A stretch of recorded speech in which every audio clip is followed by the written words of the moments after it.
Hey all, before you start this video, I just want to give you a heads up.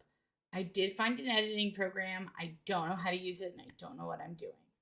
So with that being said, I hope you guys enjoyed the video. Welcome back to my channel, or if you're new here, welcome to my channel. My name's Kay and I play random shit so you don't have to. So we are going to be playing Corpse Factory today. It is it's definitely a psychological horror. Can't tell. I pick these games up on sales and stuff based on a library, and I don't remember what the fuck they're about. I just know there's death and it's psychological and weird dating simish.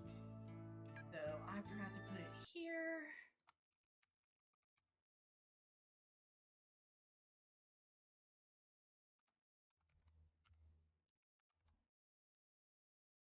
Okay, go ahead and save that. Alrighty, and let's hop right in and figure it out together.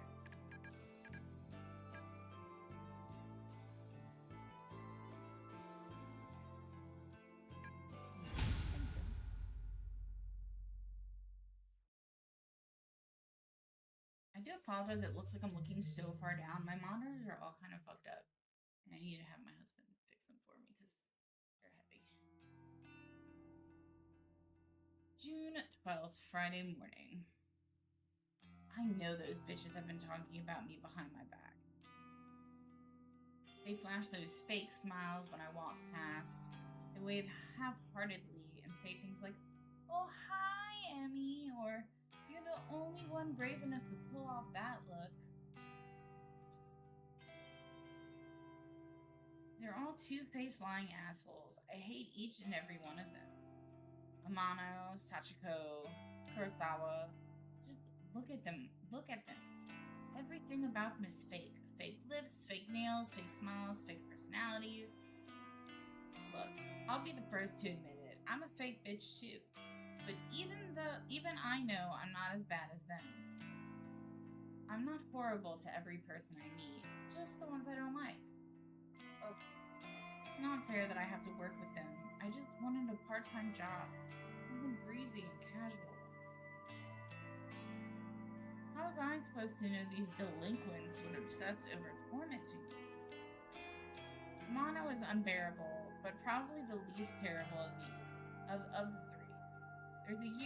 She's a year younger than me and acts like she's some famous pop idol. But she's a dropout, just like me, working in this dead-end part-time job, just so her parents don't kick her out of their house. She spends her evenings singing at underground bars and hanging out with shady talent agents who swear they can promote her and make her the next big pop star. She gets taken advantage of time and time again, but never seems to learn her lesson. I don't know if she's just stupid or if she really thinks she's on the right track to becoming famous. Sachiko is the kind of straight-laced girl you see at every school, studying her ass off to earn her parents' approval. The type of girl that always has the best grades, but never really has any friends. She's the kind of girl that graduates. Then the reality of the real world knocks her on her ass, and she realizes she actually has no clue what she's doing, just like the rest of us. So she settles for the first crappy job she can find, and then suddenly it's 3 years later and she's still slaving away for asshole managers just to make her ends meet.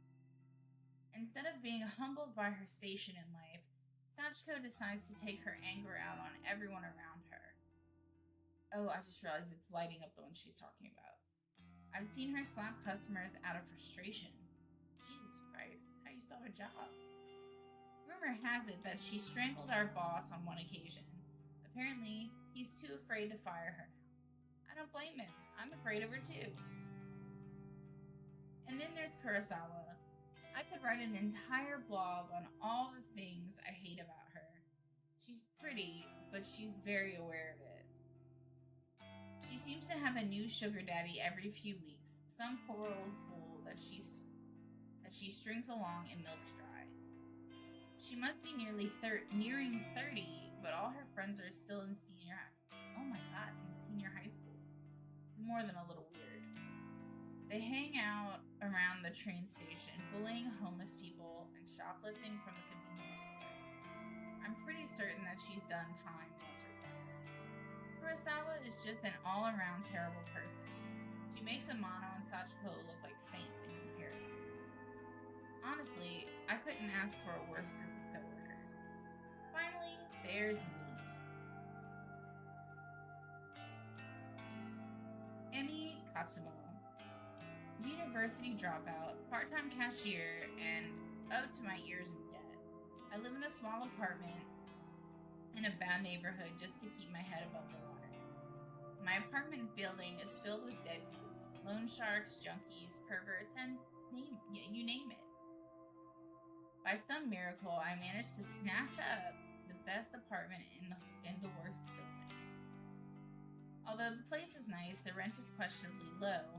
I'm fully expecting the landlord to wander in one day and demand more money, or murder me. I'm constantly worried about money, worried about my safety, worried about what the hell I'm supposed to be doing with my life. As if that wasn't bad enough, I have to work 4 days a week with the 3 worst girls I've ever met in my life.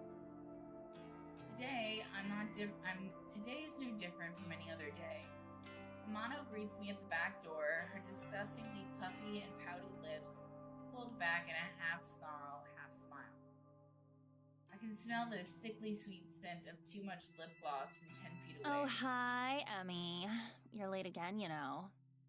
I did not expect voice work. Let's go. Bitch. Yeah, sorry. Just let me past. I'll go clock in. Whatever. Kurosawa wants to see you. Can you, just go see her? Fine. Amano walks off.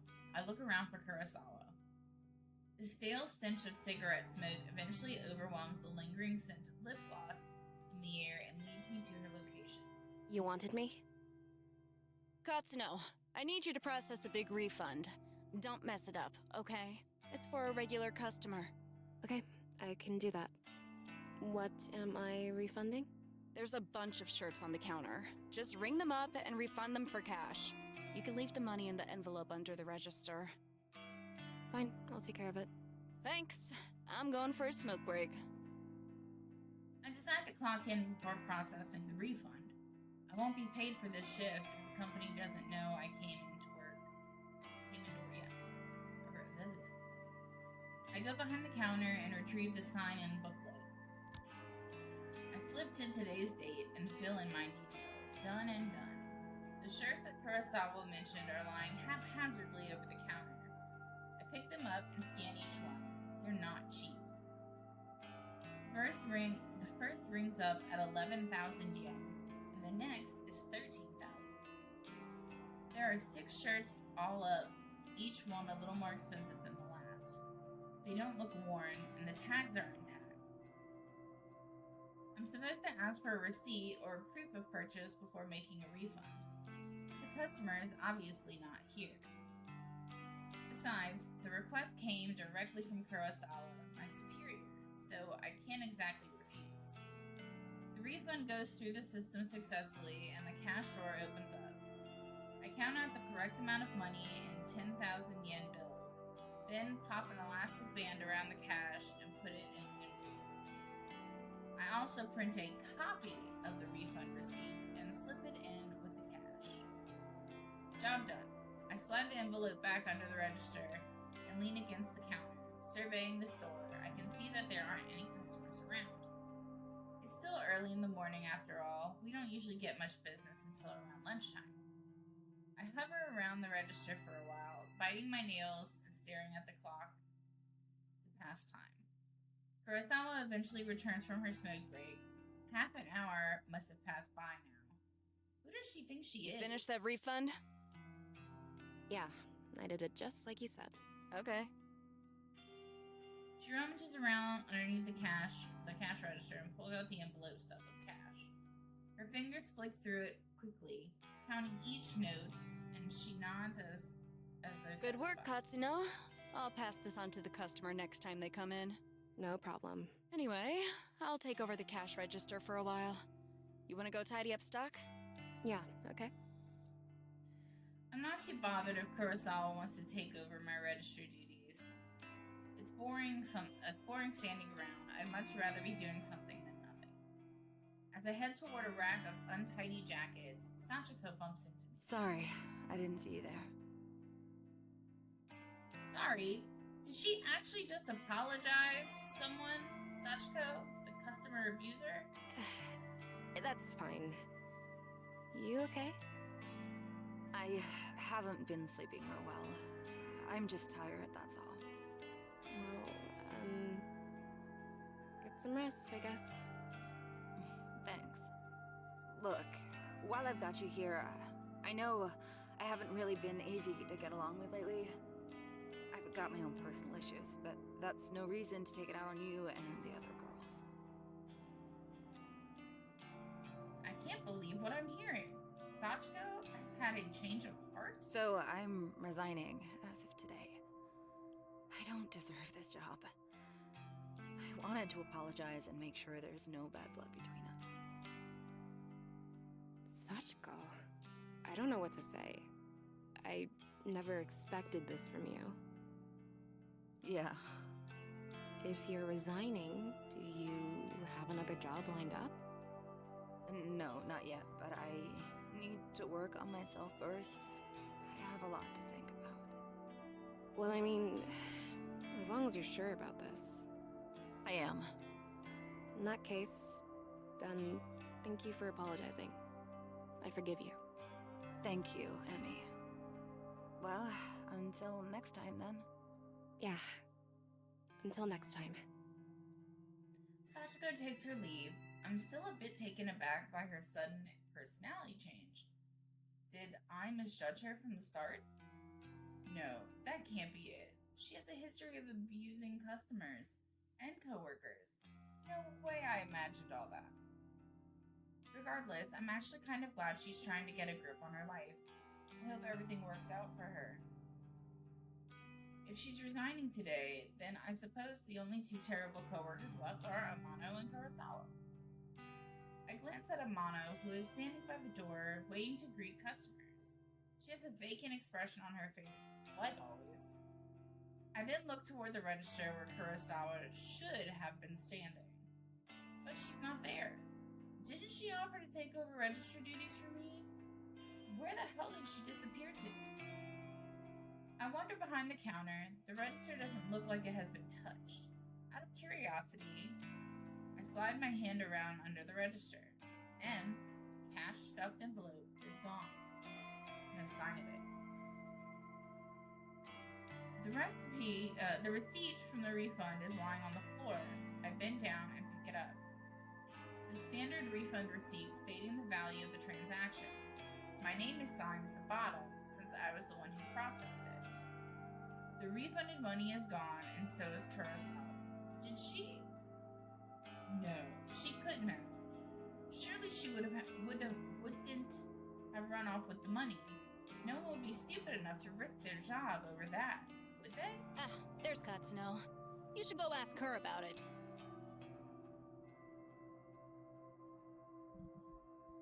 I just realized my microphone was far away. Huh?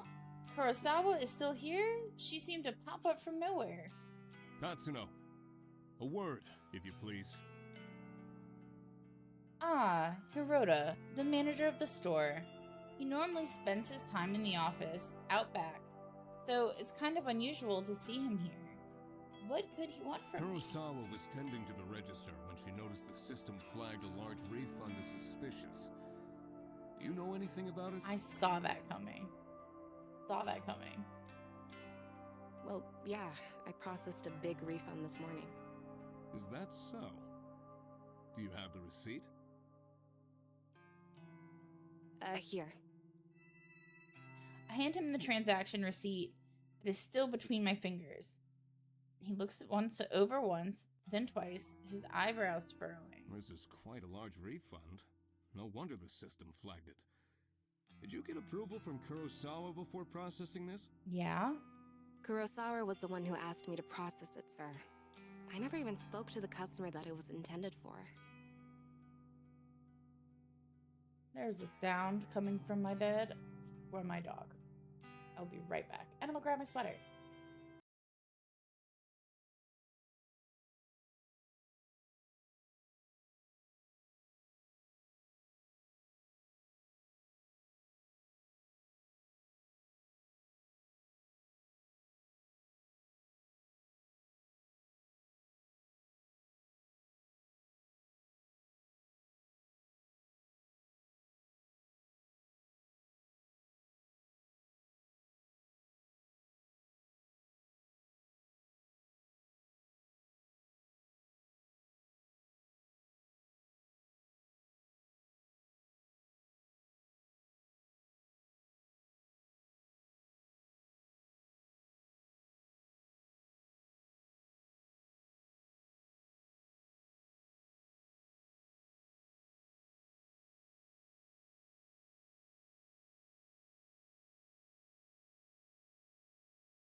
Okay, sorry about that, guys.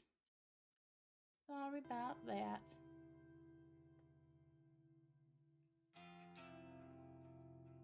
That's not true, Hirota. I don't know anything about this refund. Hunt! Oh my god! Wait, what? Where is the refunded money now? Well, I put it in an envelope underneath the register, but There's no money here, sir. Ah! She's lying to you. Interesting. No money to be found. And Katsuno, you're the one who signed off on the refund. That makes you responsible. yeah, I did sign it, but You're going to have to tell the truth, Katsuno.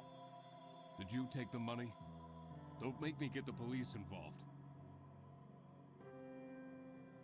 Wait, hang on. Do you think I stole it? Kurosawa asked me to process the refund and leave the cash in an envelope. Nonsense. That's simply irresponsible. It's not safe to leave cash out of the register. But I feel my stomach beginning to sink. What exactly is happening here? Confess at once, Katsuno.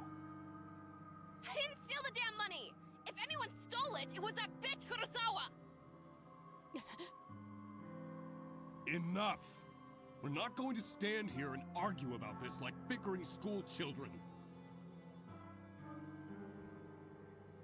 Sachiko! Like a serpent. Slinking out of the shadows, Sachiko slides beside Hirota. Yeah, Surita? Did you witness Katsuno take an envelope of cash from the register? Oh, yes, sir. Just this morning. She acted like she was processing a refund, then pocketed the cash. I meant to bring it to your attention sooner, but... Sachiko, that bitch. She hasn't changed at all. She just sold me out. I managed to catch a glimpse of Kurosawa smirking at Sachiko. They nod in unison and giggle. Are they in this together? Are they throwing me under the bus just so they can steal some cash? I can't believe it. I'm so freaking angry. There you have it. A witness to your crime. Kurosawa, if you would kindly call the police. Yes, sir. Wait just a minute! I scream louder than intended, but my blood is boiling and I can barely control myself. I didn't steal any money. Why don't you check the security cameras, huh? You'll see that I'm innocent. Oh, you know those cameras haven't worked in months, right? I suppose nowadays they're mostly just for show. Of course, if Hirota really wants me to, I could go double check it just to be sure. Though, I think that would just be a waste of time. Thank you, but that won't be necessary, Kurosawa. Kurosawa's eyes narrow and she gazes at me wickedly. Amano, please show everybody what you found. She put it in my bag. You got it, boss. I didn't even realize Amana was part of this discussion. She is leering at me disgustingly and slapping an envelope against her open palm. Found this wad of cash in Katsuno's locker out back. How did she get in my locker? I can feel the blood drain from my face. I haven't even been out the back today. Are they all in this against me? Did they plant evidence to get me in trouble? You're lying! I haven't even had time to go out back today! I mean, what do you want me to say? You think the cash just appeared out of nowhere? It would seem all the evidence is against you, Katsuno. There's no real evidence. Since we located the money, I won't have you arrested. But you will not step foot in this store ever again. Do I make myself clear? You're fired, and I will make sure you never work in any of our stores again. Oh my god. I'm speechless. I can't even process my thoughts. The quiet giggling and snickering of Kurosawa, Sachiko, and Amano buzzes in my ears until my skull feels like it's going to burst. Hirota grabs my shoulder and tries to lead me outside, but I jerk away and stumble backward. My back slams into the glass window at the front of the store. Thankfully, the glass doesn't shatter, but I can immediately feel a bruise forming. I push myself forward, regain my balance, and duck toward the sliding door. See you around, Emmy. Oh well, I guess not, hey?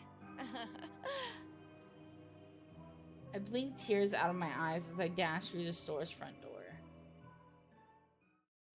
My anger and fear and anxiety get the better of me, and it's a good 5 or 10 minutes before I realize that I've been running aimlessly through the shopping mall. I reach a hand to my eyes to wipe away the moisture and take a deep breath. I look around, trying to get my bearings. The escalators. At least I know where I am. I need to sit down and compose myself. If I don't calm down, I might be tempted to return to the store and start punching those 3 absolute assholes. With my head down, I blindly charge toward a small seating area. Watch out! I collide headfirst with somebody in front of me. Without thinking, I scream out in anger. Watch where you're going! Sorry.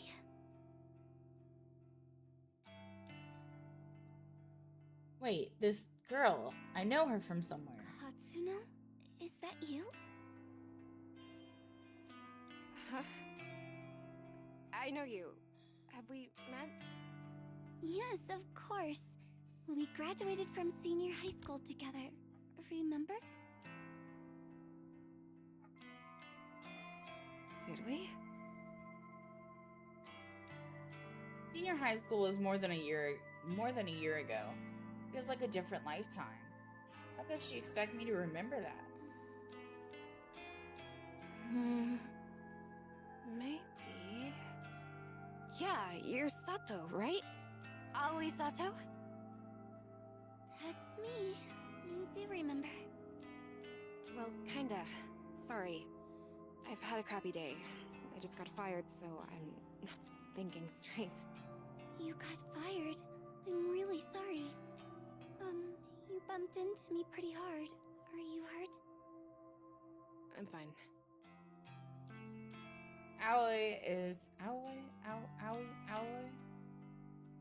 is rubbing her arm tenderly. I figure I must have injured her, but I'm really not in the mood to stand here and apologize to some old acquaintance. I have to go. Excuse me. Oh, okay. I pushed past Aoi. I know she said her name, but I didn't hear it. It didn't register. Aoi. Unexpectedly, the shy and spineless girl grabs my arm and stops me from leaving. Her grip is surprisingly strong. Katsuno? You said that you just got fired. Is that true? But yeah, I'm pissed off about it. Tell me what happened. Why are you so interested? I just thought maybe I could help is all. Whatever. You can't help. Some bitch set me up. She stole a bunch of money and made me take the fall. I see. we done here? Can I leave now? Sorry for keeping you. Yeah, okay. Once again, I turned to leave, but Aoi's next words managed to catch my interest. You know, if someone got you fired, there is a way you could get revenge. Revenge? What is this girl on about? Does she have some way for me to get back at Kurosawa? What am I thinking? I can't even step foot back in the store. My chance to get any kind of justice doesn't exist. Revenge? What the hell are you talking about? Never mind. I shouldn't have said anything. Hell no. You're not going cold on me now. Tell me what you meant. Oh, okay. But let's talk quietly. There may be a way for you to get back at whoever got you fired. Have you heard the rumors of Corpse Girl's website? Corpse Girl? Who is that? Sounds like some death metal band. Aoi ignores my comment and continues with her They speech. say that if you visit Corpse Girl's website, you can request a death. Request a death? What is this girl ranting about? Hang on, start over. I'm completely lost. Aoi frowns, a look of annoyance on her face. Say somebody wrongs you, and you want to get revenge on them. Go on. Rumors state that you can visit Corpse Girl's website and fill out a form in order to request a specific person's death. This Corpse Girl. Is she, like, a hitman or something? No one knows the truth. All I know is that her victims always receive a photo of their own corpse before they die. How is that possible? I don't know. I've been wanting to use the website for some time. There's somebody that I'd be happier without. But I'm not brave enough to go through with it. Still, I want to know if the rumors are true. If you use the website, you could tell me if it works or not. This whole thing sounds sketchy.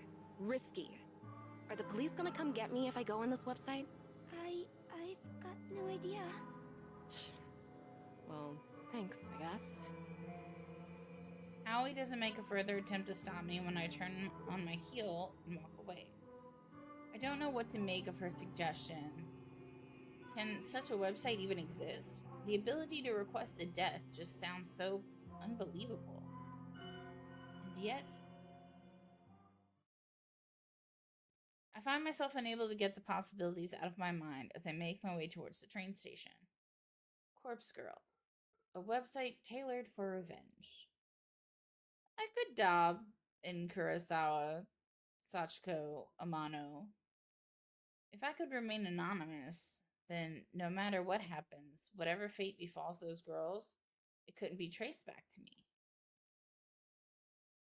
I start to wonder if ordering the death of a few girls simply because they got me fired is a little extreme. Although they're not exactly saints, they're closer to human garbage more than anything else. They've always been hostile toward me. I'd probably be doing the world a favor if I had them all killed. Excuse me. If they screwed me over without a second thought, who knows what they might do to their next unsuspecting victim. Yeah, killing all three of them is the right thing to do. Removing them from the planet will prevent them from hurting anyone else. My heart begins to race.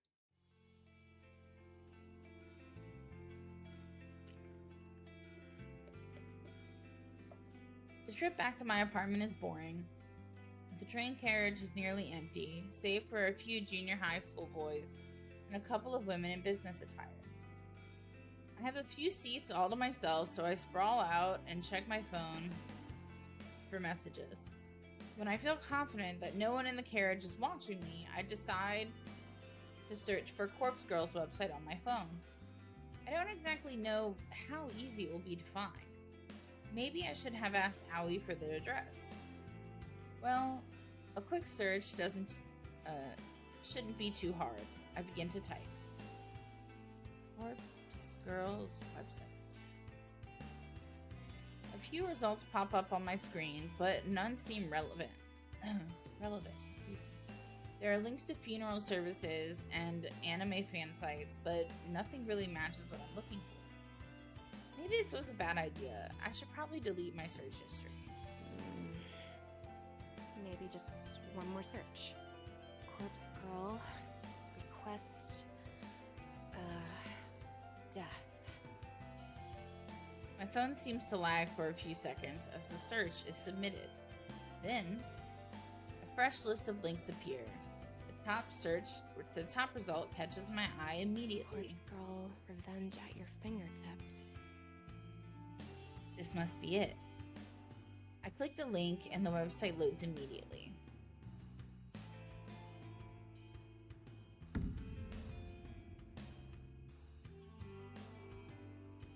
The website is simple. There's a freaky little dancing girl at the top of the screen who looks too happy to belong on such a site. Fill out your victim's information, upload a photo of them. Your victim will receive a photo of their own corpse shortly before they die. Watch out, don't be an idiot, and enter something. The whole site is really basic. A small blurb of text offers instructions. Request a death. Fill out your victim's information and upload a photo of them. Your victim will receive a photo of their own corpse shortly before they die. Watch out, don't be an idiot and enter your own information or you will be cursed. What the hell? Is this site actually for real? I start to wonder if I should go through with this. There's very little useful information on the site. I mean, it does say request a death, but come on. Is someone actually going to go out and kill the person I choose? And how on earth can someone receive a photo of their own corpse before they actually die? That just doesn't make any sense. My heart suddenly skips a beat and I nearly drop my phone when it buzzes at me. Thank God. It's just a text message. An unknown number. That's never a good thing. Wait a minute. There's a photo attachment. Who would be sending me a photo from an unknown number? My curiosity gets the better of me and I open the message.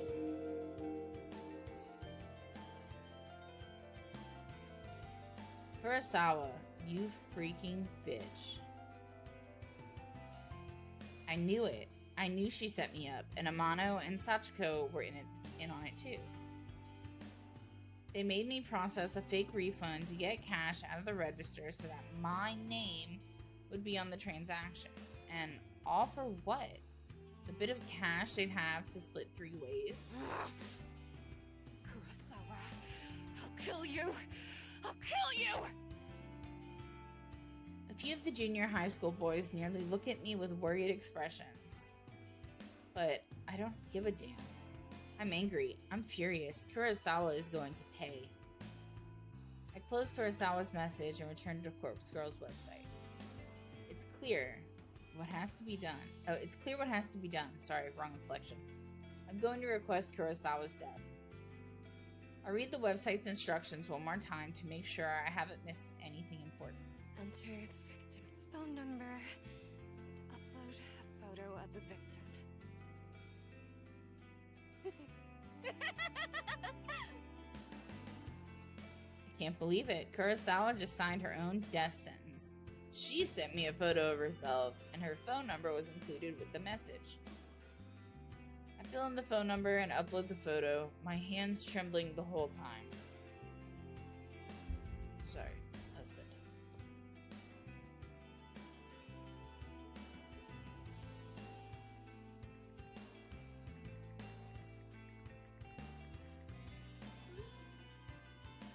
Okay, sorry about that. I fill in the phone number and upload the photo, my hands trembling the whole time. I think I read that already. My thumb hovers over the submit button. I feel a chill down my spine. My face turns pale and I immediately feel cold and clammy.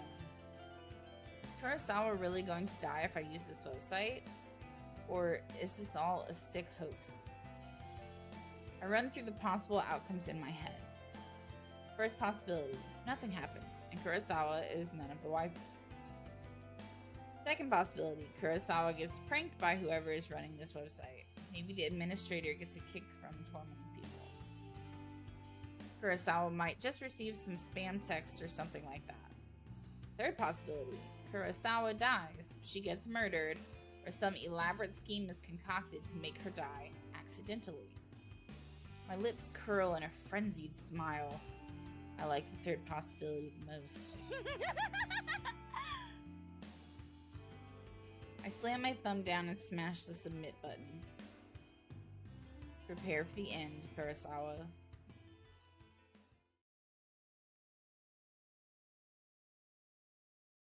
June 12th, Friday evening.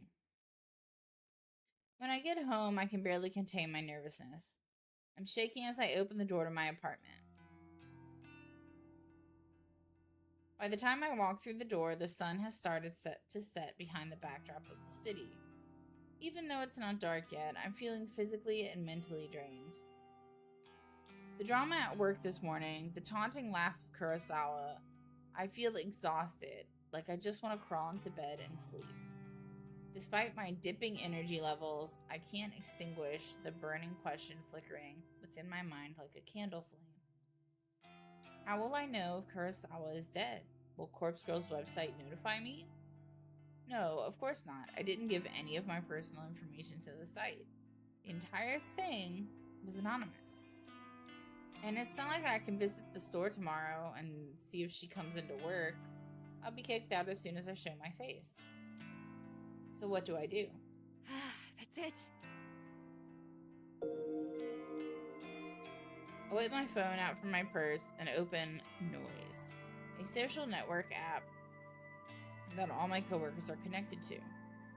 Kurosawa, Sachiko, Amano, and I are all in this group chat labeled Work Life. We use the chat to swap shifts with each other and complain about the boss. Just as I was hoping, I haven't been kicked out of the group yet.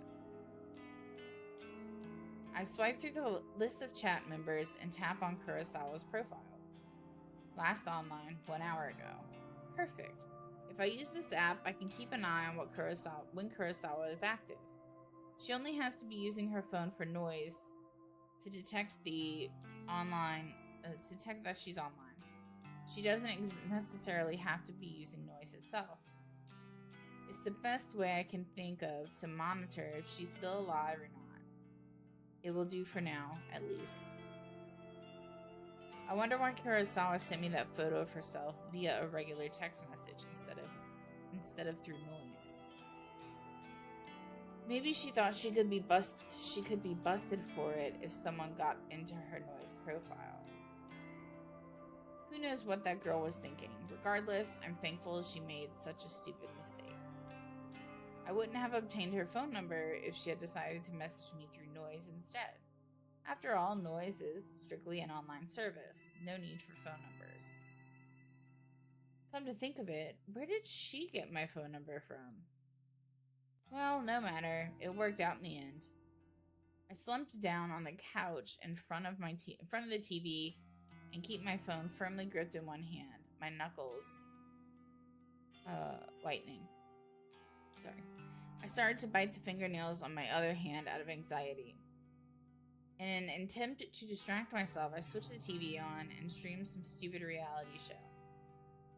The distraction hardly works, and I find myself instinctively glancing at my phone every couple of minutes, waiting for any kind of update on Kurosawa's online status. The evening passes slowly.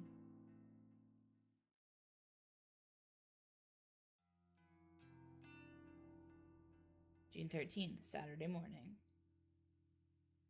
Sunlight streams through the open curtains, and I startle. Did I fall asleep on the couch? I wipe my mouth with my sleeve, cleaning off a trickle of drool from my chin. My phone is still in one hand, and I quickly check it. I tap the fingerprint-smeared screen, but it's not responding. The battery died. I must have fallen asleep and left the screen on all night. I race towards my charger and plug it in, anxiously waiting for just enough energy to turn the phone screen back on. After what seems like an eternity, the phone comes to life. I catch a glimpse of the clock as I swipe the lock screen away. 6:34 a.m. I open up Noise as quickly as I can and flick through to see Kurosawa's profile. This profile is private. You are not connected to this person. Damn it! She blocked me! I frantically navigate to the group chat only to find that I've been kicked out. Damn it! Damn it! What can I do now? I've got no way of knowing whether Kurosawa is still alive. I slam my phone down in frustration and it vibrates in retaliation. Huh? Another text message. I blink a couple times. Who would be texting me at this hour? It might be Kurosawa again, trying to rub my face in her victory. Well, if that's the case, at least I would know that she's still alive. I hesitantly pick my phone up again and open the message. There's no text, just a photo attachment. Me. What the hell is this? I nearly dropped my phone in terror. Photo of a dead body, twisted, crumpled, like it has fallen from a great height. A spatter of blood is flecked across the grass. It's hard to make out the details of the person.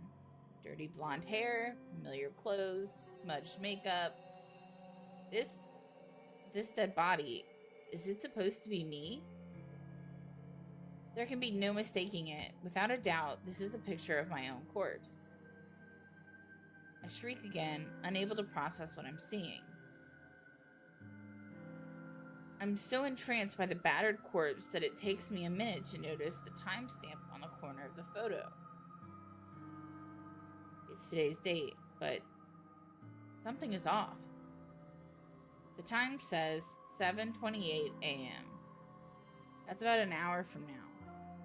I shiver involuntarily and feel the sickening sensation of bile rising in my throat. This photo... Is this a prediction of my death? Am I going to die within the hour? But how? Then the truth hits me harder than my face hit the ground in this grisly photo. When you request a death on Corpse Girl's website, your victim receives a photo of their own corpse before they die. Before they die. I can't look at it anymore. I throw my phone to the side and curl up on the floor. Did Corpse Girl send this to me? And how? How did somebody get a photo of my corpse? A photo that is seemingly from the future. It's impossible. It has to be a hoax. Some trick, some psycho tormenting me. Yeah, that's all it is. Someone is messing with me.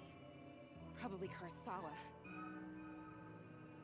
I get up off the floor and stumble around. I'm kind of lightheaded and unbalanced, and my stomach feels queasy, ready to launch its contents through my throat at any second. I blindly reach around for my phone and finally grasp it with near-frozen fingers. The phone number that sent the photo, it's an unknown number, but the digits don't match the number that Kurosawa texted me from yesterday.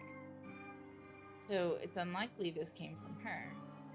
Bizarrely, the phone number is kind of weird. There are more digits than should be possible. I try to count them, but stumble a few times in confusion. I eventually conclude the number has 18 digits, way too many. In addition, the phone number seems to repeat digits a lot. 666-33-666-22-666-44. 666. Of course there's 666. It seems too strange to be real. Is it possible to fake a phone number? There are websites where you can do that. Something interesting catches my attention. Even though the caller ID doesn't recognize the number, it has data on the origin of the number. Tokyo, Japan, my very own city. Perhaps the sender of the photo can mask their number, but can't hide their location. This gives me an idea, and I decide to get to the bottom of the situation, despite my head throbbing and my stomach pleading to be emptied. I punch the phone number into a search engine along with the keyword Tokyo. One result. Excuse me. I had lunch earlier and I have lemonade and that's making me belchy. The link points to a popular discussion board, Noise Channel. It's an anonymous board where users can talk about almost anything. And no big surprise, it's owned and operated by the very same company behind the Noise app I use on my phone. I tap the link and get taken to a discussion topic from less than a week ago. I quickly read through it. Topic: strange photo from unknown number. Hey, so today I got a strange gore photo from a number I don't have in my contacts. Not sure what the deal is. It was gross though. Wondering if any hackers can trace the number or something. It's the number we just read out. Seems like Tokyo area. I'm in Osaka. Okay, thanks in advance. Topic has only one reply. Strange photo from unknown number. You got this too? Was the gore photo a picture of yourself? I'm worried. Received a similar pic from the same number. Thinking about contacting the police, not sure if I'm overreacting. And that's it. The end of the end of the discussion. Neither poster followed up on the conversation. Damn it. That's all? That didn't give me anything to go on, except now I know that at least 2 other people have received bloody photos of themselves. I wonder if those photos were as extreme as the one I received. What happened to these 2 posters? Why didn't they continue the discussion? I feel myself beginning to sweat. My body is going from cold to hot and back again several times a minute. It feels like I have a fever, but I know it's just stress tearing me up. I check the time.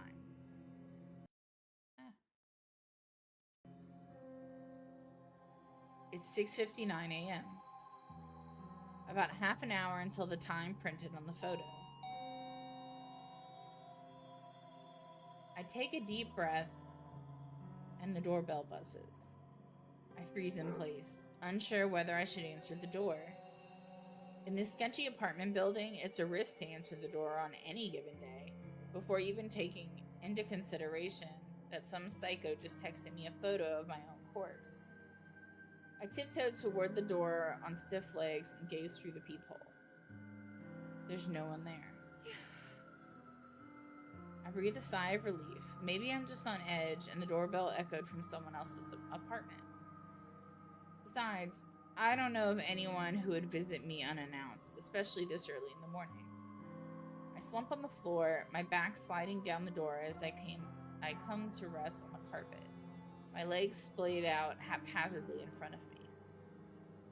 I've had enough fear for one day. I have to just believe this whole thing is a hoax. It's probably karma for trying to get revenge on Kurosawa. Yeah, that's it. Karma. The doorbell rings again and I scream in shock, my head slamming back against the door I was resting against. I jump to my feet and ignore the peephole, this time simply swinging the door wide open. Oh, my ear itches. Hold on.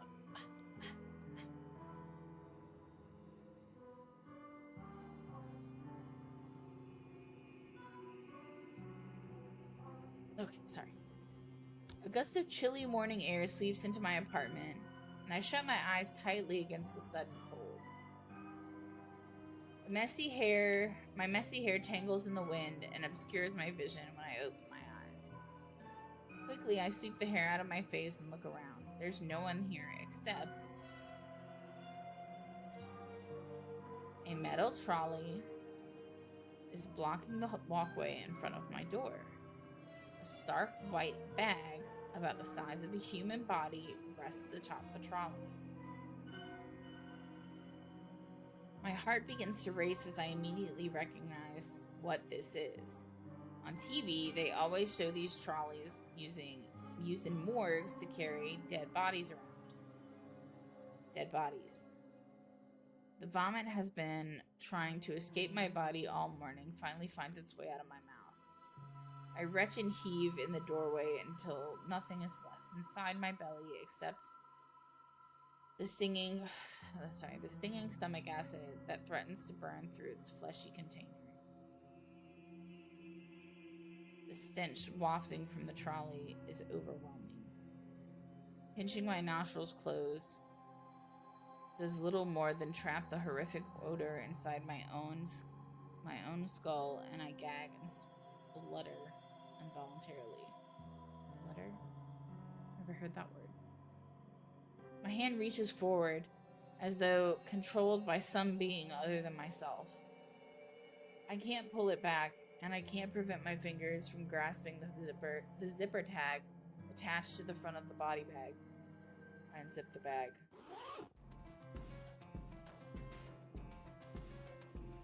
And there I am, the wretched corpse exposed to the day's first rays of sunlight. I stand here in the doorway as I lay there atop the trolley, simultaneously alive and dead, but more dead than alive in both bodies. The bruising on my face is horrific, and I reach a stiff finger to my own lips and my living lips, tracing the outline of the bruise I see before me.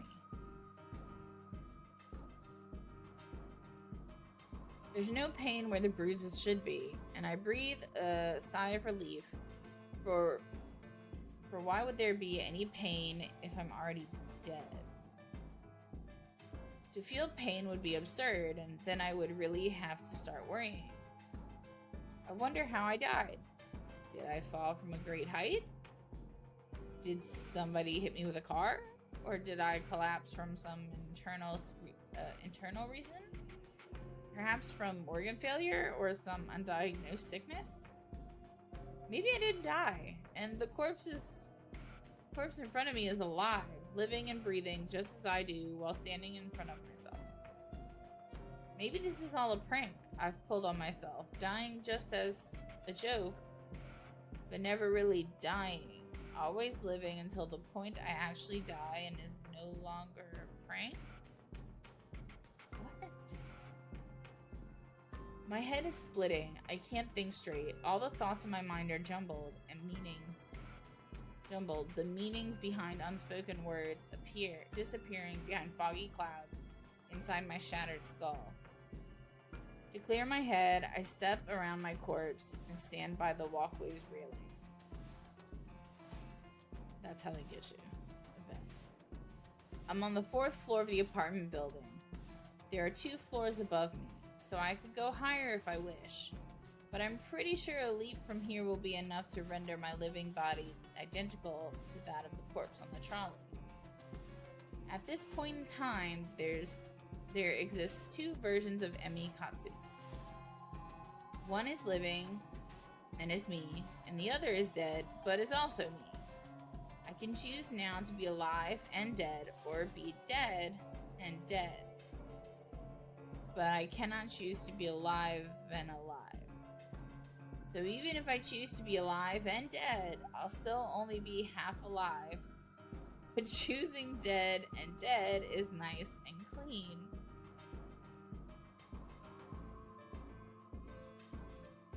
Oh my god, this is killing me. But choosing dead and dead is nice and clean, absolute and indisputably solid state of existence. I grip the cool steel handrail and lean over the walkway, my hair whipping against my face, thanks to the relentless wind. 4 stories above me is a small courtyard paved with concrete and decorated with the occasional shrub or flower bed. Why? I miss the concrete by about 2 feet. Dirt sprays up into the air as my nose is crushed under my own body weight. I think about that photo Kurosawa sent me, with her smug smile and her hands full of stolen money. My teeth grind into my tongue and sever it. but it doesn't manage to escape my closed mouth. My mind wanders and settles on Corpse Girl's website. What was that all about anyway? As far as I know, nothing happened when I submitted Kurosawa's details. Haha, maybe Kurosawa found the website as well and submitted my details first. I guess Corpse Girl got me. Well played, Kurosawa.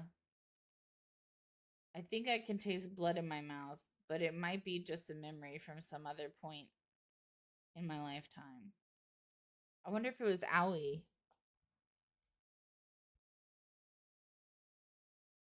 A blinking light from a nearby parked car kind of irritates me. But then my vision turns blue or black, and my only concern is how I'll never truly know what.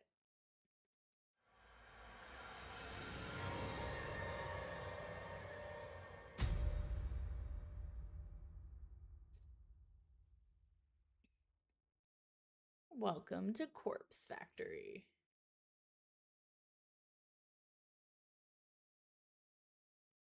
That was the prologue, my dudes. An hour-long prologue. 3 weeks earlier.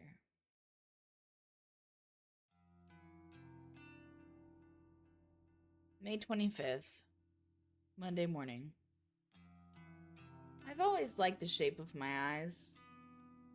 I can be critical about other parts of my body, but I'll never complain about my eyes.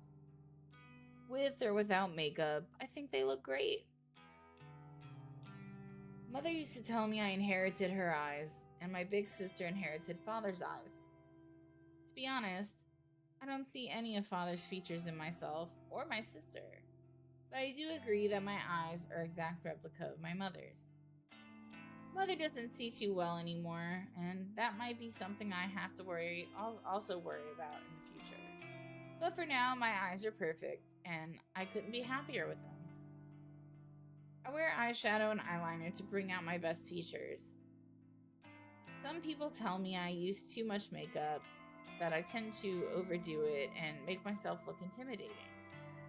Well, I don't really care. I mostly like the way I look, and honestly, how many people can claim the same? Today's morning ritual is the same as any other workday. I'm a slave to the wage, and I'm not proud of it. Call me a corporate sellout, but I can't survive without money. My alarm goes off at 6, the shower is running by 6:05, and I'm dry and dressed by 6:15. I skip breakfast because I'm watching my figure and spend until 6:30 working on my makeup. I'm out of my cramped shoebox apartment by 6:45.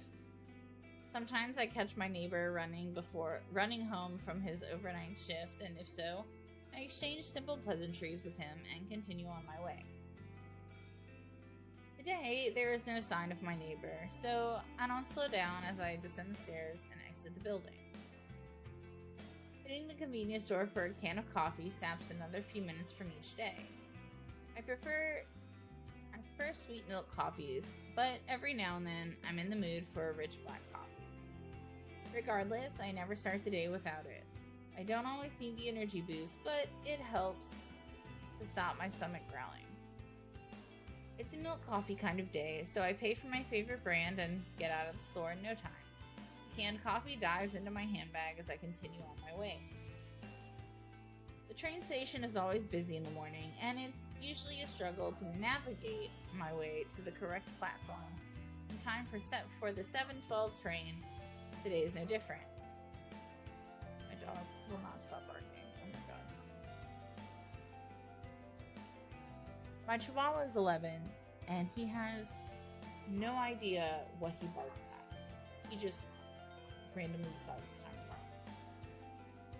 Like, it could be the dog behind my yard, and he's all the way in the front of the house in the living room, and he has no idea what he's barking. Like, the other dogs will go bark at the dog. He doesn't move. He doesn't move the spot. He just barks. Currently now, nobody is barking. However, I always make it in time because my routine has been perfect over the last few months.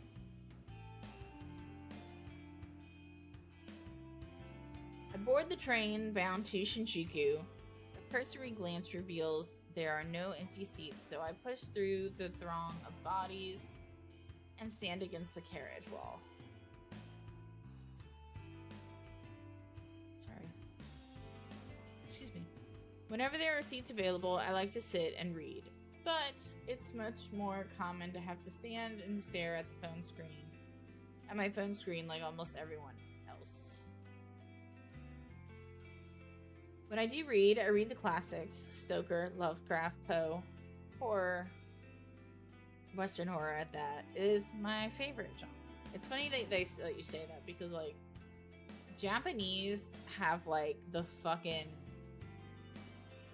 cornerstone. Like, I don't know if I used that term correctly, but Japanese has it when it comes to horror movies. Like, they got that shit. We, unfortunately, like, copy a lot of their shit. Shudder, The Grudge, The Ring, you know, all that stuff, but then I'm like, look at horror games. Almost always Japanese. They got that shit. What do we have?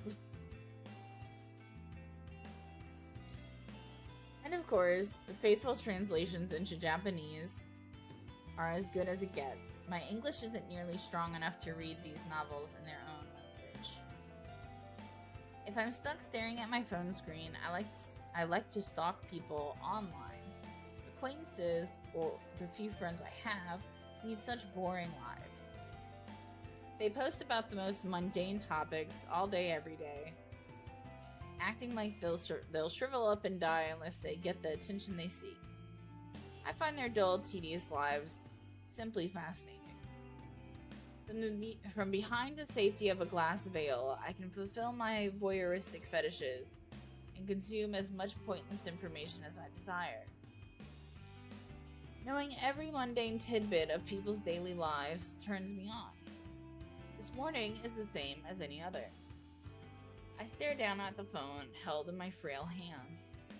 My fingers move of their own accord, scrolling and tapping against the backlit display, pausing, pondering, pouncing on any post or picture that my pupils haven't yet consumed.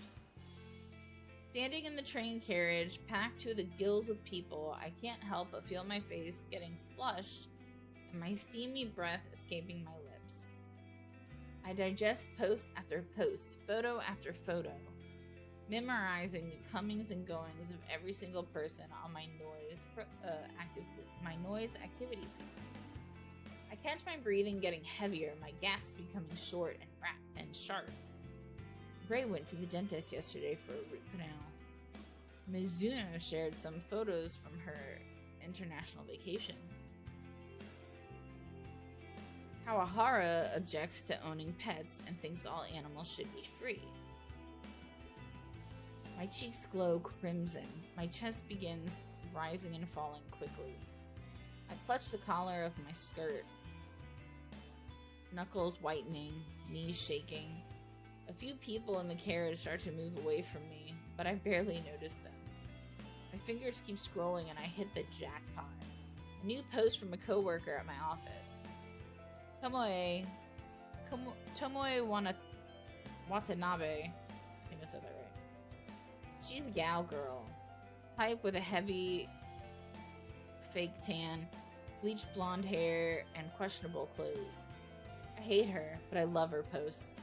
This morning's update reads, Tomo, no. 53 minutes ago. Just found Dis Corpse Girl website. That alone. Dis. No, it's this. I hate when people talk like that. Such fake bull. Ah ha ha ha ha. Waiting to meet a bitch to try it on. Tomoe just discovered Corpse Girl's website, huh? I feel a slight squeal trying to escape from my throat as my legs threaten to buckle underneath me. I can't take the excitement anymore. I have to force my phone from my hands and bury it at the bottom of my handbag. Deep breaths, Noriko, deep breaths.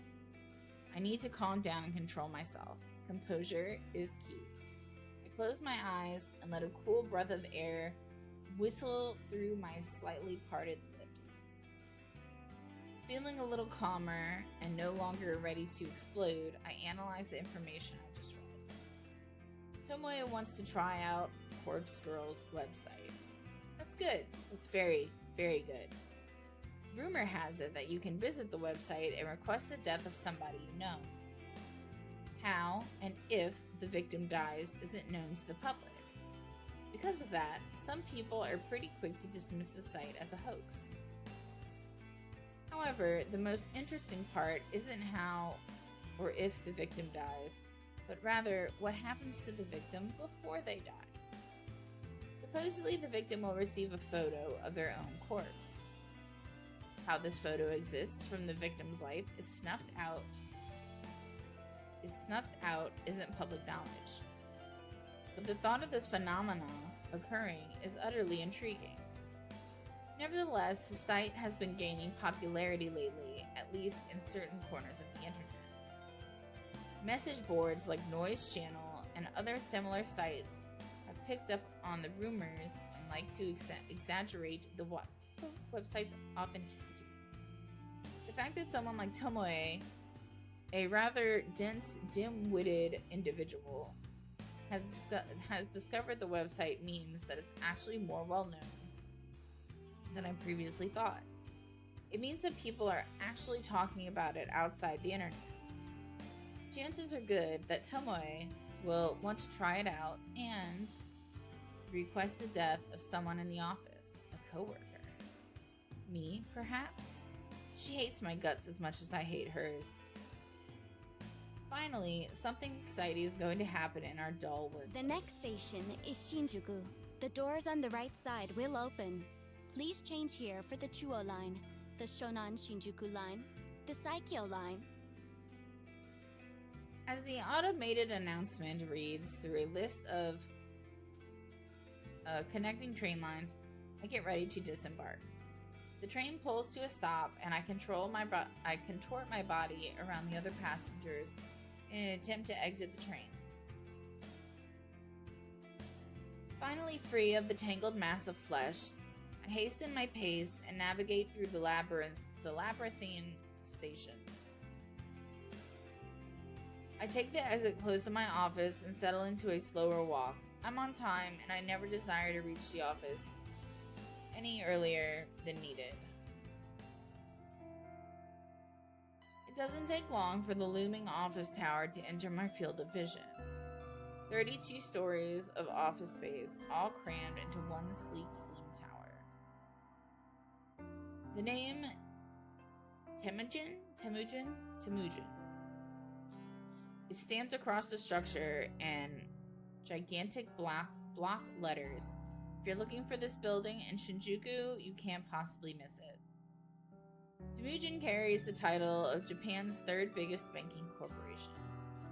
It's a gigantic company with other branches in Kyoto, Osaka, Sapporo, Fukuoka. Sorry if I'm killing these. And a dozen smaller cities I don't even remember. I've worked here for close to 3 months now, not a long time in the grand scheme of things. That said, I'm only a temp, and all I do is data entry. I work on the 14th floor along with about 60 other junior employees, including gal girl Tomoe Watanabe. Watanabe sounds African to me. I don't speak to many of my coworkers. That's the way I like it.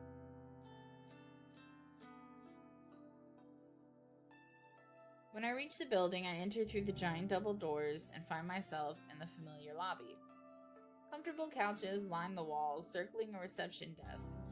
4 large elevators are tucked away in a nook behind the reception desk. It's already busy this morning, although to be fair, this place is packed all the time.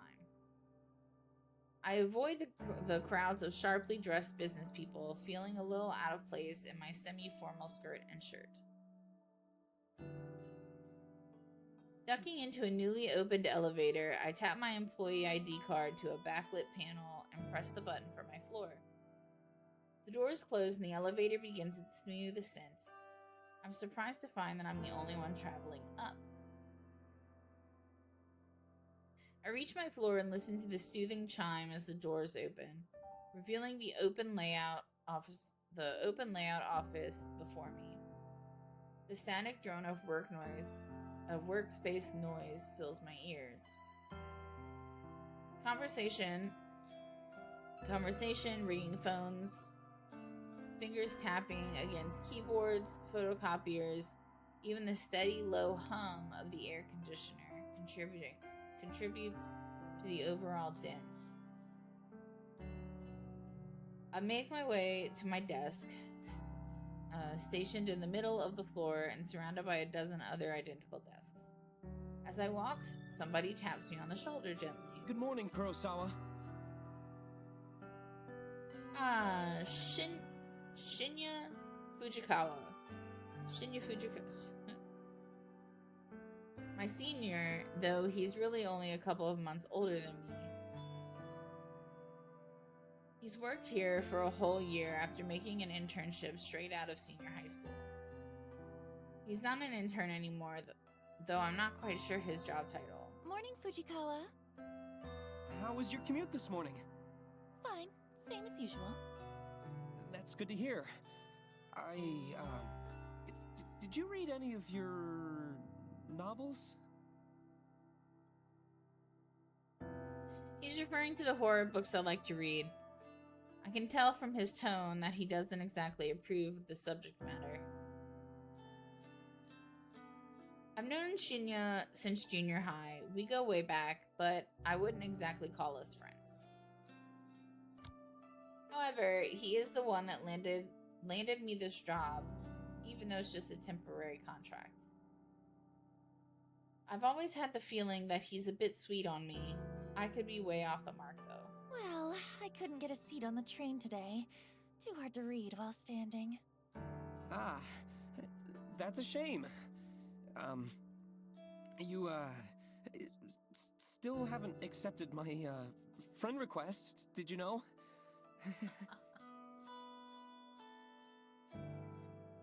I have to fight the urge to roll my eyes. He's a nice guy, but we were connected on Noise once before, and I had to delete him. He's super obsessed with his father's detective work, and all he ever posts about is his assumptions and theories on petty crime cases. Normally, I find anyone on my friends list fascinating, but here's the thing. Shinya never posts about his personal life. All he writes are long-winded rants on boring cases. It's far beyond the amount of dullness even I can stand. I fish my phone out of my handbag and pretend that I'm looking at Noise. Oh, how about that? Looks like I don't have any incoming friend requests. I quickly dip my phone back into my bag. How peculiar. Well, I'll try and nudge again later. Sure, no problem. Well, anyway, I better get to it. Work hard today, okay? You got it. Shinya offers a formal bow and goes on his way. Before I can take a step toward my desk, a mocking voice whispers in my ear. Ugh. How long are you gonna lead on sweet little Shinya? I shiver and find Tomoe Watanabe lurking right behind me, buzzing around my neck like an irritating mosquito. That poor boy really has the hots for ya. When are you gonna tell him you're a cold-hearted psycho? Oh god, I hate how she talks. Listen, I'm not leading him on, and I'm no psycho. Huh. Sounds like something a real psycho type would say, don't you reckon? Okay, look. I am a southern gal. I don't really have an accent. But don't you reckon? That is not how we say it. Just saying. Of course, this is none other than the gal girl, Tomoe. The very same brain-dead moron who's posted this morning about wanting to try Corpse Girl's website. She's the kind of person that likes to stir up trouble and instigate conflict. She's had her vacant eyes on me since the day I first stepped foot in this office. She loves to torment me any chance she gets.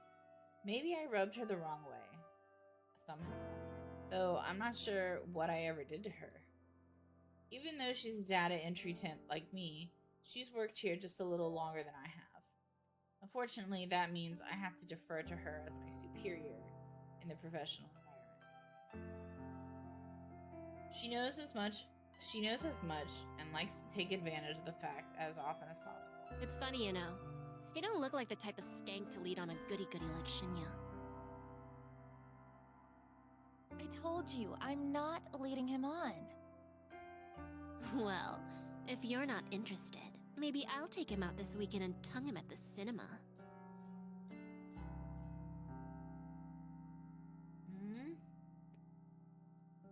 Gross. Do what you want, but I doubt he's into someone with your, looks. Oh yeah? What would you know? You think he likes your flat chest, little Miss Gothic Lolita? I know I should shrug off comments such as this, and normally I would. But backing down from Tomoe isn't something I can do easily. I'll give you a tip. Guys like Shinya are smart, clever. If you want to impress him, don't let him know your head is as full of air as your inflatable breasts. A flash of crimson lights up Tomoe's face, and she looks ready to lash out at me. A group of coworkers, juniors like us, look over to us in concern. Tomoe takes a step back from me, but not before signaling a rude gesture with her fingers. We ain't done here, Noriko. Watch your back. I'm trembling. Tomoe walks away and I breathe a sigh of relief. If it wasn't for having to deal with her, I wouldn't dread coming to work every day. Anyway, I wonder when she is planning to test out Corpse Girl's website. Will she try it on me since we just fought? I'm not really sure if I should be excited or scared. Either way, it will definitely be fun to find out what happens if she does try the website. I finally reach my desk and take note of the time. I was supposed to start working 5 minutes ago, so I quickly log into my computer and check out today's task list. It's all standard stuff today. I need to transfer a few tables of numbers from a spreadsheet into our company's online database. When I'm done, I have to run it by a few other people, and then commit the changes to the server. The work is dull and repetitive, but my salary isn't bad. On the plus side, I get to wear headphones and listen to music while I work. I dip into my handbag and retrieve my headphones, my phone, a can of milk coffee, and a handful of breath mints. I lay them all out on my desk neatly. I slip my headphones on, plug them into my phone, and hit play on my work playlist. A loud symphonic metal lovingly thrashes my ears as I saw her listening to that. As I crack open the can of coffee and take a long sip. Okay, let's get started.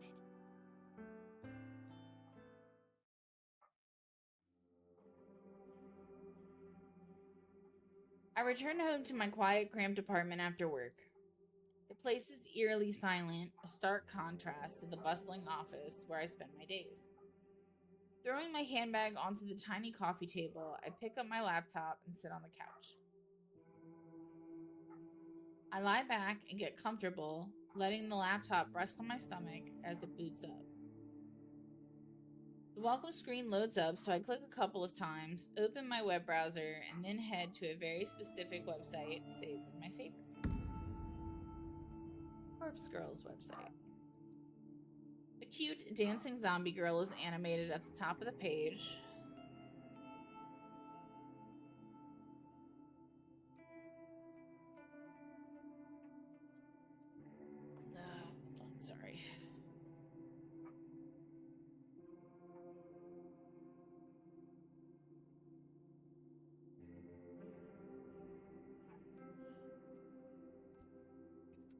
blah, blah, blah, blah, blah, blah. Sorry.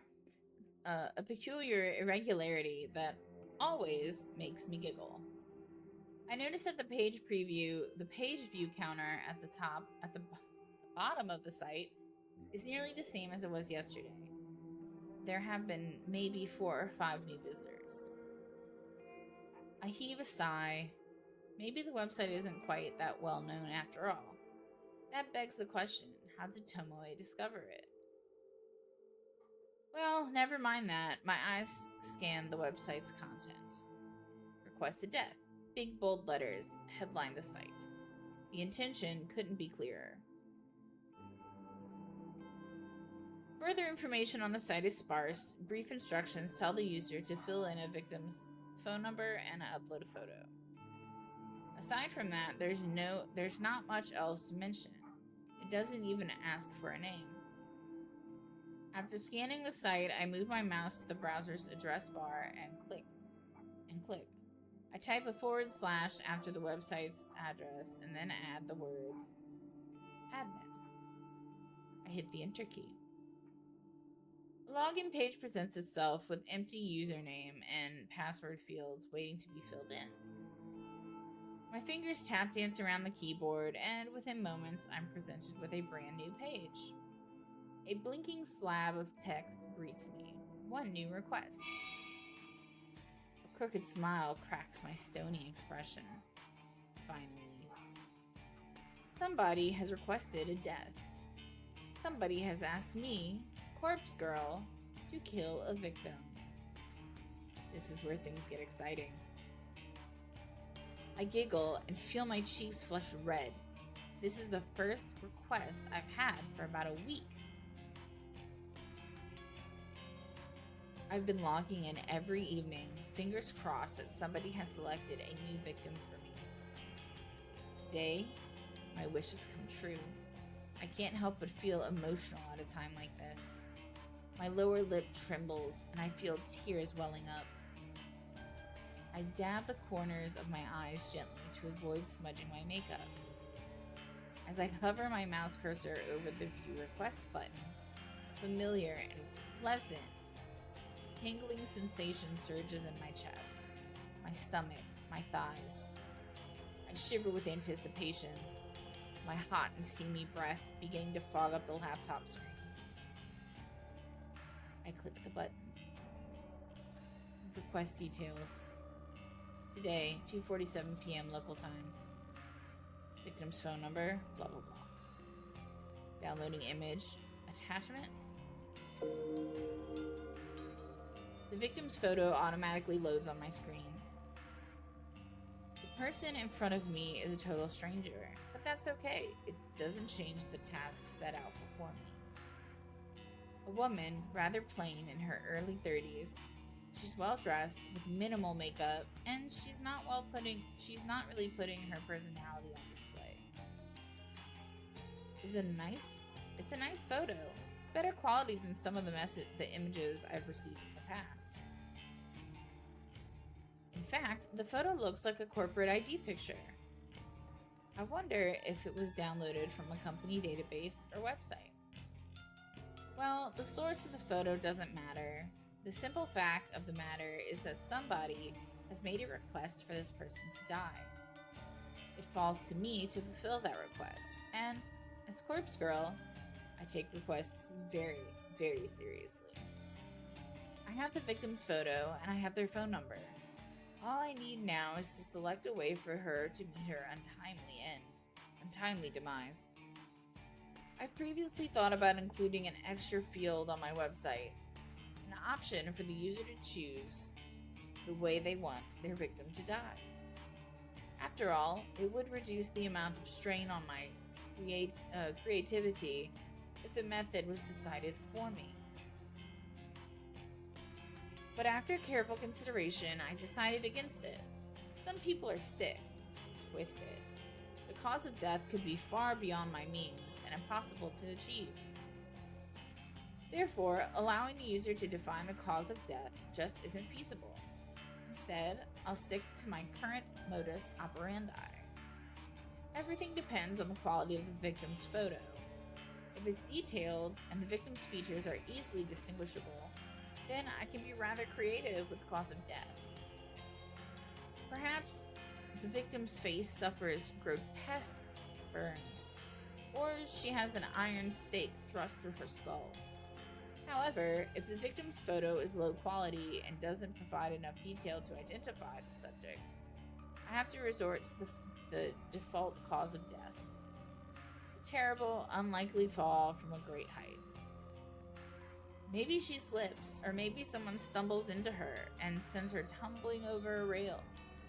The end result will be the same, a swift, crushing death from on high. Which I guess explains how our previous girl died. The victim will end up face down on the concrete, completely unrecognizable save for the clothes and accessories. It's not my favorite cause of death, but in some cases it is necessary. Regardless, it is still a valid way to fulfill the request. For now, it's time to get started.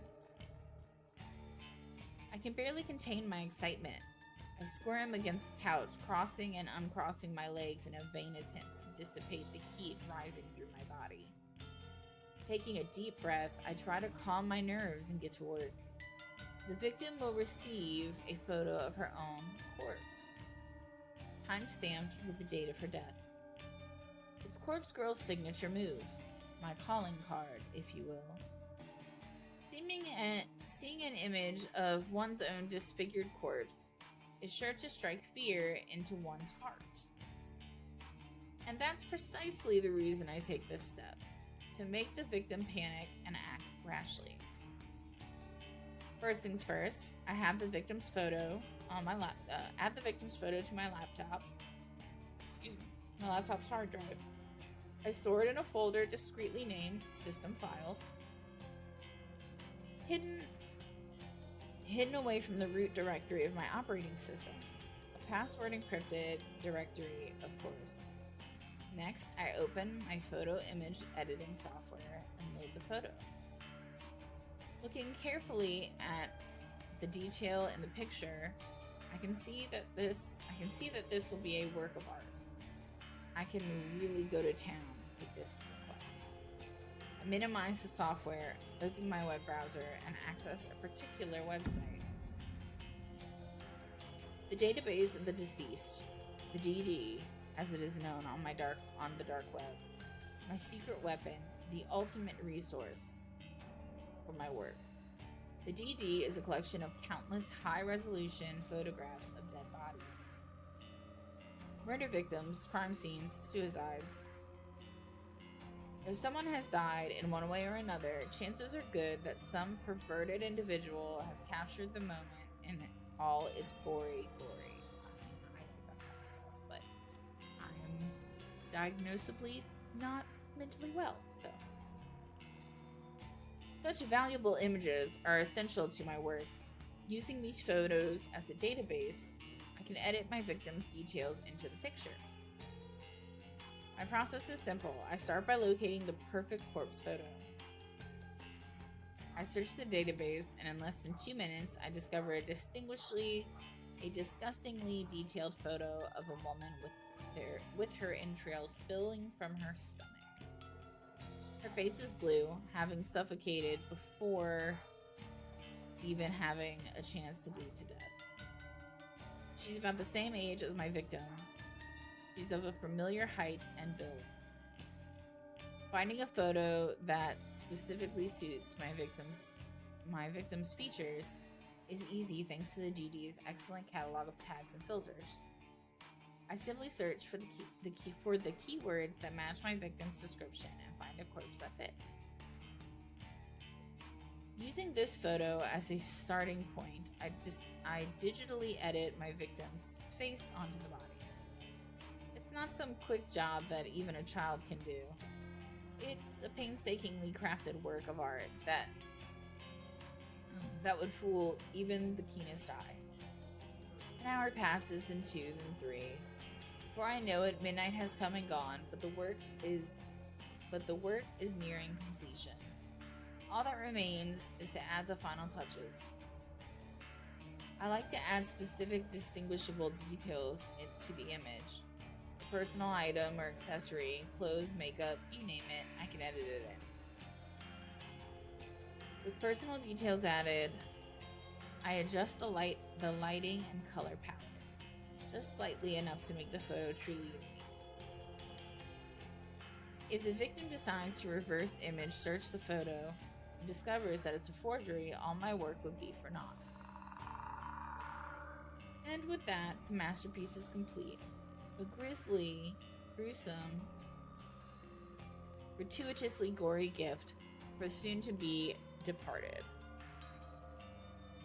The victim will receive this photo of a corpse that is, for all intents and purposes, a perfect replica of her own physical form.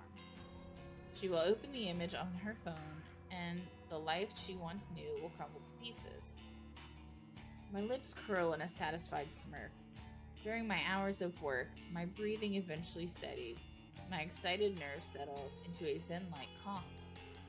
But seeing the finished art piece now, I begin to feel my heart pounding once more. The macabre vision before me is exhilarating. Adrenaline and dopamine surge throughout my body, giving me a sudden head rush of bliss. To say that I'm attracted to the sight of blood and guts would be misleading. No, I'm not into that at all. The excitement stems from the thought of taking control of someone else's life, dictating their future, controlling their fate. For with the creation of this image, I have taken the victim's... I'm very sorry about my dogs.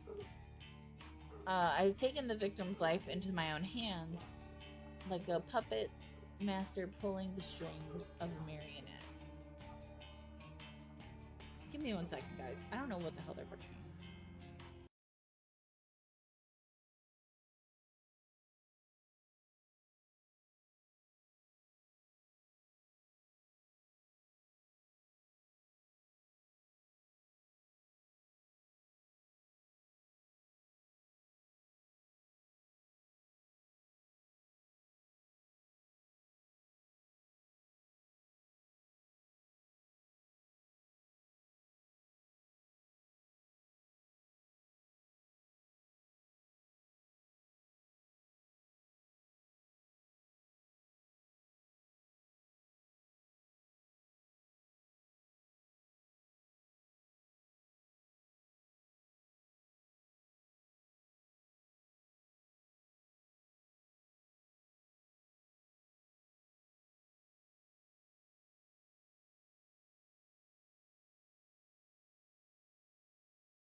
Okay, guys, I apologize. There is no shutting up my dogs because the neighbors are being loud.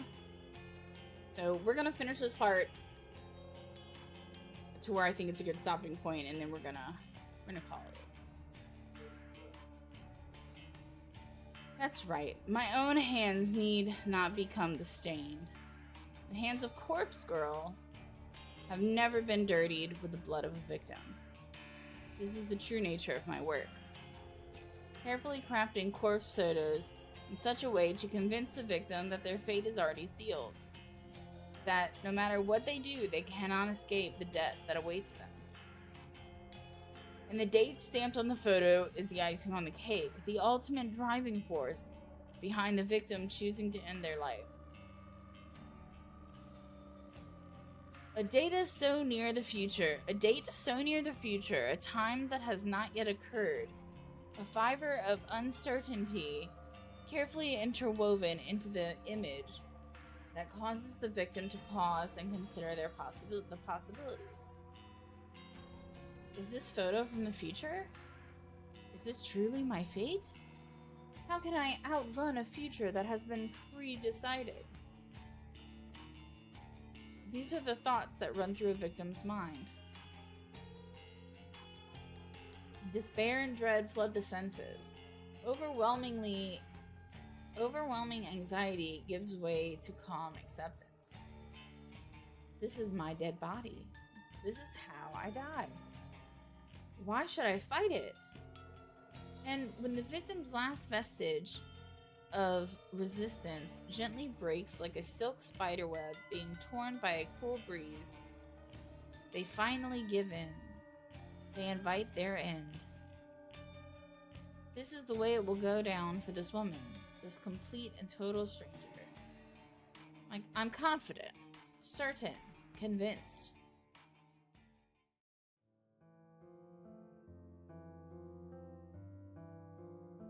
Okay, we're gonna go ahead and save here.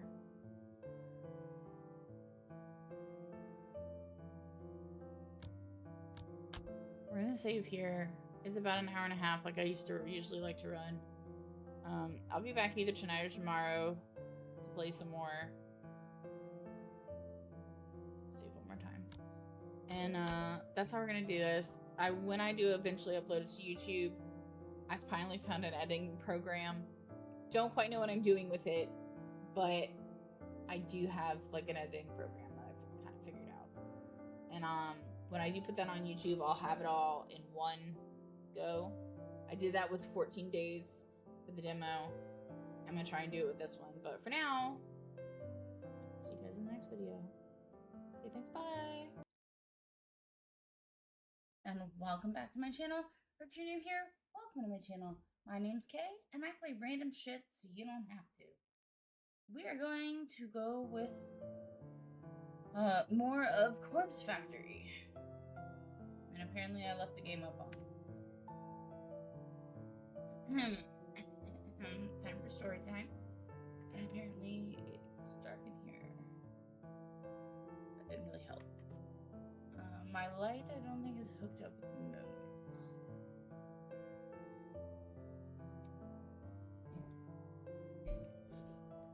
No, it's not hooked up at the moment. So I'm gonna have to be a little dark today. Many cables. Alright. It was a sudden spark of inspiration that guided me to begin fabricating corpse photos about a year ago. I can never quite recall exactly what it was that spawned the idea. Sometimes I get close to remembering, but the recollection dances at the edge of my mind and slips back into the darkness. Regardless, I ventured down a dark and dangerous path. I built Corpse Girl's website and invited strangers to request the deaths of people they knew. It was a sales tactic, simply a way to encourage users to submit images. I had no intention or means of ending lives. Little did I know of the true power I wielded. I only intended to create corpse photos and send them to people for fun. I wanted to startle and scare some unsuspecting fools. It would be a lie to claim that I didn't get off on it. The thought of people shrieking in fear at the sight of their own corpses was more than delicious. It sated my budding lust. It filled my God, I was doing good. It filled a dark hole in the depths of my soul and gave me purpose. Never in a million years did I dream that one of my corpse photos would result in the death of another human being. I'll never forget her name. Ruri Hatano. 20-something, slim, gorgeous, eyes that took my breath away the moment I gazed upon her portrait. She was the first person to make me feel bad about crafting hoax photos. The only person to make me feel bad about it. But I did it anyway. Corpse Girl never rejects a request. It's her. My conviction. I forged a beautiful rendition of her death. Thanks to some rather macabre source photos obtained via the database of the deceased, I strung Ruri's corpse up in a field like a ghoulish scarecrow. The photo was incredible. It was my fifth or sixth work. The fifth or sixth time a user of Corpse Girl's website requested a death. Ruri Hantano died just hours after receiving the photo. I didn't know why. I don't know why. I don't know if she killed herself or if someone murdered her. But I know one thing.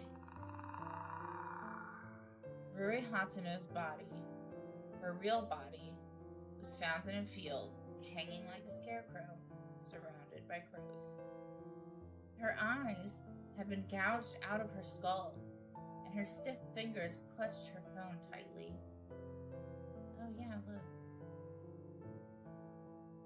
According to the news report, her photo displayed a familiar image, the very image I created of her corpse. When I first learned of Ruri's death, I was overcome with varying emotions. I felt sick, elated, disgusted, overjoyed, depressed, aroused.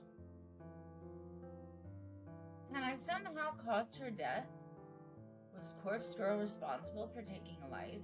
Okay, first off, I know she said she didn't know if she committed suicide or if someone killed her, but you can't hang yourself up like that by yourself. All I'm saying. Even though my hands were stained with blood, I still felt responsible. A lurid truth descended upon me at that moment. Corpse Girl had the power to end lives. And the more I dwelled on that fact, the more obvious it became to me. I began to feel that power pulsing through my veins, thrumming into my body as my heart pumped and pounded within my chest. I can't explain how the power works, and I don't know why I have it. But somehow, the corpse photos I created can compel a victim to end their own life, or compel someone else to end it for them. Ruri died in the way that I envisioned. Her dead body matched the fake corpse photo I painstakingly crafted. But I didn't even have to leave the safety and comfort of my apartment to ensure her death. Corpse Girl's power is real. Extraordinary, extraordinary, and I vowed to exercise that power as frequently as possible. Guys, do you say extraordinary or extraordinary? Leave it in the comments, because I really want to know. Very curious. Ruri Hatano died last year. Since then, I've been chasing that rush, that thrill that comes with snuffing out a soul. It wasn't hard to grow the popularity of Corpse Girl's website after that incident. Particularly dark corners of the internet gobbled up the news with enthusiasm, and the site saw an influx of new visitors. And on a few occasions, I've even overheard people in the real world whispering about the mysterious website that lets you request a death. I've crafted corpse photos for dozens of requests.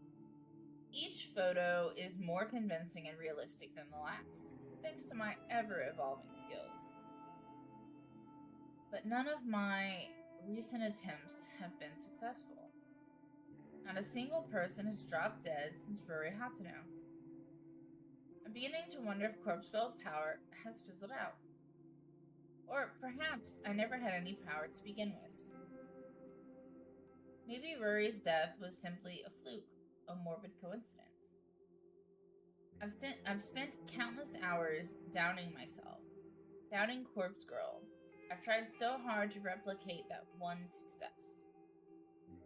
Every time, oh, my back is just, oh, I can't reach it.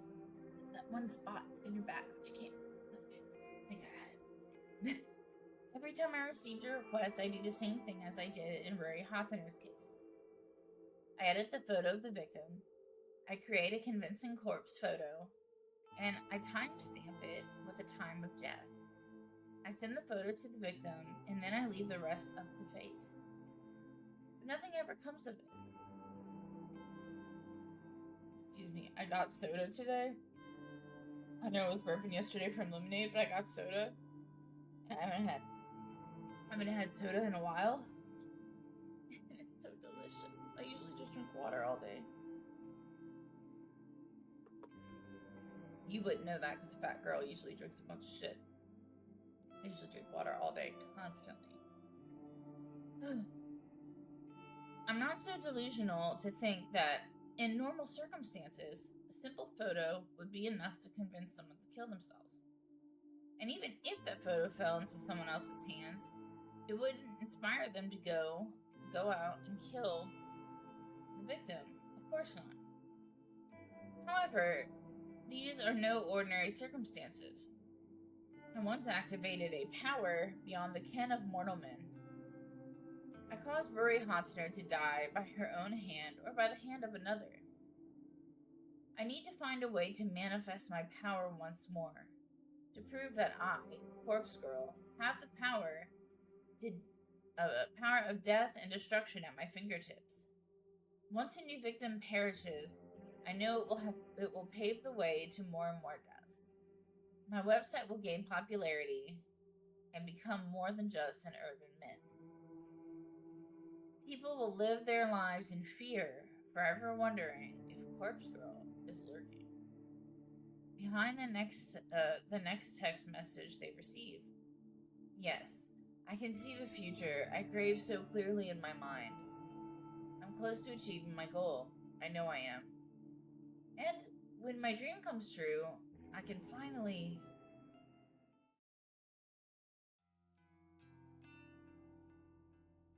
May 26th, Tuesday morning. The incessant chirping of birds gently kindles the embers of my consciousness. My heavy eyelids open to find my body contorted before me, legs splayed across the couch in the most uncomfortable position I can imagine. I groan and twist my torso, letting my spine pop and crack until the aches in my body drift away. I need to stop falling asleep on the couch. I'm still young, but I can't handle a night away from my comfortable bed. My eyes fall upon my open laptop, lying on its side on the floor. The screen is black, the battery drained. I briefly panic, hoping against hope that I saved my work before falling asleep. I stumble to my feet and pick up the laptop and charge toward the power outlet. I plug in and boot up, revitalizing the mechanical beast and feeling a wave of relief in the whirring of the internal fans, signifying the breath of life. The screen flickers and bathes my eyes in harsh light. My eyes squint against my will, and I make out the image before me. And I'm wondering why I'm not hearing anything, but it shows there's noise. That would help, wouldn't it? The screen flickers and bathes my eyes in harsh light. Oh, I read that already. I'm so sorry. The mutilated corpse of my latest victim. Perfection in picture form. The timestamp in the lower corner reads May 27th, 11:07, tomorrow's date. The photo is ready to be sent out. If I send it now, the victim will receive it immediately, notice the date, and realize that their death is imminent. It's time to set the wheels of demise in motion. Leaving my laptop on the outlet, I quickly dart into the kitchen. Well, to call it a kitchen is misleading. It's simply a tiled area connected to my living space with a small refrigerator, microwave oven, and a single hot plate. A small stack of drawers is nestled next to the fridge, and I pull open the second drawer from the top. Plunging my hand inside is always an odd sensation.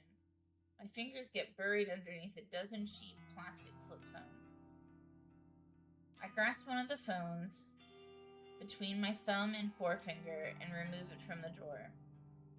It's a scratched up pink model from 2010 or so, a relic from a time not all that long ago, but that may as well be forgotten. I flip the screen open and turn the device on, relieved to see this artifact still holds power. To be fair, I charged up all these phones just a few weeks ago, but the fact that they retain a charge after being inactive for so long is a testament to their engineering. In any shady line of work, these kinds of phones are referred to as burners. Cheap disposable devices that are discarded as soon as their purpose is fulfilled.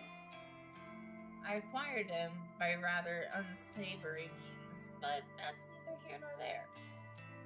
I use these phones to send out the photos I make. By doing this, I avoid using my personal phone and thus prevent anything from being traced back to me. When a photo has been sent, I keep the burner phone for 24 hours just in case the victim sends a reply. I know I'd get a good laugh out of that. Of course, I don't keep the phone on my person. I store it in an old shed out the back of my apartment. When 24 hours have passed, I remove the phone's SIM card, snap it in half, and discard it with the combustible trash. The phone itself gets smashed and trashed in the dumpsters outside a convenience store. I also delete the photos off my hard drive and clear my internet history. Obviously, I don't even use my own internet connection at home. I leech off my gullible neighbor's Wi-Fi. He's under the impression I can't afford my own internet connection. Whether or not I convince him of such is irrelevant, so he's happy to share his connection with me. Should the police ever try to track my actions, they'll only be led straight to my neighbor. I've gone to great lengths to ensure my actions are untraceable. This has all been in anticipation of my inevitable success. Looking down at the pink phone in my hand, I clear my mind and focus on the task before me. The photo is transferred easily from my laptop to the burner phone. Once complete, I open the text messaging app and enter the victim's phone number.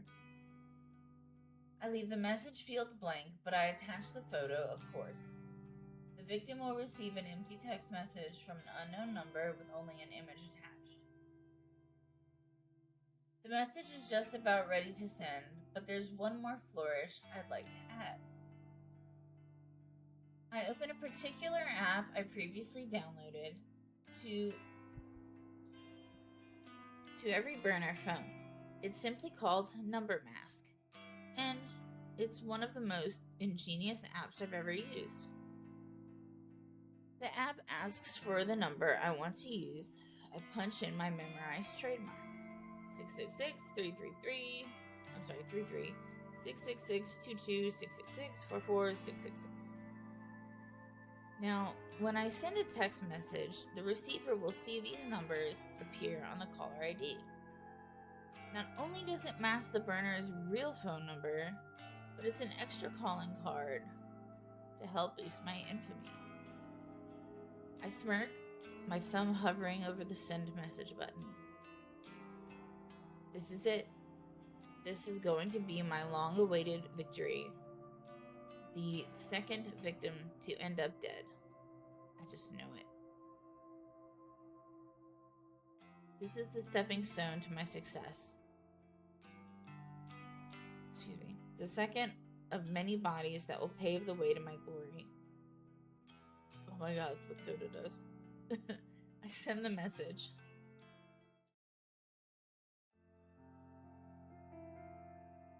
I arrive at work on time, just as usual. My handbag is heavy with the weight of several cans of coffee, hopefully enough to help me power through the day after having such a late night.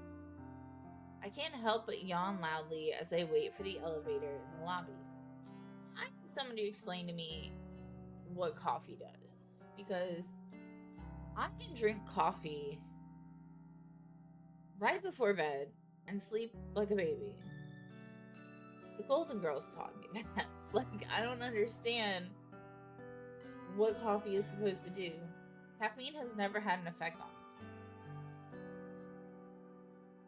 What does it do? My husband doesn't drink coffee. And he drinks Dr. Pepper, but that does nothing. He can drink a Monster and go to sleep, so he can't help me either. I can't help but yawn loudly as I wait for the elevator in the lobby.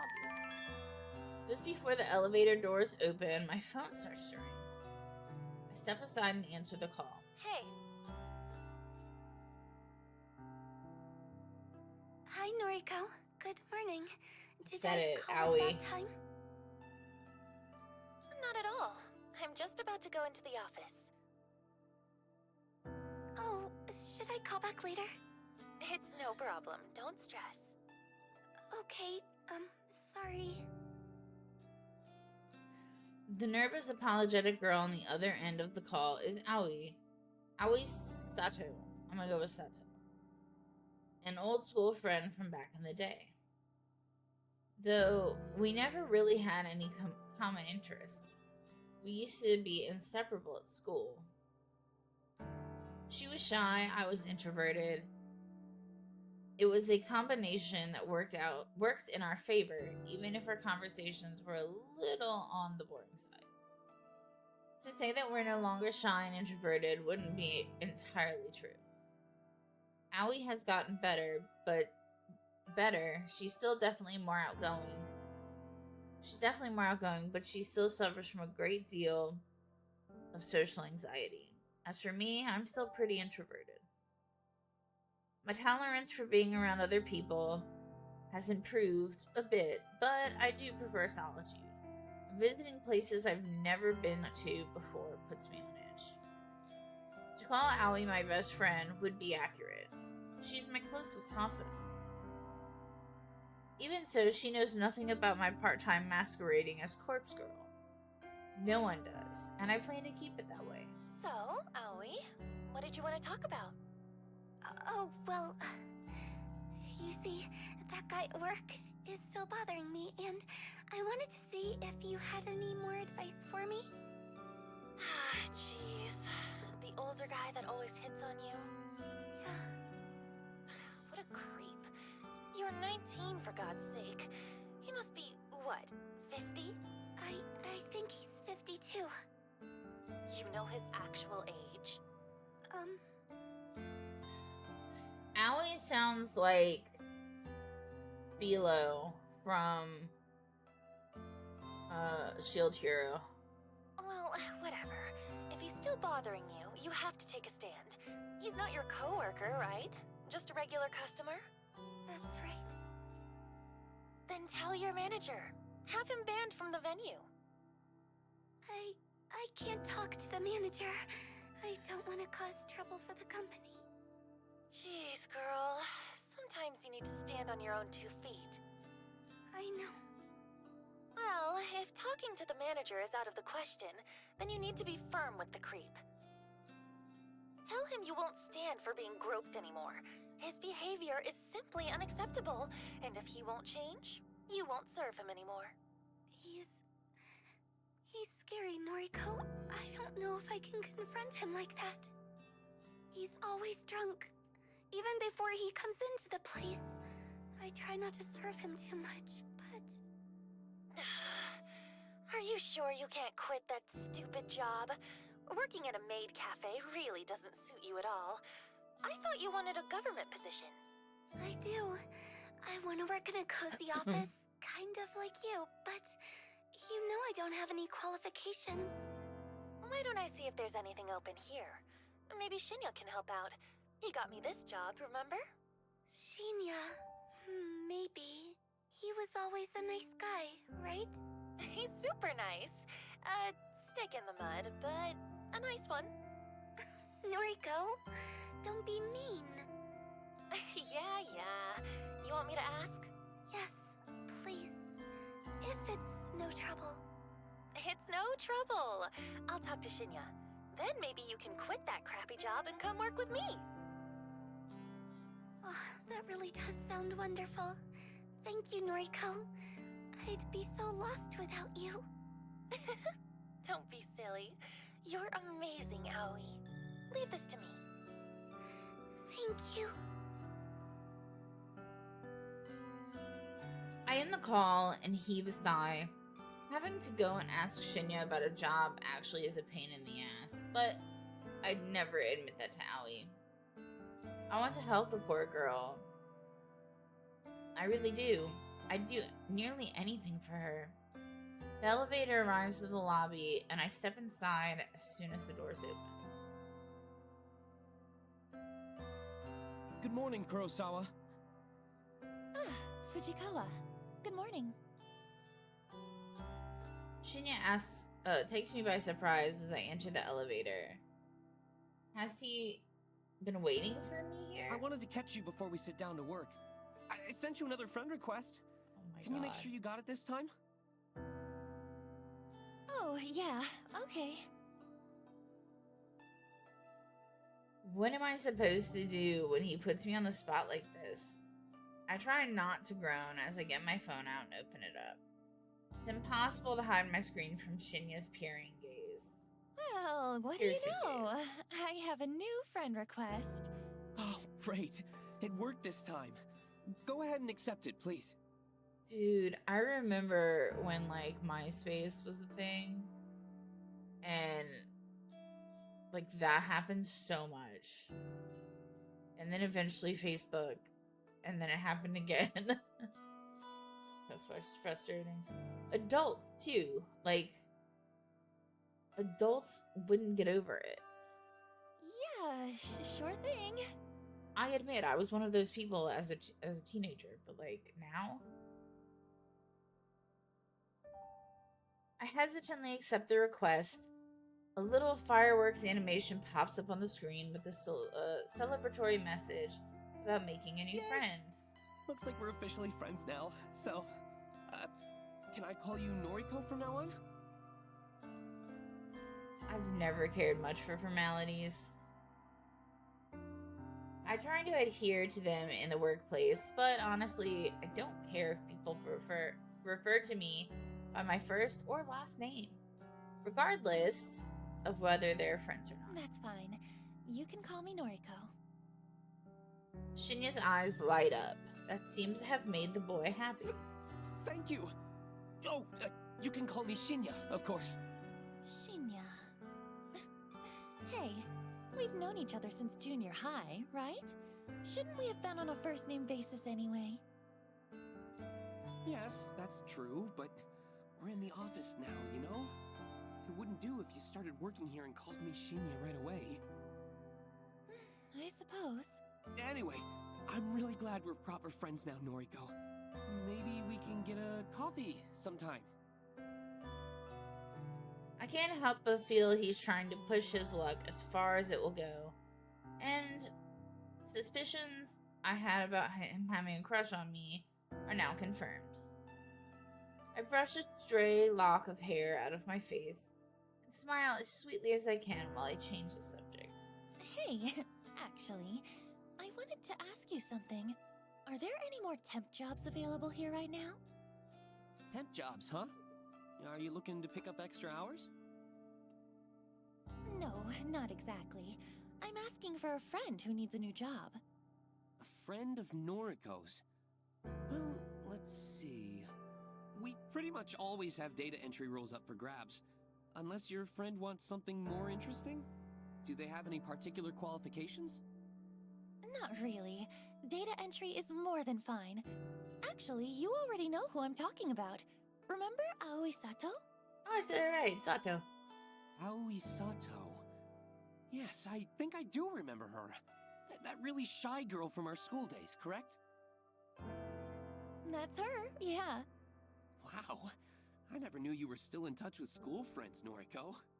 Aoi's probably the only one. We're fairly close. Is that so? As for me, I don't really have any friends from back then. My dog is barking. If one is barking, it eventually sets off the others. But he has no idea what he's barking at. He's old. Shinya's heartbreaking confession doesn't surprise me too much. He doesn't strike me as the type of person to have many friends at all. Sure, I'm the same, but... No. But what am I saying? We're friends now. So I guess I do keep in touch with school friends. Yeah, I guess so. Hey, I'll ask my superior if we can get Sato an interview. Is that okay? I'd really appreciate that. Thank you, Shinya. No problem. Leave it to me. He gives me an awkward salute before skipping away. Our little exchange has obviously made him pretty happy. For some reason, something that Tomoe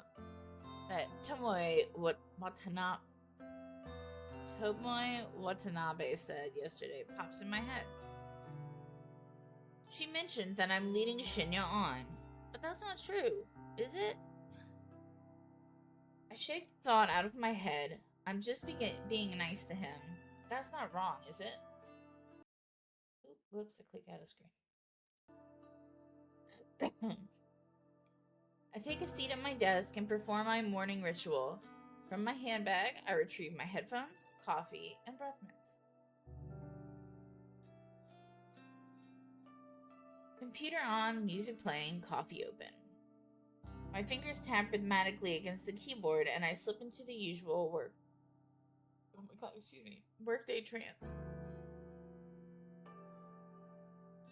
It's the soda. So, I see that you're connected with Shinya on noise now, huh? My walk to the train station is interrupted by a familiar, grating voice. Sounds like both of you are getting on pretty well. How did you... Oh, of course. Tomoe and I are already friends on Noise. She would have seen the notification that I accepted Shinya's request. It's actually kind of strange that Tomoe and I are connected through the app. We added each other on my first day of work before I learned how much of an intolerable excuse for a human being she is. We simply never deleted each other, even after all these months. Her posts are entertaining anyway. And since I rarely even post anything myself, she probably forgot we were connected at all. Until today. Now look, don't get me wrong, you hear? I ain't actually interested in Shinya. Nah, I'm real happy for you both, like. But what I can't stand is a skank like yourself getting some while I'm over here all dry like a desert. What the hell are you talking about? It pisses me off that guys just sluts like you, and you barely have to put in any work. My god. I can't stand that. Meanwhile, nice girls like me gotta put in so much effort to even get noticed. Bro, look at your shirt. You are not a nice girl. You think all of this is just natural? I put so much effort into how I look, you know? And guys like Shinya don't even bat an eyebrow at me. You mean bat an eyelid, right? Whatever, it don't matter. I'm sick of skanks like you getting everything for Oh nothing. my god. Look, let me be honest with you. I'm not interested in Shinya, and I'm not trying to be with him. I don't chase guys, and it's pretty rare that they chase me. You've got me all wrong. Like I'd believe you. Do you spend your time chasing chicks then? What? That's not your business. But you don't have to worry about me pursuing Shinya.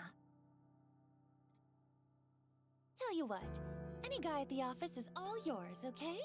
I'm not interested. Oh, is that how it's gonna be, slut? You think no one is good enough for you, but they're good enough for me? You're just like all the other girls. You think I'm worth being pitied? You think I need it? Well, I don't want your pity. You're nothing but a fake skank. Tomoe pushes forward, her bulk forcing me off the sidewalk, but into the thicket of trees bordering the path. What? Use the fuck out of me? The burning slap across my face comes out of nowhere.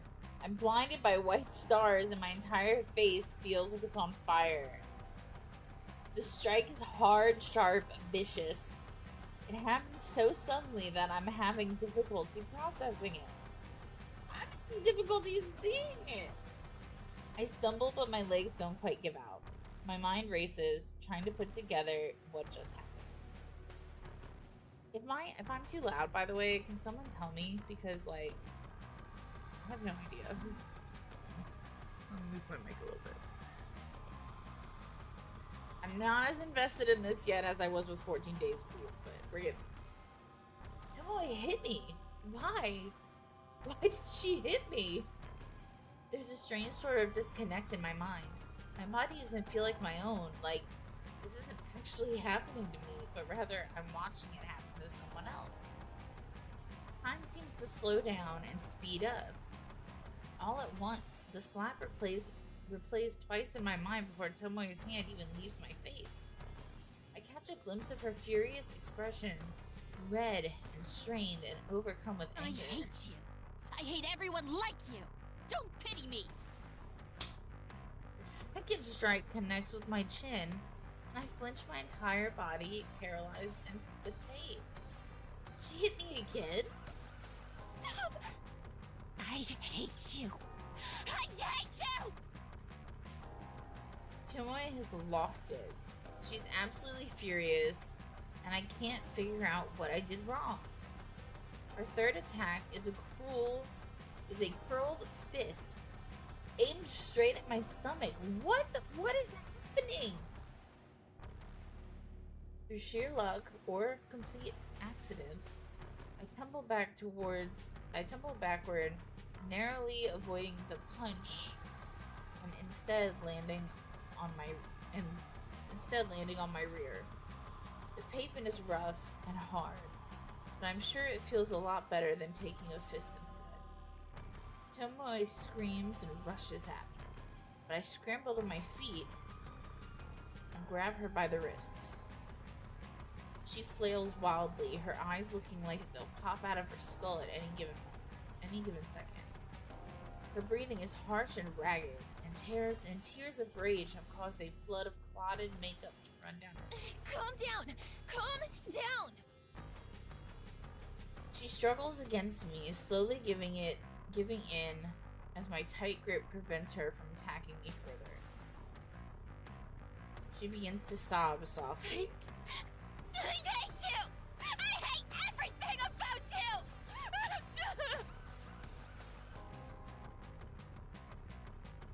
With a great pull, Tomoe frees herself from my grip. She steps away, cursing, and then runs past me. I blink in disbelief as she breaks into a sprint, heading in the direction of the train station. I raise a hand on my tender face and touch it gently. The stinging sensation is completely new to me. Never before have I been attacked like that. What the hell was all that about? I can't believe she hit me. She hit me. Oh, I forgot there's voices. I'm so invested. The pack of furs and vegetables pressed against my face soothes my swollen jaw, but does very little to calm my nerves. I'm still on edge after what happened today. Tomoe actually physically attacked me, all because I said something, I'm not sure what, that provoked her anger. Maybe that girl is more complicated than I gave her credit for. Seems like she has her own inner demons, just like the rest of us. I've replayed the event in my head 100 times since returning home. Without confronting Tomoe about it, I don't think I'll ever figure out what incited her aggression. But I don't plan on talking to her about it anytime soon. I wouldn't say I'm scared of her, but I don't exactly want to encourage a repeat performance. Excuse me. I rinsed the bag of frozen vegetables on the small coffee table next to me. I think I've done all I can to reduce the painful swelling for now. Sighing and leaning back, I let the soft padding of the couch consume my body as I sink deeper. My eyes glaze over as I bring my phone to my face. My fingers lazily tap and scroll as I look through a carefully curated obituary newsfeed. A list of deaths that have been reported throughout the day. Using a set of handy filters, I narrow the feed down to include only women's deaths. In the age range of 30 to 50, I set the location to cover all of Japan. I immediately exclude any results that mention natural causes of death. I'm looking for specific cases, suicides, or, as is more often reported, accidents. Of course, I'm looking to find out whether my latest victim has offed herself yet. Should this search string return no results, then it's pretty easy to look up recent murders. They're few and far between. Between suicides, accidents, and murders, I'd cover all the potential ways my victim could die. 9 out of 10 of the searches 9 out of 10 of the search results include a photograph of the deceased. Not a photo of their corpse, mind you. This isn't the database of the deceased I'm looking through. Rather, it's actually a nice, flattering picture of the recently departed submitted by their kin to go along with their obituary. I use the photos submitted with obituaries to compare and match with the images of my victims. This is the only reliable way I have to discover whether or not my victims have perished. If I knew a victim's name, I could easily look up their current fate. But my website doesn't ask for that information. Call it respect for the victim's privacy, but there's a lot more to it than that. But that's a topic to dwell on another day. Tonight's search turns up no solid leads. I'm disappointed, but this result isn't entirely unexpected. After all, I set the date on my latest victim's photograph to tomorrow. There's still time for her to freak out and end it all. I decide to go to sleep early tonight. I'm not even feeling hungry enough to eat the cheap convenience store meal that's been sitting in my fridge since yesterday. Though if I go to sleep now, it will feel like tomorrow arrives sooner. Tomorrow.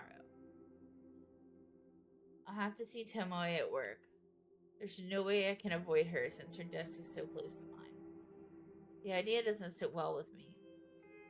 On the other hand, my victim might conquer herself, which would definitely make me feel better. It could very well be my next success, and the suspense is just about enough to kill me. Tomorrow.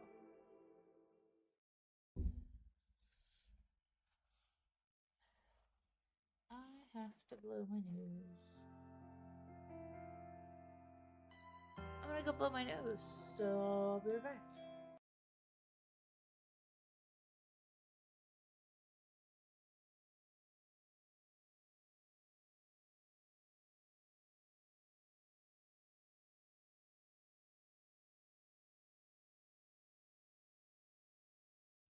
Okay, definitely sure you guys didn't want to hear that. I can't find a place for my camera at all. I don't know where it wants to live. Okay, that's gonna be good enough for now. Maybe.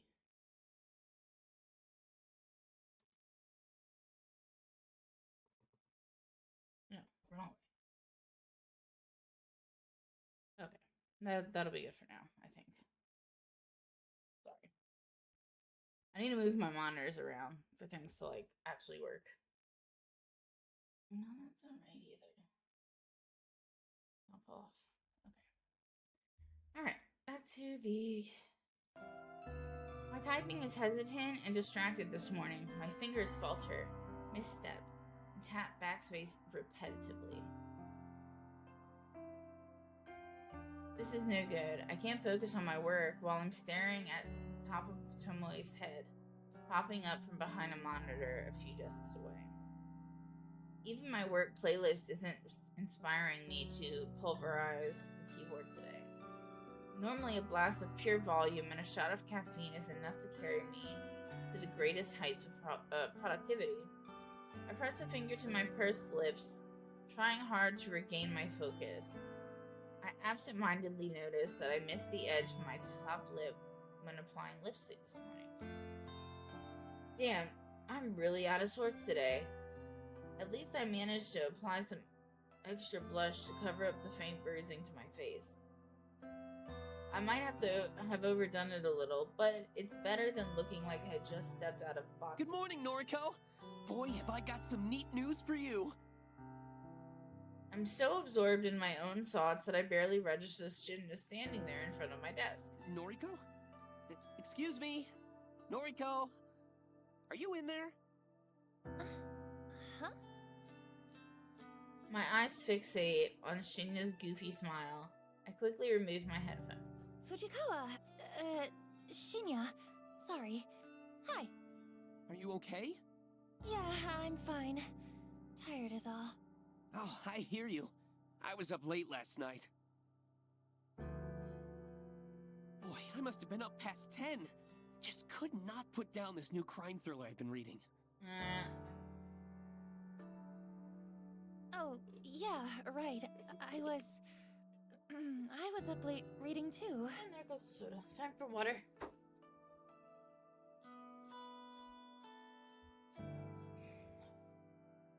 You're horror novels, right? Don't they leave you feeling a little scared before you go to sleep? No, not really. It's all fiction, so it's pretty easy to distinguish from reality. Is that so? Wow, that's not like my book at all. Wouldn't detective novels leave you up, like... The crimes in this story are all based on real cases. My jaw hits the floor every time I turn the page. Yeah. Anyway, let me tell you this. Your friend Sato can take a data entry opening starting from Monday. She doesn't even need to interview. That's how much the boss trusts me. I'm genuinely impressed with Shinya's ability to score Aoi a job. Say what you want about the guy, but the bigwigs obviously have faith in him. Wow, Shinya. I don't know what to say. Thank you. Thank you so much. Don't thank me yet. Sato is going to be worked to the bone. I hope she's prepared for it. Trust me, anything will be better than her current job. Really, thank you, Shinya. You came through for us here. Well, I'm just happy to help. Hey, Noriko, can I ask you something? Sure. Shoot. Shoot? Oh, right. An expression. Meow. Sorry, I just remembered this case in the novel I'm reading, where a police officer shoots at a perp, only to... Hey, you, wanted to ask me something? Right. Are you friends with Watanabe? I'd blink a couple of times. Tomoe? You're on a first-name basis with her. Then you must be great friends. Speaking of Tomoe, this last Friday the 13th, I don't remember what month it was, I'm trying to find the top of my big ass hoodie, not hoodie, sweater.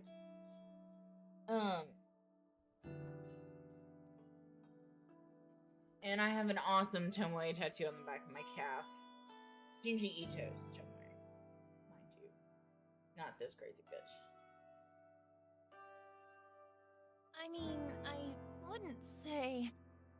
Listen, would you mind putting in a good word for me with her? I'm kind of interested in taking her out sometime, but I could never ask her myself. How do you go from wanting coffee for our main with our main character to that crazy bitch? How do you do that? I'm stunned, gobsmacked, speechless.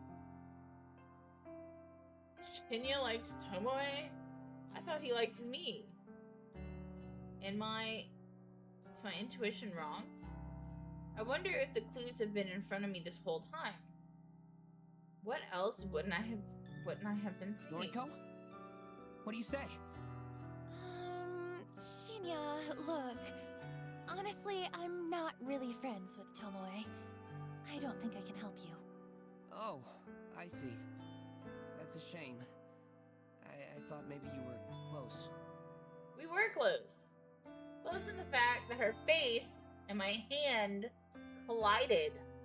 Darn. I guess there's not much to be done, is there? Even after I helped you and Sato out and all. Guilt trip. Is he seriously trying to guilt trip me? To guilt me? I have to hand it to him. I didn't think he had it in him. Well, I suppose you can just tell Sato to start work on Monday morning. Guess I'll see you around the office then. What? Shinya leaves and I bury my face in my hands. Has this world gone mad all of a sudden? Shinya likes Tomoe, not me. It's not that I'm disappointed. Hell, I don't have feelings for the guy, but for him to be interested in someone vapid like her just blows my mind. To add insult to literal injury, Tomoe assaulted me yesterday. She has a vicious, violent side to her that Shinya doesn't know about. I would have fucking told, dude. I would have said that this bitch fucking touched me. He could be in real danger if he pursues her. I'm completely unable to process what I should do. Shinya scored Aoi a job, and I'm truly thankful. Do I feel like I owe him one? Should I ask Tomoe out for him? Or warn him about her? I need to clear my head. I decide to step away from my desk and visit the restroom.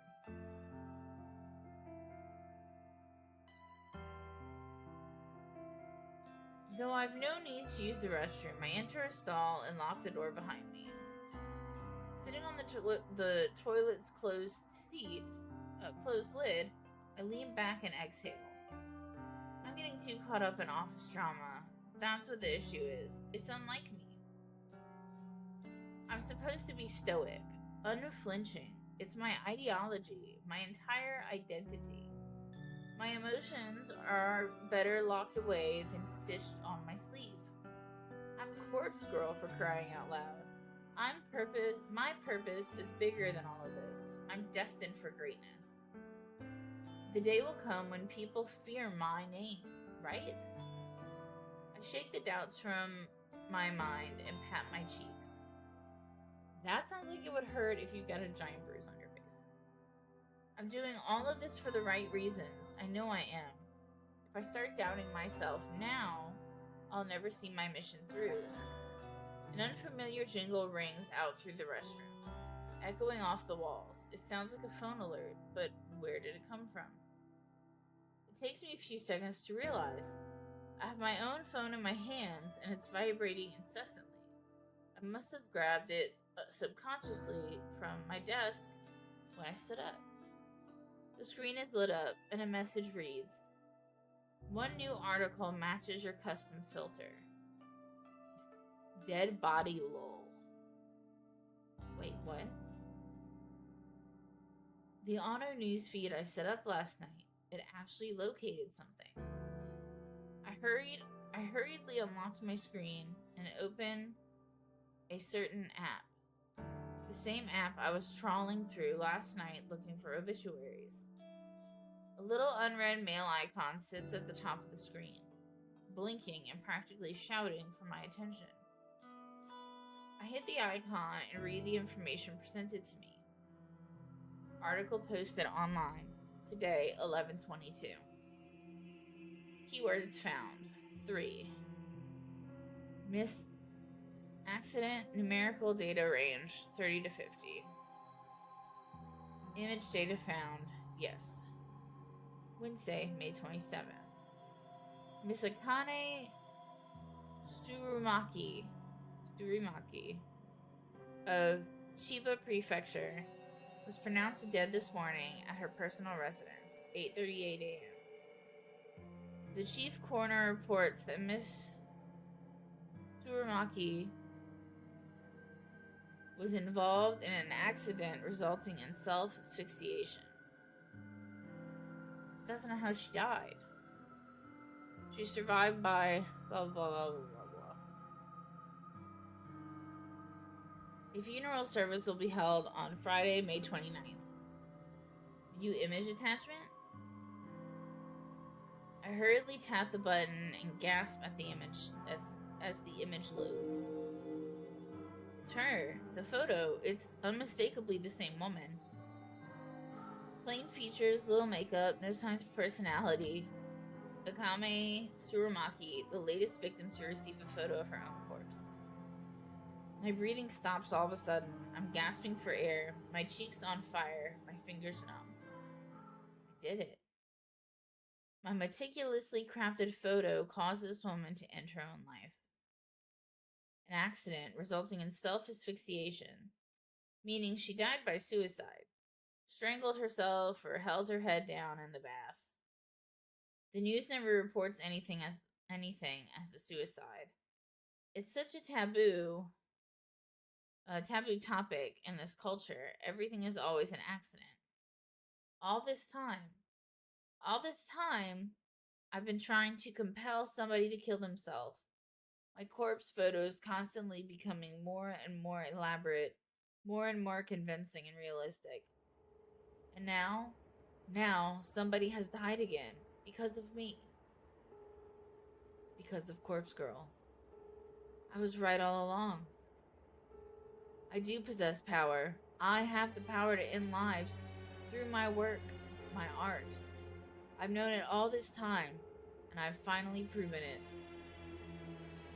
Ruri Hatsuno's death planted the seeds of belief in my mind. The belief that Corpse Girl is more than a mortal being. And now, Akane Tsurumaki's demise has caused those seeds to bloom and blossom in pure certainty. Corpse Girl truly can end lives. It's a wonderful revelation, and it relieves my turbulent mind. However, I can't get my fingers to scroll back up to reread the obituary. My hands aren't functioning. My legs dangle lifelessly from the toilet seat. My coffee from this morning is working its way back up my throat. I feel the sting of tears in my eyes. Sweat trickles on my forehead, dripping down my uncharacteristically thick makeup. All of a sudden, I can't breathe. My lungs refuse to take in any more oxygen. I panic and fall forward, miraculously slamming my hands into the stall door to prevent my head from colliding with the floor. My nails scrape against the door's enamel paint, peeling chunks of green from the surface as I slide down and down until my head rests uncomfortably on the damp tiles.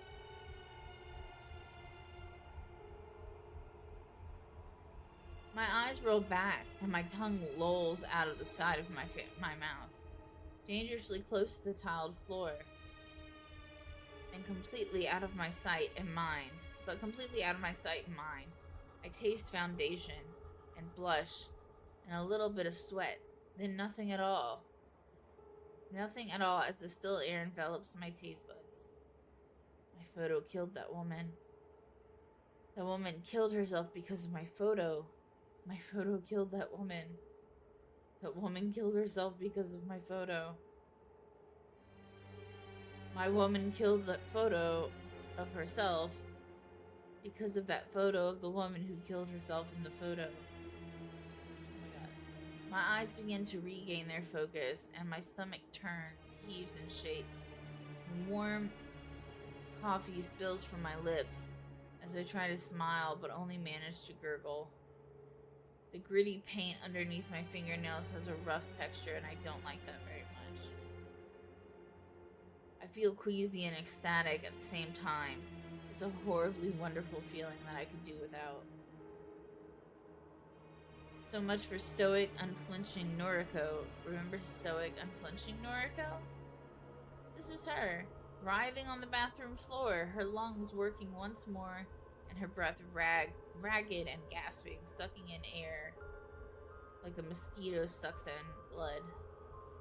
This is Noriko. Noriko with her grandiose fantasies of death and killing people without having to kill themselves at all. Without having to leave her apartment because the outside world is scary. And there are people out there probably trying to kill her. This is Noriko, me, the real me, acting tough and fearless when I'm crying on the inside. Always sad, always miserable, always lying on the bathroom floor with my fists clenched and my phone resting in a puddle and my life slowly spiraling out of control. This is me. I did this. I killed that woman. She had a husband and a daughter, and some random person requested that I kill her, so I did. She probably didn't do anything wrong. She looked boring. She must have just rubbed somebody the wrong way. Maybe she didn't even know what she did. Just like in how I rubbed Tomoe the wrong way. And I don't know what I did. But Tomoe slapped me twice. Hard, and it hurt. And it must have hurt that woman too when she strangled herself and killed herself. I killed her. I directly killed her with my indirect actions. She's dead now, and I'm alive. I'm still here, lying on the bathroom floor on the 14th story of Shinjuku's Temujin office building. And I have paint underneath my fingernails, and Aoi is going to start work here on Monday. But I did it. I killed her, finally, after countless months of pretense, of false starts, of failures and disappointments. I killed somebody against Corpse Girl again. Corpse Girl strikes for the second time. And above all else, above this grime and muck on the floor and the tingling feeling underneath my fingernails, above all of this, this feels good. This feels so, so good. Blood has returned to my legs, the pins and needles have faded, and my toes quiver beneath the stockings and shoes. An electrical charge pulses down my thighs and dissipates through my feet. I manage to plant two hands firmly on the tile and push myself up onto onto my wobbly knees. I suck in air and breathe all of it back out almost at once. I feel dizzy, and a bizarre warmth is welling up inside my stomach and chest. Oh my god. Okay, give me a second.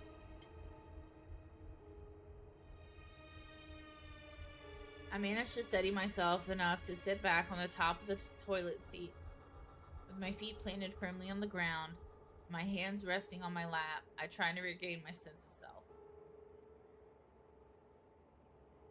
I might have lost my composure a little bit upon reading the news, but who could blame me? Everything I've worked for over the last year is finally starting to pay off. My second victim is dead. With this, Corpse Girl's popularity is sure to rise. More and more people will issue requests through my website. More and more people will receive corpse photos, and more people will... She killed herself. She killed herself. Oh, how I wish I could see the real body. If only I could see her mangled corpse, drenched in sweat and finally at peace. I notice my phone is wedged between my wet fingers. I must have subconsciously scooped it up from the pool of muck on the floor. I try to ignore the sticky texture clinging to the screen. My fingers no longer numb. I scroll up and reread the obituary article. Miss Akane Tsurumaki, 36, of Chiba Prefecture, was pronounced dead this morning. Dead. Pronounced dead. My breathing staggers again. Once again. My jaw gently lowers. Involved in an accident. Hot steam clouds my face, resulting in self-asphyxiation. I salivate unconsciously, a trickle of moisture creeping down my chin and dropping to my lap. My cheeks are flushed, my vision slightly blurred. She killed herself because of me. She killed... I let out a gasp as my hips rise against my will. My toes curl, my legs stiffen, my skin tingles. I lean back against the cistern, which is the top back of the toilet for those who don't know. And I don't mean that condescendingly. I know that's a word that some people are like, the what? Blah, blah, blah, blah. Penetrating the thin fabric of my clothes and chilling my burning hot skin. My eyelids flutter as my mind hazes over. It sounds like she's coming. I can't control my body any longer. All the anticipation of the last few days, the tension building in my muscles. I can't. My legs tense up, my knees buckle, my neck tilts back. A whispered gasp slips from between my lips. My phone falls to the ground once more as my fingers slowly uncurl. The dull tink sound as it hits the floor is the last thing my foggy mind registers before I drift away.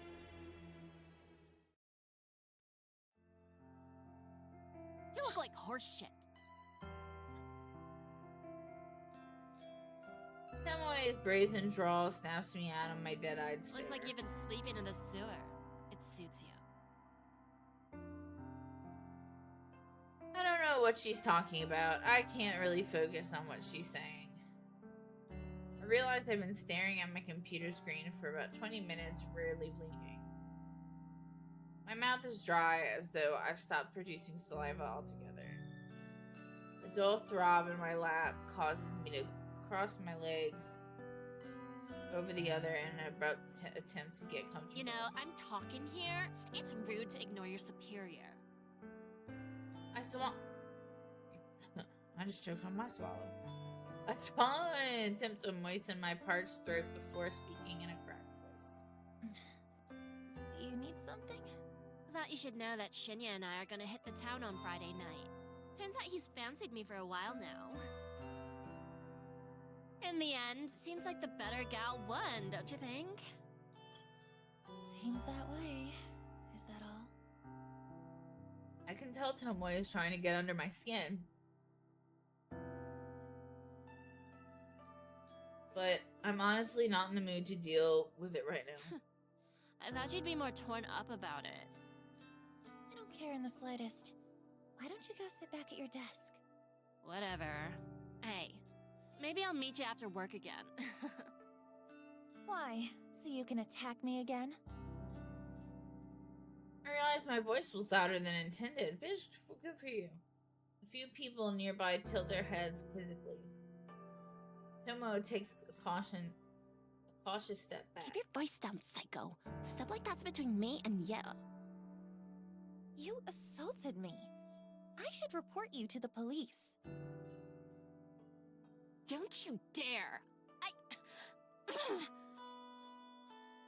Lost for words, Tomoe turns tail and walks away. I sigh and lean back in my office chair. Why do I feel so exhausted? Because you just, had a huge orgasm in the bathroom. My mind flickers, piercing together fragments of memory from the bathroom a short while ago. That's right. I let myself get carried away in the exhilaration of my success. I temporarily step away from my own body and let my basest instincts take over. But I'm in control now. I'm myself again. I'm Noriko, stoic and unflinching. I'm Corpse Girl, successful and feared.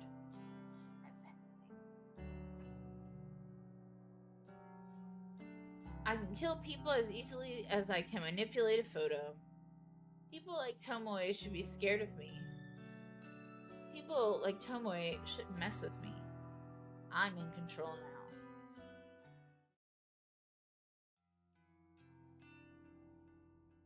Climbing the steps to my apartment is always such a chore. I wish I'd moved into a building with an elevator, but I simply couldn't afford to when I first moved out on my own last year. These old apartment buildings creak and groan when you ascend the stairs. God, I can't imagine what that's like for groceries, unless you get an order. On top of that, you can hear the bustling of other people within their tiny homes as you progress up each floor. There's always a slight whiff of mold or mildew whenever I ascend the stairs. I want to chalk it up to the fact that the building is so old, but it is possible some of the residents here don't keep their apartments very clean. At the very least, this neighborhood is decent. I feel safe in my home, even if it's small and cramped. And my neighbors are respectful, from what I can tell. Not that I really know them at all. In fact, the only neighbors I have regular contact with are the very same ones I leech Wi-Fi from. Some middle-aged divorced guy named Kenji, who lives on the floor below me, and his daughter Momo. Kenji's a decent enough guy. He works overnight, which unfortunately means Momo is left home alone a lot in the evenings. Momo's a sweet girl, perhaps 6 or 7 years old. Oh my god! She should not be left alone like that. Occasionally, I hear her singing drift up into my apartment, but it doesn't bother me too much. She's just a kid. It's the very same Kenji and Momo that I bump into when I'm climbing the stairs this evening. Oh, good evening. I don't know why, but I pictured him to be a heavy-set man. Hello. We're just on our way to get some dinner.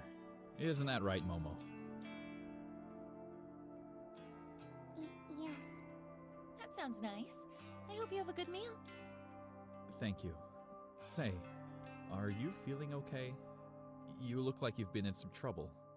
There's dirt or something all over that side of your face. I tilt my head and reach a hand on my cheek. Sure enough, dry muck has blended into my makeup and caked over my face. It feels like my eyeliner has smeared as well. Is this from when I fell in the bathroom? Damn it, have I looked like this all day? Oh, right. I try to make up some lies so Kenji doesn't worry about me. I actually fell asleep on the train home, and I guess the seats were kinda dirty. Is that so? You should wash your face and do your makeup again. I can help if you like. I can't help but smile slightly at Momo's generous offer. Thank you, Momo. I'll be sure to wash up and make myself look nice again. You should go have dinner with your dad. The girl nods resolutely. Well, I hope you're okay at any rate. Have you been working hard at the bank? Oh, actually, I just work at the head office for the bank, so... Oh, that's right. Sorry. Data something, right? Yeah, data entry. It's a bit dull, but I'm happy enough. That's good. That's very good. I know it's hard for kids like you to get good work in this economy. When you find a job like that, you really have to hold on to it. When I was your age, I could only find cleaning work.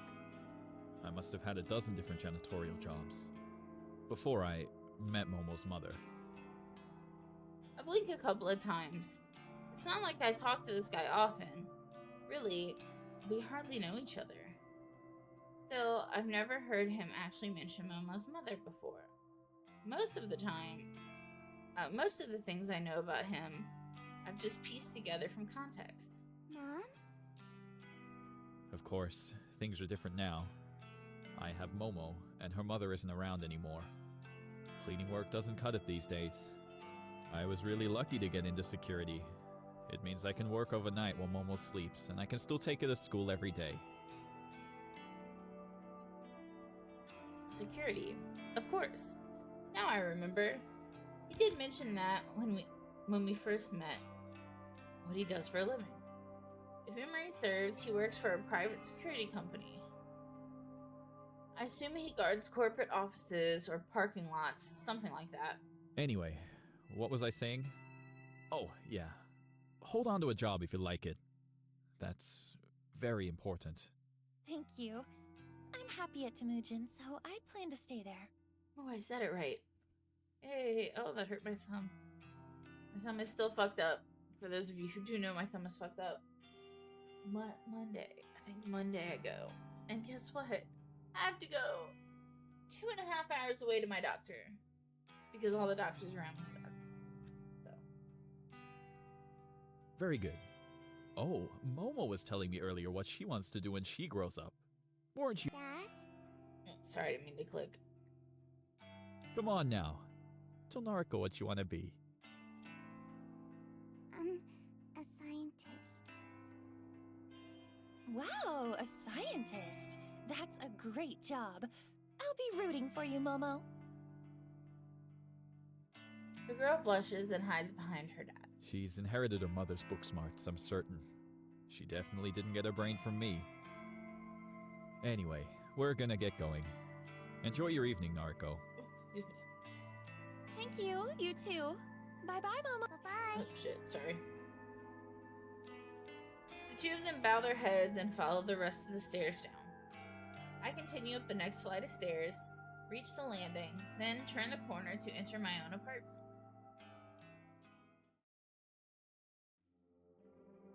The place is dark because I always make sure to cut the lights before I leave. I can't afford to leave any electricity running. My rent chews through most of my salary as it is. I flick on the lights and feel relief as the living room illuminates. My faithful couch and TV emerge from the shadows and I immediately feel at home. After throwing my keys and bag onto the coffee table, I slump down on the couch. What a day. I have an overwhelming urge to pull out my laptop and check my website for new requests. But my needs come first. I'm desperate for a hot shower. I'll need to cleanse my face, scrape the paint out from underneath my nails, and I'll definitely have to slip into a fresh set of underwear. Well, that's usually what you should do after you shower. Right? That's what I would do.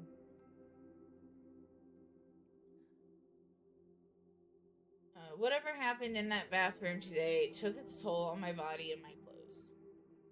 Well, the night is young. I can relax. For now, it's time to start scrubbing.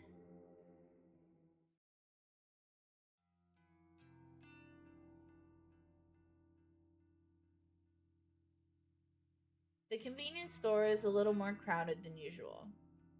The mundane chatter of business people, students, and workers buzzes in the air like a swarm of relentless flies.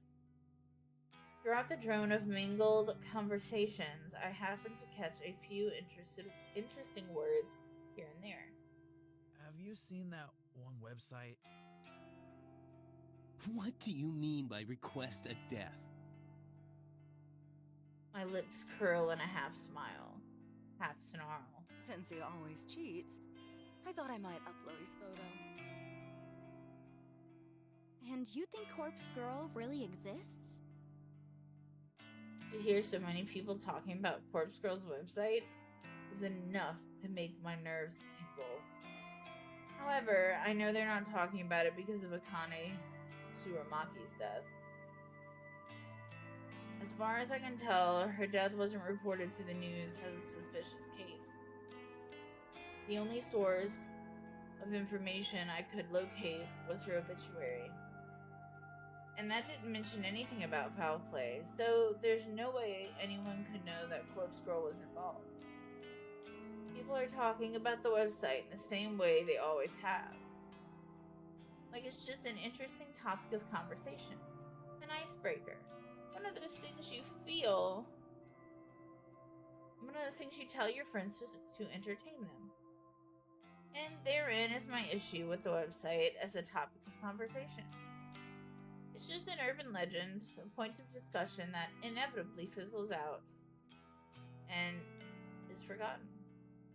People talk about it, people visit the site out of curiosity, but very few people take action and request a death. That's the part that annoys me. If people don't actively participate, how can I prove myself to the world? How can Corpse Girl claim her victims if there are no victims to be claimed? As long as the website is simply a talking point, a myth, an icebreaker, then Corpse Girl's ambitions will remain unfulfilled. To be fair, I haven't yet provided a compelling reason for people to take the website seriously. The death toll is humiliatingly low. I need to ramp it up and step up my game for Corpse Girl's sake. Until I manage to do that, people will continue to simply discuss the website in hushed tones, like it's some taboo fantasy that shouldn't be spoken of. But with some more time and some more victims, soon everyone will know to fear Corpse Girl. Thanks to the constant drone in the convenience store, I barely register the quiet melody of a ringtone. Eventually, my ears become keen enough to pick it up, and I answer my phone. Hey. Good morning, Noriko. Is this a bad time? Not at all. I'm at the convenience store. Oh, good. I wanted to catch you before work. No worries. I actually meant to call you yesterday, but the day got away from me. That's okay. I wanted to ask if you spoke to Shinya yet? Has she not been called? I sure did. Guess what? What? You start work on Monday! You'll be doing data entry with me. We might even get to sit near each other. Oh my gosh. Really? Are you telling the truth? Of course. When have I ever lied to you? Oh, Noriko. I'm so excited. Thank you. Thank you so much. Does this mean I can quit the maid cafe now? Yep. Quit today if you can. Oh my gosh. Thank you. Thank you. Allie, are you crying? I'm so happy. Making Aoi so overwhelmingly happy feels really good. I care so much about this girl. Her happiness is vital to me. I owe you so much. And Shinya, too. I know. I'll buy him a gift to give him on my first day. Do you think he'll like that? Yeah, I'm sure he will. That's a great idea, Aoi. What does he like? I managed to spill the answer to that without having to think twice. Crime novels. Oh, really? Oh, his dad is a detective, right? Okay, I can get something like that. Right now, I'm going to march into the cafe and quit. You tell him. Good luck, kid. Okay. Bye, Noriko. The call ends and I smile. Aoi sounds so happy. I'm really glad that I could help her out. She deserves to be. I barely have time to select a can of coffee from the line of refrigerated shelves before my phone rings again. Huh? Aoi? Sorry to call again, Noriko. I just, something was bugging me, so... What's up? Did I, this is going to sound stupid. Did I thank you for getting me the job? Oh, yeah, you did. A few times, I think. Okay, phew. I just wanted to check. It was bothering me, and I didn't want to come off as ungrateful, so... you know what? Just to make sure. Thank you, Noriko. Okay, I'm going now, really. Bye-bye. Bye, Aoi. The call ends and my brow furrows. That was strange, but maybe not so strange for Aoi. I guess she really wanted to be polite. I shrug it off and return to selecting my coffee for the day.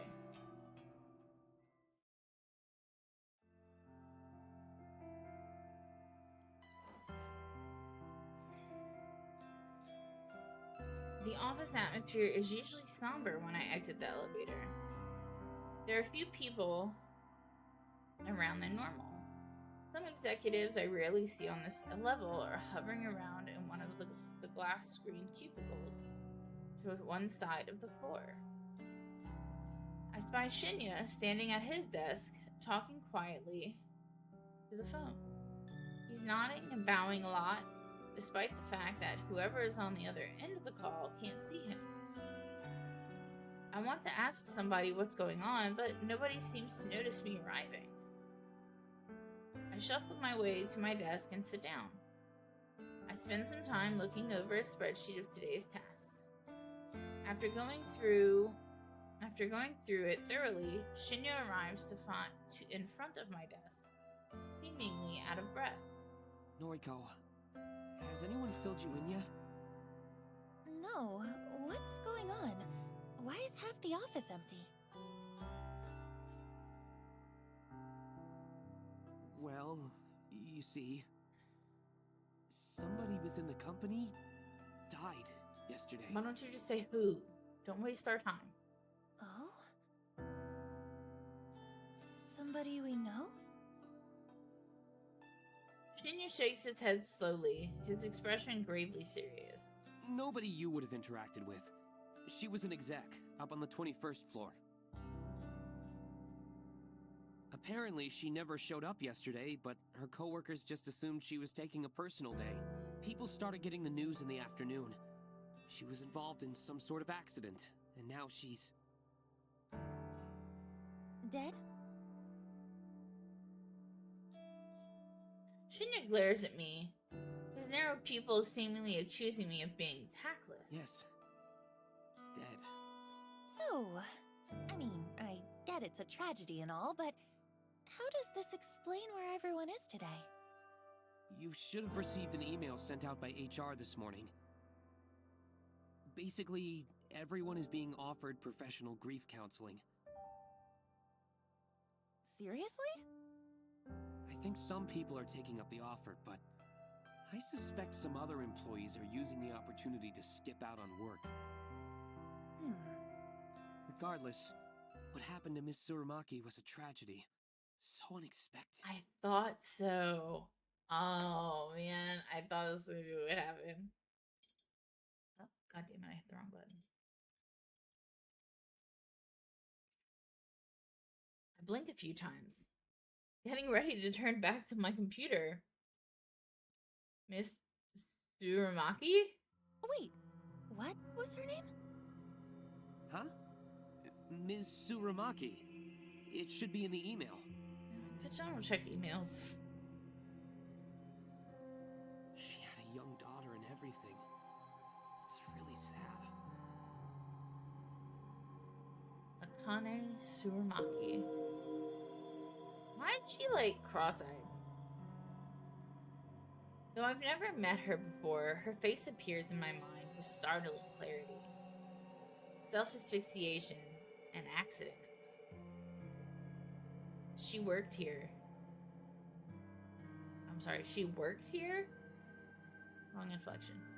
I can scarcely believe it. It's true that this is a massive company with thousands of employees, Japan-wide, but still. For her to work in the very same building as me, it's too coincidental. It doesn't feel right. Would I have gone through with killing her if I knew she worked in my building? This scenario creates more questions than answers. The person that requested her death. Do they work here? Do they also work here? It would have to be somebody who knows her well enough to want her dead. Odds are high that they work here as well. You okay? I realized that I've been spacing out and I turned back to Shinya. Yeah, sorry. Just thinking is all. Well, grief affects us all in different ways, I think. The details for the counseling sessions are in the email. Be sure to take up the company's offer if you think it'll help. As for me, I think I'll be okay. Some quiet reflection on the matter should help clear my head.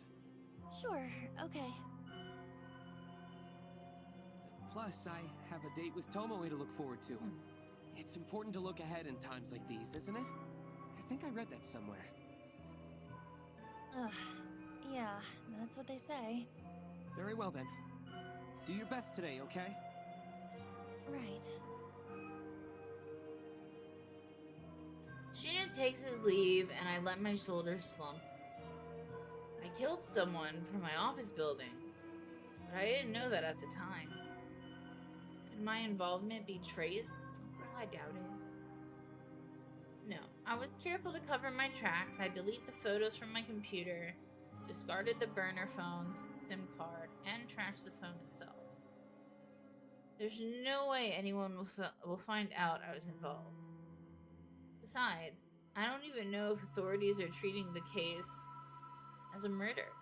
As far as general information goes, it would seem like it truly is being treated as an accident. I'm in the clear. I know I am. However, I sure would like to uncover the identity of the person who requested Furumaki's death. The thought that it could be someone I work with makes me way too curious.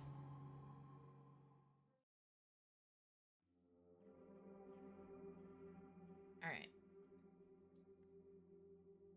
We're gonna go ahead and save.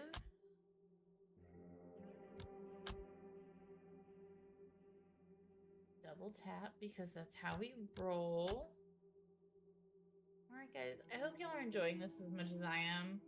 I have had this sitting in my library for a while, and as much as I get tired of reading, I really enjoy these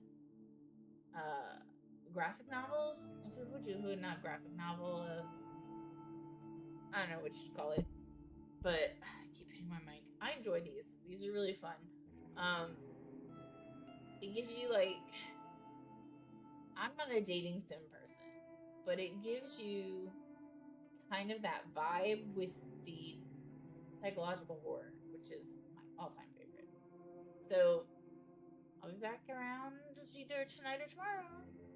Sorry I don't have the times yet for you guys. I'm not really good with scheduling times. I'm trying to do them around when my dogs get put up for dinner, and then if my meds haven't taken control, I try to come again and go for at least an hour, or until my meds kick in. But anyway, I'm starting to learn how to. I found a video editor program. I'm not great at it, but I'm starting to learn how to use it. So for those of you who want to see the whole video on YouTube because you don't want to keep coming here, that's great too. But anyway, I'll see you guys in the next video. Okay, thanks, bye. And we are back with some more Corpse Factory. It is after 7 o'clock here, so it's actually 8, a little after 8 p.m. my time. And if you're new here, that means it is time for medication roulette. Because I take a lot of heavy medication when I sleep at night, I'll prescribe before anybody freaks out. And it kicks in when it kicks in. When that happens, it's time to call it quits. It could be 30 minutes, it could be an hour, it could be 3 hours. Who knows? Anybody's guess. So let's go ahead and continue, because I am invested. I'm kind of tired of reading the literature novels, or whatever they're called, literature heavy games, but I'm invested. Alrighty, so come here, microphone. Despite work being eventful this morning, the rest of the day passed quietly. Even Tomeo kept her distance from me. I wonder if I scared her off when I casually mentioned reporting her to the police. Not that I actually would report her. That would lead to the police getting mixed up in my life, and I can't really have that, considering my moonlighting occupation. Especially now that I know I have a connection to Tsurumaki. I brushed my hair in front of the mirror in my bedroom. Is that the mirror? I expected like a mirror. I removed my makeup and revealed the ever so faint bruise on my cheek, fading token of my fight with Tomoe, not Tomeo. Since tonight is rather cold, I decided to snuggle up under the covers in bed with my laptop. I crawl into bed and pull the plush blankets up over myself. The warmth and softness is immediately comforting, and I have to fight the urge not to fall asleep here and now. To keep myself awake, I check the requests on my website. I'm pleasantly surprised to find there are 2 new requests. 2 in one day. My heart begins to race, and I quickly open the messages. The first message reads, request details. Today, 11:14 a.m. local time. Victim's phone number. Image attached, not found. No image attachment? What? I thought I configured the website to reject requests unless an image is attached. This is really irritating. I got my hopes up for nothing. Takes me a second to remember that there's another request waiting. My optimism renewed, I hurriedly click into the unread message. Request details. Today, 5:06 p.m. local time. Victim's phone number. Downloading image attachment. Yes, this request has been submitted correctly. The image is loading before my eyes. The new victim is male, early 20s. He's fit and athletic looking. His clothing is casual, so it's impossible to infer what kind of work he does. The photo of him is pretty simple. I don't know if he uses it for his noise profile or if it's an ID photo of some sort. Either way, he looks like a happy person. Also, again, I didn't hook up my light, so I do apologize if the camera is dark or whatever. Anyway, my office is still, by the way, half-assed. Like, it's still not completely unpacked. We moved at the beginning of December. There's so much to do. Eventually, I'm gonna have, like, this cool office background. And you guys are gonna be like, ooh, because right now you can't see my... No, you can't see it at all. My giant Fallout helmet that I got, like, a long-ass time ago in the background. But I've got, like, so much shit that I want to put up. Anyway, sorry. I'm not so naive to pretend I can't guess at the reason this guy is wanted dead. Perhaps an ex has submitted his details after a bad breakup, or a jealous sibling wants him out of the picture. People's motivations are purely selfish. Requesting the death of somebody is guaranteed to be motivated by self-interest. So why did somebody want Tsurumaki dead? She was so plain-looking, so uninteresting. She didn't look like she was capable of even thinking about wronging somebody. Did somebody want revenge on her? Or did someone simply find her so dull that the thought of removing her from the planet seemed appealing? I interrupt my own thoughts and return to the task at hand. Dwelling on a past victim won't do me any good if I want to continue my streak of success. This new guy is attractive. It's almost a shame to have to chop him up. Well, we all get what's coming to us. No sense in trying to avoid scarring a pretty face. Beauty is superficial anyway. I know that as well as anyone. No one deserves to be spared just because they're good looking. Beautiful people should suffer as much as anyone else.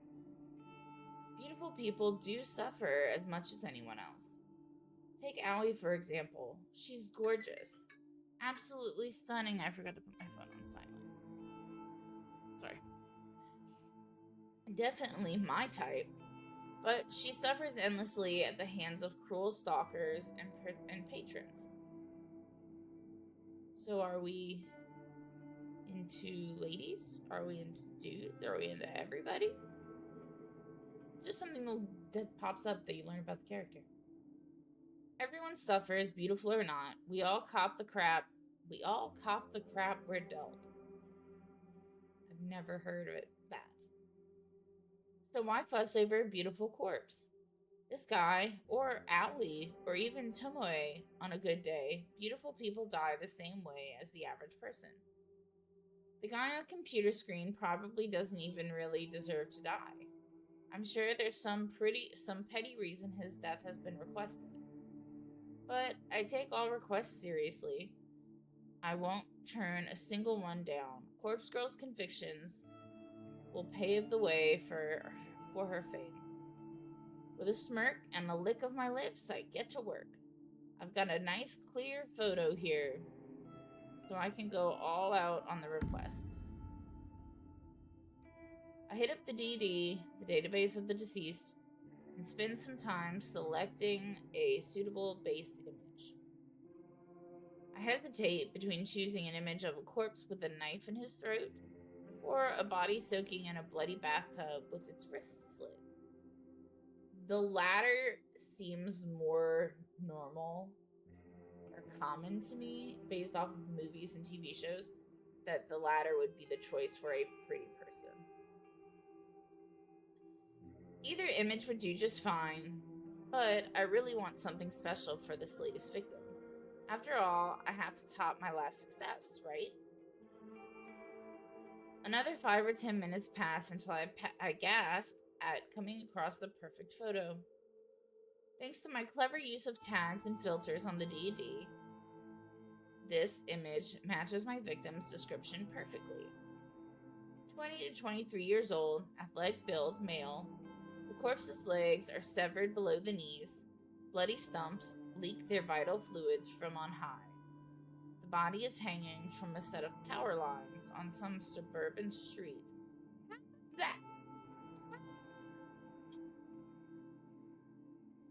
How do you... That's like when you see a car accident and the way they ended up, you're just like, how the fuck? How did that even fucking happen? Like, what ass did they pull that out of? That's what this makes me think of. Like, how does that happen? It's perfect. Beautiful, even.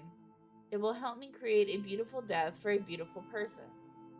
I kind of have to question the story behind this photo. I wonder if the police ever investigated and discovered what happened to this sucker. Well, regardless, this will serve my purpose. I download the highest resolution copy available and save it to my hard drive. Oh, she has the fleur-de-lis! My New Orleans heart is happy. My fingers trace along the computer's trackpad with practice movements, clicking, tapping, dragging at random intervals. The night carries on.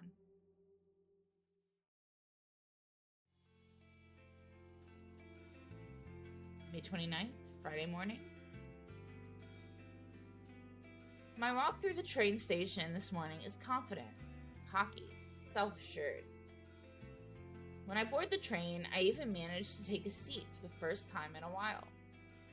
I withdraw a worn book from my handbag and flip open the cover. There's a name scrawled in blue ballpoint pen on the first page, but it has become faded and illegible. Clearly, I am not literate. Illegible over time. I don't quite remember where I picked up this book. Maybe I discovered it at a secondhand bookshop. Who knows? I own so many obscure tomes that I can't be expected to recall everything. Every single one. Its aged cover and weathered spine both bear the same title. Faust, photography. Photography? I don't know how to pronounce. Anyway, a comprehensive history of photo manipulation. Oh, so Faust as in faux, fake, and then photography. The book is written in English, and it's a slog to work through with my limited knowledge of that language, but I like to skim through it primarily for the photographs contained within. The examples of early image doctoring from centuries ago fascinates me.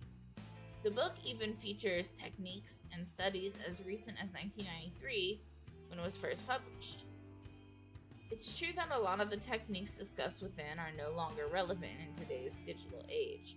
However, there's a hearty section dedicated to the art of manipulating corpse photos, something that I am indeed very, very interested in.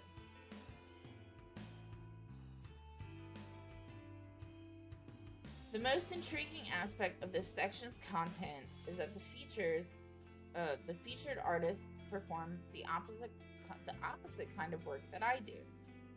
Instead of manipulating images of the living to make them appear dead, the artists in the book edit of the dead in order to make them look alive once more. What's interesting is that book says it was published in 1993, and we have so many. Like, I really want to collect them, but they're so expensive at this point for collectors. Is photos of the dead. Like, back then, like way back when. I say that as someone with a house that's built in 1900. Way back when, people were so poor they couldn't afford photos.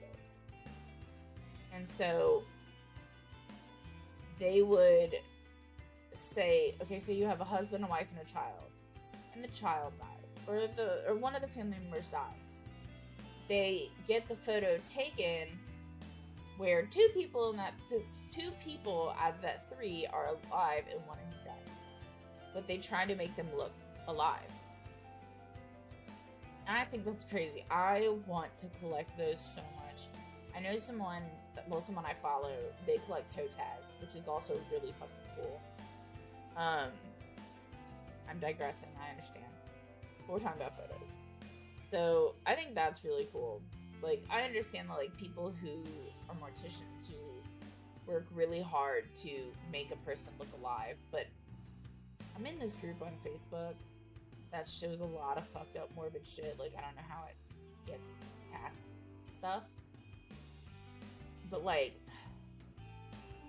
a lot of morticians people post of their relatives that passed away in the casket, and they look horrible. That's one reason I want to get cremated, because it's just terrible. It's awful. They don't look like them. And it's crazy because back in the day, the couple of funerals I've gone to, they look more like themselves than these people that have recently passed look like. Like, are people just like, I don't know. I'm in a rant for no reason. Okay, let's go. Anyway. In bygone eras, when photographers of people were taken few and far between, a sect of artists decided themselves to honoring the memories of the deceased. They did this by making the photos taken upon death look beautiful and full of life. These photos were gifted to family members and loved ones. The tradition makes sense. Imagine if you lost someone dear to you and you had no photographs of them. Wouldn't it be wonderful to receive one last memento, a beautiful image of the way you remember them? Instead of using makeup to beautify a corpse, these artists applied paintbrush and pinned directly to a photograph. That's cool. To seemingly bring the deceased back to life. Excuse me. The immersive aspect of this process is the way they illustrated the corpse's eyes to look full of life. Oh my god. I'm gonna digress for a second again. True crime people. true kind people. I know some of you are there. I know it. Israel Keys. Israel Keys. One of my favorite serial killers. They're the murder that got him caught. Samantha Koenig. He kidnapped her. She died. Killed her. Unalived her. Whatever the fuck. And tried to get a ransom. And to show proof that she was supposedly still alive, he sewed her eyelids open, put makeup on her, and had her appear to be holding that day's newspaper. Don't know it? Israel Keys, Samantha Koenig, in Alaska. Look it up. Anyway.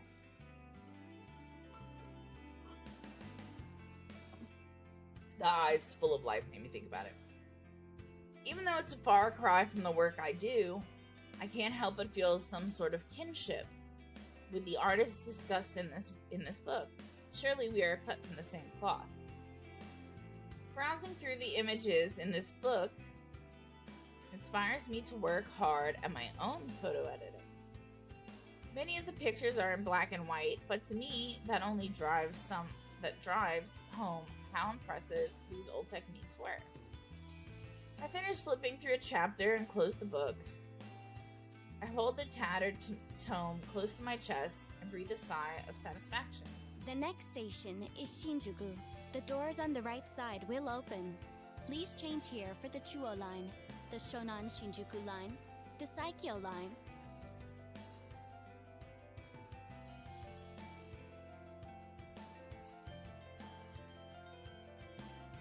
I quickly stuff the book into my handbag and get ready to disembark the train.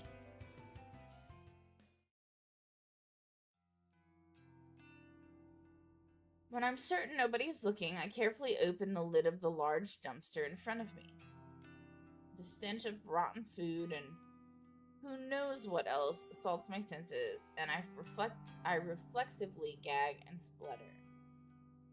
Splutter, that's a fun word. Feels good on the tongue. The staff at the convenience store really need to seal their trash in plastic bags before tossing it in here. Ugh, this is disgusting. I have to stop doing this. The raised open lid locks in place at a 45-degree angle, allowing me my now free hands to retrieve a small black object from my handbag. It's a flip phone, a cheap plastic thing with a shiny charcoal finish. I open it up and tap on the retro tactile keys, confirming that I've completely deleted all sent images and messages and photos. Nodding to myself, satisfied that I've covered my tracks, I eject the battery from the back of the casing and toss it in a dumpster.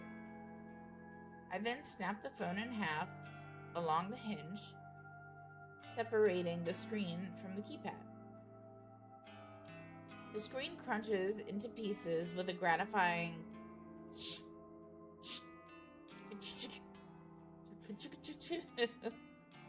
underneath my shoes. Crunch. A satisfying crunch. I retrieve the smashed parts from the asphalt, careful not to prick my fingers on the sharp glass. With hardly a glance, I unceremoniously launch the broken parts of the phone into the dumpster. I clap my hands together to dust them off, then shut the dumpster lid and hurry away. I sidle between the brick wall of the convenience store and a narrow metal railing extended to keep people like me away from the dumpsters. Now in front of the convenience store, I finally feel I can breathe deeply without fear of inhaling the toxic contents of the dumpster. I let my lungs take their fill before nonchalantly crossing the street. That takes care of my latest burner phone. Before leaving the office building, I cracked the SIM card in half and disposed of it in the combustible trash. Now, with the phone itself destroyed and discarded at a different location, my mind is at ease. It has been slightly less than 24 hours since I messaged my latest victim. That athletic guy that I may have briefly fantasized about during my restless slumber. My general rule of thumb is to keep a burner phone for exactly 24 hours before sending a photo. However, I made an exception today. I wanted to discard the phone early, clear my anxiety, and get a full night's rest tonight. Besides, it's not like anyone ever replies to the messages I sent. I'd love it if they did, but it is what it is. So, really, there's no point holding on to the evidence of my wrongdoing for longer than necessary. If memory serves, I wrote tomorrow's date on the latest victim's timestamp, May 30th, 10:31 a.m. The victim may decide to kill himself today, of course. He could end up just like Akane Suramaki. But if he's anything like her, he'll hold out until he's just a few hours before the designated time. He'll let panic and fear boil and build inside him until he just can't take it anymore. Or someone else will come along and end it all for him. I can't be sure. I still don't know what happened to Ruri Hatano. Did she kill herself, or did someone else snuff out her life? I gotta move some things around on my desk because my mic is.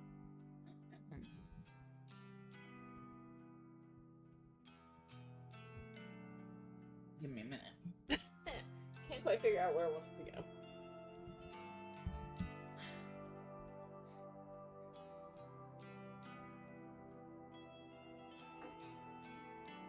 Okay. I think that'll work. Maybe. Sorry, guys. I just don't know where I want it. Okay. That'll do, pig. That'll do. Alright. Either way, I'll start researching obituaries tomorrow. I'm confident that this will be another successful request. If it is, I'll truly be on a winning streak. With butterflies in my stomach, I cross the road. Oh my god, excuse me. On my route home, I usually like to trek through the small park close to my apartment, provided the weather is decent. I avoid the park in the mornings, as a lot of people walk their dogs and I can't risk my allergies flaring up before I reach the office. In the evening, the park is much emptier. I suppose I finish work a bit earlier than most people. So, while everyone else is busy, I can enjoy the fresh air and scenery. I make my way along the neat, broad dirt path that contacts one side of the park to the other. Wooden benches line the path at regular intervals, and at this time of the evening, it's common to see a homeless person, or two using a bench as a resting place. This city has more homeless people than the general population would care to admit. I try to not think much of it as I walk by every day.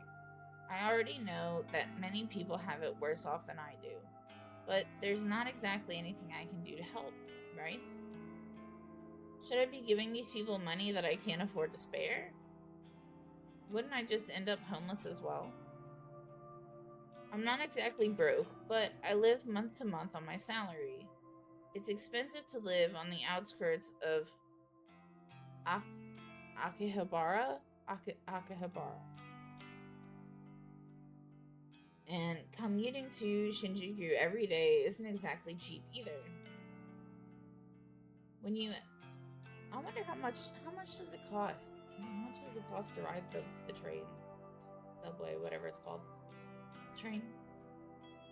When you add in electricity bills, phone, food, I don't eat unless I have to, but I'd starve if I didn't buy a meal every other day. Jesus Christ. No wonder I'm fat. No wonder Americans are fat. And don't even get me started on the cost of the coffee I drink. If I'm lucky, I can score a can for 100 yen, but more often than not, I'm paying up to 150 for a single can.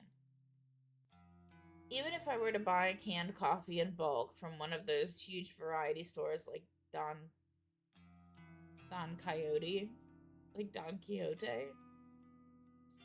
I'd still only save a handful of loose change.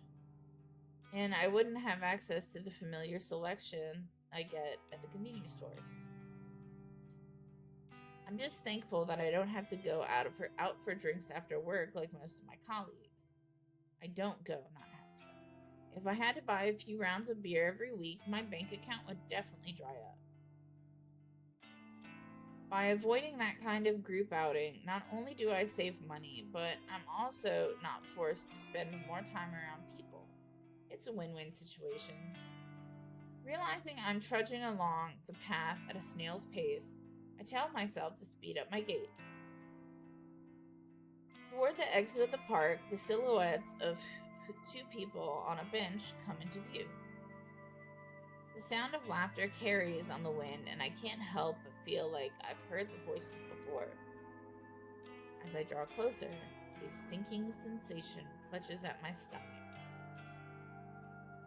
I immediately get the urge to turn around, but I'm so close to home.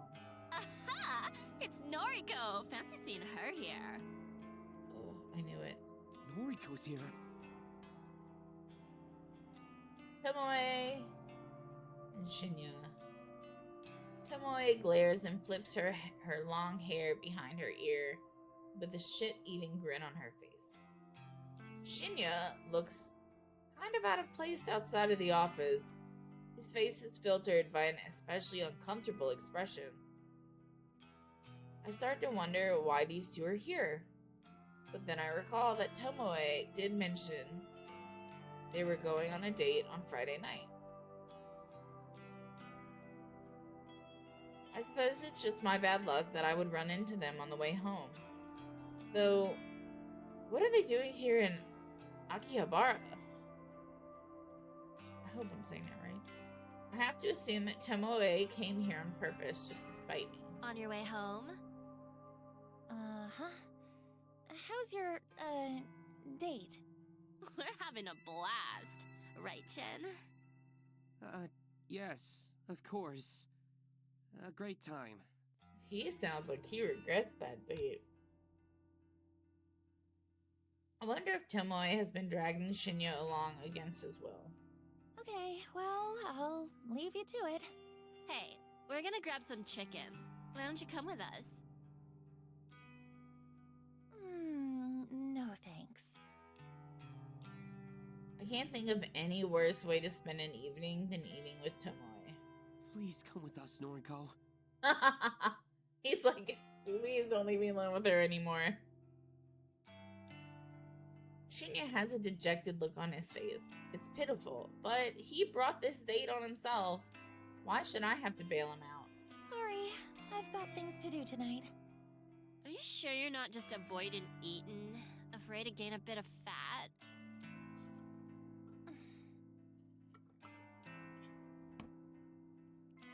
I honestly don't know what to say to that. Say, Shin, you ever seen Noriko eat anything? Well, now that you mention it, she never seems to eat at the office. Oops. I bump my microphone all the time. I gotta find a better place for it. I eat at home, if that's okay with you. It's not completely a lie. Sometimes I eat at home, sometimes I don't eat at all. Come on, come get some chicken with us. You can throw it back up or whatever afterwards if it makes you feel better. She's starting to get on my nerves, I swear. She tries to identify my flaws and insecurities just so she can rub them in my face. Tomoe, you're not being very nice to Noriko. Aren't you two supposed to be friends? We're besties. Besties talk shit to each other, right, Noriko? Right. Huh. Fascinating. Anyway, I'm going now. See you on Monday. Okay. See you then. Buzzkill. She's such a drag. I let Tomoe's words hang in the air as I walked past her. I'm pretty annoyed that she dragged Shinya all the way here just to taunt me. Is that her idea of a good time, a good date? Does she care about Shinya at all? No.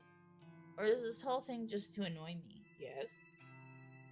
Tomoe dating Shinya doesn't even get under my skin. I don't have feelings for him. What does get on my nerves is simply the fact that Tomoe is trying so hard to get on my nerves.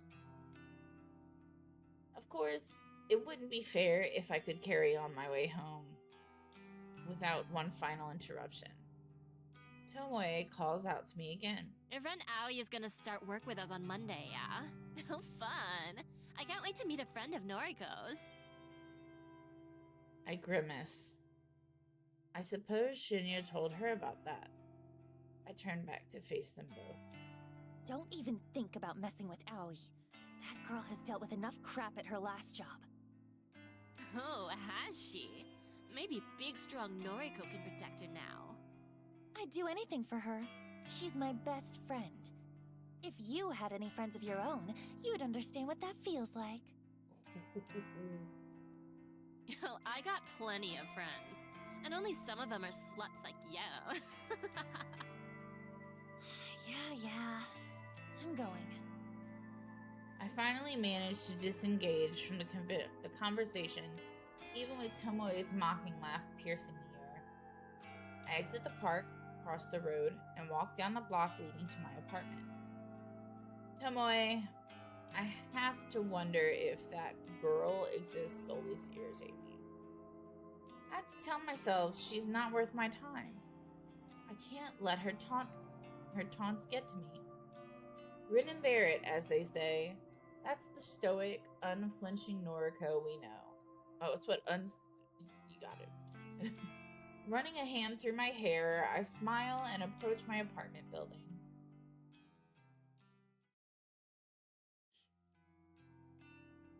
Oh my god, excuse me. May 30th, Saturday afternoon. I spent all morning trying unsuccessfully to calm my nerves. I'm anxious about finding out whether my latest victim has perished. It's afternoon now, so the time written on his photo has passed. If my work was successful, I should know soon enough. I've already set up an obituary news alert on my phone to keep me informed. Instead of sitting at home all day and waiting for my phone to go off, I decide to visit an old favorite hangout. Public libraries don't get the credit they deserve in this age. They're quiet, calm, soothing. I can sit here for hours, for free, and just get lost in different worlds. Plus, they always carry works by my favorite authors. Sometimes the librarians are even kind enough to recommend titles that might fit my tastes. I don't feel judged here. Nobody looks at me and mocks my clothing or my makeup. Nobody looks at me and asks if I've had enough to eat lately. Nobody makes fun of me. That lonely girl in the corner reading Lovecraft and calmly stroking her hair. Every so often, I put my book aside and check my phone out of habit. Still no alerts. Have I miscalculated something? Did my latest photo not look convincing or damning enough to inspire suicide or murder? I find myself growing increasingly anxious and impatient. Cthulhu, huh? You a Lovecraft nerd?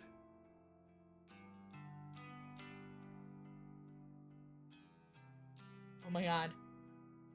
Oh my god. Oh my god. Oh my god. I think that is Jonah Scott. Oh, and I'm gonna freak out. Hold on. Oh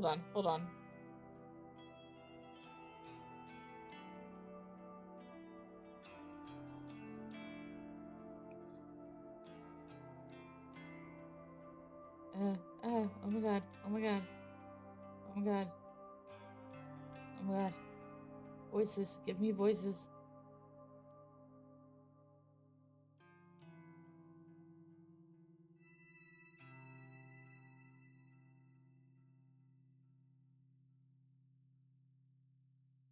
Come on. Come on. Come on. Okay, this is 2022. Oh my god. Oh my god. Hold on. Hold on. Ah.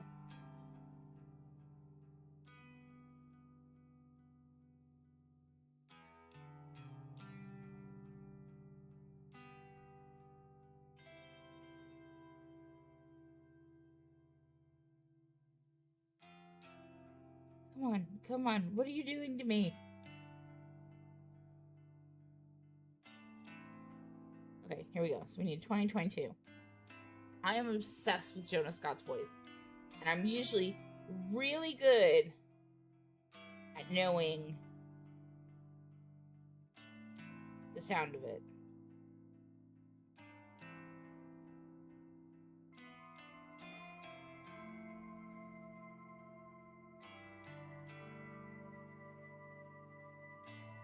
Seriously? I know that has to be him. I'm definitely gonna be going like balls deep looking this later. That sounds like Jonah Scott. I blink twice and look up at the strange man standing over me. Huh? Sauce. Didn't mean to interrupt. Notice you're reading Lovecraft. Huh. In Japanese, too. I could be wrong. I could be wrong. Kojiro, that's his name. Okay, hold on. Kojiro.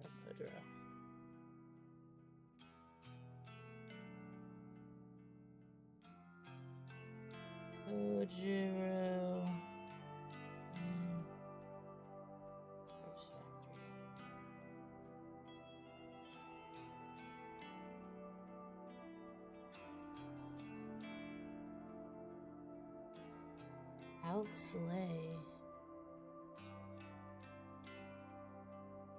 English.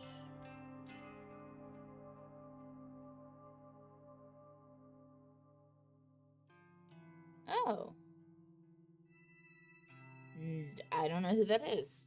But goddamn does he sound like Jonah Scott. There's not the same growl that Jonah Scott has. Didn't know this book had been translated. Yeah.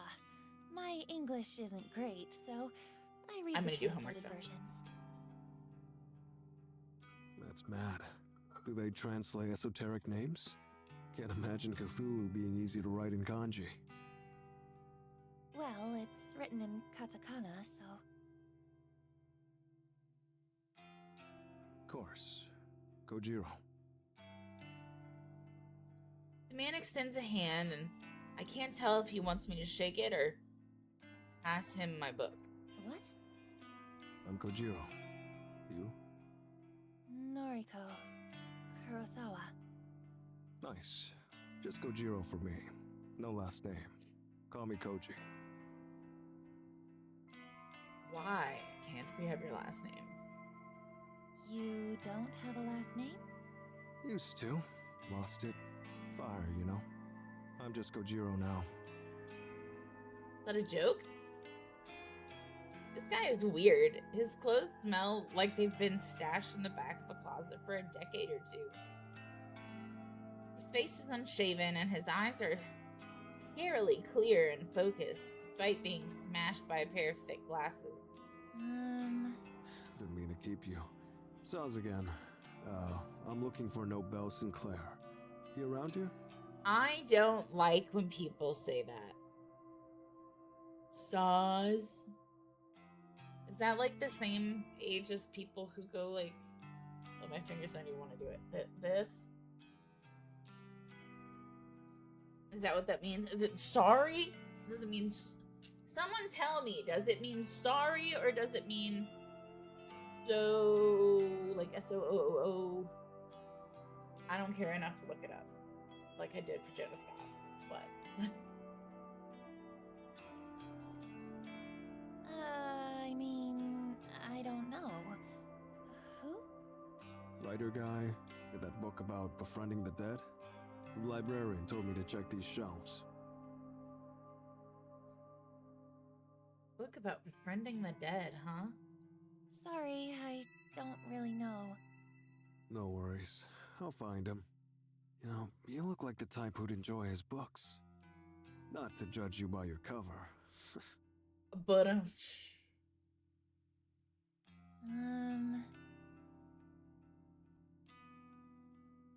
Need a strong stomach, though. Messed up shit. as much as I hate to admit it, this stranger has captured my interest. How messed up are we talking? Well, his first book describes dressing up corpses, taking them to dinner. Goal is to not get caught out. What? Like something out of that Oh my God. American movie. Weekend with Bernard? Or something like that.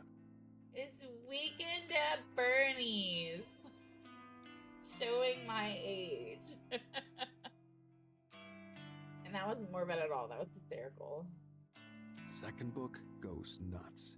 Main character fills the school classroom with bodies, all dressed up as students. Runs lectures and records them, puts them online. What? Best part? No one can figure out if these books are fiction. Internet says Snowbell Sinclair actually did these things. Says he's doing time now, writing these books as a confession. I'm gonna look this guy up if he's real. Snowbell Sinclair bodies. I'm sure this isn't a real thing, but maybe I can find what it is meant to be like a copy of. Interesting. Right? It's deranged. Makes for a good bedtime reading. Really sounds like John Scott. Says it's not, but it sounds like it. Huh. You want noise? Well, of course you are. Yeah. You? Yeah, at Koji Koji. Add me if you like. We can talk shop. I'm gonna find Obel. Wish me luck. And without so much as a glance back at me, the man walks away. I try to return to my reading, but that whole conversation just replays back in my head. What a bizarre encounter. Maybe I'll just head home for today. Being here has helped me calm down, but I am still eagerly anticipating the fate of my victim. Besides, I have to admit that I'm growing a little bit hungry.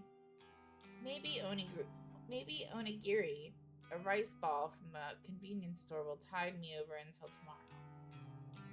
I gather my things and stand up, letting out a little whew as I stretch my legs. As I head toward the sliding doors to leave the library, a little alert sounds from my phone. This is it. My phone is in my hands in less than a second. The screen unlocked. The obituary page loading before my eyes. Article posted online today, 2:39 p.m. Keywords found. Mr. Accident. I'm assuming it's supposed to be male. Accident. Numerical data range, 20 to 30. Image data found. Yes. Saturday, May 30th. Mr. I'm just gonna say Aichi. Mr. Hanada, 22, of Tokyo Prefecture, was pronounced dead this afternoon at a traffic intersection. 12:02 p.m. Coroner's office reports that Mr. Hanada was involved in a traffic accident. No other casualties have been reported. Mr. Hanada is survived by his fiancée, who wishes to remain anonymous. The funeral service has not yet been arranged. View image attached. I quickly load the image attachment and can't believe my eyes. I have a headache. It has been coming and going all day. Will this stop me from reading? No. Will it make it a little blurry to read? Yes. The photo is the exact same one that was sent to me through Corpse Girl's website. I wonder if it was the fiance. There can be absolutely no doubt that this is my latest victim. I've done it again. My breathing starts to quicken, my cheeks begin to grow hot. I know from experience that if I don't get somewhere private and quickly, I may very well make a fool of myself in public. I quickly glance around the library for a sign pointed to a restroom. As soon as my eyes settle on it, I dash toward it, swerving between bookshelves and through narrow aisles.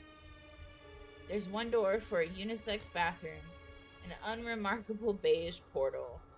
The muscles in my hands and my thighs are tightening, and I squirm as I reach for the door. My hand grasps the cool metal handle and presses down, only to be met with immovable resistance. I thought that was going to happen. As soon as it said unisex. It's locked. There's a sign on the door, a notice that I completely ignored in my haste. Closed for cleaning. Shit. I curse despite my best efforts to keep a low profile. My head turns frantically looking for somewhere, anywhere that I can sit down and remain out of sight while my body reacts erratically to my latest success. Yo, you busted? It would be him! This guy again. I need to use the restroom. Bruh, if that dude has had any interaction with women, he knows for a fact that the way she is talking is not because she has to go to the bathroom. I hope he can't tell that the expression on my face is not one of desperation to use facilities. Bitch, look. On it. To my surprise, Kajiro strides up to the restroom door and begins to slam his fist against it. Hey, cleaning time is over. Get out of there. I hear a panicked yelp from within Kajiro's commanding voice was more than a little intimidating. I swear to God, it sounds like it. Within seconds, a terrified old woman emerges. She wheels her cleaning trolley around us, bows quickly, and disappears from sight. All yours. About to hold it. Thanks. Bruh, that is not a have to pee sound.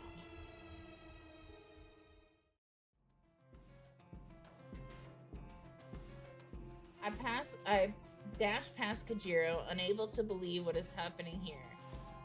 I slam the door behind me and slip into a cubicle.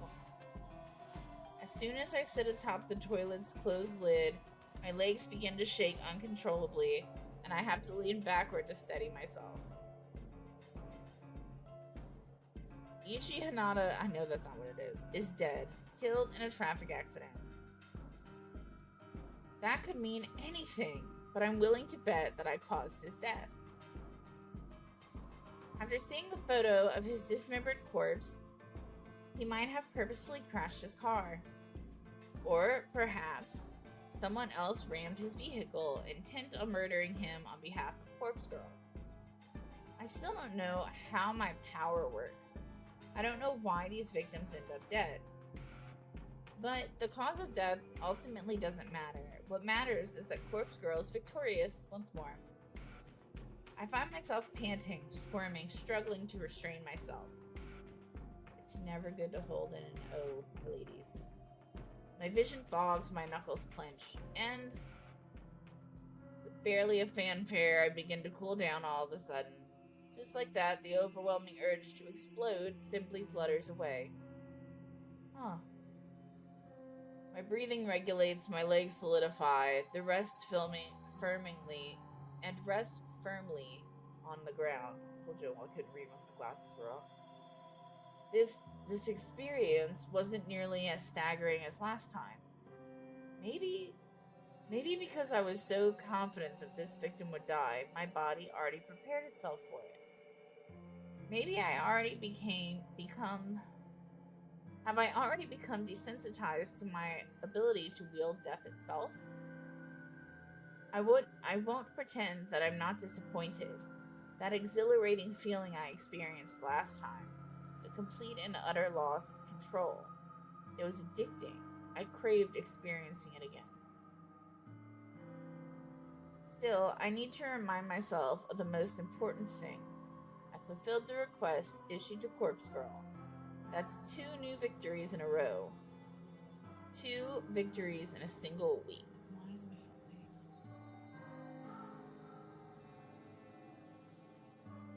up? As long as requests keep coming in, I can keep achieving my goals. I can do this. Full of confidence and feeling steady once more, I exit the cubicle and leave the bathroom.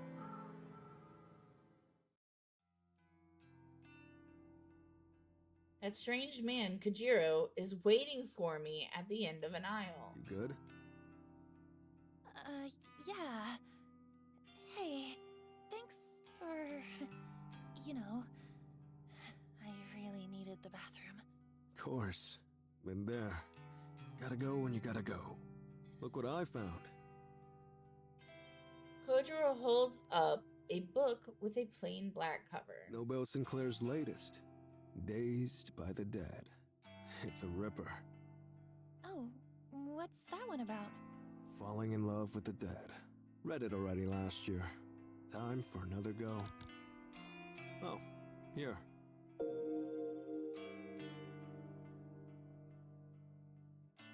Kojiro hands another book to me, this one with a brown cover. An illustration on the front depicts a field of flowers. What's this? Sinclair's first ever published work. Strange Flower. Title's nonsense. This is the one where he puts corpses in suits, treats them to meals at fancy restaurants. Loaned it out under my name. You take it. Return it before the due date. Can't risk getting fined. Oh, well, thank you. I'll be sure to read it. Sure. Send me your thoughts and noise. Right. Be seeing you. A brief wave of his hand and he disappears behind the closest shelves. I can't really get over how peculiar he is, but he certainly is making an effort to be friendly. I turn the heavy book over in my hands and look inside the front cover for a publication date. 2009. It's actually not that old.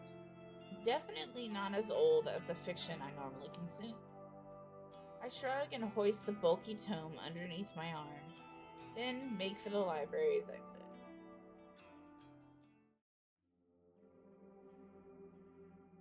I feel uncommonly hungry on my way home, so much so that I decide to stop by a restaurant and get some dinner. I wonder if killing stirs my appetite. I often pass this establishment when I exit the train station in Akihabara. Akihabara? It's an old venue that serves traditional Japanese food as well as popular Western dishes. To say that I've already been curious about eating here would be accurate. I've been working hard lately, achieving my goals.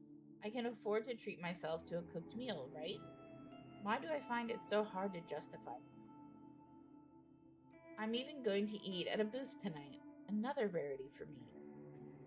A waitress guides me to an empty booth, and I slide in before looking at a menu. The house specialty, according to the menu in my hands, is grilled eel. You literally just said you wanted nigiri. Not exactly my favorite. Is that not what nigiri is? Am I wrong? In fact, seafood of any variety doesn't sit well in my stomach. Okay, look, I'm feeling stupid now.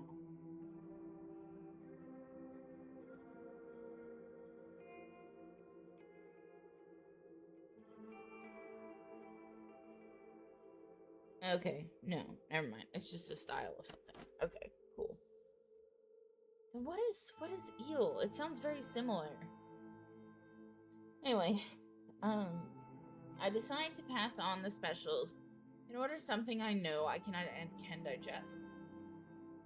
Omu rice sounds good. I've heard about omu rice before.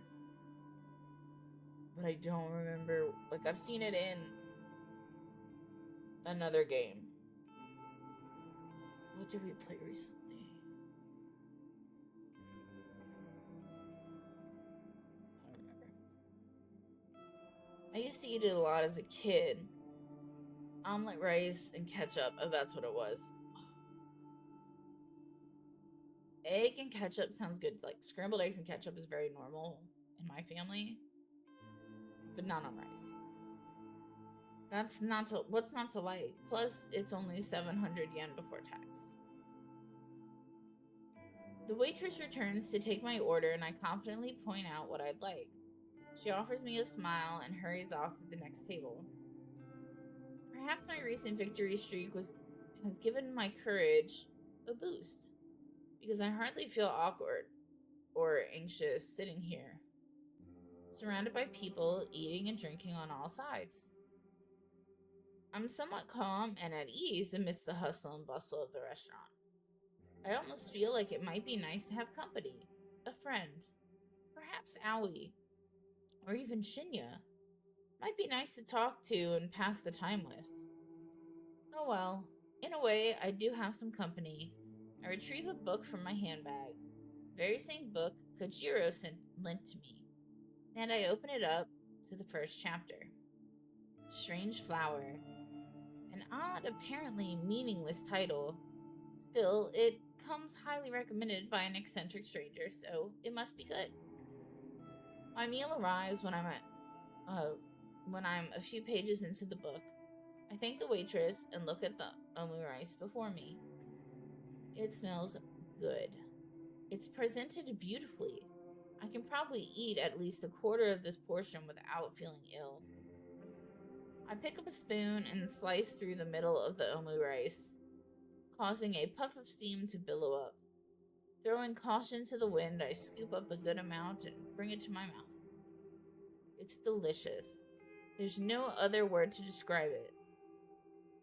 The convenience store meals I normally eat can't even compare to something like this.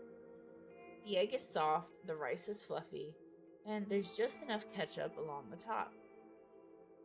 I take a second mouthful, then a third. I can't help but giggle a little at the thought of myself sitting here, eating like a normal person. All the people around me probably think I'm a normal person too. Just a girl sitting at a restaurant eating her dinner. Another quiet giggle escapes my lips, and I gently dab my mouth with a napkin. I set my spoon to the side and return to the book in front of me. The author of this book certainly is interesting. Nobel Sinclair. According to the bio inside the front cover, he moved to Japan from overseas at a young age. The book was written originally in Japanese. It's not a translation, but even so, the writing style is quite unusual. I can't quite put my finger on what is strange about it. Maybe it's the lack of complex kanji used throughout. Maybe everything is written rather simply in hiragana, almost like the intended audience is elementary school kids. But that can't be right. The themes contained within are truly disturbing. Maybe the author just doesn't have the greatest comprehension of writing in Japanese. It's true that a lot of adults have trouble with complex kanji. Professional authors, though, not so much. Anyway, it's not like it matters too much. The book is interesting enough to keep me turning pages. I must be completely absorbed in reading because after I know it, a waitress is politely letting me know that the restaurant is closing soon. I nod and look at the plate of omu rice in front of me.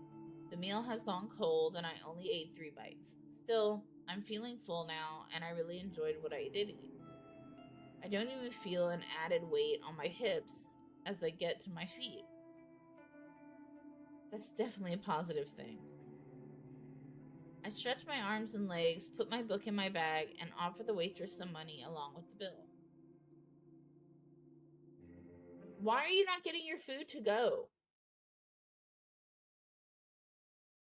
Is that not a thing?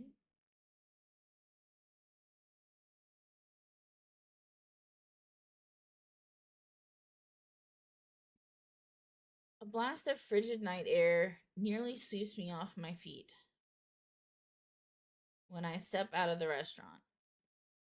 If I'd known the weather was going to take a turn for the worse, I would have brought my scarf and jacket. It's the end of spring, so unpredictably cold weather is pretty rare. I guess I can't be blamed for not bundling up. Anyway, it's not raining and I'm close to home, so it shouldn't be a problem. I head down the street and watch a few shop owners closing their shops for the night. They don't pay me any mind as I wander by. My phone bursts to life and rings out in the quiet night air. I grab it and press it close to my ear for warmth. Hello? Aoi? Noriko? Hello? Is this a bad time? Why is she wearing her maid shit? She was supposed to quit. No, I'm just walking home. You're out at this time of night? That's not like you. I stopped somewhere to eat. What's up? You stopped to eat? Say, about the new job. What is it? I spoke to the manager at the maid cafe, but he said I can't quit.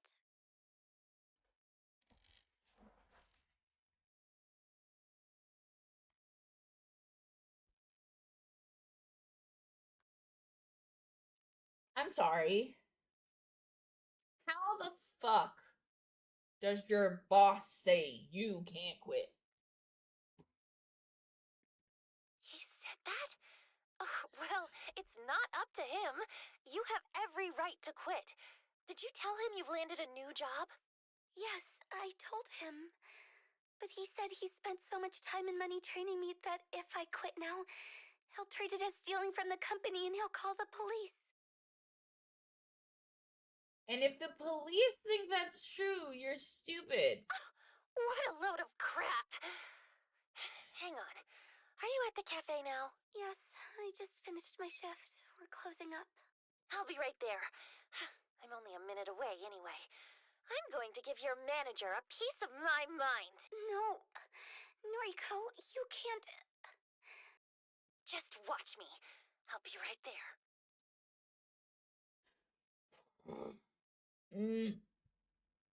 I end the call despite Aui's objections. I can't believe how furious I am. Aoi finally has an escape route from that god-awful job. And now the manager won't let her quit? That has to be illegal. I've never met her manager, but I can just imagine his type. A self-important, wretched, greedy pig thinks he's the king of the world because he runs a shady maid cafe in the back streets. Well, I won't stand for it. People like him are the ones that should be reported to Corpse Girl's website. I'd love to target victims like that. I change direction and take up a running pace. The cool air against my face is kind of nice now that my body is warming up a little. Thankfully, there is hardly anyone around this time of night, so I don't feel particularly embarrassed by running in public. I'm not a terribly fit person, so it isn't long before I feel out of breath. I come to a stop at the end of the street, heaving and clutching my chest. Okay. I'm okay. Deep breaths. After taking a moment to collect myself, I start back up, walking briskly this time. I can see the maid cafe's illuminated sign ahead of me. I approach the entrance and read the neon board. Chateau de Cristal. Welcome home, master. Drinks from just 400, I assume, yen. Table charges 500 per person. Open till 10 p.m. every night. I pass the sign and reach for the door handle, just as somebody hurriedly throws the door open and emerges. Noriko? Aoi, told you I'd be here. I'm really glad to see you. Aoi gives me a brief wave. She fidgets nervously and straightens the ruffles in her dress. I can't believe you have to wear this ridiculous outfit. Yeah, but the costume isn't the worst part of the job. I know. Listen, is your manager still here? Aoi hesitates, then shakes her head sadly. You just missed him. There are only a few girls inside closing up. Damn it. I really wanted to give him a piece of my mind. Noriko, it's fine. I can continue working here. It's not so bad. Hell no! Don't even pretend it's okay. This place is torturing you. You have that customer that always gropes you, and now your manager is controlling you?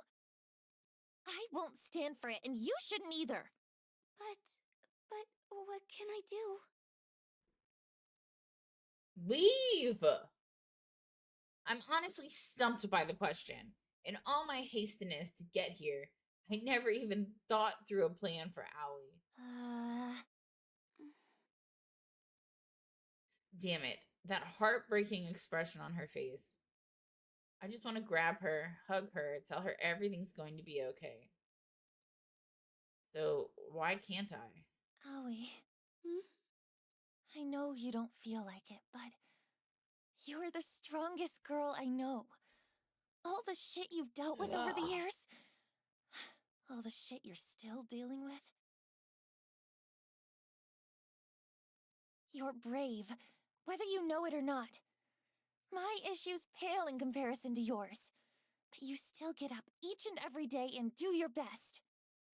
I'm proud of you, and I want to make things easier for you. Come work with me at Temujin. Just leave this place behind. Forget all about it. Noriko. You're my best friend. You always will be. Even if we can't be anything more than that, I'm happy just having you in my life. So you're in love with Howie? I'd do anything for you, Aoi. I hope you realize that. Of course. I know. Thank you, Noriko. Let's get out of here. It's really late. Come back to my place. You know I can't. All my things are at home, and I need to check everything first. Otherwise... I nod calmly. I understand. I can't push her too much. Don't worry. I get it. And the thing is, I can't just run away from this place. You kind of fucking can. That stalking customer. He knows where I live, and, well, if I stop showing up to work, he said he'll visit me at home. Now we involve the police. Why don't we go to the police? I can't do that! Without warning, Aoi bursts into tears just conveniently as rain begins to spill from the clouds. I can't get him in trouble. I just can't. Aoi, what? What is he? He's... family.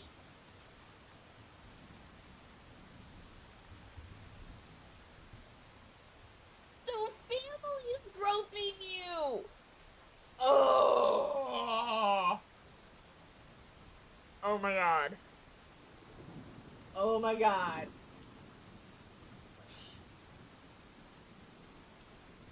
So I was like this invested, and now I'm like this invested.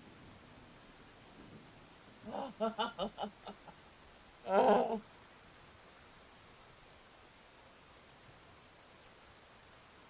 A gust of wind blows down the narrow street, causing my hair to wisp wildly in my face. I brush it out of my eyes and mouth, only to see Aoi standing still, her head down. A stalker.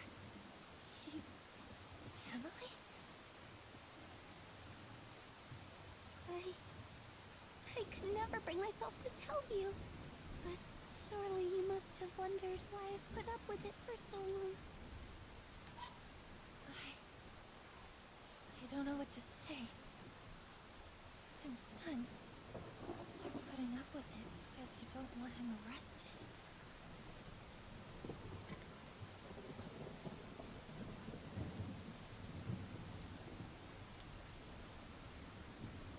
Yes. If he goes to prison, the rest of my family will disown me. And I'll truly have no one. Your family's gonna disown you because this bitch is fucking touching you. You have me. You know what I mean.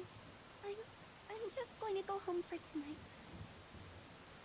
Is the one that's touching you there? Thanks for coming out to see me, Noriko. Now he turns on her heels and strolls away. The click-clack of her shoes against the wet pavement echoing through the street. Howie. She doesn't hear me breathe her name as she disappears in the darkness. That poor girl. There has to be something I can do. Go after her. This is the first time we get a choice. I can't let her go. I can't let her just walk away as sad and helpless as she is. My legs lurch forward of their own volition, propelling my body through the rain-soaked street. Owie! Owie, come back!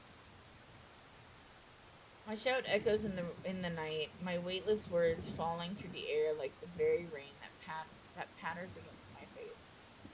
Awie's silhouette is just out of reach. If only my weak body could pick up the pace. Maybe he would hate me. I might be able to reach her before she fades away. Stop! Her unexpected command fulfills its purpose. I halt, my shoes skidding along the wet ground. Aoi is closer than I expected her to be. Perhaps due to some trick of the light and rain, she simply seemed farther away to my tired eyes. Howie, please. Let me help you. There's nothing to be done. Why can't you take a hint? You just never give up, do you? No, because that's what friends do. You just want to smother me. Bitch, how many... In the time that we have played this game, Allie's been the one to call us every time. You don't trust me to handle things on my own. That's not it. I just care for you so much. I know that. You think you haven't made that clear in the past? Rarely have I ever seen Aoi this angry. She's well past the point of being simply upset now. She's truly furious. Have I overstepped a boundary? You're not my guardian angel, or my savior, or whatever. This is my life, Noriko. It's not your sick fantasy, where you swoop in and act like my knight in shining armor. Howie, Shut up! Just shut up! You always take it one step too far. Just leave me alone. I can't get another word in before she vanishes into the night. I would like to point out that I put my ass on the line. Like, I put my name out there to get her that job. So then that's going to fall and look bad on me, and even worse on Shinya, who put his ass on the line to get you that fucking job. If you're such a grown-up and can handle your own shit, you should fucking know that. Now I'm angry. I reach a hand out into the darkness like some foolish attempt to stop her, but I know it's pointless. She made her thoughts perfectly clear. She doesn't need or want my help. Even if she cares for me, she doesn't love me in the same way I love her. Well, you also made that clear. And I don't think she ever will. I sigh and look up at the thick cloak of clouds above. The rain continues to fall.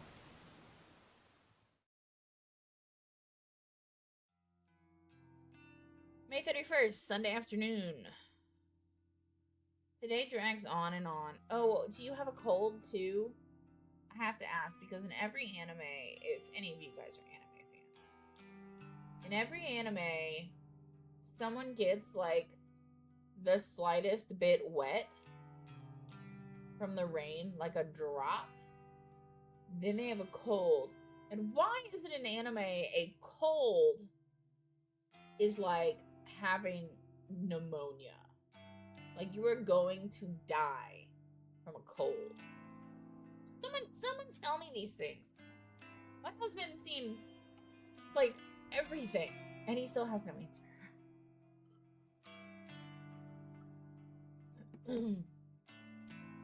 No, went down the wrong way. Excuse me. The day drags on. Since I don't work weekends, I never really know what to do with myself during my free time. The library yesterday was nice, but I don't want to hang out there again today. So far, I've spent the day simply reading at home and brewing the occasional cup of tea to stave off my hunger. I keep checking my phone, but Aoi hasn't replied to any of my texts. Why are you texting her? It's very clear, now that we've fucked it up, she wants to be left alone. And she doesn't give a shit that you stuck your neck out, and then your boss stuck his neck out. She don't care about that. Even when I call, she lets it go to voicemail. Bitch, she's not answering your text messages. She's not gonna answer your calls. I don't even have any new requests to attend to. I was hoping I would get at least one this weekend to help occupy my time. To take a break from reading, Strange Flowers, I decided to browse through Noise and see what's happening in my social circle. Though I'm not close to any of the people I'm connected to, save for Aoi, reading through their posts always lifts my mood. Rather annoyingly, the first post I come across is from Tomomo. 9 minutes ago. Bitches be tripping if they think they gonna steal my man. I couldn't help myself. We thick as thieves. He getting lucky tonight.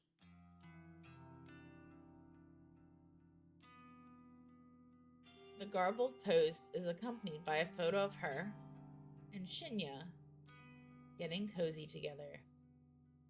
Show the picture. Oh my god, give me the picture. Shinya looks more than a little nervous. I would be willing to bet that Tomoe is the first girl he's ever snuggled like this. I need the photo. I can't quite figure out why she's so interested in him, or why he's into her for that matter.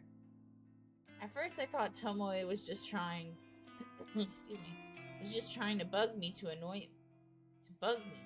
to annoy me by pursuing someone she thought I wanted.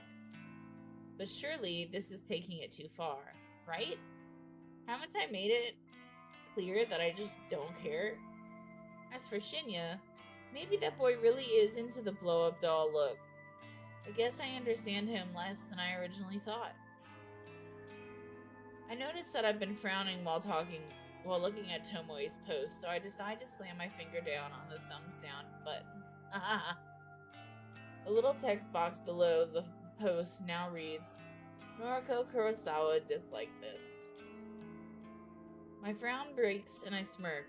It feels somewhat satisfying to publicly dislike Tomoe's posts. I can imagine Tomoe's face going tomato red when she reads the notification. With a little giggle, I scroll past that post and keep browsing my feed. As expected, it doesn't take long to find a post from Shinya himself. It's out of character for him, but he's actually not posting about criminal cases and detective work for once. Shinya, with a capital S. Fujikawa. Oh, that's 13 hours ago. I never believed in love until I met her. Huh? She swept me off my feet and showed me how to become a better man. How would you want to bet that Tomoe took his phone? She makes me want to be the best person I can be. My heart goes out to my darling Tomoe. 2 days together and counting. Oh yeah, she took it. I look forward to every day because of you. Thank you. I involuntarily gag and continue scrolling. Nothing else in my newsfeed really compares to those last posts. My sister wrote something about her sucky job, and a few coworkers posted about how grief-stricken they were about Akane Tsurumaki passing away unexpectedly. Akane Tsurumaki, followed closely by Eiichi, I want to say it right and I can't, Hanada, and long before them both, Ruri Hatano. The one who started it all. 3 strangers. 3 people dead, all because of Corpse Girl. People wanted them dead, and because of that, I also wanted them dead. I won't forget their names. When Corpse Girl rises above the muck and filth in this world, and becomes truly famous, I'll share a toast to their memories. Until then, I need to trudge forward. I need new targets, new victims, to launch Corpse Girl's name into the stars. If Corpse Girl's website becomes more than an urban legend, more than a rumor whispered of in the shadows, then no, I need to take it slow. I can't get too far ahead of myself. I still need to put in a lot of work before I can attain my goal. But the only way I can move forward is if more requests come through the website. There has to be a way to promote the site. Flashly advertising is out of the question. I don't want the site looking like a gimmick people can visit simply to pass the time. I need word of mouth, testimonials. So far, the site has claimed 3 victims. I need the original requests to spread the word and how effective the website actually is. Yes, that would be perfect, but I obviously can't get in touch with them now. They remain anonymous when they request a death. No one would willingly put in their contact details when doing something so shady anyway. I sigh and scratch my head, thinking about it like this won't do me any good. Maybe I should come back to it later. I reach for my laptop, sitting on the couch next to me. Maybe I'll take just one more look for a new request. You never know, right? I log into the administration panel of Corpse Girl website and check for notifications. 1 new request. Request details. Today, 3:31 p.m. Victim phone, blah, blah, blah. Downloading the image. Wait. 3:31 p.m.? This was submitted just a few minutes ago. What are the chances I would check the incoming request so soon after receiving a new one? My heart begins to race as the attached photo downloads to my computer. I'm excited about the prospect of working on a new request for the rest of the evening. Who will the poor sucker to succumb to Corpse Girl's whims? Will another beautiful corpse be left in my wake? I bet you it's her. What'd I say? Fucking said it. My heart skips a beat, and my hands instantly turn cold. What the hell? A photo of myself appears on the screen. It's the very same image used for my computer ID tag. I'm not smiling in the photo or in real life. Is this some kind of joke? Somebody has requested my death. Somebody has requested my death. Somebody wants me dead? Come away. Oh shit, I hit the wrong button.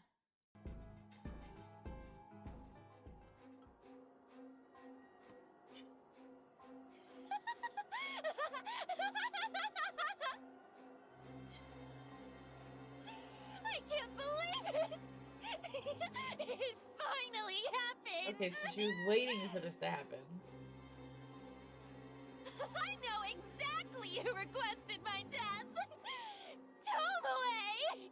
That stupid, vapid bitch! Tomoe Watanabe, the one person who hates me more than I hate myself. Of course she is the one who uploaded my photo. Of course she wants Corpse Girl to take care of me. She's been looking for somebody to test the website on. Her noise post from the start of the week confirms it. And she has been getting increasingly obsessed with tormenting me lately. I'm willing to bet that when I disliked her latest post, which happened like right before we got the request, it finally triggered her to request my Tomoe, you brainless whore! I am Corpse Girl! In a fit of manic laughter, I set to work dismembering my photo. I'm going to make my corpse look so realistic that she'll think she's really succeeded in getting me killed. And then, when her guard is down,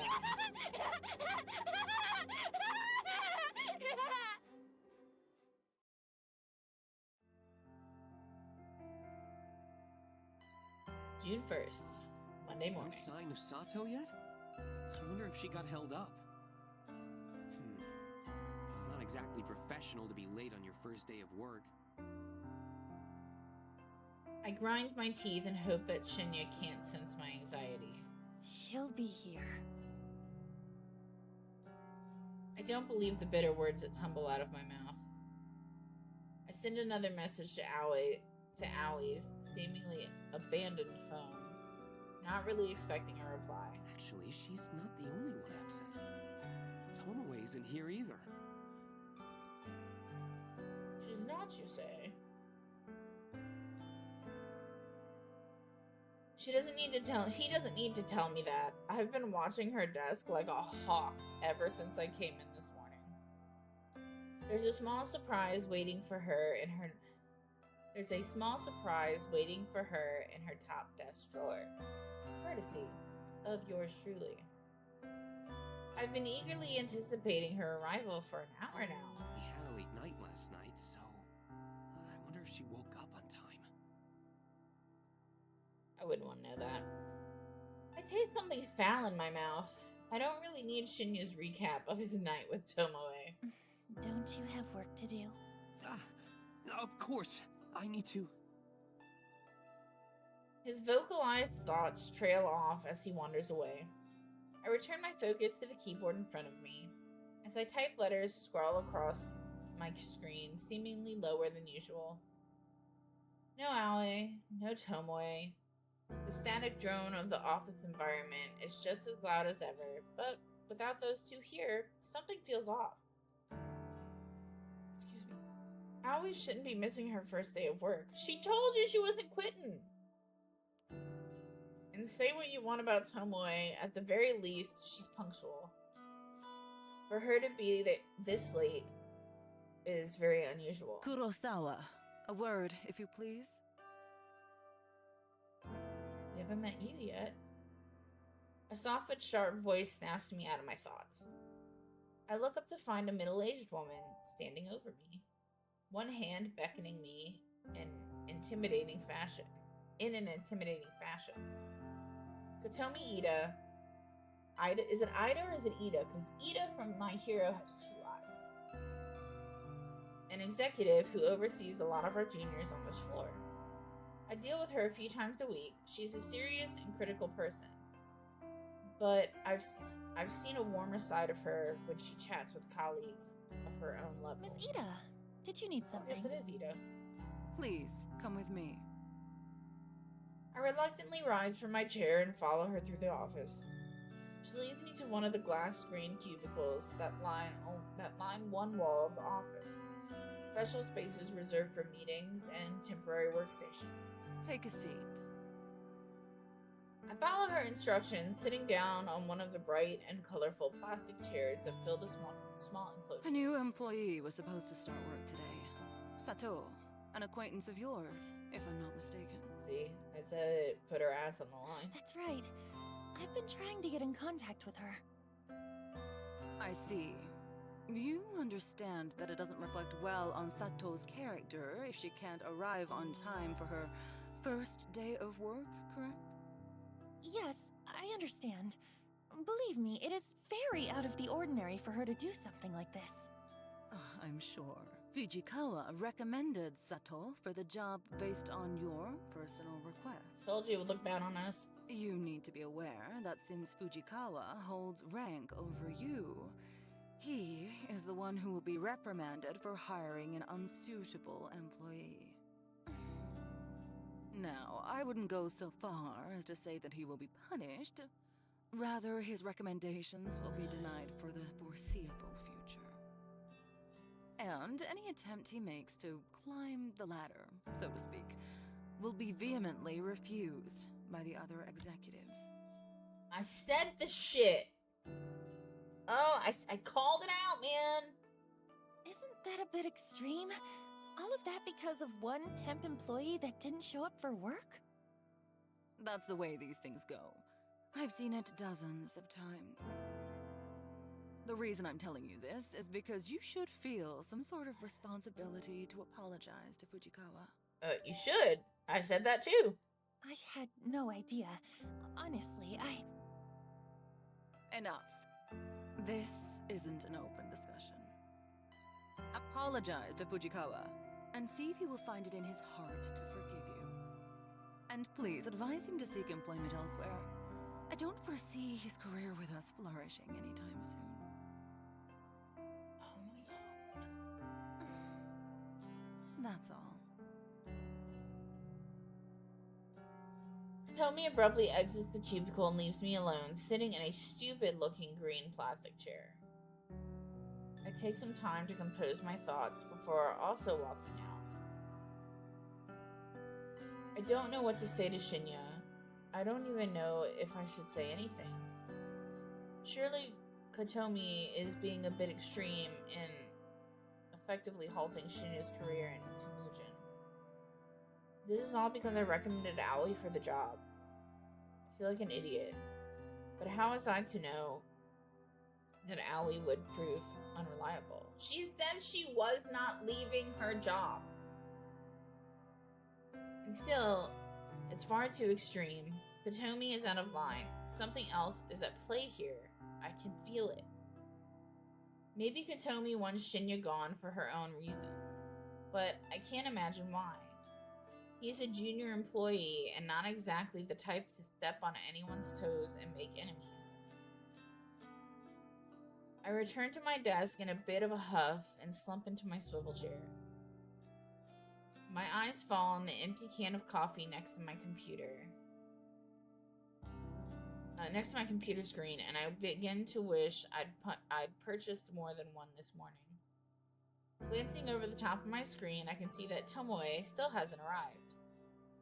Maybe I'll have to wait until tomorrow for her to find the gift I left for her. I'm sure she'll love it.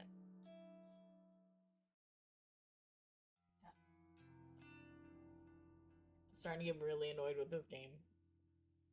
I'm getting really annoyed. I don't enjoy my walk through the park this evening as much as I normally do. There are too many things weighing on my mind. Aoi, Tomoe, Shinya, and Kotomi. Why is it that I'm increasingly finding myself drawn into office drama? I don't want to deal with any of it. I just want to pursue my own goals. Working at the office is a means to an end. A way to keep my roof over my head and have the money to achieve Corpse Girl's ambitions. If I could quit, I would, but I can't, not just yet. I wonder if I could monetize Corpse Girl's services. Users would pay a fee to request a death, or I could even just accept donations. But I get the sinking feeling that asking for money will reduce the amount of requests I get. The number of requests coming in is already depressingly low. If I reduce it any further, I'd be in trouble. As I draw closer to my apartment building, my phone cries out for attention. I bring it to my ear with a swift hand. Aoi? Noriko. What's the deal? I've been trying to get in touch with you all day. I'm sorry. I'm so sorry. I couldn't bring myself to come into the office. Yeah, well, I gathered that. Tell me why. You know, just the stuff I normally have to deal with. For real? What are we talking about here? Stalkers? Or your own battles? I left the apartment twice. I really did. But I had to go back inside each time because it didn't feel right. I had to check a few things and then check again, and in the end, I gave up and laid in bed. I must have fallen asleep because when I looked at the time, it was already late. I sigh angrily and hope that Aoi doesn't hear me. All right. It sounds like you had a rough day. I'm sorry, but the situation isn't great. I'm just going to be honest with you, okay? I don't think they'll be happy with you if you come in tomorrow. If I were you, I'd write a polite letter of resignation and just forget about the job. Shinya's been kind of thrown under the bus because of this. Shinya? Why? I'm not too sure myself. Since he got you the job, I suppose he was somewhat responsible for you. But because you didn't come in, it sounds like his career's in real jeopardy.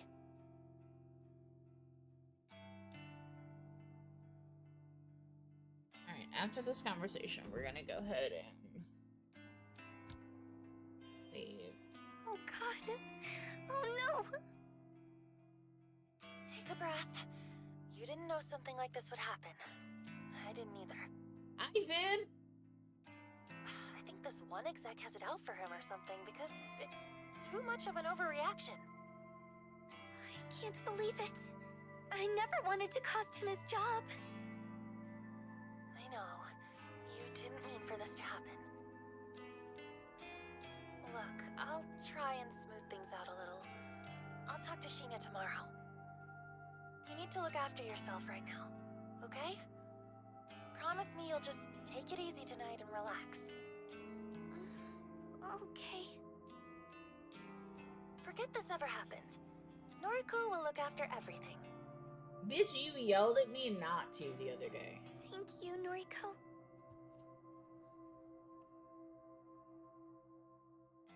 Ugh.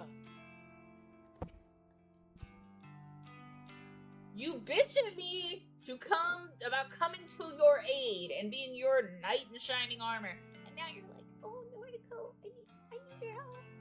Help me.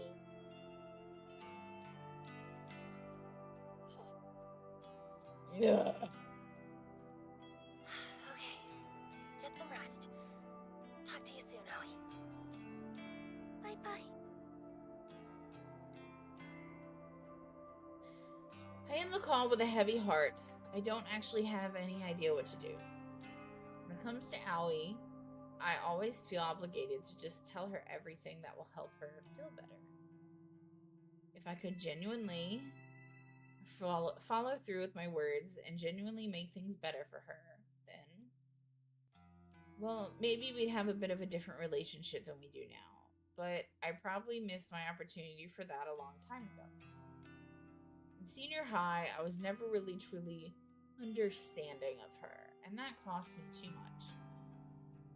Things are different now, of course. I've seen what she goes through. I'd like to think I understand her a lot more now. My feelings for her are true and not muddled in sympathy or pity.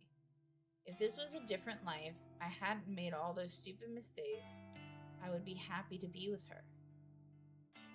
But now, the best I can hope for is that she wants to remain friends with me. And that will have to be enough to satisfy me. Yo. That voice. A trickle of icy sweat drips down my spine. In the near distance, sitting on the bench close to the park's exit, is an easily recognizable figure. Come here. I freeze in my tracks. My body wants to keep walking to reach the familiar safety of my home, but my brain is engaging its fight or flight. Torn between my options, I find myself completely stationary. Come on, I won't hurt you. Tomoe. There's no doubt in my mind that she's been watching me here all afternoon. She's been waiting for me here all afternoon. She knows my route home. That's obvious since I last encountered her in Shinya in this very same park. I can't help but tense up as she leaps off the bench and approaches me. You're into weird shit, right? Like, occult stuff?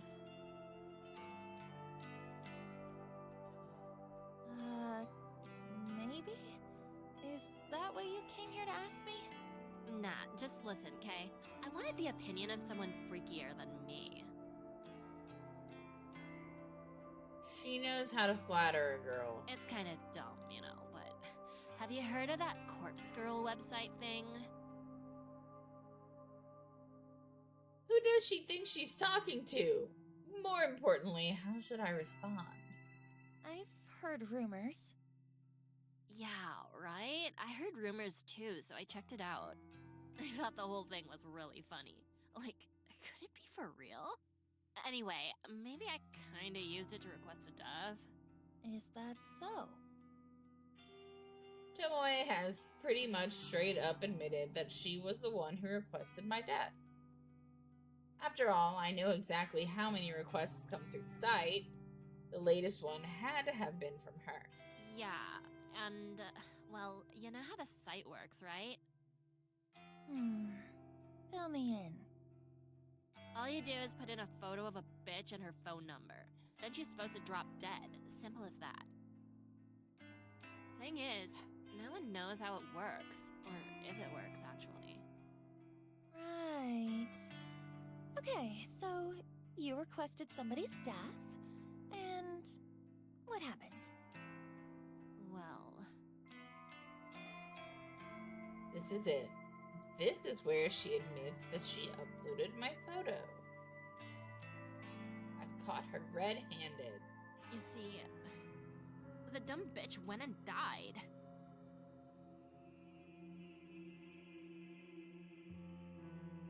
I blinked a few times. I'm positive I didn't hear that right. What did you say? The chick whose photo I uploaded. She's deader than a doorknob. Who is Tomoe referring to? My mind is racing frantically, scanning through the list of Corpse Girl's victims over the past few months. The only people who have died recently are Akane, Tsurumaki, and Honda. Tomoe is talking about a female, so that rules out Ichi. Then there's Ruri Hatano, but she died such a long time ago, last year, in fact. Surely Tomoe wasn't the one who requested her death. It was way too long ago for her to be bringing it up now. That leads me to believe that the only person Tomoe could be talking about is Tsurumaki. Or has somebody else died? Somebody I never found out about? That's impossible. I've been so thorough in searching for the results of my work. The only victim that Tomoe could be talking about is Akane. But wait. No, that still can't be. That can't be right. Tomoe requested my death. Somebody, Tomoe uploaded my photo to Corpse Girl's website just recently. I take a deep breath, swallow hard, and open my mouth. Tomoe, what you're saying is really serious. Are you sure this person died? Yep, no doubt. And that's what I wanted to talk to you about. If you're good with this occult junk, how do you think she died from a website? Do you reckon my request really killed her? Cause I don't really want this shit on my conscience, you know? I don't know what to say. Come on. I was only really joking around with the website. Didn't think for a second that it could really work.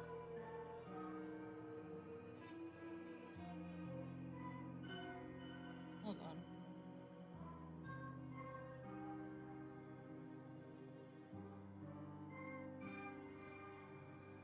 Telling the husband goodnight. I don't know why I look up. You guys are here, but the habit is my OBS is up there, so it's like habit to. Hold on. He types very slow.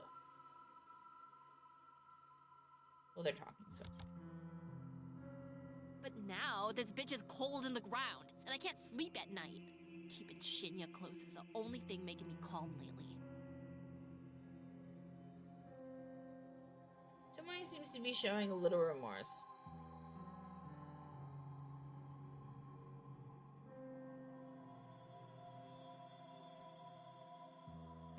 Ugh. Showing a little remorse, which I didn't think she had in her. If she thought the website was a joke, then fair enough. It's only natural that she'd want to play around with it. Then again, I'm kind of offended that she figured the whole thing was fake. Corpse Girl has worked too damn hard to be considered a joke. But I want to get to the bottom of this. I need to find out whose death Tomoe requested. And more importantly, the question of who requested my own death remains unanswered. Tomoe, what's the name of the person you requested to die? Her name?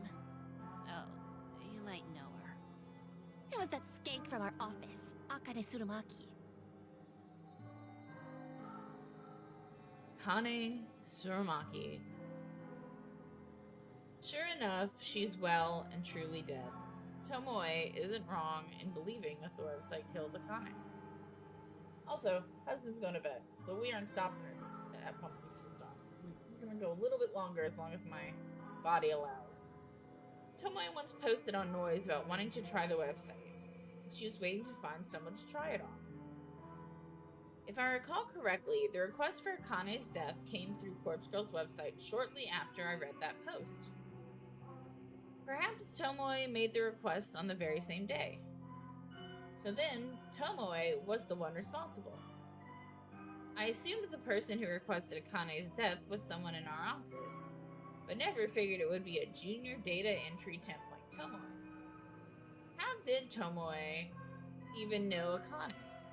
I can't see how their paths would have crossed in such a large office building. Yo, Psycho, you in there? I snap out of my thoughts and meet Tomoe's dead-eyed gaze. Your professional opinion, can a website really kill someone? I'm torn between giving two replies. I could state that I believe the website worked and therefore help increase Corpse Girl's credibility, or I could play it safe and make sure I'm not suspected of any involvement. Coward that I am, I decide to play it safe. No, absolutely not. A website can't kill someone. Yeah, I figured. Guess it's just a coincidence that she died. You reckon I'm not guilty then? I didn't really want the bitch dead anyway. I was just mucking around. Yeah, you're not guilty. Thank God. That's a real weight off my elbows, you know? Mm-hmm. I sure as shit won't mess around with sites like that again, though. I'm gonna play it real straight from now on. I gotta get my life together. I got a man to look after now. Right. Well, good luck with that. I need to get home. All I want right now is to get back and figure out who the hell uploaded a photo of me to the website. And there's a picture sitting in Tomoe's desk right now. I bet. My mind is reeling, and I'm not in the right headspace to listen to Tomoe's drivel anymore. Hey, for what it's worth, which ain't much. Thanks. Thanks for putting my mind at ease. I know we ain't always seen eye to eye, and... well, nah. That's about it for now. For a fleeting moment, I imagined that she was about to apologize for assaulting me last week. That possibility disappeared from my mind almost as soon as it appeared. See you tomorrow. She waves almost sheepishly and wanders back through the park in the direction that I came from. Right. Time to go home. I can't relax until I know who requested my death. If it wasn't Tomoe, then this situation could be a lot more serious than than I originally thought. If it wasn't because of my petty squabbles with her, then someone really wants me dead. Ooh. Excuse me.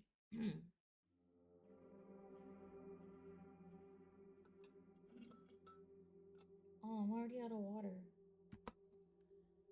I can't sleep. It must be past 3 a.m. Countless hours have passed since I started trying to figure out who requested my death. I've run through every possible candidate and their potential reasons 1,000 times. I've replayed every encounter I've ever had with every person I've ever met, and I'm drawing a blank. I don't know who wants me dead. I'm not so vain to think that everybody likes me. I'm sure a hell of a lot of people don't like me very much at all. But does anyone not like me enough to want me dead? To nominate me for Corpse Girl to claim as her prey? I take little solace in the fact that my life isn't actually in danger.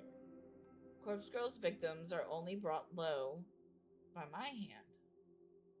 Though my convictions are strong and I never refuse a request, taking my own life is absolutely out of the question.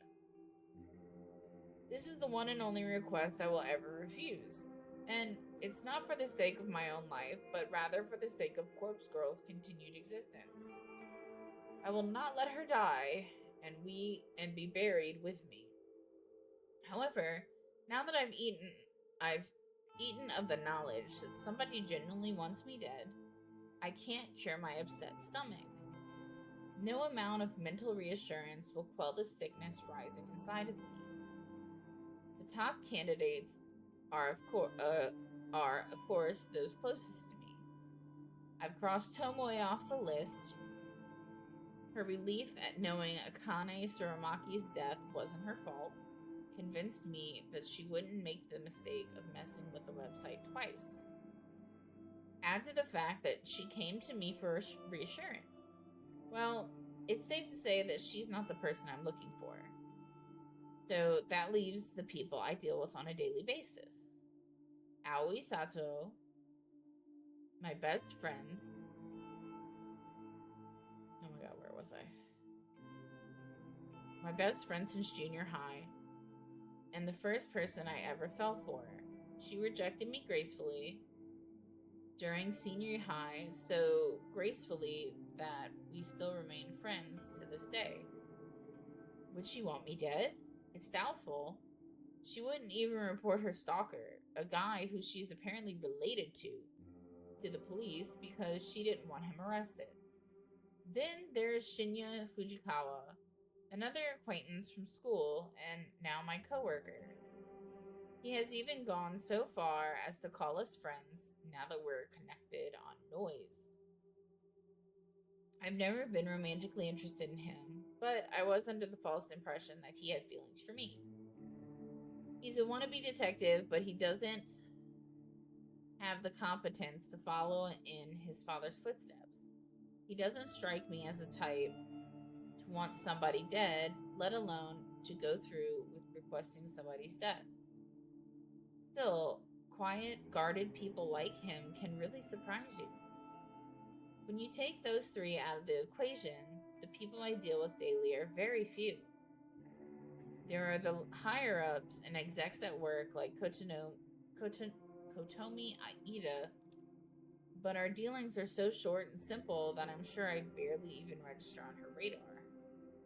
If I extended my list of candidates to include people that I don't deal with regularly, but who are technically still part of my life, then the list gets a little more interesting and harder to narrow down.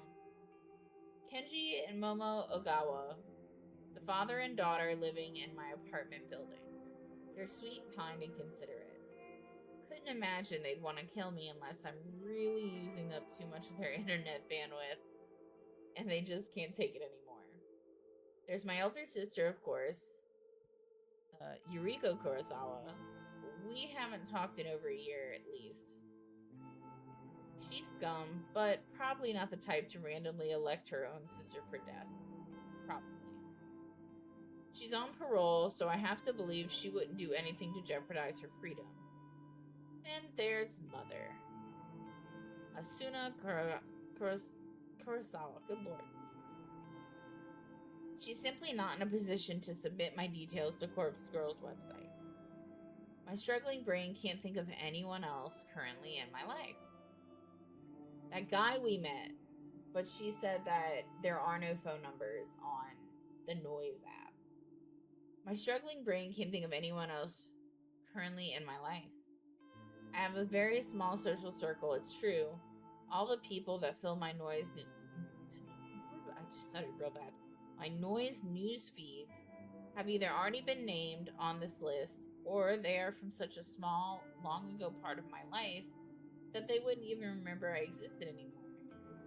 Then suddenly, and without warning, a face pops into my mind with startling clarity. That guy from the library. Kojiro, was it? Kojiro, with no surname. But they didn't exchange numbers.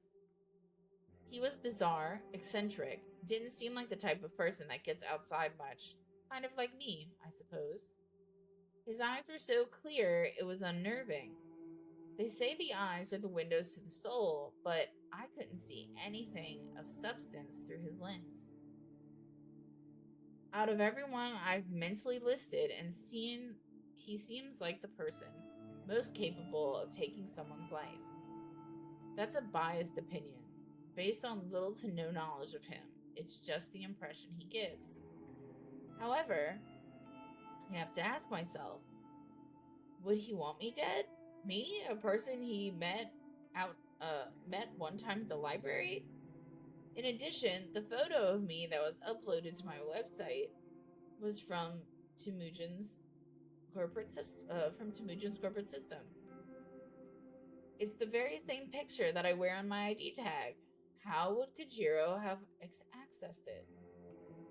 If he was going to upload a photo of me, he would have found my Noise profile and used an image from one of my albums.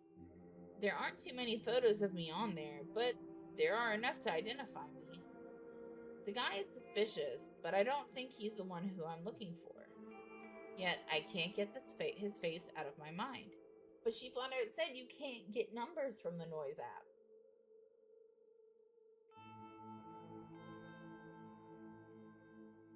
On a whim, I snatch up my phone from my bedside me.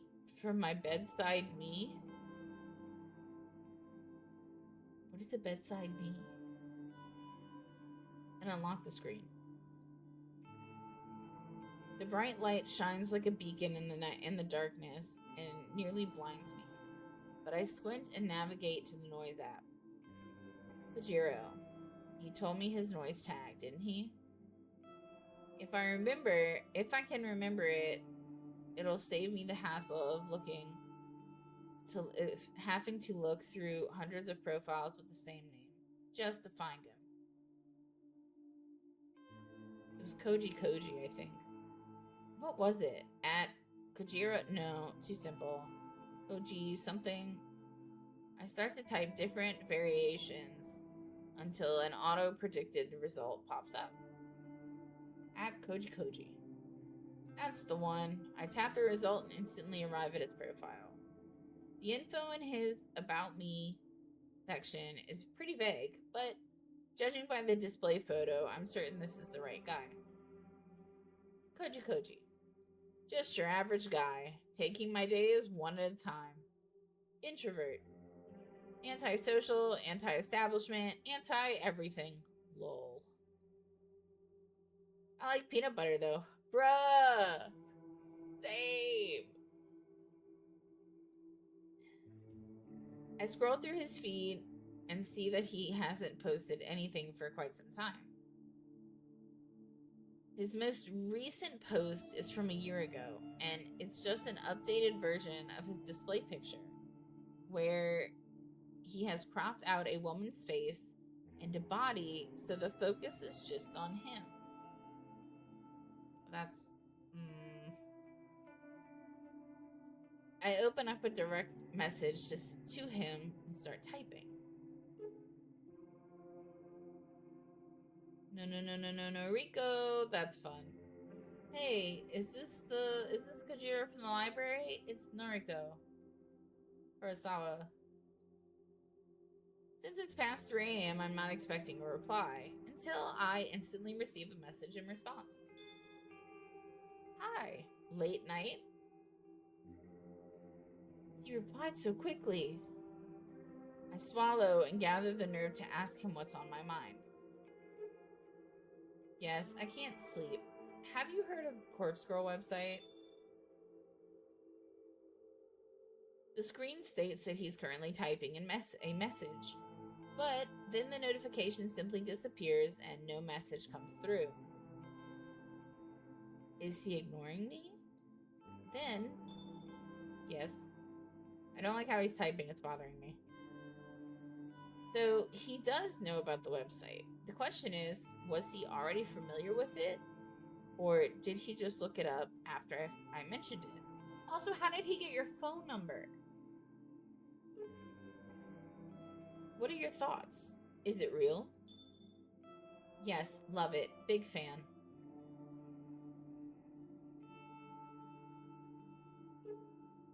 I see. Me too. Have you used it? No. Well, no. Not yet. Don't hate anyone enough. It's hard to get a sense of his emotions through his replies. I can't tell if he's being sincere or not. Wait, have you used it? Tell me. Tell me details. Does it work? No, I haven't used it, but it's popular in my office. I don't know why I wrote that, or why I ended the message with a question mark. I shake my head and wait for a response. Okay, let me know if you use it. Might be work for me. Might be work for me. Might be work. Might be work for me. What does he mean by that? Work? Yes. I store cadavers. Dispose of later. I don't understand. Hospital morgue. Storage and disposal. He works at a morgue? Girl, he is your dream. I noticed a strange smell on his clothes when we met, and now it makes sense. I gag a little and suppress the urge to vomit. Look at what you do in your free time, and you have a problem with his job?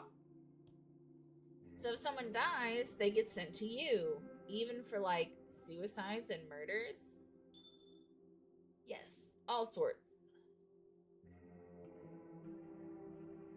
Worst are crash victims. Have to mix and match limbs.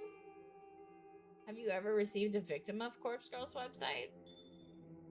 Impossible to know. Maybe, who can say? Have a name? A name? Can he look up the names of bodies he's received? Can you look up such a thing? Yes, cadavers are ID'd mostly. No victim? Should I ask? Will doing so put me under suspicion of being associated with Corpse Girl? Hello? I can look now. At work. Oh, I gotta situate my butt. Please excuse me. Oh. I got a new cushion for my butt a little while back. It's just not cutting it. And I'm tired of you guys seeing my double chin. Yeah, you still see it. I start to nervously bite my fingernails. I know that I won't gain anything from finding out if he's dealt with any of the victims, but morbid curiosity tends to get the better of me. Sometimes I just have to know. Akane Suramaki. Okay, a second. No, correct spelling? Got an M Suramaki and Akane Surumi. That's not right. Close enough. Okay, more names? Ichi Hanada. One sec. Yes, crash victim. Bad. I remember him. He's still here, actually. I can't believe what I'm reading. Ichi Hanada ended up at Kajiro's morgue, and he's still there? Really? How long do you store bodies? Depends. Up to 2 days for autopsy.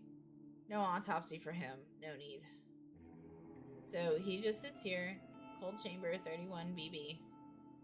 If family don't collect, then cremation. Is cremation what you mean by disposal? Yes, mostly. Friends of yours? Not exactly. But he's Corpse Girl's victim. You said so. Well, I don't know. You said so. Interesting. I'll look at him again. Really? There's no need for that. It's okay. I won't tell.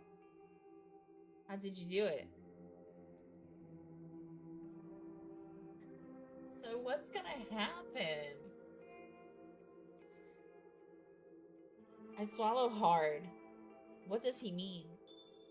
Hello? How did I do what? How'd you kill him? Oh shit. I've messed up. He knows. Kajiro has figured out who I am. In a panic, I slam my phone down. I can hear the constant vibration against the bed as Kajiro continues to message me. Shit. Shit. What do I do? Can I make something up to convince him that I'm not the one responsible for his death? I'm not saying anything. Will he even buy it? By not responding to him straight away, I've probably inadvertently proven my own guilt. I pick up my phone between my trembling thumb and forefinger. I hold it delicately, as though it has suddenly become some sort of evidence that I don't want covered in my fingertips. In a way, that's completely true. I stare at the messages from Kajiro. Hey, you there? Hello? I'd better reply. I have to say something, maybe just because I can throw it, maybe just so I can throw him off my trail. I don't know what you're talking about. I didn't kill anyone. Not exactly a lie. Yes, true, Corpse Girl killed him. No name entry on Corpse Girl's website. But you knew his name, and you knew he died. Ergo, you requested his death. Wait, this is good. This is far better than him believing I'm Corpse Girl. He thinks I'm just some fan of a website that submitted a request. I have to run with this. I can't let him know the actual truth. Okay, you got me. I used the website to request his death. I don't like where my camera is. Y'all are gonna have to see my double check this. I don't like where my camera is. I just gotta see it. Ha. Wow. Mad. So the site is real. Amazing. This is exciting. Are you happy he's dead? I decided to take a leaf out of Tomoe's book and act more innocent than I really am. Not really. I just made the request on a whim to see what would happen. I didn't think it would really work. Wow, so you didn't hate the guy? E.G.? No, I never even met him, just found his photo on the internet. And his phone number. Incredible. Corpse girl kills with just a photo. Excuse me, with just a photo. Doesn't even need a name. Wonder how many other Vics I've got here. Lol. Have to go. Clocking off soon. Talk later. Pajiro's status immediately changes to offline. I breathe a sigh of relief. I think he bought the lie. Surely I'm in the clear. But this whole conversation was an exercise in stupidity. I nearly shot myself in the foot because of my own insatiable curiosity. I shouldn't have contacted Kojiro at all. The only positive thing to come out of this is learning that Kojiro works at a hospital morgue. I could potentially take advantage of this, but my sleep-deprived brain can't quite work out how. Well, I can dwell on that later. For now, I really need to sleep.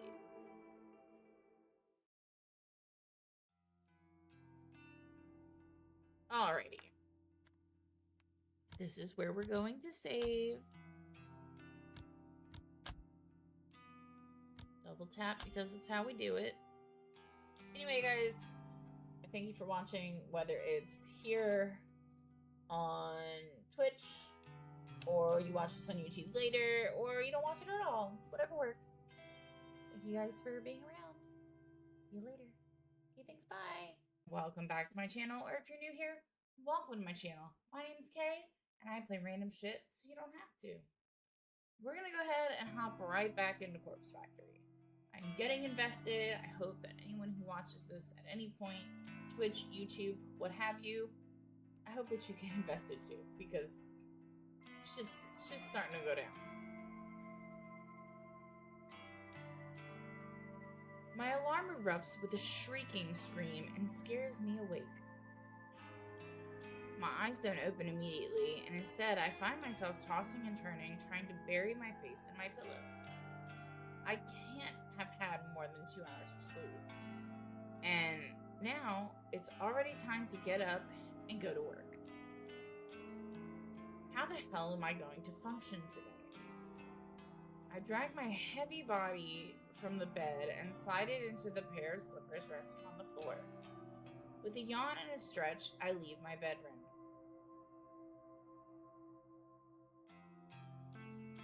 I stand in the kitchenette connected to the living room for a few moments, completely absent-minded.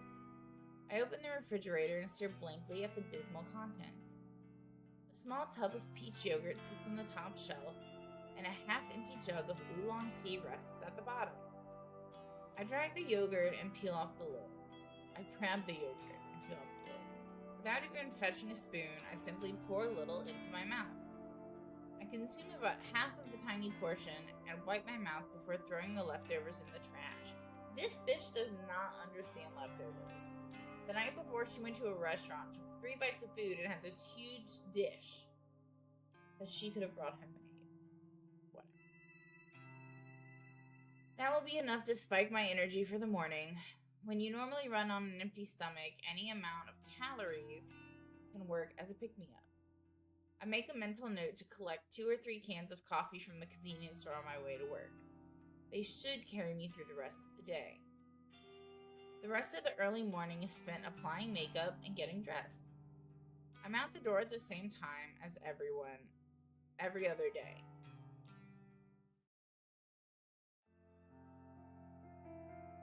To stop myself from nodding off at my desk, I decide to rearrange my personal effects. Having something to focus on is a great way to fight off sleep. Unlike the other employees here, I don't tend to keep too much at my workspace, yet it still manages to feel cluttered somehow. Next to my computer monitor are 3 little figures that I collected from toy capsule machines. They're a set of anthropomorphic coffee cans that were released as a promotional campaign for my favorite coffee brand. Each figure is about the size of my thumb. They're cute little things, and when you put a coin into the capsule machine, you never know which character you're going to get. So far, I've managed to collect Captain Cafe, Cafe Ole, Lieutenant Long Black, that's interesting, and Madame Macchiato. If I remember correctly, there are 2 more I still need to get. But that capsule machine seems to be out of rotation now because they've been replaced with a different series of toys. If I ever want to collect the remaining figures, I'll probably need to buy them online. Oh well, I'm not super invested in having to own all of them. I give each tiny figure a bit of a dusting and set them back up to next to my monitor, so they're all standing up straight and facing forward. Satisfied that they're tidy, I looked at the small tray of drawers that sit on the other side of my monitor. I mainly just store papers and office memos in them. They're not really big enough to hold anything much larger than documents. I rummage through the drawers and discard a few old notices that aren't relevant anymore. When I'm done, I file away a couple of loose papers that have been fluttering around my desk for the last week. With that complete, I straighten up my keyboard so it's parallel with my mouse pad. I give the keyboard a thorough dusting and then lean back into my chair to admire my work. The desk looks much nicer now. A clean workspace invites a clear state of mind, and so my coworkers would have me believe. Maybe I'll buy into that a little bit now that I can see the effects for myself. The corners of my eyes catch a glimpse of blonde hair, and I turn to watch Tomoe enter the office.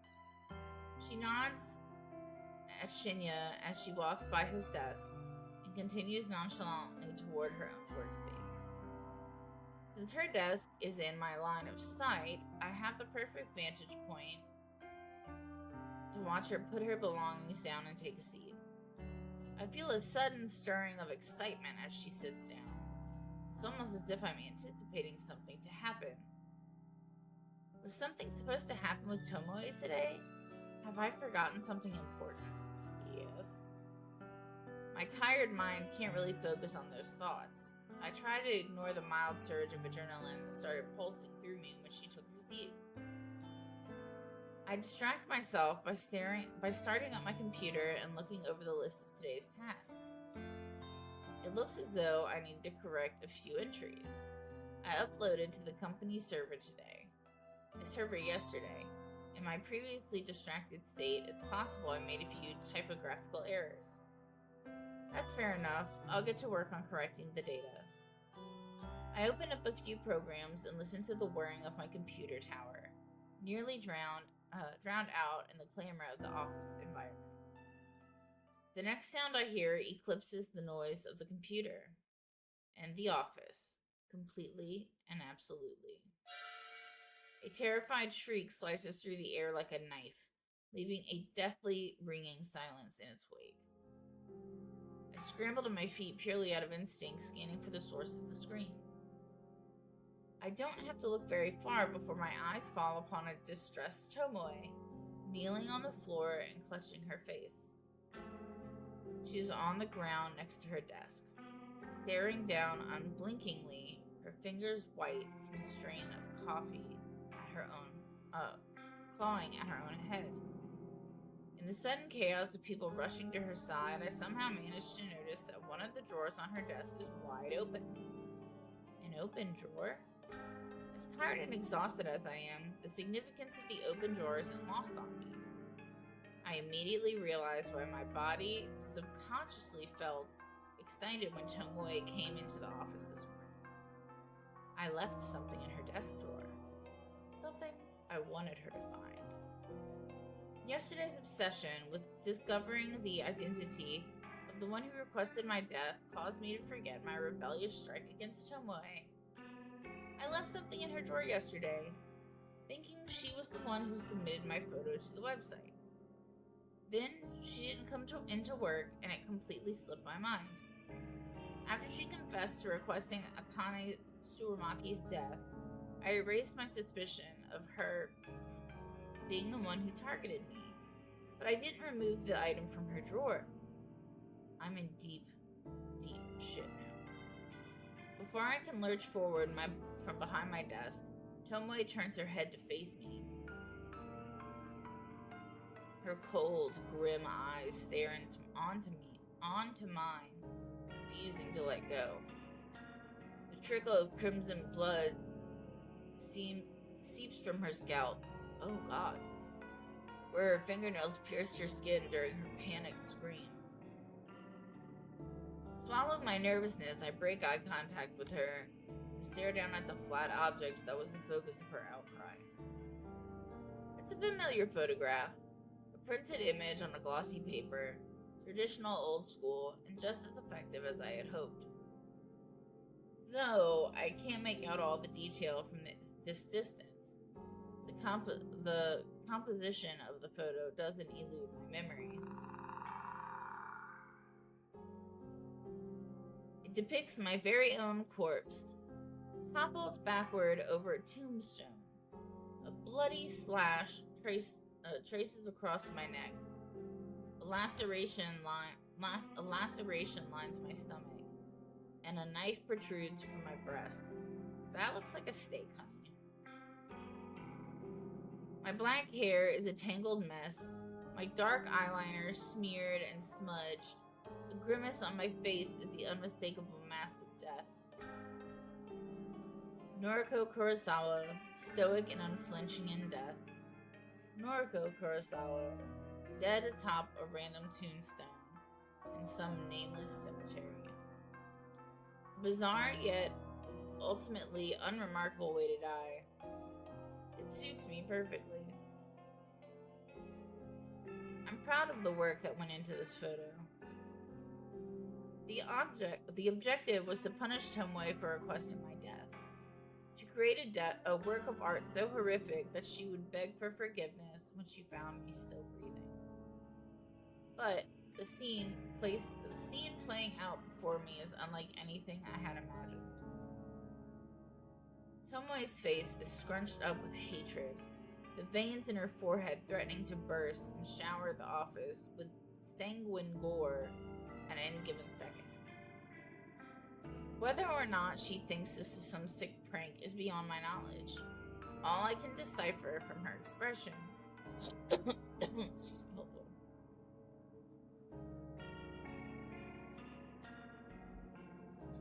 Is that she is likely to strangle me given the opportunity. But perhaps I'm jumping ahead of myself. Why do I automatically assume that she believes I'm guilty of putting the photo in her drawer? I mean, aren't I the victim in the image? Perhaps she's actually... Who the fuck is responsible for this? She howls like a wounded animal, a battered and beaten pup backed in a corner. Clutching the photo, now torn from her bloodied fingernails, she stands and plants her feet firmly on the floor, steadfast, stern, resolute, a bulwark of immovable fury. All eyes are upon her. The bleached blonde gal girl with an antagonizing attitude is the center of attention in the office, which I'm sure she likes. This photo is disgusting! Absolutely sick! Who made it?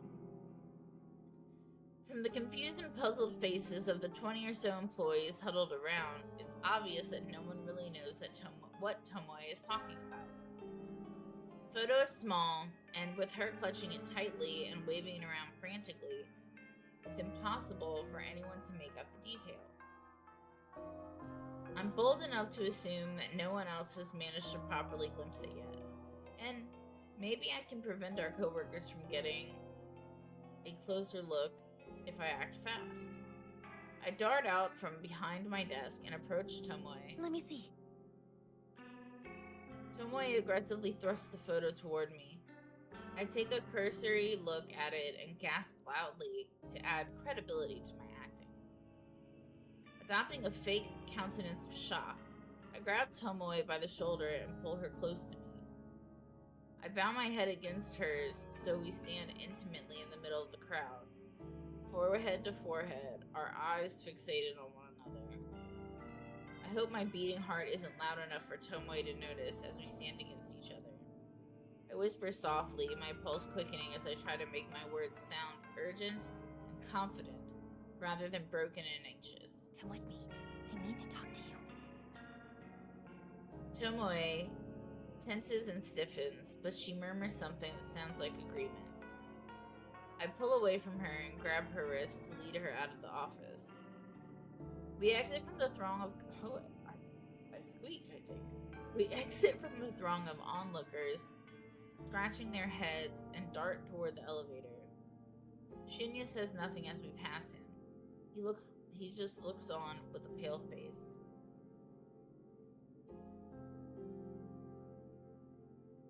The elevator ride down is silent and awkward, but eventually, the doors open to reveal the ground floor lobby. We weave between the scattered couches, excuse me, and sculptures, making a frantic dash for the exit. We finally emerge outside in the brisk morning air. Trying hard to catch my breath, I notice that Tomoe isn't nearly as exhausted as I am. I want to chalk up my wheezing condition to a lack of sleep, but I know that's just an excuse for my poor physical fitness. Tomoe is still holding the photo in her hand. She looks at it once more in disgust, then faces me with one hand on her hip. You want to tell me what the fuck this is? Look, it's difficult to explain, but I'll try my best. I want to find out who planted this in my drawer! Look at this! She thrusts the photo at me once again. She uses the point of her thumb to indicate the timestamp printed at the bottom of the image. It's got yesterday's date on it. A photo of your dead body, as if you've already been killed. But here you stand.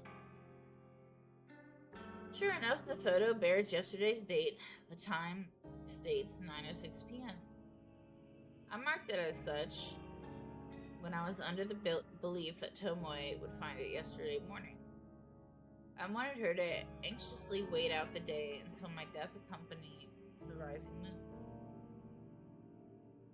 Since that didn't go down the way I planned, the confusion on Tomoe's face is now self-explanatory. I just can't believe that corpse girl wants you dead. What did she say? Huh? This is just like what happened to Akane Tsurumaki when I requested her death. The police found a photo of her own dead body on her phone when they investigated how she died. I don't know if that light is too bright. I put my ring light on now that I hooked it up. If that is too bright, you guys can let me know. Still trying to figure out my new setup. What? Is this public knowledge? How did I not know this? And now you've got a similar photo. Does that mean Corpse Girl is trying to kill ya? But it doesn't make sense. It's already past the time it says here.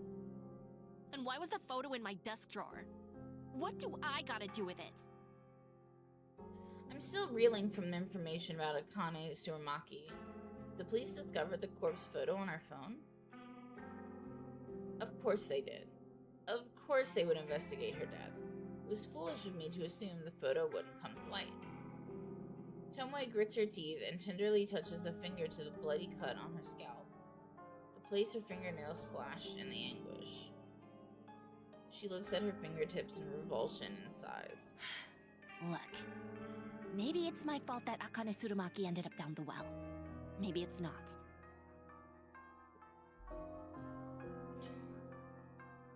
The least I can do is make sure that the fucking corpse girl doesn't come to get you as well. You ain't my friend or nothing, but sluts gotta stick it out together, right? I don't want another cold bitch on my conscience. I feel like these are the most touching words Tomoe can string together. I'm somewhat flattered that she wants to protect me. Tomoe, you don't have to do anything. Yeah, I kinda do, you know? You comforted me a little when I came to you about the dead skank. Made me feel like I wasn't totally to blame, yeah? You might not be as much of a psycho as I thought. Might be a heart beating behind that flat chest. Okay. Thanks. Unexpectedly, the brash and brazen girl beams at me brightly. I'm putting you under 24-hour surveillance. Corpse Girl's gonna have to crack my skull open before she goes sticking her fingers into yours. Tomoe, really, that's not necessary. I can't figure out a way to convey that I'm not actually in any danger. Well, immediate danger at any rate. It's true that there is someone out there who wants me dead, badly enough to have requested it through the website. But as far as the threat of Corpse Girl coming to get me goes, I'm perfectly safe. I resign myself to simply staring blankly at Tomoe, the girl I hold so much disdain for. I know I should choose my next words carefully. Tomoe is prone to violent outbursts at even the best of times.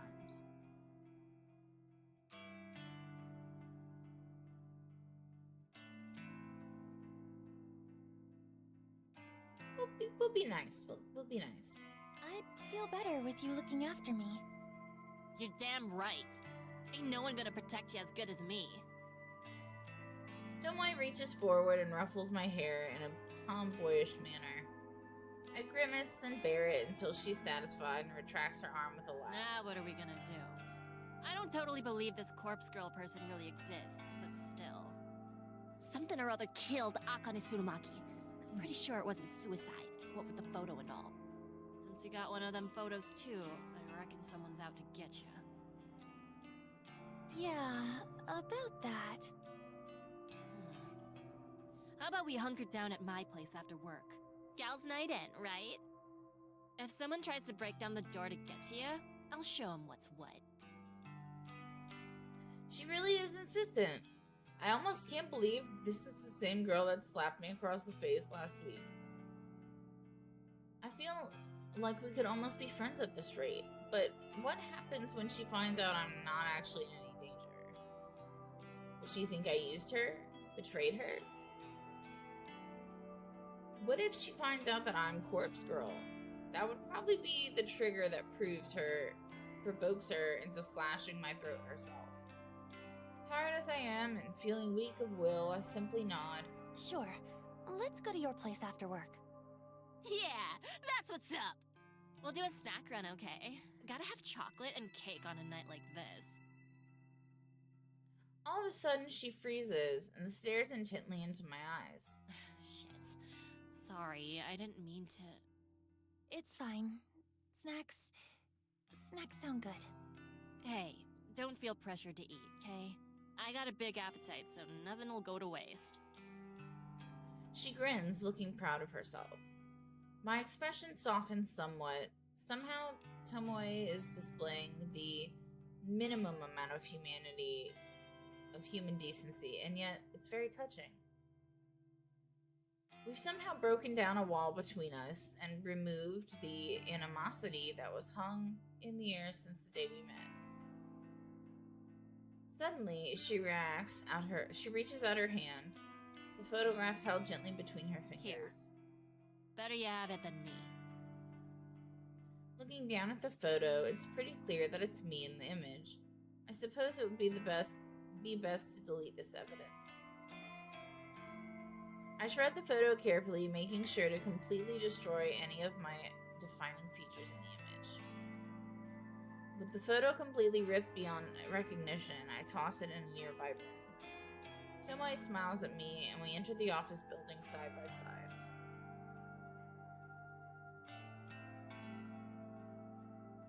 Tomoe's apartment is not at all like I expected it would be. For starters, it's not an absolute trash heap like it always was in my mind's eye. The place is nice, fairly modern, and probably not that cheap. She lives on the outskirts of Shinjuku, so she's a lot closer to the office than I am. That probably explains why she's usually so punctual despite her terrible work ethic. From what I can gather from my first impression, she lives alone. A few photo frames near the entrance feature some family members, including a younger brother and sister. It's funny because she doesn't seem like the older sister type to me. The personal effects decorating the apartment aren't cheap and tacky, much to my surprise. I immediately get the feeling that she earns more money than I do, even though we have the same job. Though, how could that be? We're both simple data entry temps. We'd surely be on the same contract and the same salary. I suppose she is a little bit older than me. Maybe she had a better paying job before starting work at Temujin. Or maybe she has a side job. I would go with side job in the adult industry.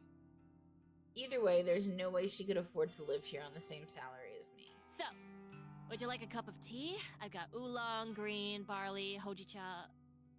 So many to choose from. I didn't take you as much of a tea drinker. Well, of course I am. It's tradition, you know. Tradition's real important. Huh. Yeah, I guess so.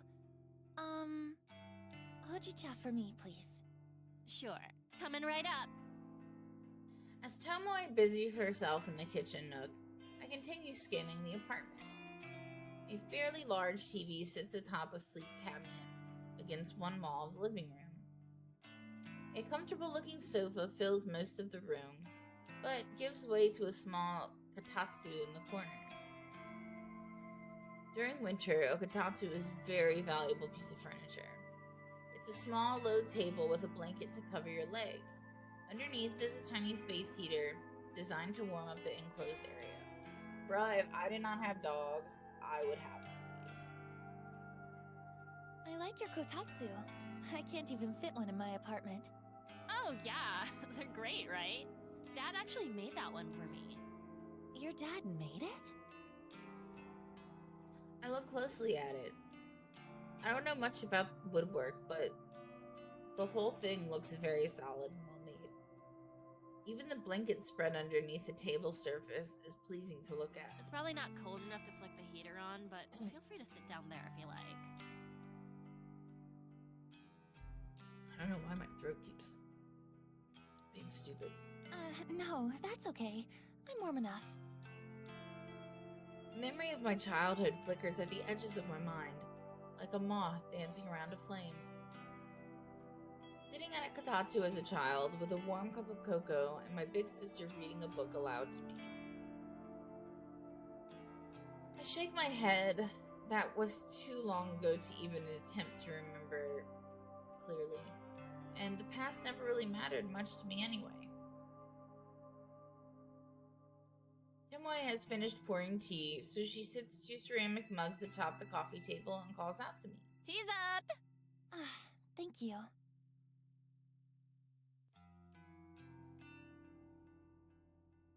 So, we gotta protect you from Corpse Girl, right? I simply nod. Hey, wait a minute. If you got one of them photos, that means someone requested your death, right? This whole time, I've been thinking it's Corpse Girl that wants you dead. But that ain't right. It means that someone else just asked Corpse Girl to put you in the ground. Yeah, that's what I figure. She's not wrong. While Corpse Girl isn't actually after me, it's true that there is somebody who requested my death. Huh. So who do you think it is? Who wants you dead? Well, honestly, at first I thought it was you.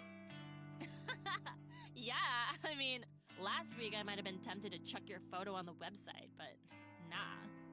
You work right near me in the office. If you ended up dead, someone would trace it back to me, you know? I dobbed in Akane Tsurumaki because she worked way upstairs. And we never talked, save one time when I found out she's a total skank. Oh? So you did speak to her once? What was she like? Fucking slut, that one. We met in the lobby. I was on one of them couches doing my makeup because I was in early one morning. She walks past me, gives me one of them looks all those snooty rich people give ya. You know the type, like, I'm better than ya and I know it. But you know what she said to me? What did she say? She says this. Honey, please wait for your clients outside the building. Huh? What did she mean? Ugh, don't you get it? She was implying that I'm a hooker or something. Just by looking at me, she decided I didn't belong in the office building. Well, I mean, your shirt is like the buttons stop at your belly button. Just saying. It really pissed me off. I'm sick of people judging me like that. Yeah, I look different from y'all, but so what? I got my own style, so just fuck off. So, you're not a hooker? Bitch. You're lucky I'm in a good mood.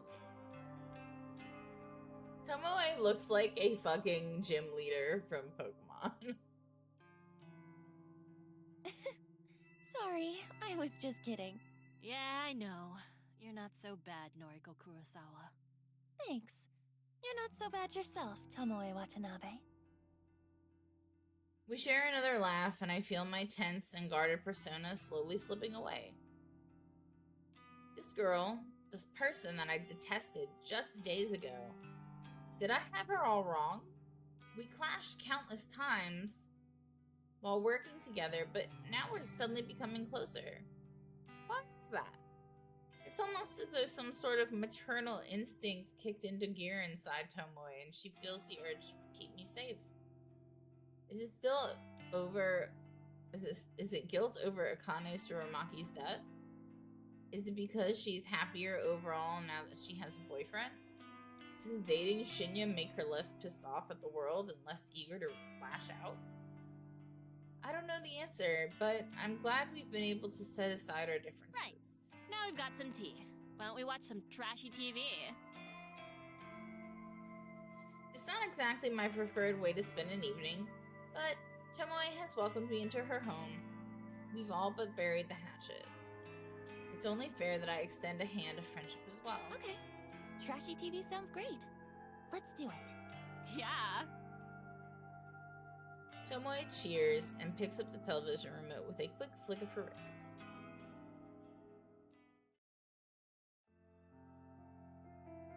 Bleached Soul. Forge a bond with Tomoe is my achievement. Another dull morning in the office. The chatter of people talking on the phone, the humming of the air conditioner, the tapping of fingers against keyboards. If I didn't have music to drown out the white noise, I'd probably go mad from being exposed to it every day. I don't know how everyone else deals with it. Thanks to a good night's rest, I've been able to work diligently so far. I've completed a few tasks already, and there is still a lot more work to do.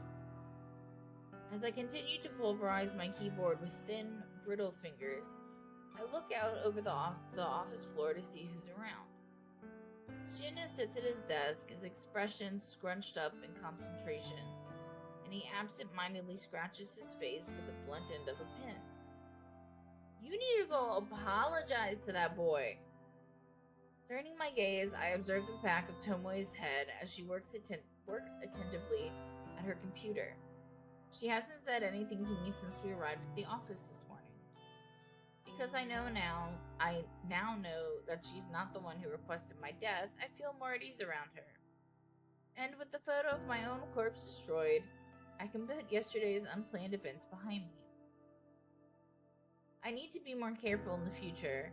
Forgetting that I planted a photo like that in Tomoe's desk drawer was an oversight I can't afford to repeat. I need to be clever, calculated, cunning. Corpse Girl's ambitions require me to be at peak performance at all times. I can't go messing up like that again. I'm lucky that no one else was dragged into the whole mess. Imagine if I did something so stupid when trying to kill a real victim. I would have ruined the entire operation. Taking a deep breath, I clap my cheek softly with both hands from now on. With both hands. From now on, I'm going to truly focus when carrying out my plans. All I need to do is wait for the next victim to come through the website. I'm ready for it. Finding out the identity of whoever requested my own death shouldn't be my top priority. I'm immune to Corpse Girl's wrath, of course, so unless someone decides to come at me with a knife, I'm perfectly safe. I'll check the website requests this evening as soon as I get home. It's too risky to try and access it while at work. With newfound resolve, I nod to myself and look ahead to the end of the day.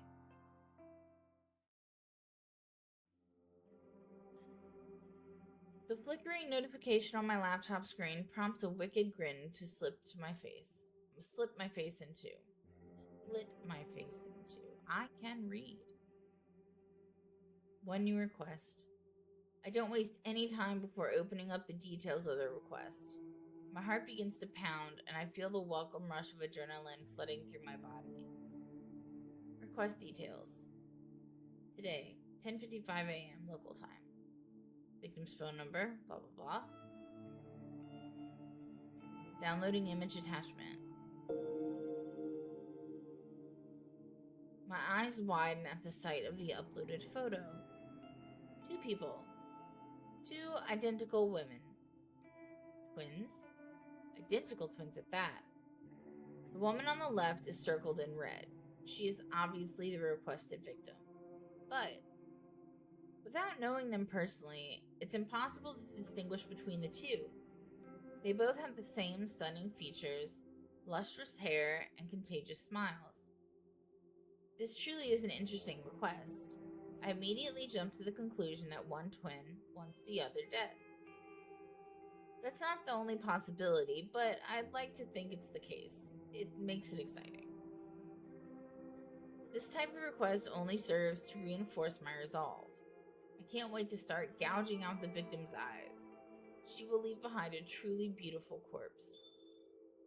As I wait for my secret weapon, the database of deceased, to load up, my phone tingles beside me on the couch. It's a noise message from none other than Kojiro.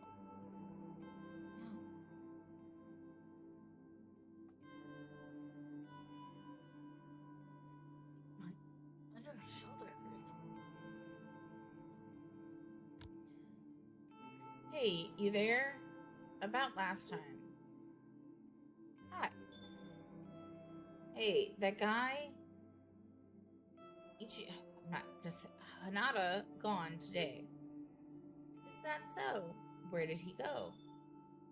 Cremated. Family didn't collect him. Limited space. You know how it is. I don't quite know why Kojiro decided to tell me this.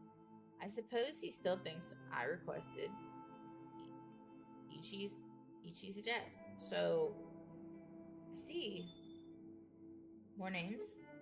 What? Want me to look up more names? Corpse Girl's victims? Sorry, I don't have any more names for you. Shame.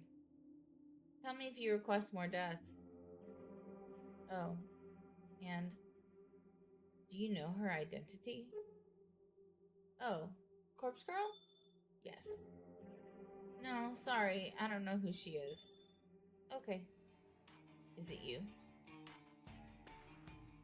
Jeez, are we back to this again? No, it's not me. I'm not as clever as all that. Okay. How does she kill? I'm not sure. Okay. What do you know? Lol. All I know is that the victim receives a photo of their own corpse before they die. Everyone knows that. My dog knows that. It's her calling card.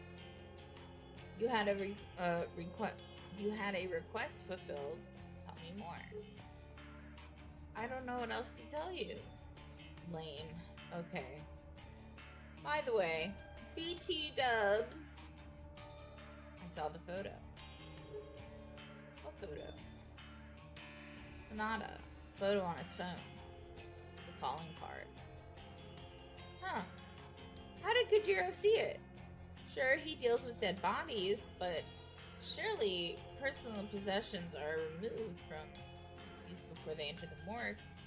I need to play it cool here and not invite any more suspicion of myself. Are you talking about the photo that Corpse Girl supposedly sends her victims? Yes. Funny thing was definitely the guy, but photo didn't match the cause of death. The photo didn't match the cause of death. I remember crafting Hanada's photo, of course. It wasn't all that long ago. I used a base image of a corpse with dismembered legs hanging from a power line.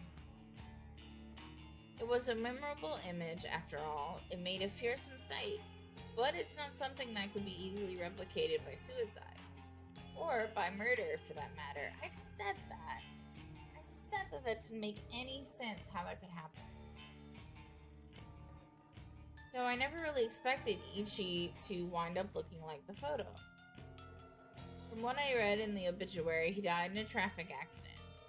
He must have been driving or he was a pedestrian. Either way, it was likely a collision with a vehicle. For starters, Cadaver still has both legs. No legs in the photo. Did you know that? No, I didn't know. I haven't seen the photo you're talking about. You haven't? Interesting. So Corpse Girl doesn't share with the requester. Hang on. Okay.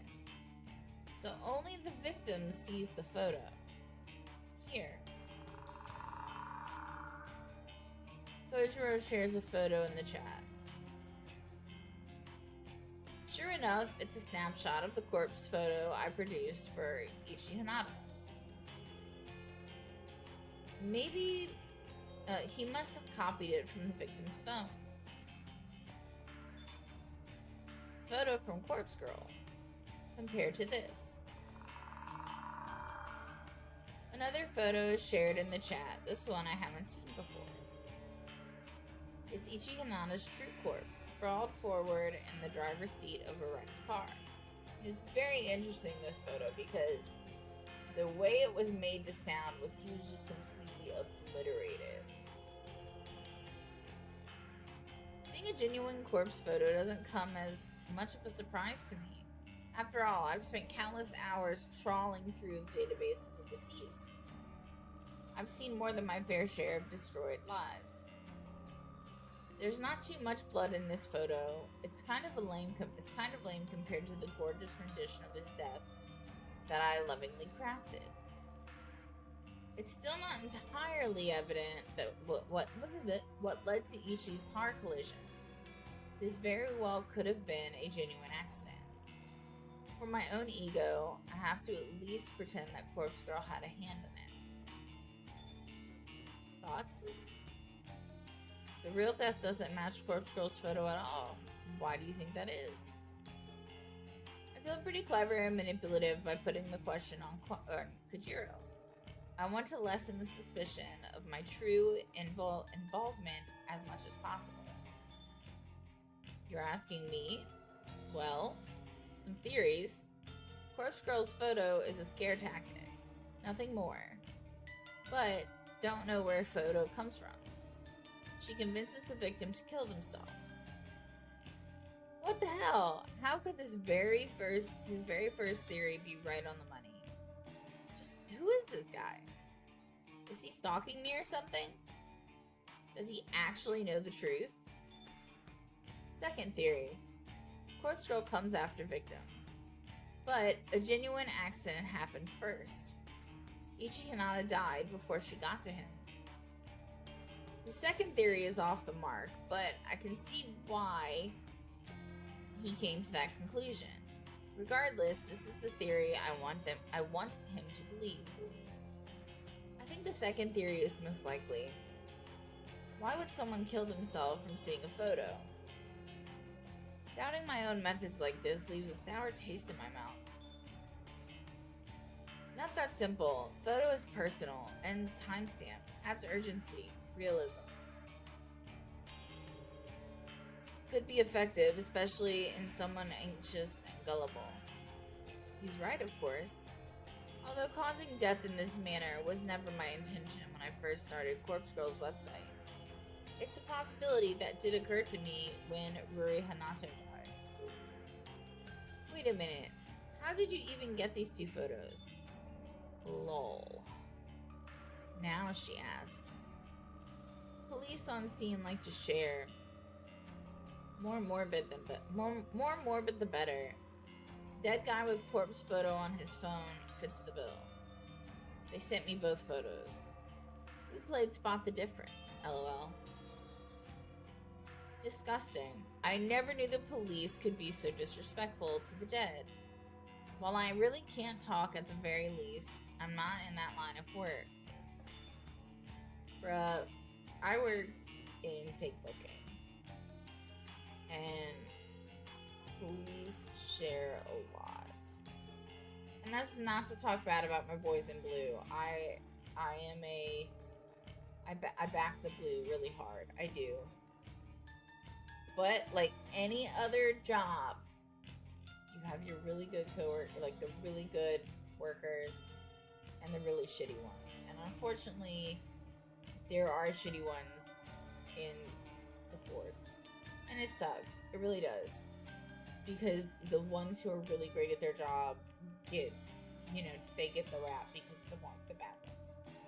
But we had, I don't work there anymore, so I'm not talking shit.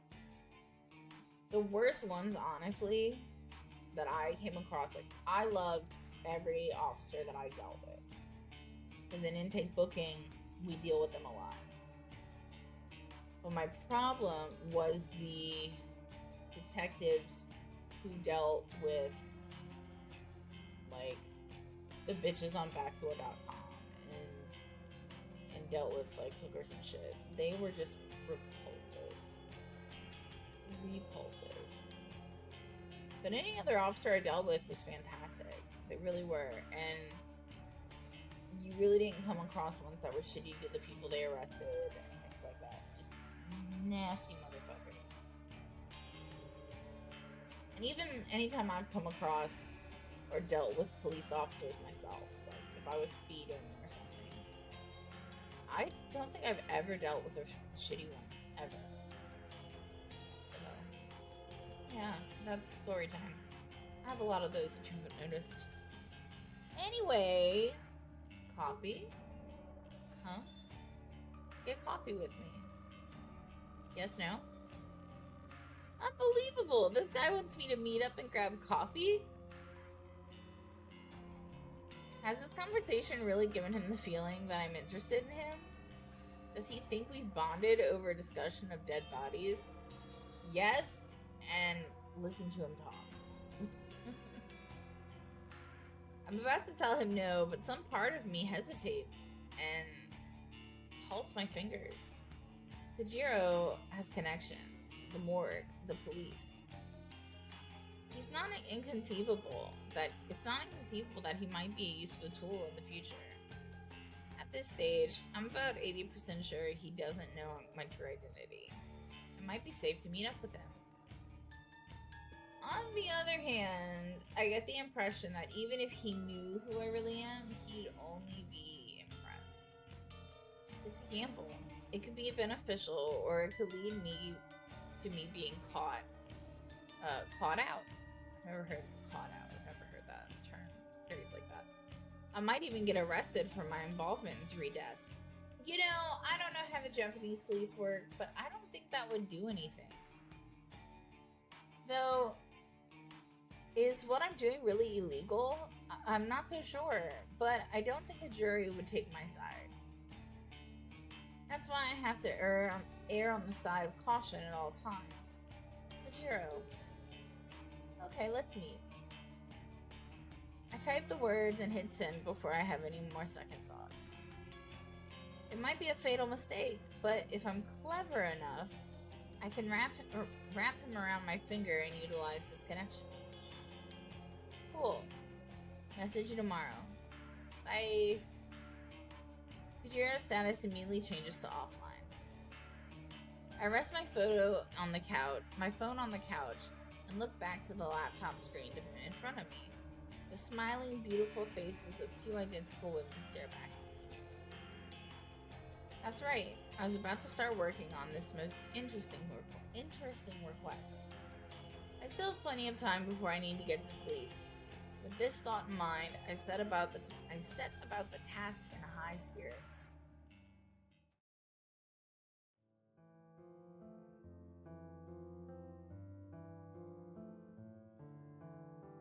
June 4th, Thursday afternoon. A tiny balcony jutting out from the side of my apartment is nothing like it was advertised in the real estate listing.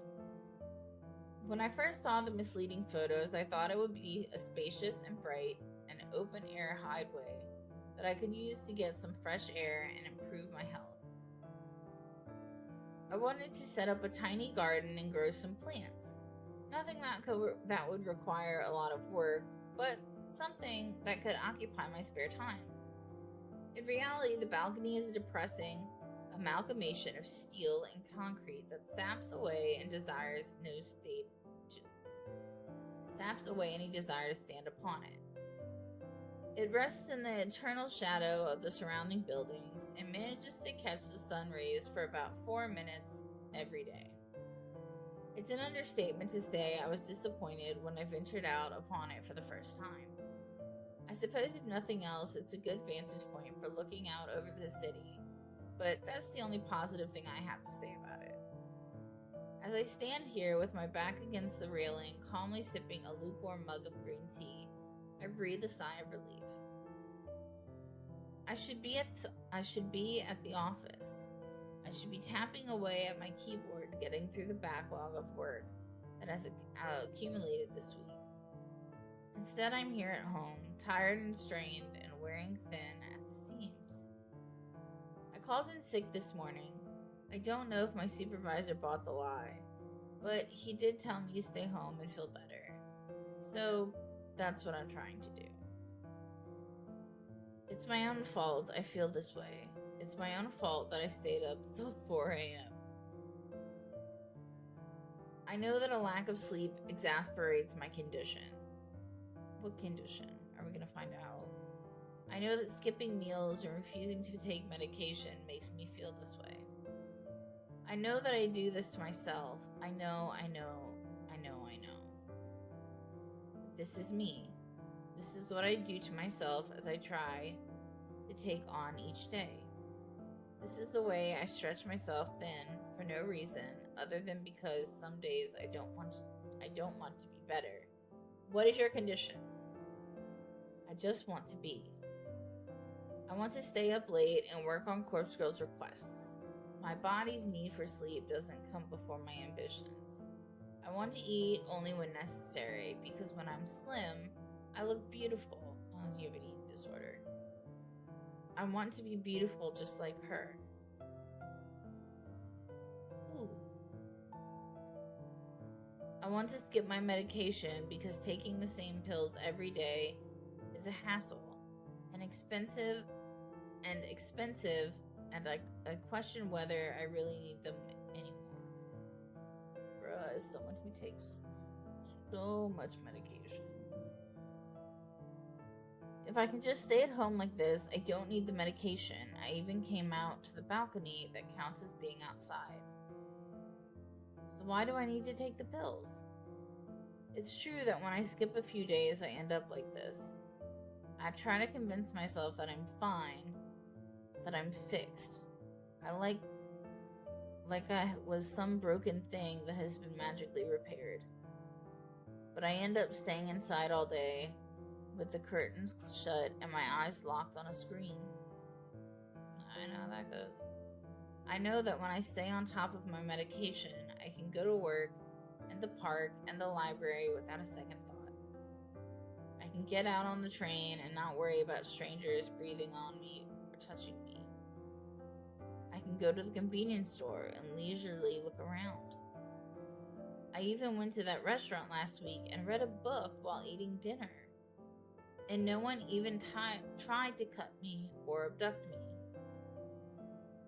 And no one once tried to strangle themselves in front of me and Yuriko. Can I really only go out and do these normal things because of some tiny pills that a doctor said I needed? Or can I do those things because I'm actually better now? Maybe I was never unwell in the first place. Not traditional, not irrational. Just cautious, careful, concerned. Okay, so are you depressed? Are you schizophrenic? Are you agoraphobic? There are so many questions I have about your disorder. I realize that my mug is empty when I bring it to my lips and taste nothing but the slightly waxy, unpleasant sensation of smudged lipstick. Well, I've been outside for long enough anyway. I'll go inside since it's getting late. Plus, I have the feeling that someone on the street below has been watching me and is waiting to climb up onto my balcony. Okay, schizophrenic comes with paranoia. I enter my apartment, set the mug aside, and retreat to my bedroom. My phone is where I left it, sitting face up and begging for my undivided attention. I snatch it up, unlock the screen. I'm greeted by the last web page I left open. It's my custom-made news alert for obituaries. From tomorrow morning, I'll be anxiously awaiting news of my latest victim's fate. I timestamped the photo with tomorrow's date, June 5th, 9:01 a.m. The unlucky twin has already received the photo. I sent it out earlier today. After sending a photo, I always hide the burner phone out in the unused shed behind my apartment building. Getting the phone into the shed this morning was rather difficult. I had to cover up my face and hands with some old clothes, and I waited until nobody was in sight before dashing as fast as I could. It took me a good 10 minutes to collect myself inside the shed before I could rush back to my apartment and lock the door behind me. Agoraphobic? I don't think anyone tried to follow me. However, I know that I'm going to need to retrieve the phone again tomorrow and dispose of it. I'll check for a reply from the victim, of course. Not that they ever reply. Then I'll destroy the SIM and discard the phone like I always do.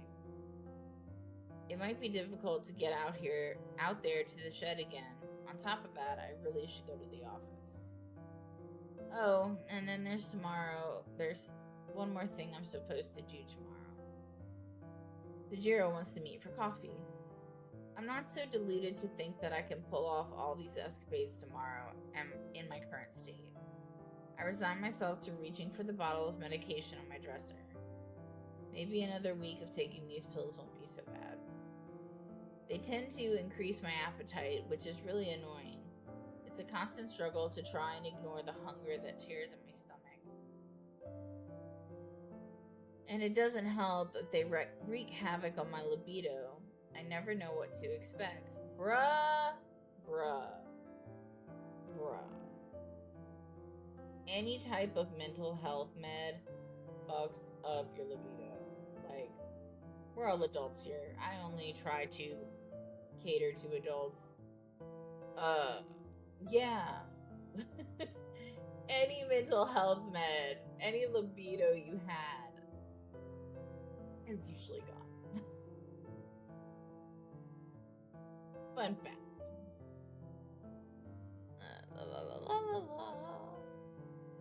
Sometimes I can look at those photos of Aoi on my phone and feel absolutely nothing.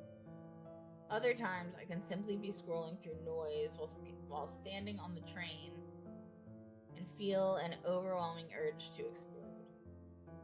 I do my best to dismiss my doubts and fears as I swallow two of the tiny tablets.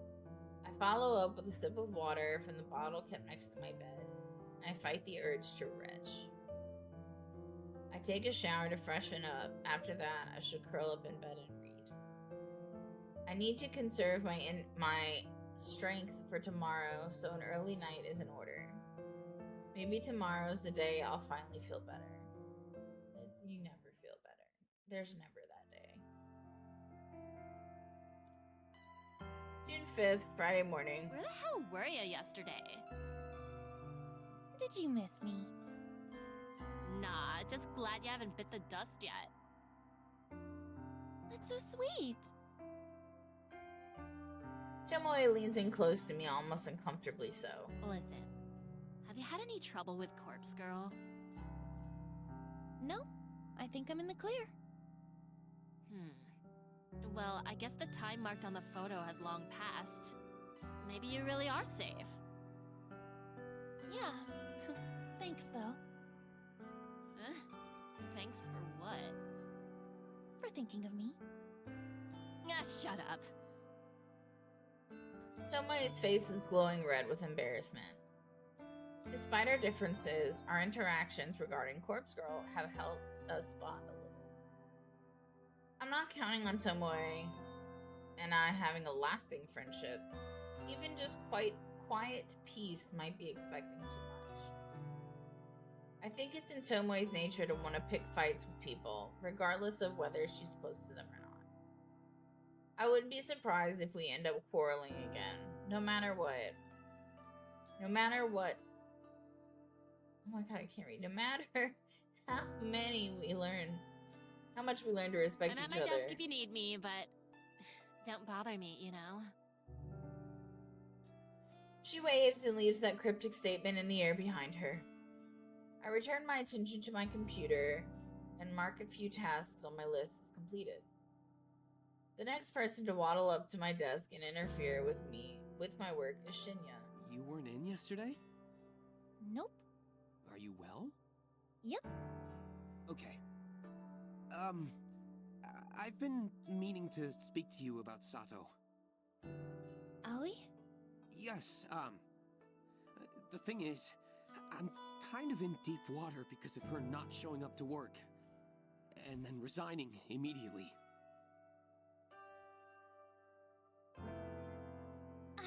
Shit.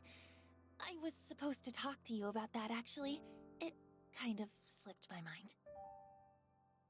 Oh, right. I'm sorry, Shinya. It's my fault, really. I hassled you to get Aoi a job. No. I didn't exercise due diligence. I really should have made her come in for an interview. Or I should have spoken to her myself to see if her heart was really in it. When you put it that way... I'm not trying to be callous, but what he said makes sense. Listen, you couldn't have known it, but Aoi struggles a bit day to day. I'll just say she has some anxiety issues and leave it at that. Anxiety, huh? Don't tell anyone I said that. I was under the impression she's been doing a lot better, but maybe I was wrong. I guess we all have our hidden struggles, right? Right. If only he knew. Then again, maybe Shinya struggles too. Maybe dating Tomoe is his cry for help. Maybe he's going to snap one day and come into the office with a knife. Or maybe he'll discover Corpse Girl's website and request Katomi Ida's death in retaliation for ending his career. Who knows? I can't read this guy as well as I initially thought. For the longest time, I was under the impression he had a crush on me.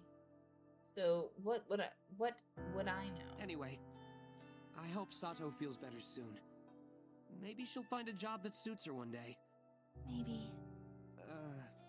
Say... Seeing as we're friends now and all, would you mind if I ask you a personal question? Oh god. That depends on what it is. It's related to, intercourse? I knew it! I knew it! I fucking knew it! My face scrunches up at the word. I don't like the direction this conversation is heading in. Shouldn't this be something you talk to your girlfriend about? Yes, you're right. But I can't actually speak to her about it. I'm so ready to have my monitors fixed. It should be tonight when my husband comes home. Because I'm so tired of looking like down. I want it like moved up a little bit. You're really the only other friend I have, so... Oh god. Shinya's face takes on a dark expression that's far more depressing than what he just said. Maybe he's having issues with his libido. I feel bad for the guy. Well, what's the question? Oh, if, hypothetically speaking, if someone pressures you into, you know... Sex? His face turns red in an instant. Yes, pressures you into it and you really don't want to do it, what should you do? Say no. He's Firmly and crying. loudly. No one should make you do things you don't want to do. Aw. He sees little tears. Yes. Of course. I feel that my answer didn't give Shinya the comfort he is obviously seeking. Is Tomoe pressuring you into going all the way? Oh. No, of course not. She would never. Never mind. It was foolish of me to bring up this topic. Aw, Shinya. I'm really sorry, Noriko. Please forgive my lack of professionalism. Shinya bows to me deeply, his face parallel to the floor. He quickly turns and scuttles away before I get the chance to say anything. What was all that about? Would Tomoe be pressuring him? I wouldn't put it past her, but something doesn't feel right. What if he's pressuring Tomoe? What if her whole, like, slutty thing is just like a cover?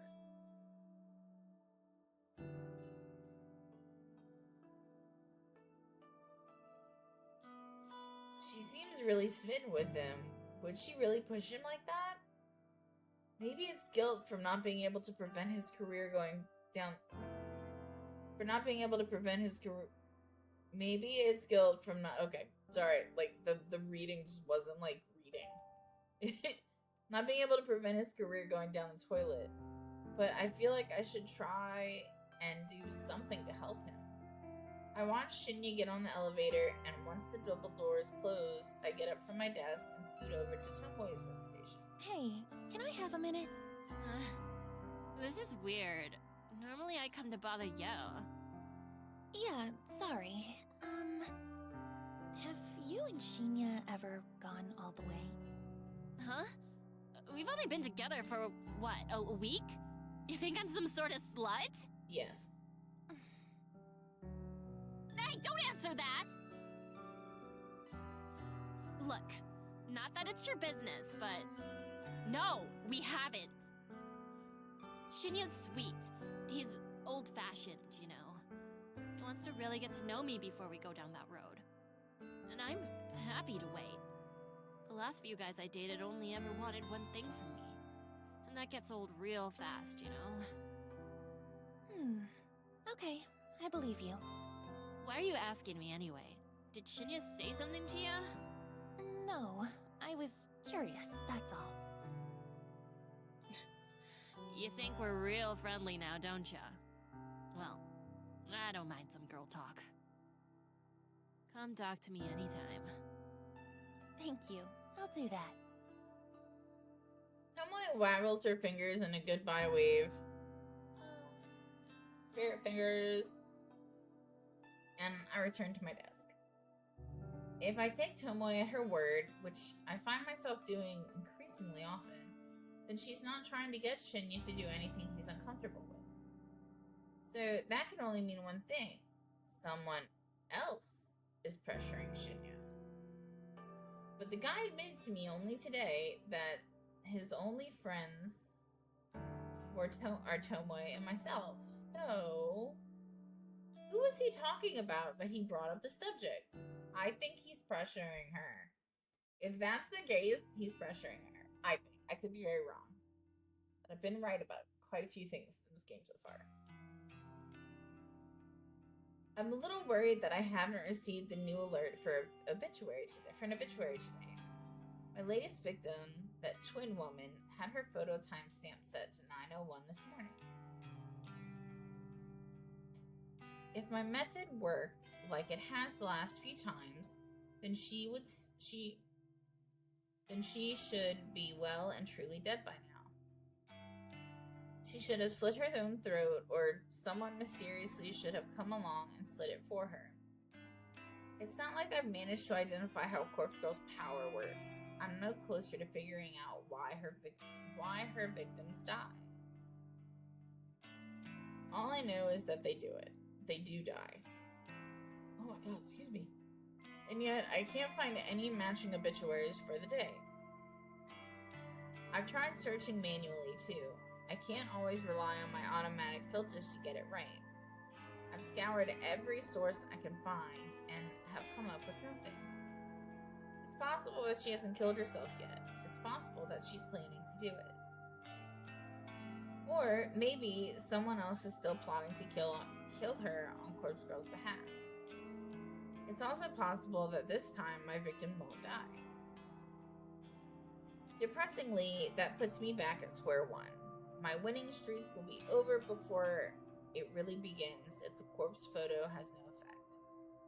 I make a mental note to discard the burner phone when I get home. I somehow forgot to get rid of it on my way to work, being so absorbed in my strict morning routine. But it's not too late. Barely 24 hours have passed since I sent out the photo. I'm not straying too far from my modus operandi. Yo, you came. Mad. A familiar halting voice. What do you mean by halting voice? This is not a bad voice. Snaps me out of my thoughts. Kajiro stands before me, wearing slightly cleaner clothes than last time we met.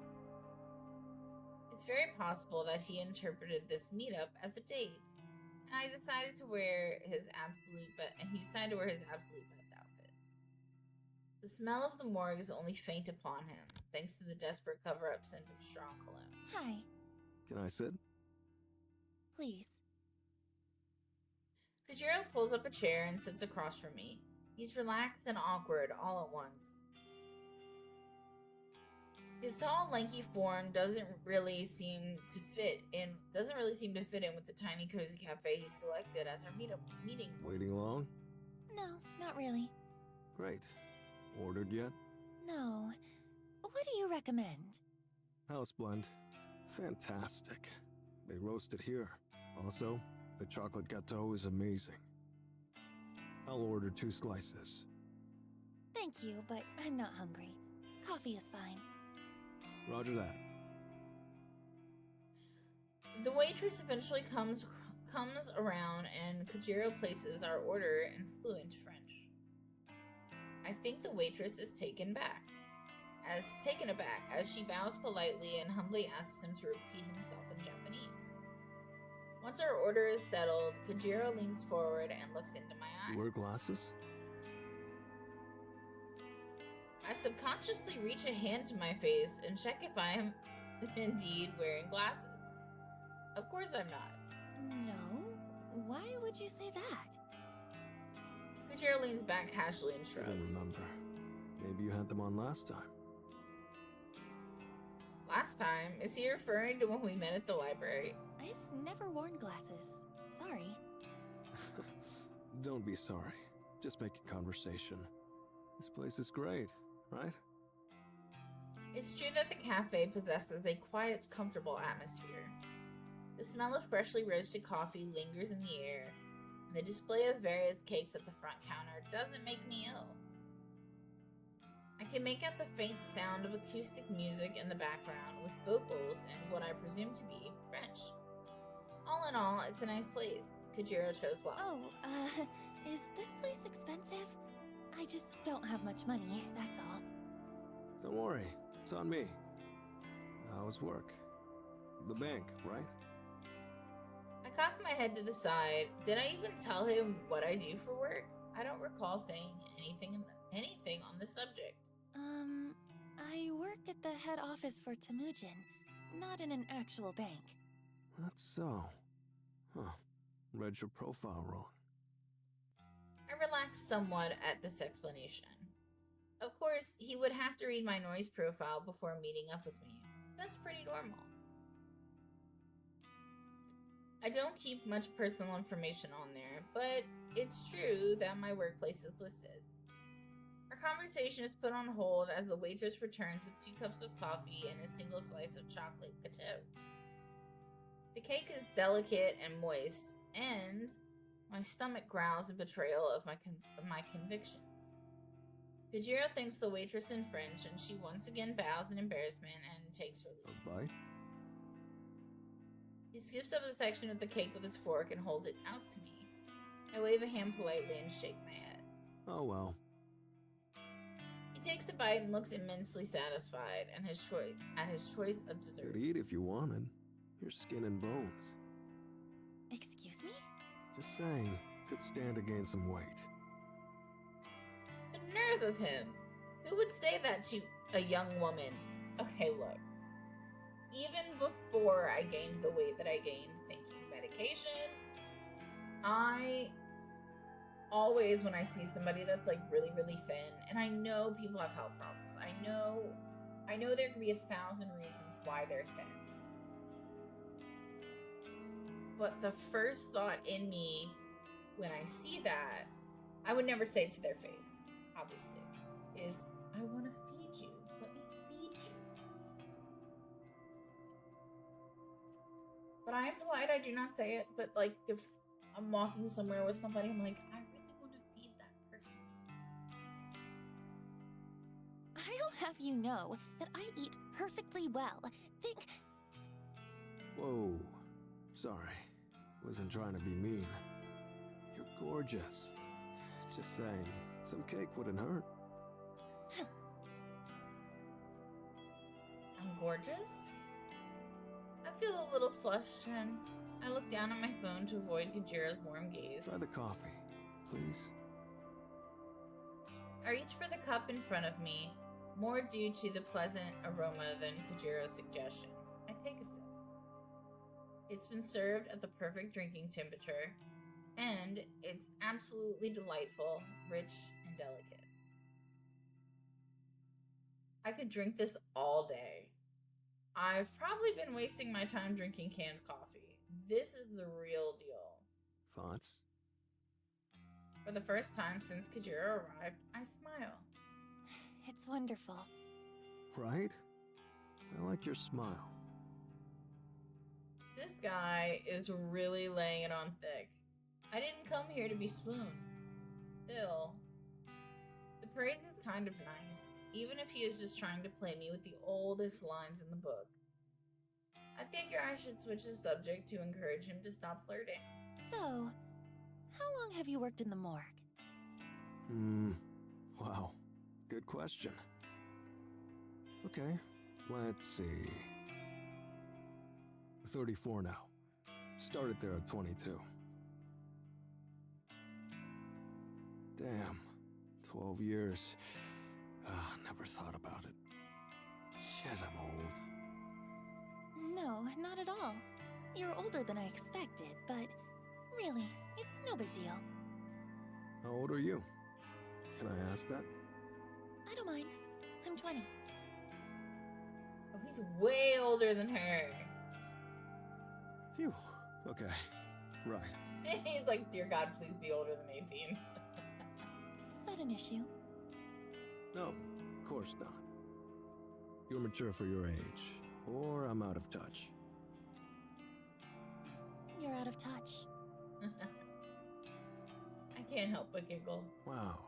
Okay. He laughs it off, but I wonder if I did it to hit a nerve. Would you date an older guy? There it is. Straight to the point. How do I answer a question like that? Good question. I've got no issue with age, but I don't really know if you're my type.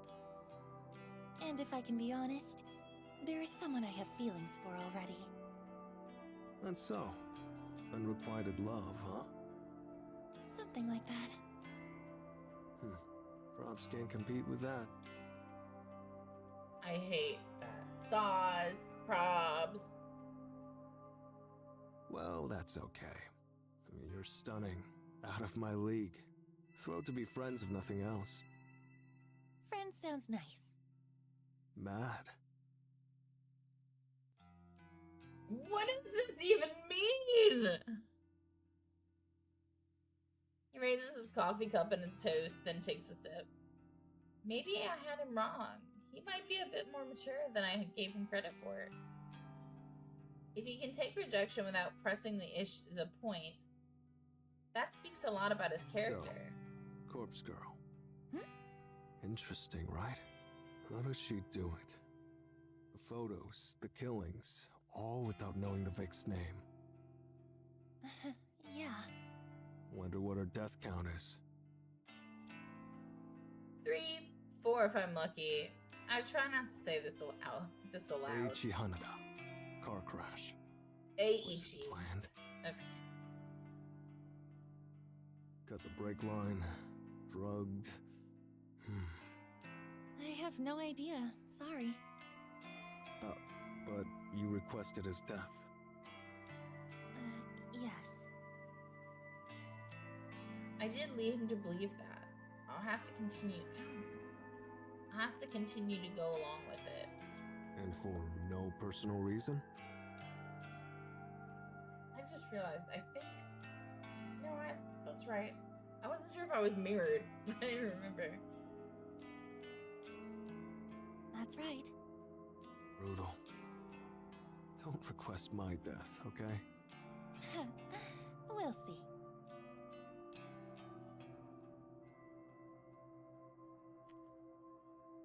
His face lightens up, almost as if he's impressed with the ambiguous answer. Excited even. Maybe I should try the site. Request a death. Know anyone who deserves it? Sorry, not off the top of my head. Neither. Maybe you should request me. I'm dying to know how it goes down. You know, maybe you shouldn't mess with this stuff. What if you really ended up dead? I can protect myself. Okay. I mainly want a corpse photo. How does she do it? Oh, by the way, you read that book I gave you? You mean Strange Flower? Bingo. I'm halfway through it. Wow, fair effort. It's long. Thoughts? It's interesting, I won't lie. No, Belle Sinclair is a sicko, right? Right. He's not all there. Halfway through, huh? So, has he dined with the dead? Yeah. Who was it? His school teacher, I think. He dug up her body 2 days after she died, and then dressed her in his mother's Sunday best. Yeah. Took the corpse out for Italian? I can imagine the waiter's reaction. Ah, classic. Jiro seems to really enjoy reminiscing about the book. The story is definitely interesting, but the way he's laughing at it makes me a little worried. Then again, the guy works in a morgue, so maybe the whole scenario is just comical to him. Oh, that's it there. It takes me a second to realize that what he's pointing at. Sure enough, the book in question is sticking out of the top of my bag. Pass it here. I want to show you a funny passage. I nod and reach for the book. I pull the massive tome from my handbag with a fair amount of effort. The book comes free, and it snags on the bag's zipper and causes some of the contents to fly out. A few personal belongings fall to the floor with a clatter. I notice my lipstick, lip gloss, notepad, and pen hit the cafe's tiled floor. Kojiro comes around to my side of the table and helps me pick up my things. Is the burner phone there? He pauses when his hands grapple with another book that has fallen underneath Strange Flower. False photography? What's this? I quickly reach for the book and try to snatch it from my grasp. It's nothing. Kojiro's quick and he instinctively avoids my desperate grab. He holds the book aloft and continues reading the cover. English? A comprehensive history of photo manipulation.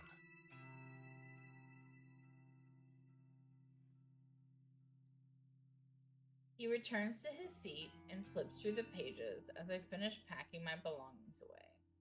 I bow my head silently, waiting for his judgment. Yo, you can read this? Only a little. Oh, this is tough. My English isn't good.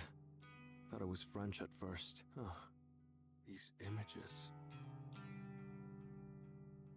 Kajiro suddenly snaps the book closed and looks at me. I figured it out. I brace myself for his inevitable accusation. Corpse Girl fakes the photos. The photos aren't from the future. Like that was ever possible. Photo is fake. Timestamp is fake. He's correct.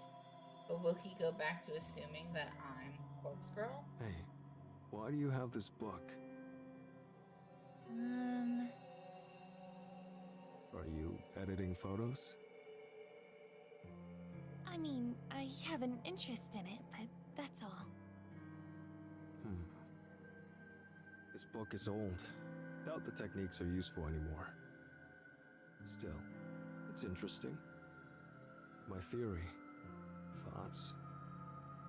About Corpse Girl faking the photos? Bingo. I don't know. Sure, it's possible. But can anyone fake a photo so realistically? Realistically? Do you know her photos are realistic?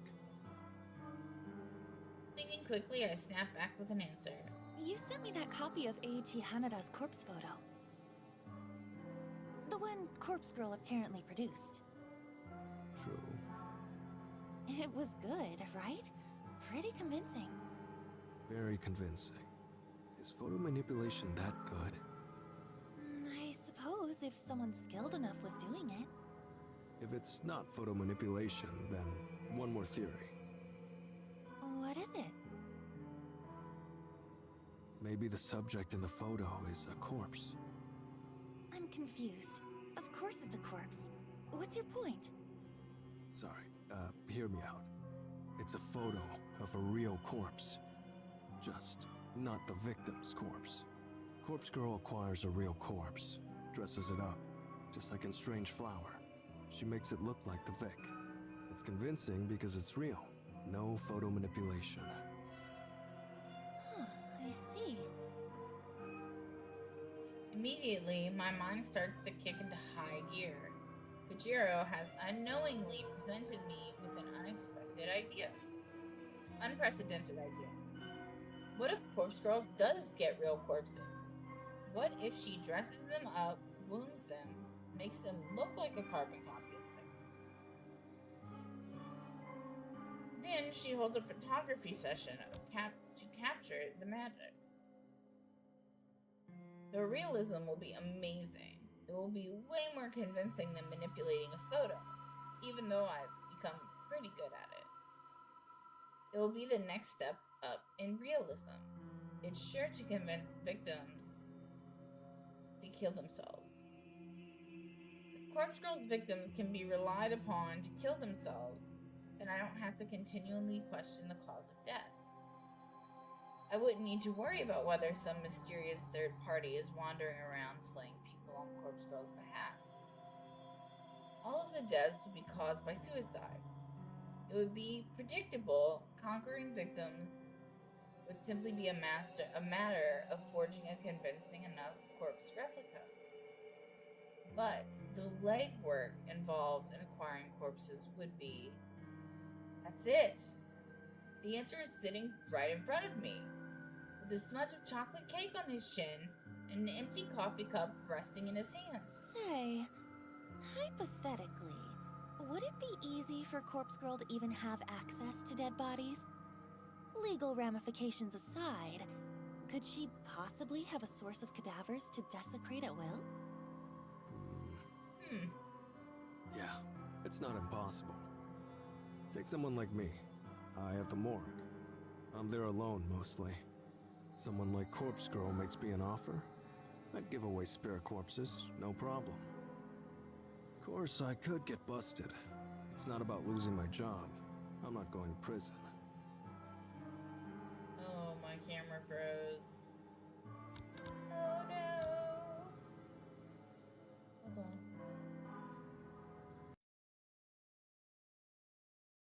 I am frozen. There we go. I've been frozen. No one's around to tell me. I need to get this camera fucking not that way.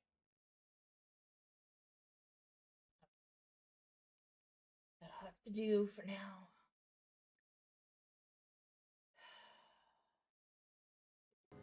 The price would have to be right.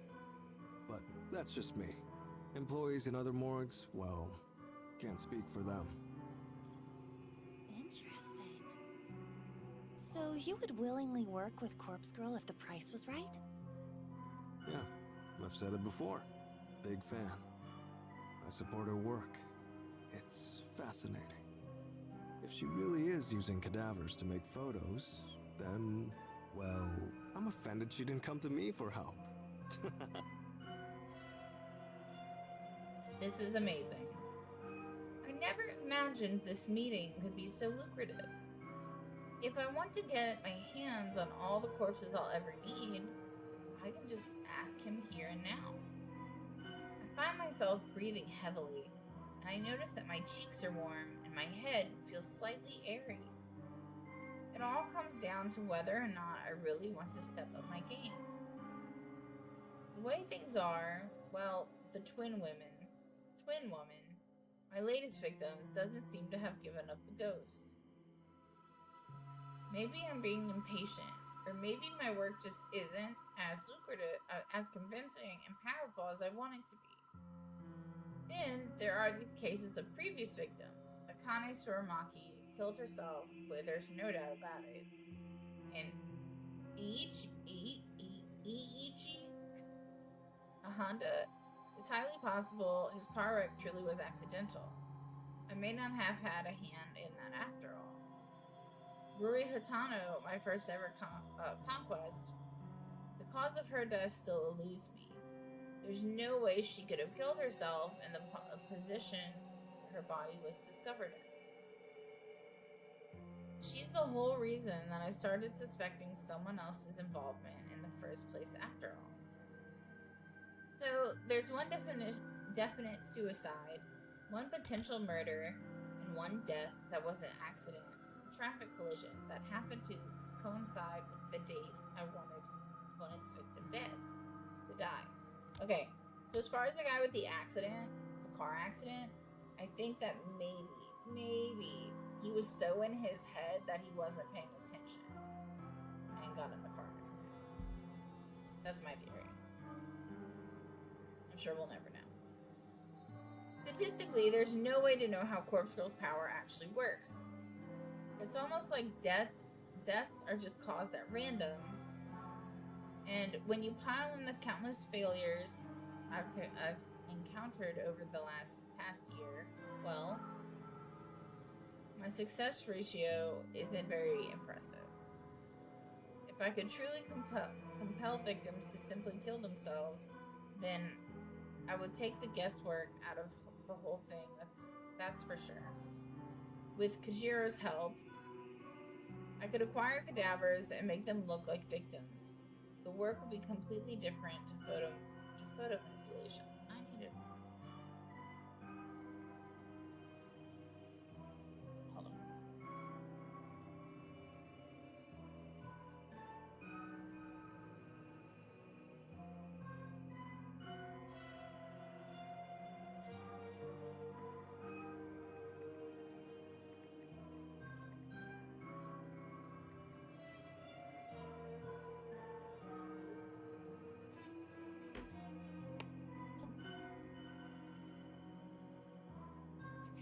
Sorry. The work could be completely different to photo manipulation. There will be gore involved, no doubt about it, and it'll take a steady hand, some makeup artistry, and access to clothing props. Then there's lighting to consider, and backdrops. It's one thing to take in an image from the database of the deceased and have a corpse splattered on the pavement ready to go. It's an entirely different thing to drag a body out of a morgue and plant it in position, then take photos of it. There will be a lot to consider here. It's not a decision I can make lightly.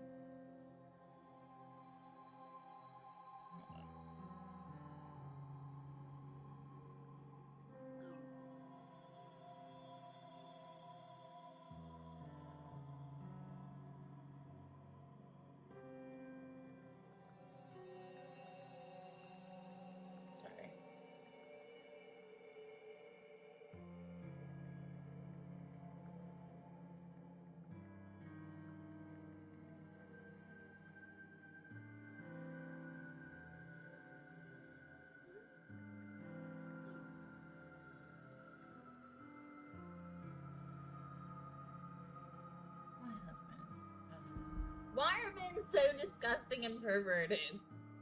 What is wrong with you all? Ugh. It gives me the ick.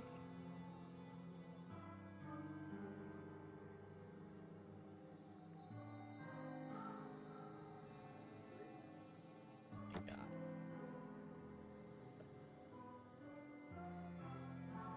And on top of that, I doubt I have the courage right now to ask Kajiro straight up for his help.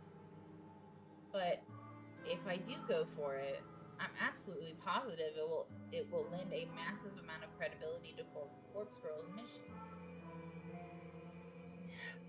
The extraordinary realism will pave the road ahead of me. Yo, finished your coffee?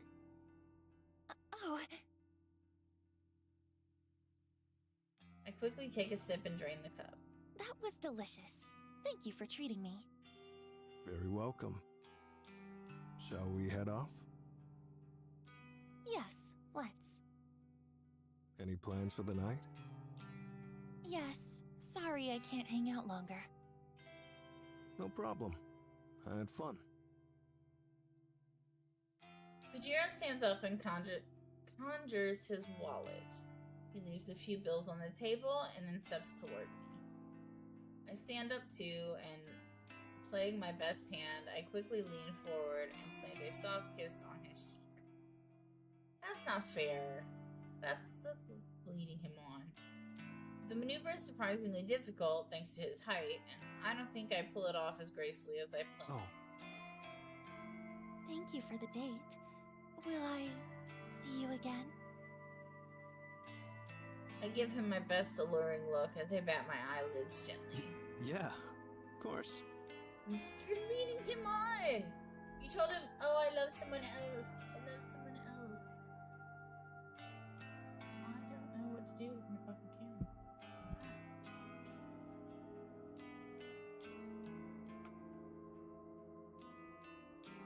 He slowly rubs his cheek with tender fingers, amazed that I just kissed him. Bye-bye now. I spin and make a beeline for the exit. Leaving that poor guy on.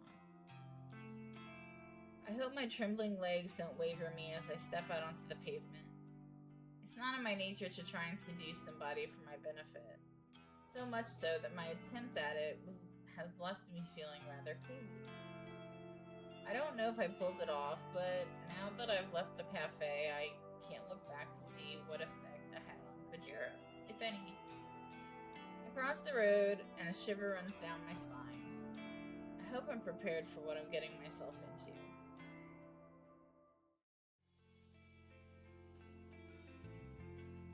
Alright, now we're where the issue happened, I think.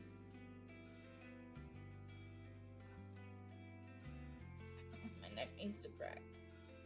The weekend is here, and despite my desire to stay inside my apartment with the doors locked and windows closed, I find myself at the mall shopping for a new phone charger. My current charger gave up on me at midnight, and now my phone is running dangerously low on my power.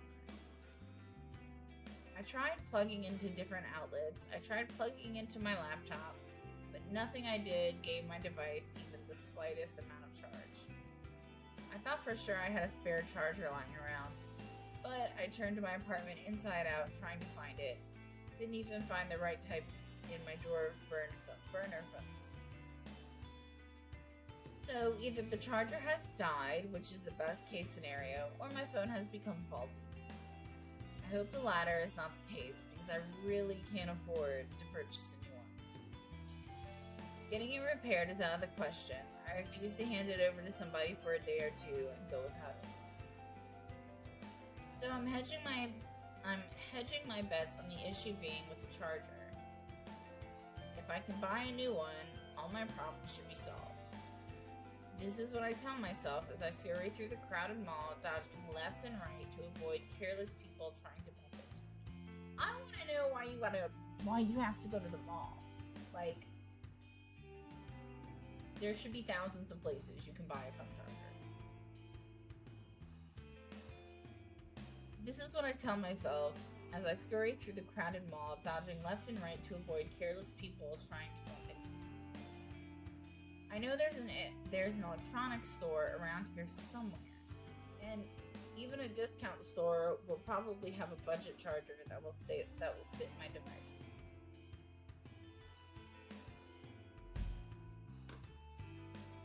I just wanted to find what I'm looking for and get out of this place.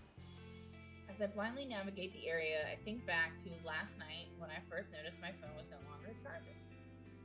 I had been browsing through the obituary newsfeed, searching desperately for any sign of my latest victim's demise. No clues came up. There were countless new obituaries, of course. This is a big country, and people die every day, but very few match the description of my victim. The obituaries that did match had photos included, but none of them looked remotely like the twin.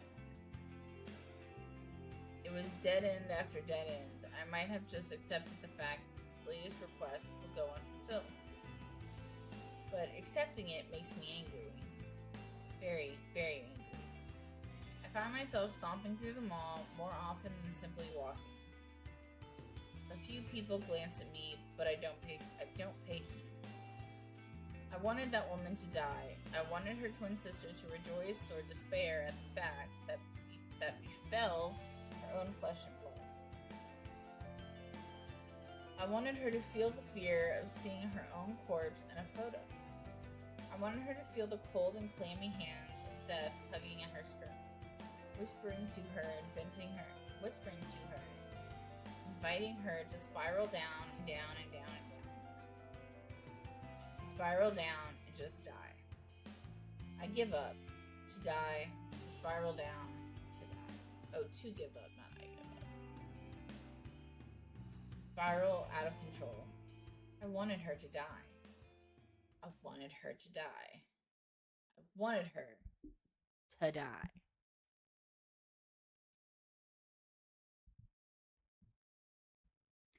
Spiral down, down, down. Why didn't you die? Can you guys see my mic? Oh, no. It's right there, though. That's why I keep doing this. Why didn't you die? My head is foggy, my senses blurred, my face hot, my hands cold. I would really like if my microphone it's just slightly doing this, and it needs to stop. I repeat the mantra through gritted teeth. Why didn't you die? Why didn't you die? Why didn't you die? I fall to my knees and scream at the top of my lungs. In the mall. In the middle of everyone. Why didn't you die? Why didn't you fucking die? What the hell? Damn, she's having a full meltdown. Yeah. Can we get a security guard down here, please?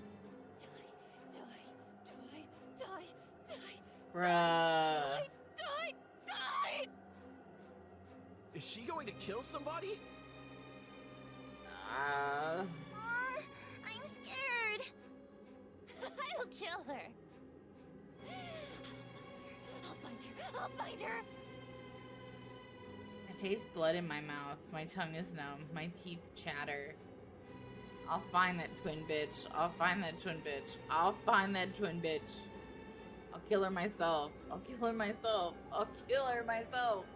I'll kill her. I'll kill her. All right. That's enough. A strong hand pulls at my shoulder and my face hits the ground. Hard. My arms are restrained behind my back, and all I can see is my blurry vision in the checkered tiled floor of the mall. You're coming with me.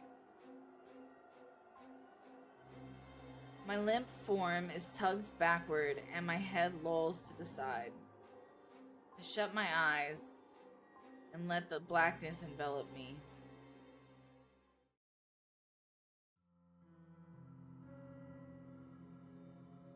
And that's where we're gonna stop, my guys. That's where we're gonna stop. And we can sit on the edge of our seats together. So, if you watch the stream now, I don't know if anyone's watching. I don't think so. If you watch it later, if you watch it on YouTube, whatever happens, I hope you enjoyed it as much as I have. Until then, see you in the next video. Okay, thanks, bye! And welcome back to my channel, or welcome to my channel if you're new here. I'm Kay, and I play random shit so you don't have to. I am on the end of a migraine, I think. Hopefully. So, yeah. I may be a little groggy. I know I sound like shit. I may be a little groggy playing, but I want to get further into this game because I'm so invested. Alright, let's go ahead and hop right into Corpse Factory. Please excuse the crackle. The stinging cold ice pack bites against my cheek and rudely awakens me from my stupor. I don't know where I am. I don't remember why I'm here. But the sudden chill spreading across my face is nice, almost soothing. I realize that somebody, a tall man, is holding the ice pack to my cheek, and he motions for me to take hold of it myself. Also, I've moved my setup. My setup is very different now. So hopefully everything is decent. I reach against a sluggish hand to grab the ice pack and continue to press it against my skin. Wait. I reach sluggishly to grab. Yeah, that's what it said. I said I'm on the edge of a migraine. I've had it since I started with headache yesterday. I had a headache the day before. And I woke up this morning and I was like, I'm going to die. So, and that was at 6 something. So, took care of the dogs, sent my husband to help me with some stuff, go get some medicine for headaches. She did. Migraines worked really well. Apparently Bear is a very good brand. And I lived with ice packs on the back of my neck and my head. So now like it's just in the back of my head is where it is now. I got a new robe yesterday and it came with a hood and I'm loving it. It's very plush. Okay, let's go ahead and get started. Sorry. I digress. But yeah, I've got my camera where you guys are kind of like almost head on. So we've got you guys there. OBS is there on this side. And on this side is the game. And I have it lifted up. The monitor so I'm not like completely looking down the tree. So I'm just excited to tell you guys. And I've got my headphones. My good headphones. Well, one pair of good headphones. These are JBLs. But I have Sony's. The Sony's are like massive. And I'd rather not use those. Sorry. The man walks around the chair I'm seated in and stands behind a simple wooden desk to face me. You can imagine my surprise when I recognized you. Oh yeah, because we just lost our shit at the mall. Huh?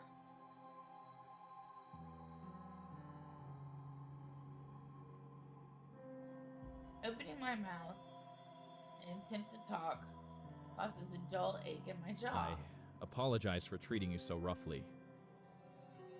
The only reason I haven't called for the police is because I want to give you the opportunity to calm down and explain yourself. Guy. I know him. But from where? Oh! Of course! It took me some time because I'm not used to seeing the security uniform. It's our neighbor! is Kenji Ogawa, the very same guy who lives in my apartment building. The nice guy who greets me in the stairwell. The father of sweet little Momo. Mr. Ogawa? Ah, so you are completely out of it. Where am I? This is the mall security office. You caused quite a scene, Nariko. A scene?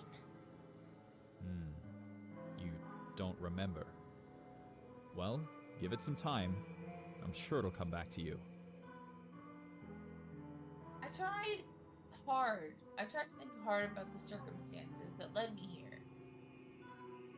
I remember something about visiting the mall to buy a phone charger, but I don't think I've ever found the store I was looking for.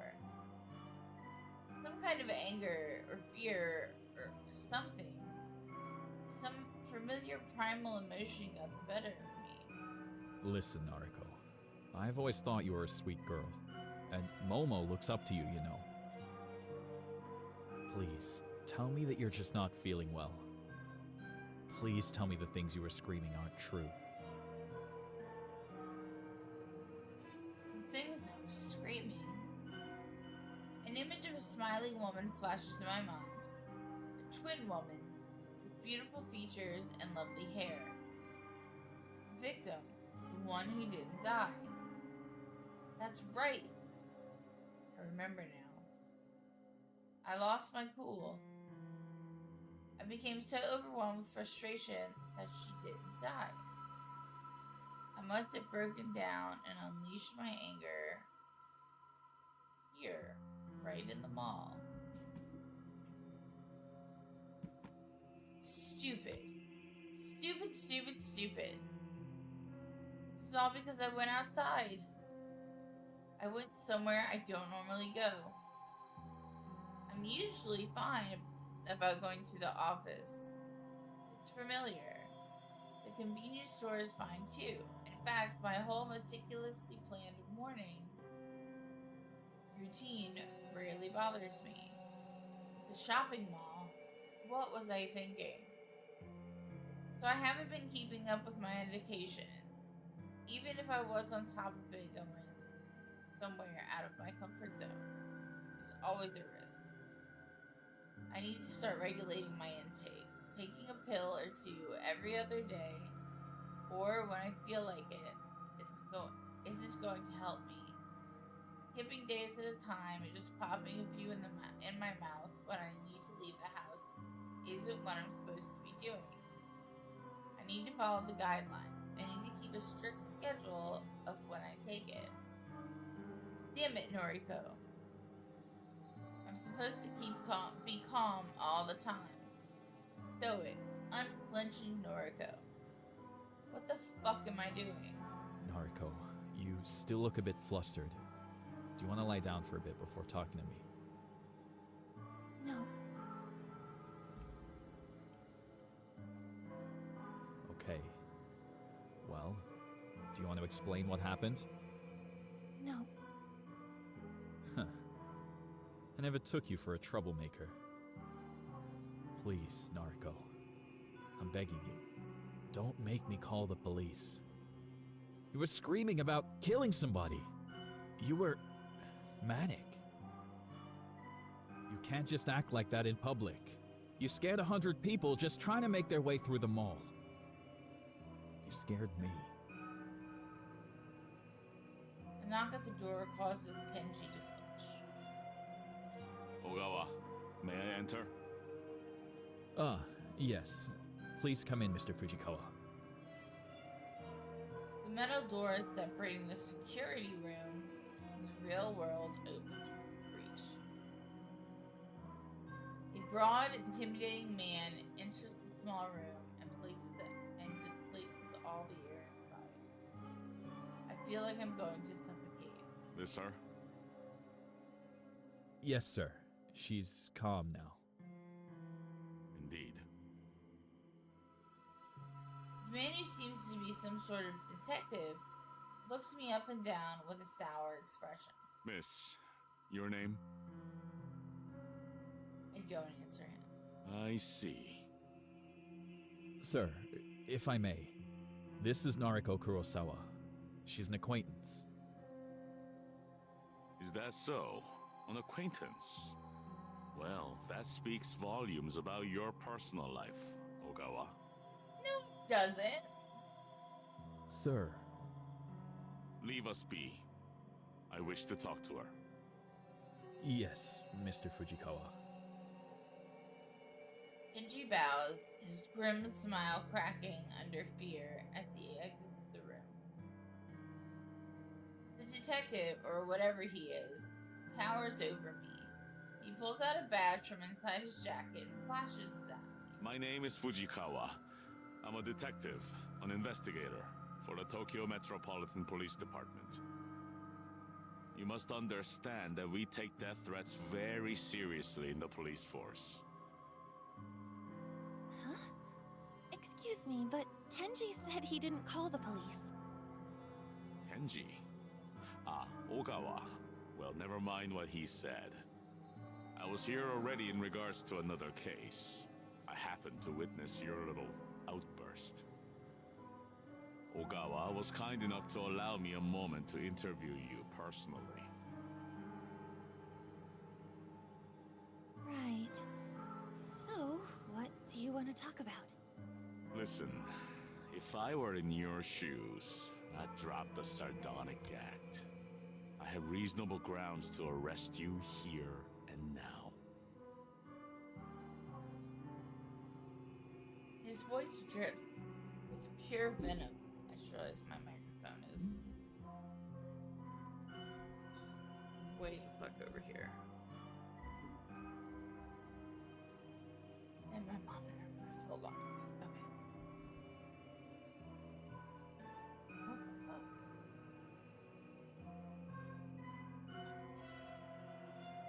I did not think of wire. Let me set this up.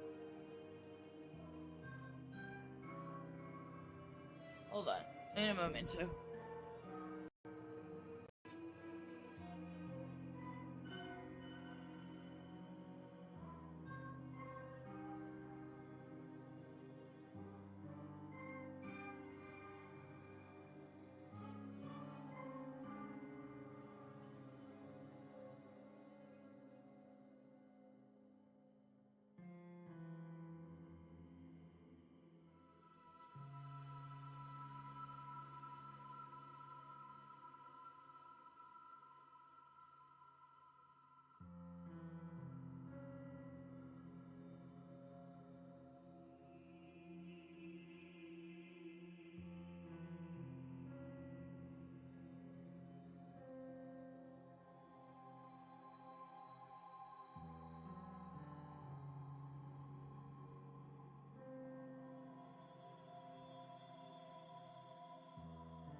Okay.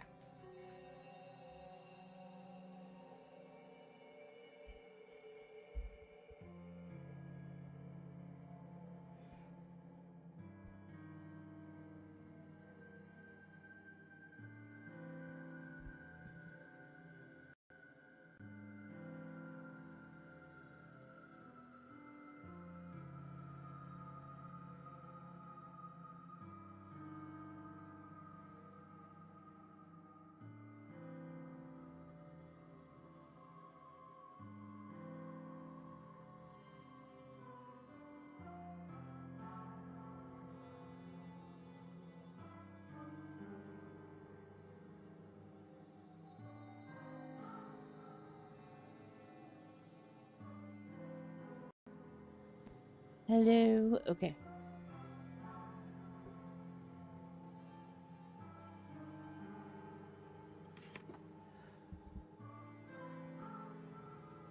Okay. I am audible now. Sorry about all that. I had to move some shit. Okay. Anyway. His voice drips with venom. This guy isn't joking around. I squirm a little in my seat and remove the cold ice pack from my face. Now, Miss Kurosawa, Would you please explain to me who you are threatening to kill? A wave of dread washes over me as the reality of my current situation starts to sink in. If I don't fly straight and narrow here, I might be in for a world of trouble. I apologize for my actions. I wasn't feeling like myself earlier. I regrettably skipped my medication recently. The medication excuse. Yeah, the medication excuse. I'll play along. Were you hallucinating then? No, sir. Not exactly.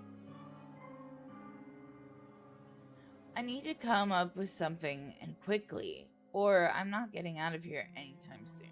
See, I recently had an altercation with a coworker about a guy we both like.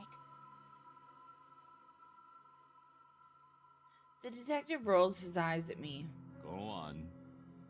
I guess I was a little upset about our fight, and really, we're actually quite good friends, so... I think a combination of that and missing my medication caused me to get a little too upset and say some things I don't really mean. Mm-hmm. And how do I know you're not dangerous?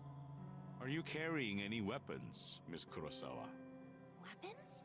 No, of course not. I see.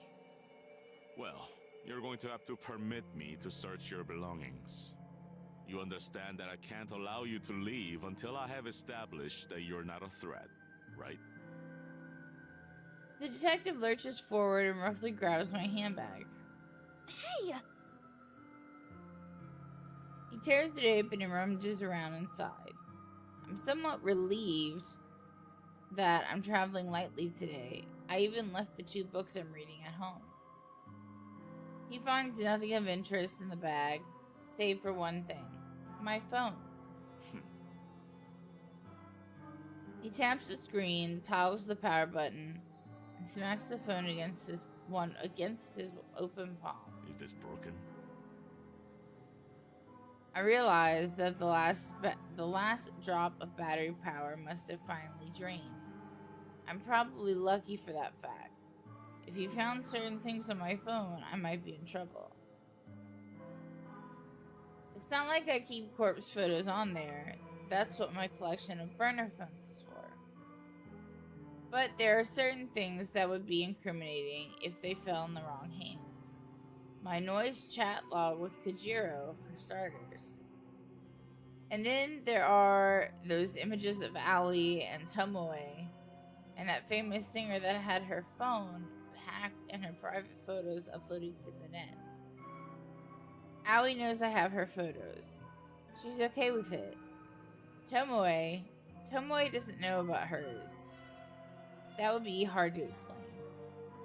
The singer, on the other hand, was part of a big scandal a few months ago. Probably half of Japan has seen her photos. So, I'd rather keep my personal matters completely private. I don't want this asshole looking into my affairs. The battery is dead, sir. Where is your charger, then? I don't have one with me. He grunts and throws the phone to me, and I barely manage to catch it with my brittle, skeletal, clumsy fingers. Wait here. I need to make a call.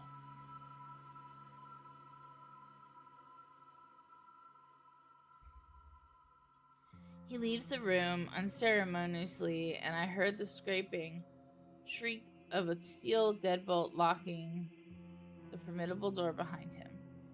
I breathe out and try to calm my nerves. I look down at the phone in my hand and see my mirror image counterparts peering at me in the black reflection.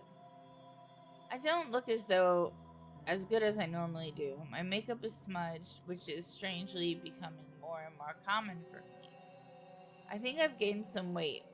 My gaunt face seems fuller somehow, and my prominent cheekbones are softer. This girl staring back at me, she's not wholly familiar. Is this Noriko Kurosawa? Is this Corpse Girl? I look like some aberration, some sickening concoction of myself and some person I don't fully recognize. I don't understand how I could have gained weight. I've been eating less. Maybe the canned coffee I consume religiously contains more calories than I realized. I'll need to cut down immediately. A sour taste rolls around on my tongue and I swallow it reluctantly. I feel ill at the sight of myself. The steel door swings open and Fujikawa stomps in like an angry toddler. Well, the precinct claims you don't have a prior record, Miss Kurosawa. That's good news for you, I'm sure. But it's a fucking pain in the ass for me. I flinch at his apparent anger and recoil slightly in my chair. You're free to go. However, I'll remember you. Another incident like this, and I'll have you in for a psychological assessment faster than you can blink. I can do nothing but nod as a wave of relief washes over me. Get your things and get out of here. Oh, for the love of God, go eat something. You look like a starving child. Jesus. Fujikawa spins on his heels with force and once again leaves me sitting alone. I take a moment to collect my thoughts before picking up my belongings and shoving them in my bag. As I leave the security office, I spot Kenji standing outside against the door. He bows his head meekly. Take care, Noriko. Yeah. He doesn't lift his head as I walk away.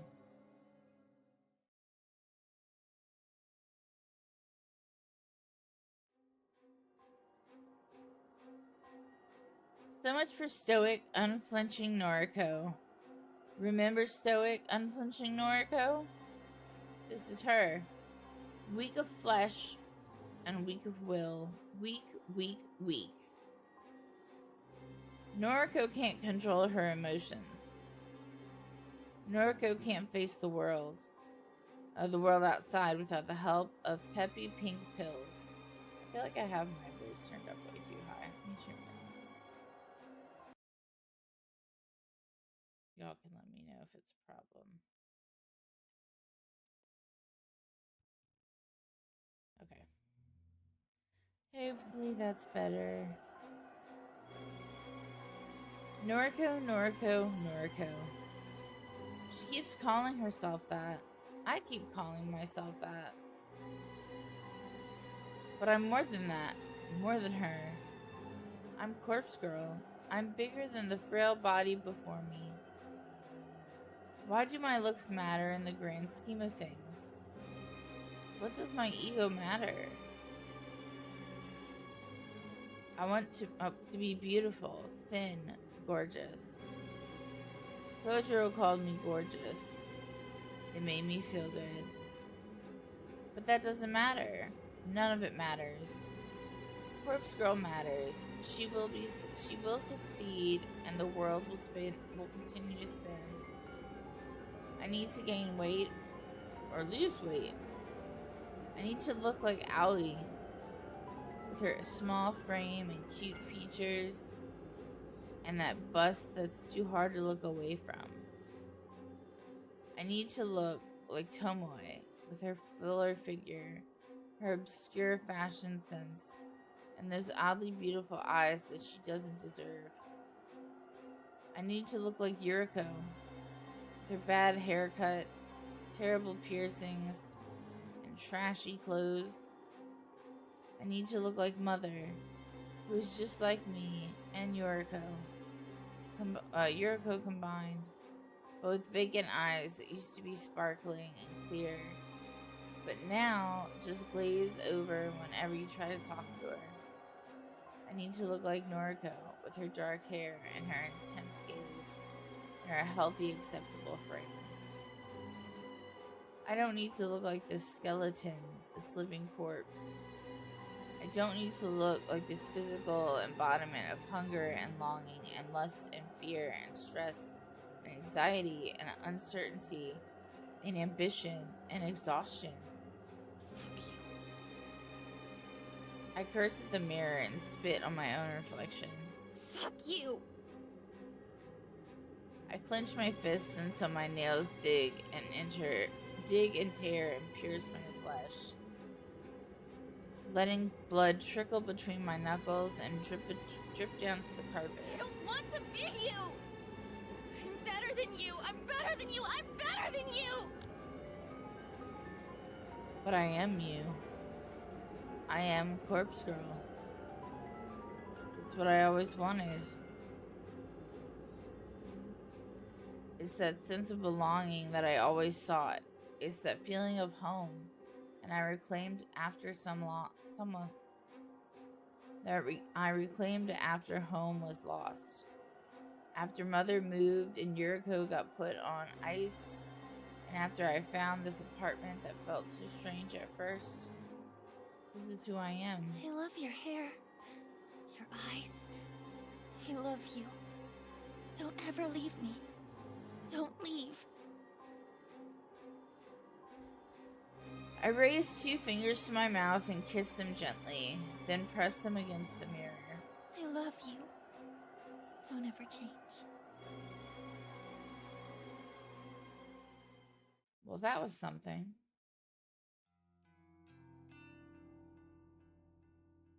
June 7th, Sunday morning. To my absolute delight, I woke up this morning feeling refreshed. I was worried that my temporary incarceration at the mall would continue to stress me out today. Thankfully, my fears were unfounded. I spent the early morning cleaning up my room. I had to use some elbow grease to get a few specks of blood out of the carpet and to clean a bit of lipstick off the mirror.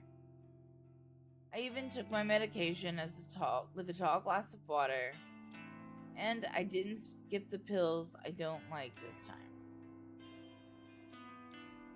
It will be some time before I feel stable, maybe even a few weeks, but the fact that I'm already taking steps forward has done wonders for my mood. Today's the day to stay inside and work on me. I can't have another accident like yesterday. I can't break down in public and put myself at risk. I can't break down at home again and feed all my insecurities and anxieties. I need to be strong for Corpse Girl. For me. With my room now tidy, I decided to spend a little time tidying the rest of my apartment. As I work, I make myself a new mental checklist of communities. Noriko's promise list, if you will. Commitment number 1. I'm not going to lose my shit if a victim doesn't meet their demise. Just because that twin woman didn't kill herself doesn't mean I'm a failure. I had 3 successes before her, and I'll have more successes again. I just need to try harder, work harder, refine my methods, and keep moving forward. And I'm not at a dead end yet. I have a trick up my sleeve, after all. Kujiro's connection to the morgue may very well be the ace I need to win. Commitment number 2. I'm going to improve myself. I won't say that I'll fix myself if I'm not broken. Not yet. I'm going to improve. I'll keep up with my medication. I'll keep up with my social life. That means keeping in touch with the new friends I have. Aoi, Shinya, and even Tomoe.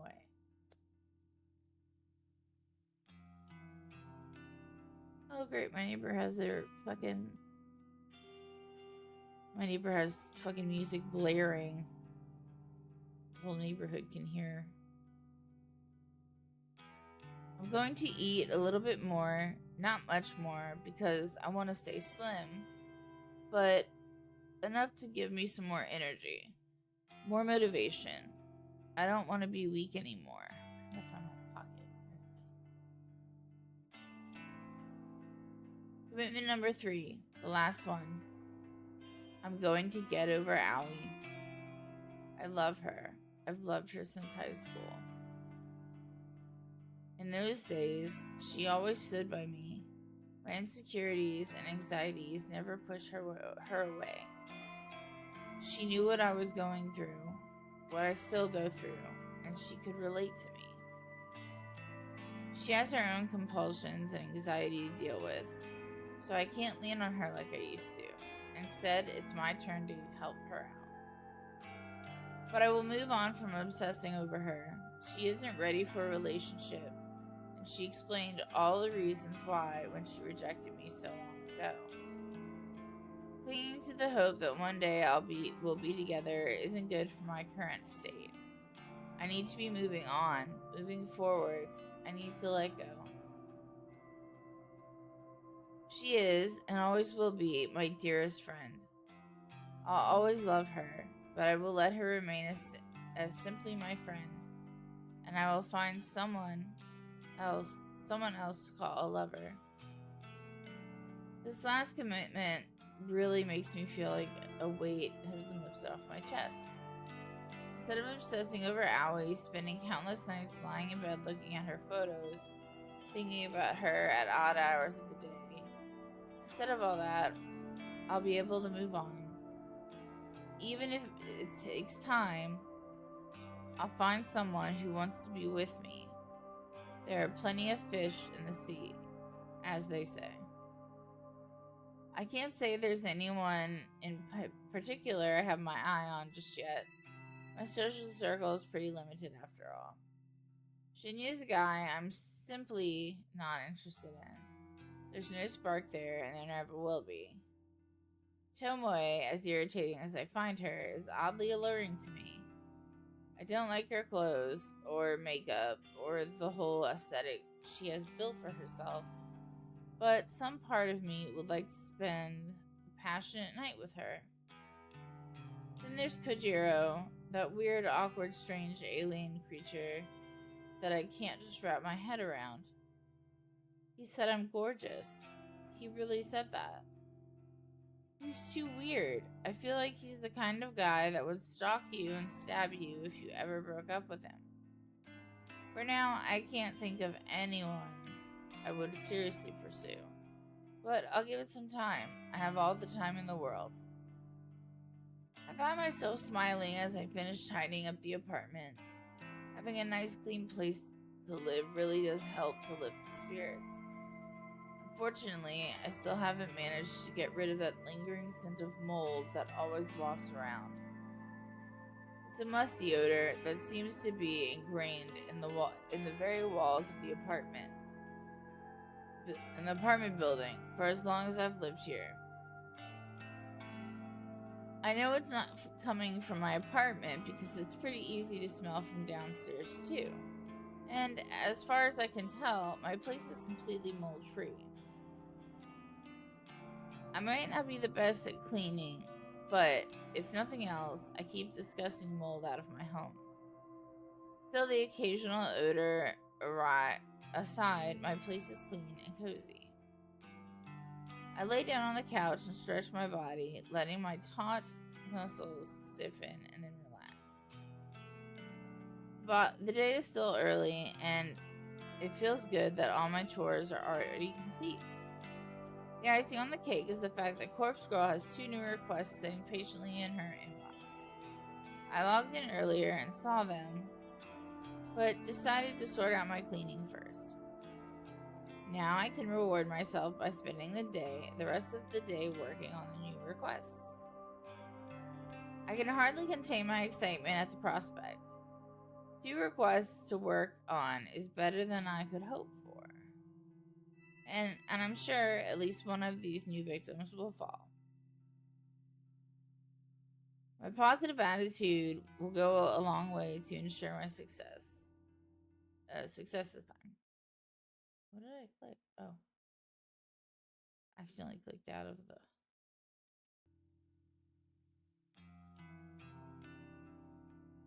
Hold on. Where's my mouse going?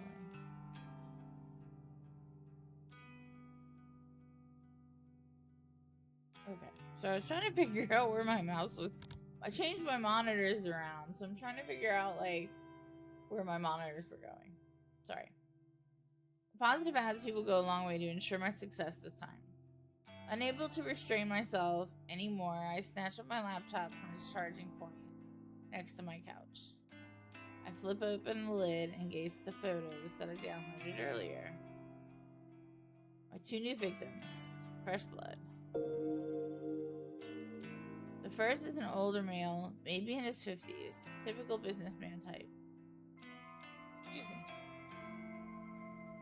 He might as well be a clone of every other nondescript man you see in the subway, at the supermarket, or TV. If I had to guess, I'd take a leap and say his miserable wife wants him out of the picture. Maybe she's unhappy with their finances, or she's having an affair, or she's tired of his clone face and his clone personality. Regardless, someone wants this unremarkable man removed from the face of this unremarkable world. The victim is much more interesting. The second victim is much more interesting. 2 things strike me as noteworthy about this photo. Firstly, the cleavage, of course.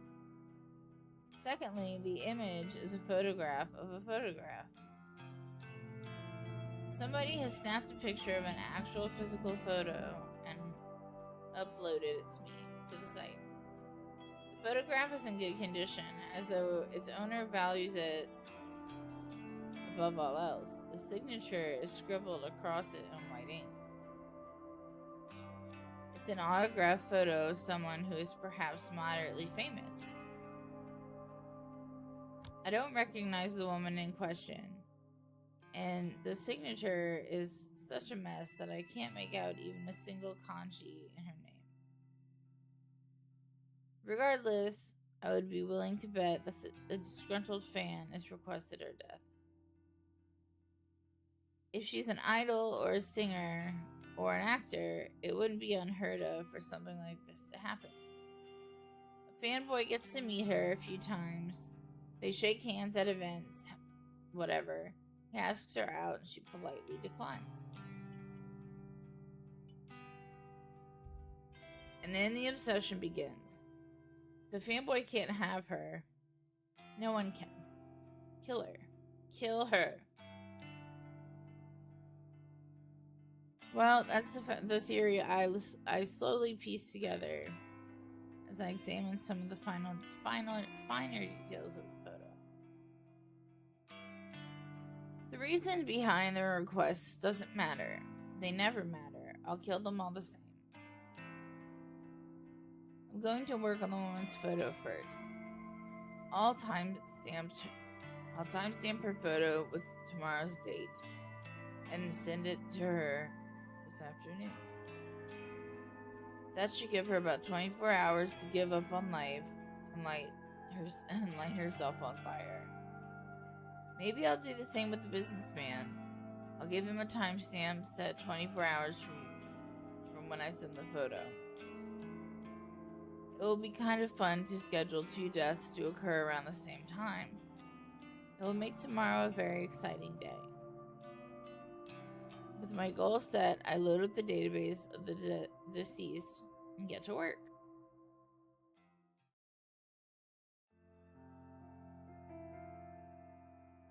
June 8th, Monday evening. I'm rather proud of myself. During my morning routine, I made sure to take my medication in the correct doses, and I even washed it down with water. I didn't even interfere with my strict schedule. I'll still manage to catch the usual train. I got to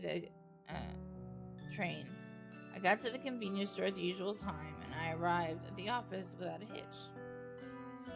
If I can keep up this dedication, this commitment to improving myself, I know I can be stronger than ever.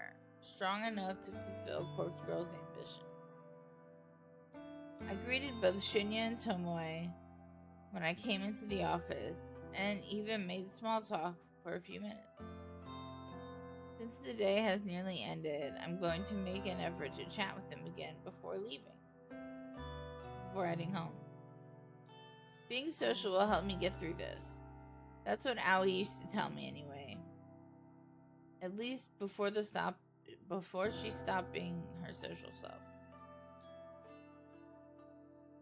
It's about 5:45, and although both of my latest victims should have killed themselves by now, I don't feel the need to obsessively check for their obituaries. I have a few alerts set on my phone, of course. If it uncovers anything, I'll be notified. But even if it doesn't, I won't stress out. I'm playing it cool. Cool, stoic, unflinching Noriko. The drone in the office always reaches its nadir at this time in the evening. It's actually quite pleasant being able to sit in a quiet environment and feel the soft breeze of the air conditioner against my skin. I like to take this time to slowly pack away my things and get ready for the journey home. As I take off my headphones and stretch my arms, Tomoe approaches me with a spring in her step. Yo, what up, slut?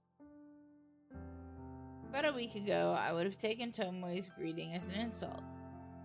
Now that I know her a little better, I can tell she's actually just being affectionate. Despite any differences we might have once had, she really seems to have warmed up to me. Hello. How did your day go? You know, same old. What about you? But yeah. It went well, thanks. Good to hear. You know, Shinya and I are supposed to go out tonight, but... What's wrong? Hasn't he seemed, like, kinda off today? He can barely look me in the eye. Really? I spoke to him this morning. He seemed okay. You don't reckon he's seen another woman, do you? Huh? Another woman? Some fragrant memory, some glimpse of a murky recollection flutters around the corners of my mind just out of reach. Shinya and another woman?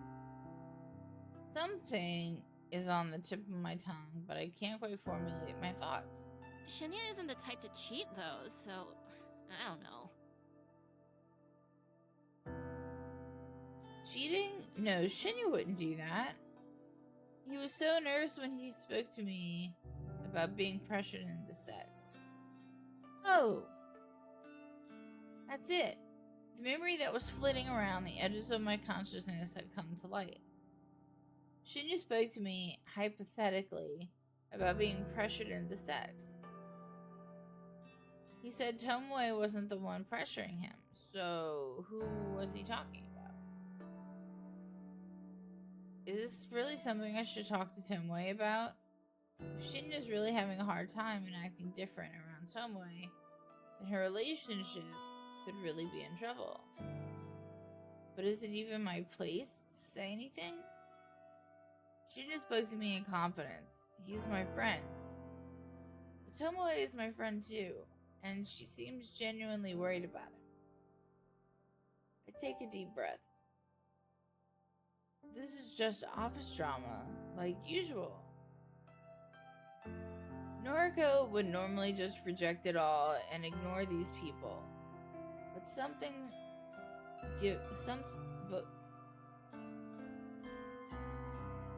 she wouldn't give it a second thought. But that's unhealthy, anxious, scared, weak Noriko. I don't want to be that girl anymore. I can be more than that. I'm improving day by day, and part of that improvement involves being more social. It's good for me, right? Shinya and Tomoe are my friends. People want their friends to be happy. That's normal. That's normal, right? I think so. Therefore, I want them to be happy together. I swallow hard and speak my mind. Tomoe, I think that Shinya may be involved with another woman. What? Are you serious? Listen though, it's not exactly how it sounds. He came to me a little while ago and asked what to do if someone pressured him into sex. I know that you're not the one he was referring to, so... I think he may be in trouble. I think someone else might be forcing him to do something he doesn't want to do. What the fuck? He spoke to you about it, but not me?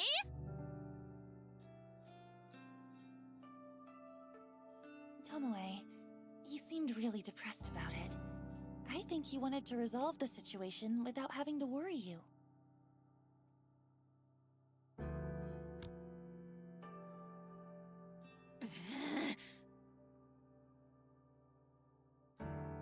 Yeah, I get what you mean, but...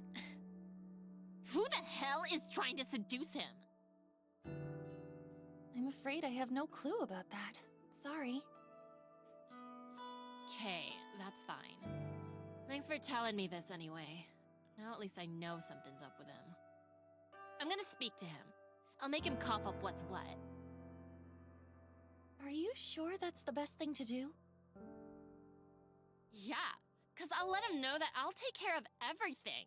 If some bitch is putting the moves on my Shinya, I'll smack him into the ground. Of course. I don't know why I ever doubted you. Tomoe grins, despite her obvious frustration, and gives me a thumbs up. Thanks, Skank. I'll keep you updated. Okay, good luck. She spins on her heel and leaves me behind. I think I did the right thing. Surely Tomoe will get to the bottom of the situation. I watch as she wanders over to Shinya's desk. They exchange a few words that I can't hear from my position. Tomoe then leaves, and Shinya sluggishly lowers his head to rest against the desk. Now that Tomoe has left the office, only a handful of strugglers remain on this floor, myself and Shinya included. I find myself watching Shinya for more than a few minutes. He doesn't seem to notice that my gaze is locked on him. A few more of my coworkers take their leave, and an eerie quiet descends over the last empty office floor. I remain in my chair, staring intently at Shinya's distraught face. We're the only ones still here. He doesn't show any sign of moving. It's kind of unnerving to see him like this. It's not like he's the peppiest or most energetic person I've ever met. To see him so drained and motionless makes me feel uncomfortable. I owe it to my newest convictions to go and talk to Shinya. More than that, I owe it to him. I find myself striding toward his desk before my mind even registers that I'm moving. Hey. I'm slightly startled when he immediately looks up at me. The sudden movement is reminiscent of a corpse springing to life in a B-grade zombie film. Oh, Noriko. Not feeling well? Not really. I'm sorry. I shouldn't be here if I'm unwell. I didn't mean to worry you. Don't sweat it. I'll, take my leave then. I want to know what's happening! If he leaves now, I won't feel like I've done anything to help. As awkward as it feels to pry into his personal life, I need to dig deeper if I'm going to try and help him feel better. But what should I even say?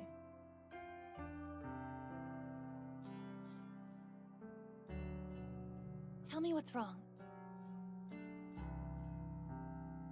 I don't expect my blunt words to get through to him. I don't expect anything, really. I'm not used to confronting people about the shit they're facing in their personal lives.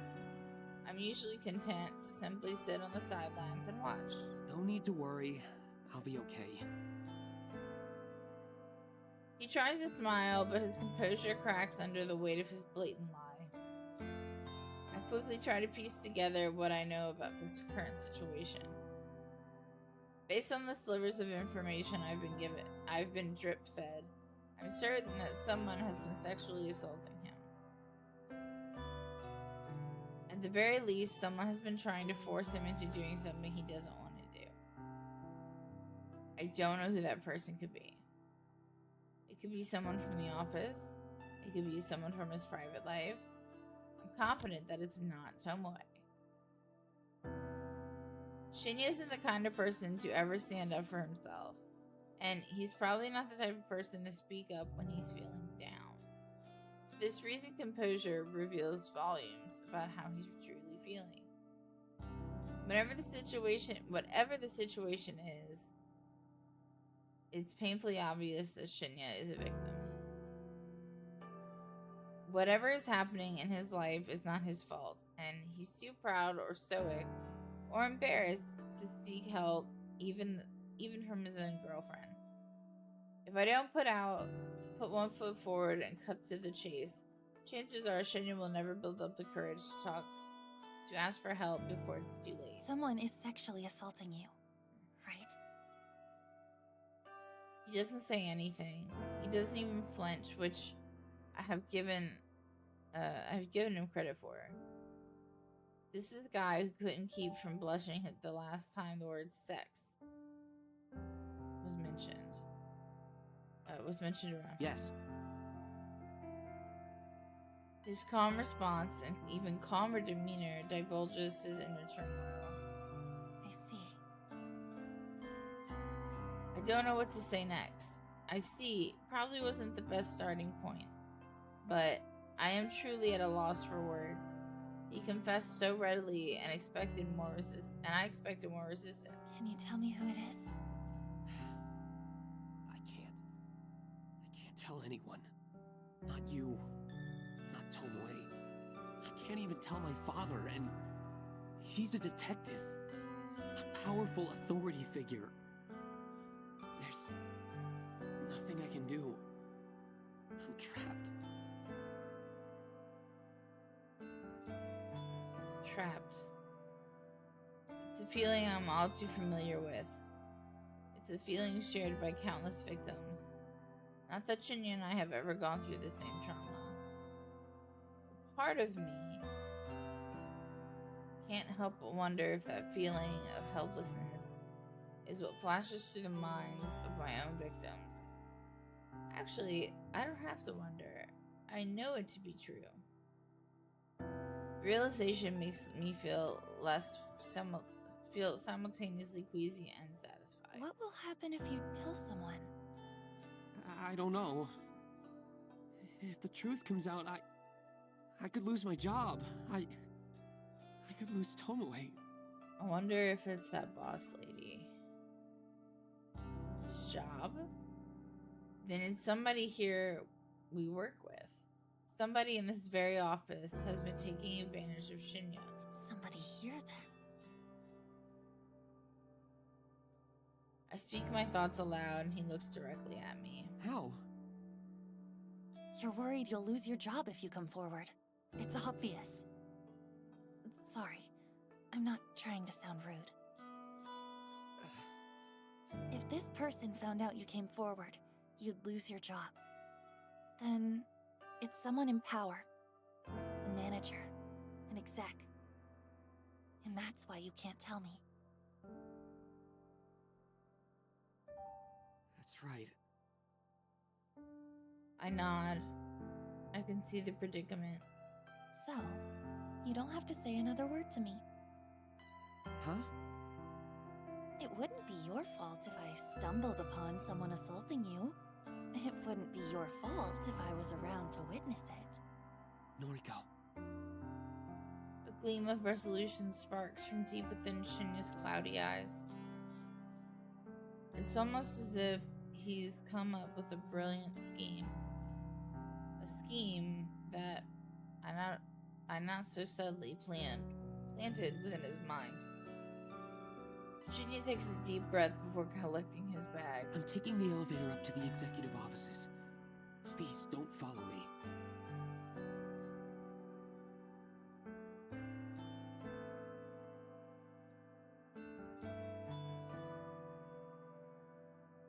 With that, he gently pushes past me and makes a beeline for the elevator.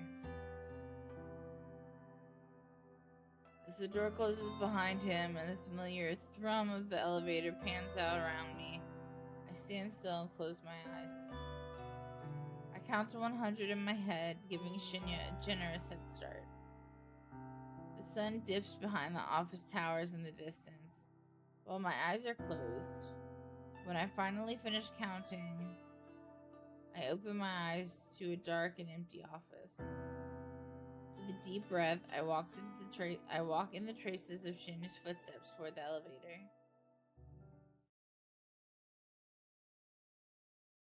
I've never been to this level of the building before. What reason would I have to visit the executive office? When execs have business with junior staff, they descend from this loft and perch and grace us with their presence on the 14th floor. I'm surprised you came to see me again. A woman's voice from nearby. I knew it was that bitch! Catches my attention. It's a hushed yet aggressive tone with the whisper of a venomous serpent. Are you finally going to let me have my way? I creep out of the elevator, hoping against hope that the ding of the elevator's arrival wasn't noticed by the owner of the unidentified voice. Stop it. That was Shinya's voice. I creep around a corner and catch a glimpse of two bodies at a nearby desk. I knew it was that bitch. Come on now. I'm tired of playing games with you. You want to please me, don't you?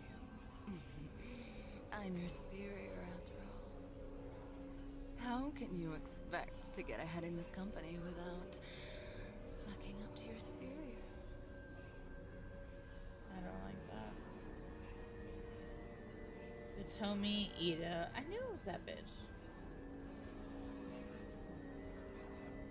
The executive with Shinya's career in her hands.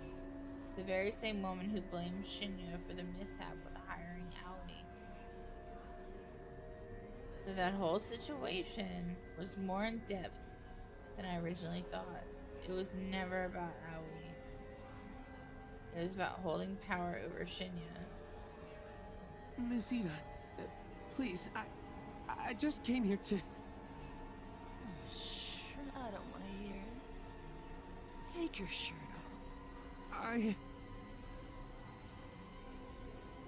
I swallow hard. I knew that Shinya was in trouble, but I didn't expect things to escalate so quickly.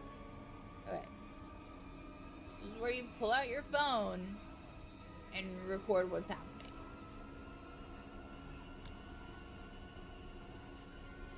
I don't have time to think rationally.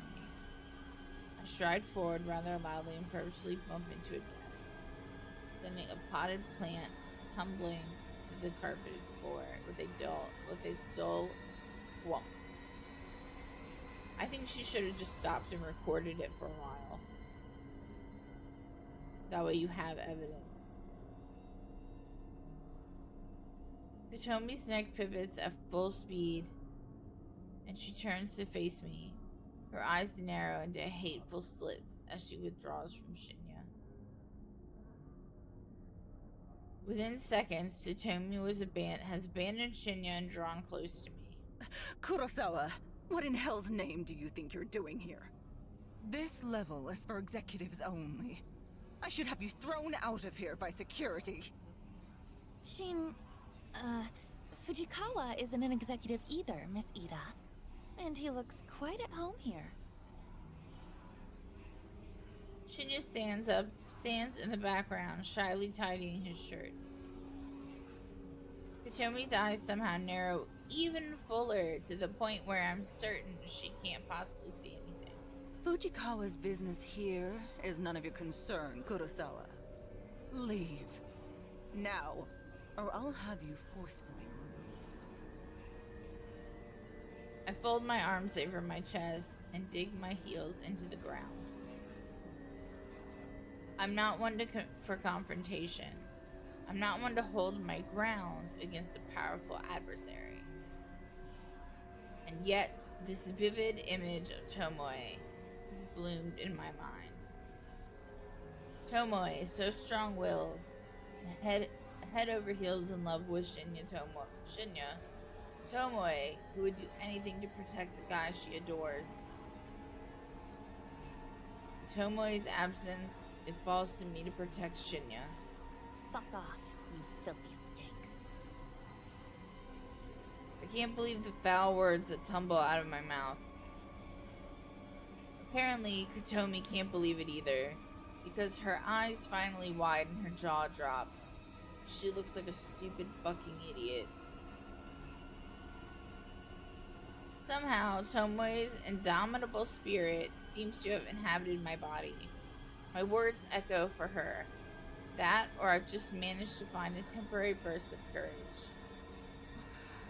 What did you say to me? You heard me loud and clear. Back off from Shinya. If I catch word that you're harassing him, I'll have you in a legal headlock quicker than you can blink. You don't even know what you're talking about. Trust me, I know enough to bury a dirty slut like you. Kutomi grits her teeth and a vein protrudes from her forehead. Without another word, she simply pushes past me. Her shoulder slams into mine. But by some minor miracle, I managed to hold my ground. I heard her footsteps fade away as she leaves the floor. I exhale sharply and a wave of dizziness suddenly washes over me. Noriko! That was amazing! I nod and sway a little, even take another deep breath and rebalance myself. Happy to be of assistance. I can tell Shinya doesn't know what to do next. He looks like he wants to hug me, but given the gravity of the recent situation, we both slightly decline that's not the best idea. Instead, he settles for patting my shoulder with his hand. Thank you, Noriko. Thank you so much. I don't know where you get your courage. Perhaps I could stand to learn a thing or two from you.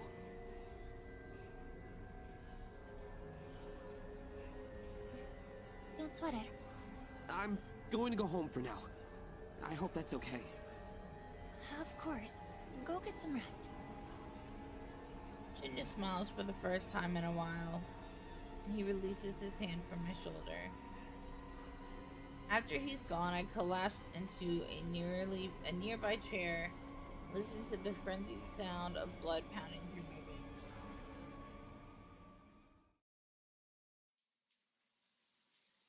Boy Justice. I had to forge a bond with Shinya. Alright. Steam and suds fill my vision as a pleasant torrent of hot water sprays across my body. The tiles of the shower wall are polished to a pearly sheen, so much so that I can see my own hulking and beautiful ugly reflection in them. The shadow in the reflection has dark matted hair in her eyes. I don't know if she can see me like I can see her. I wipe my hair from my eyes and stare into space, trying to shake the abstract thoughts from my mind. It isn't until my phone springs to life from the bathroom countertop that my thoughts return to the present. I startle at the noise. I peer through the shower's glass door, but it's impossible to make out the name flashing on the phone screen thanks to the steam that has fogged the air. Aui's the only person who regularly calls me, so it could be her ringing. Or it could be a spam caller trying to sell me something I really don't need. But I may cave in and buy it anyway because it's a nice feeling that someone thought to call me. I open the shower door and tiptoe out, my wet feet my wet and dripping body, causing pools of water to form on the bathroom floor. A deft hand snatches up my phone and I clutch it to my chest as I retreat back to the shower. The water never stops running and it greets me with a welcome warmth as I bask in it once more.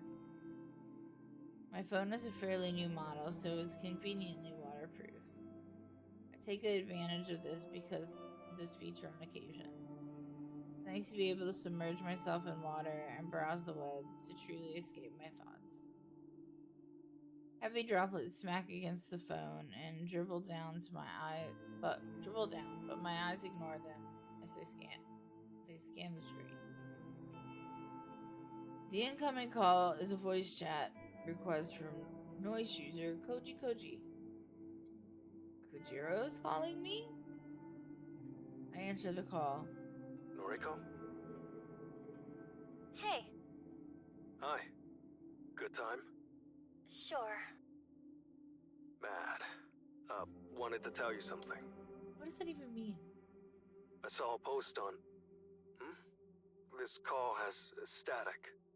Sorry, it's just the shower running. Oh, in the shower? Yeah? Huh. Okay. Well... Sorry. Awkward now. Really, it's fine. What did you want to tell me? Okay. Saw a new post on Noise Chan today. Posted this afternoon. Might interest you. Message board noise chat is often fully affectionately referred to as noise chan by certain frequent users. I'm not really surprised that Kojiro is the type to call it that. What was the post about? Well, someone wrote this. I quote, "Hey, so today I got a strange gore photo from a number I don't have in my contacts." Continuing, "Not sure what the deal is. It was gross though. Wondering if any hackers can trace the number or something?" End quote. Thoughts? A strange gore photo from a number I don't have in my contacts. Sounds like Corpse Girl has struck again. Right? Thought the same thing. I wonder who wrote the post. Kojiro mentioned the post was written today, and the original poster wrote that they received a photo today. That means it can only be one of two people, either of my latest victims. Carbon copy businessman or the attractive semi-famous singer, idol, actor, whatever woman. So, who wrote this post anyway? Don't know. Anonymous. Of course. It was a stupid question. No one would attach their name to such a strange photo. Was hoping you could tell me. How would I know? Well, you're Corpse Girl, right?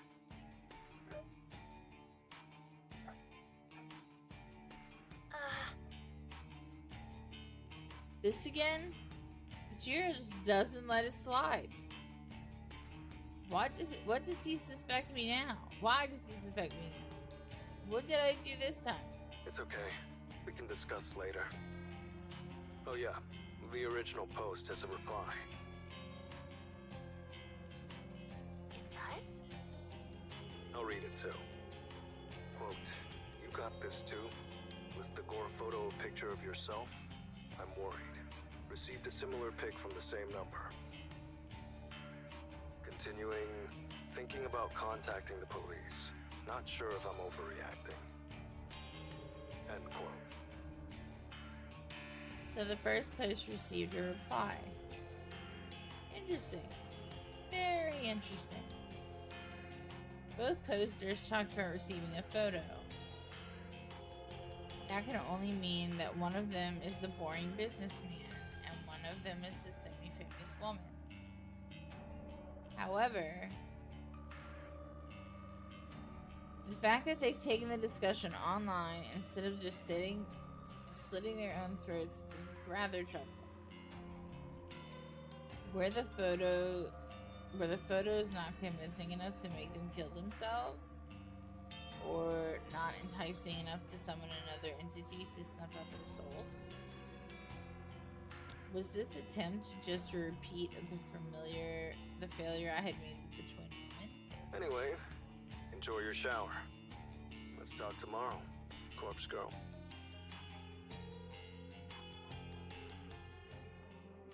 Before I can interject, Kojiro ends the call.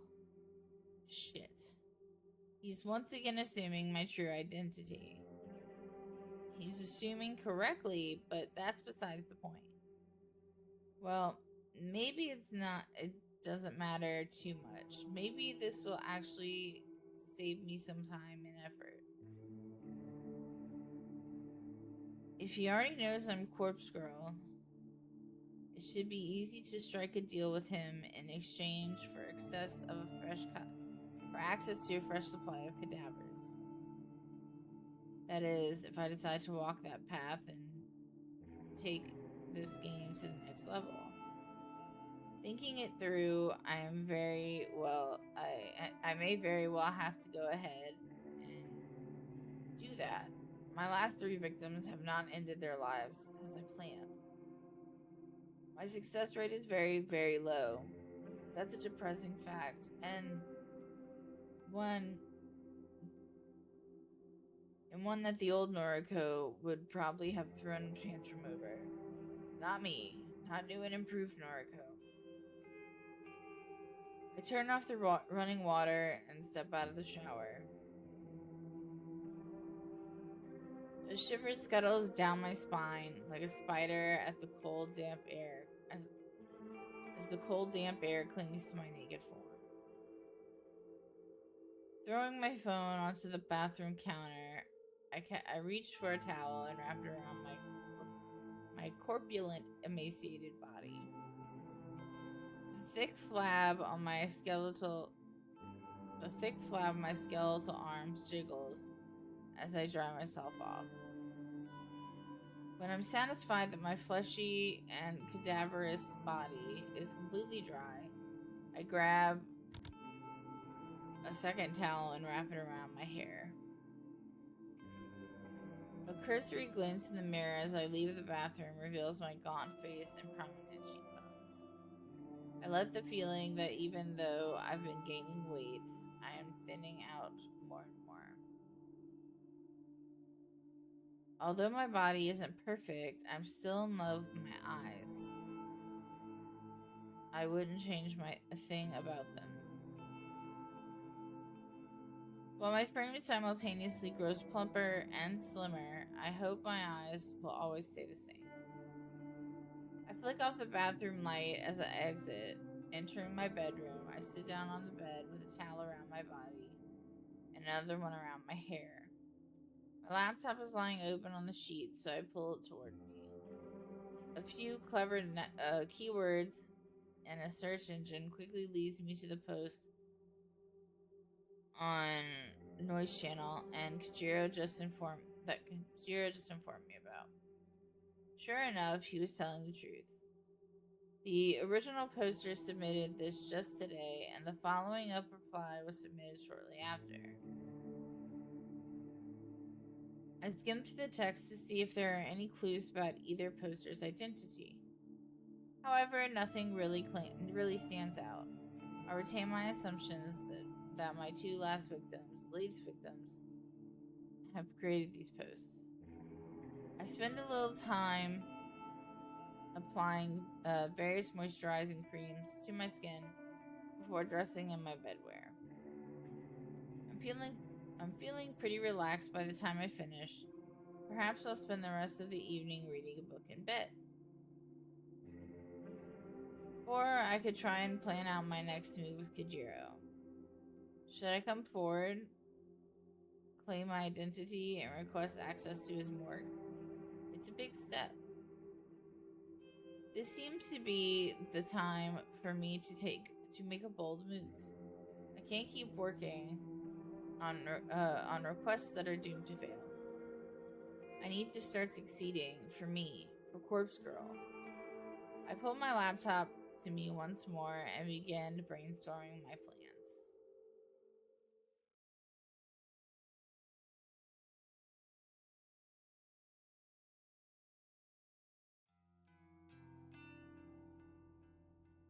June 9th, Tuesday evening.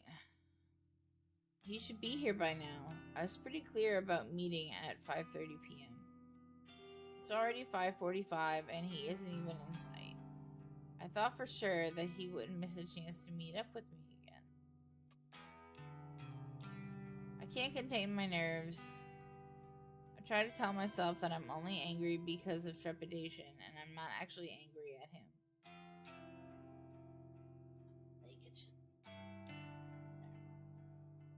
This is the big shit. Hold on.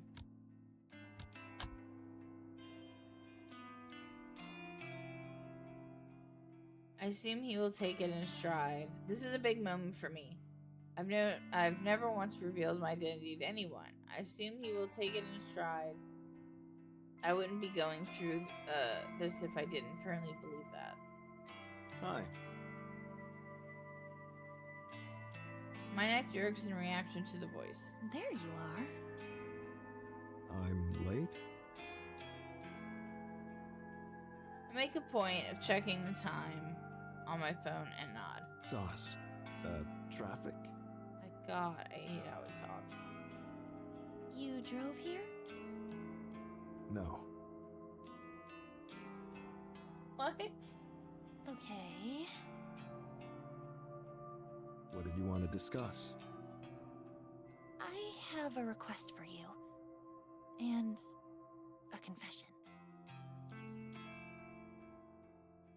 Kujiro's eyes widen and he looks me up and down. Knew it. I blink and look down at the ground. He's known for some time. I was fooling myself, thinking that my stupid attempts to erase suspicion of my identity were working on him. You're going to confess your love. Been waiting for this moment. Wait, no, that's not... Shh. No more words. I accept your heart. Kojiro, I don't... Call me Koji now. We're one. No need to be shy. Oops, I hit the wrong button. Ugh. This isn't getting me anywhere.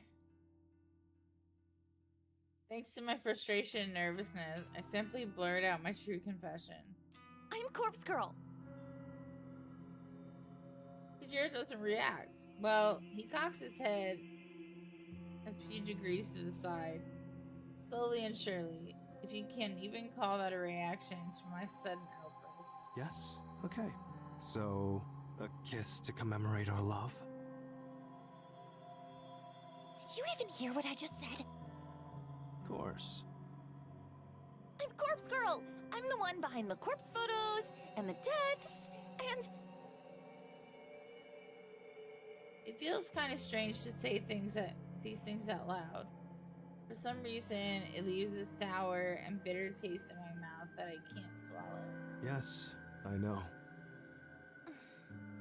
Knew it since our first noise chat. Our first noise chat? Remember? You messaged me late at night. Asked me if I knew about Corpse Girl. Is that what tipped you off? You assumed I was her just because I mentioned her? No. Then... how? How did you figure it out? You asked me to look up names. Names of Corpse Girl's victims. Oh yeah, I did, huh? That was stupid of me. I suppose that gave it away.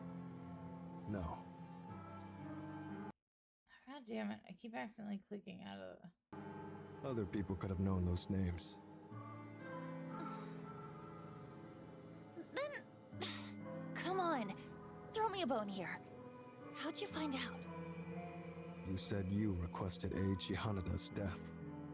Eiichi. I have so much trouble with saying, reading that. Eiichi Honda, the guy who died in a traffic accident. I remember that I lied to Kojiro about being the one to request his death. It was the only way I could escape suspicion at the time. If I remember correctly, it threw him off my trail for a while. He believed I was the one who requested the death, though that explained how I knew he was one of Corpse Girl's victims.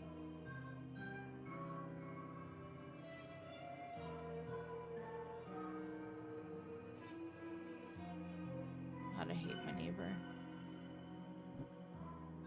But if what Kojiro is telling me now is true, then my lie actually had the opposite effect. How did it make him figure out my identity? I don't understand. I confessed to requesting Eiichi Hanada's death. So what? That was a lie. Even so, I still don't understand. You're not making any sense. Kojiro's shoulders drop. He stares at me intently. You lied about requesting Eiichi Hanada's death. That lie proved to me that you're a corpse girl. Yes, but how? Tell me!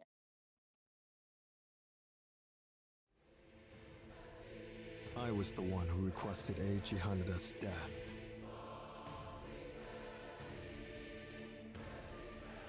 Kojiro's deadpan countenance makes his calm believable beyond all doubt. I feel the blood drain from my face. I submitted his photo to Corpse Girl's website. Imagine my surprise when you claimed that you did it. That lie made it clear. You knew his name. You knew he died. You knew he was Corpse Girl's victim. Ergo, you are Corpse Girl. Huh. Despite my dazed state, I can't fault this logic. I took credit for something Kojiro did. Of course, that would paint me as a liar in his eyes. So, you've known this whole time? Yes. And yet, you still met up with me. And not just today, but at the cafe, too. Yes. Aren't you scared of me? No, that's not the way I'd put it. You should be scared of me. After all, I requested the death. Had motive for murder, even if I didn't carry it out personally. Imagine what else I'm capable of. Submitting the murder doesn't really make you capable of anything. I subconsciously take a step back from Kojiro's suddenly looming For form. more discussions. I know you don't kill your victims. You just nudge them, urge them, tempt them with death as an escape from their fear. You're no murderer. What reason have I to fear you? He's right. He's absolutely right. He knows everything about Corpse Girl's method. My method. Kojiro is a dangerous enemy. Is he though, really? Or a powerful ally? And it's up to me to decide whether he's with me or against me. I recall our conversation at the cafe. He claimed he would support Corpse Girl if she came to him for assistance. He's a fan. He would support her obediently, no questions asked, as long as the price was right. So all I have to do is make him an offer that he can't refuse. Join me. Help me. Help Corpse Girl rid this fucking world of the fetid filth that infests it. I decided to quote a certain passage from a book that Kojiro himself gave me. a paragraph from Strange Flower that has stuck with me for some time. There's a certain beauty in death, a macabre certainty, an absolute state of finality. Nobel Sinclair. Excuse me. You understand what I'm talking about. You work with cadavers for a living. The dead can't hurt you. They can't betray you. They can't disobey, or object, or disapprove. Wouldn't it be better if we were all beautiful like that? Perhaps.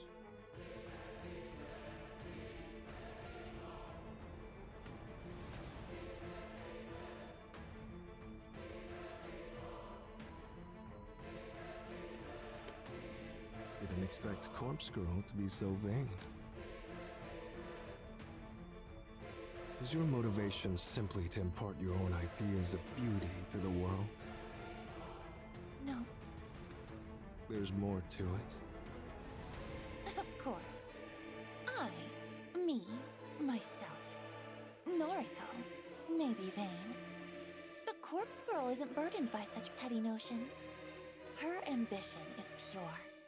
Her ambition is crucial to the survival of the entire human race. Thought I had a big ego. You're so self-important. Both you and Corpse Girl. I don't expect you to understand. Not yet. But I've realized that I can't do everything alone. I need your help. I need cadavers. I see. What's in it for me? This is the crucial point of our negotiation. It could all fall apart here if I don't offer something that Kojiro considers worth the risk. The question is, what does he want? What does he desire? I propose an equal partnership. You'll reap half of the benefits from Corpse Girl's work. We don't get anything from the benefit. There's nothing we get other than, woo, somebody died. The offer is a gamble, and I know that in the back of my mind, however, it was the only feasible solution I could come up with when I planned out the encounter late last night. What benefits is he reaping, though, other than like, yay, they listened? This tactic relies completely on my assumed understanding of Kijiro's innermost desires. If I'm wrong about him, then this whole thing will blow up in my face. Corpse Girl will create more death than you could ever imagine. Think of all the fresh corpses you could get your eager little hands on.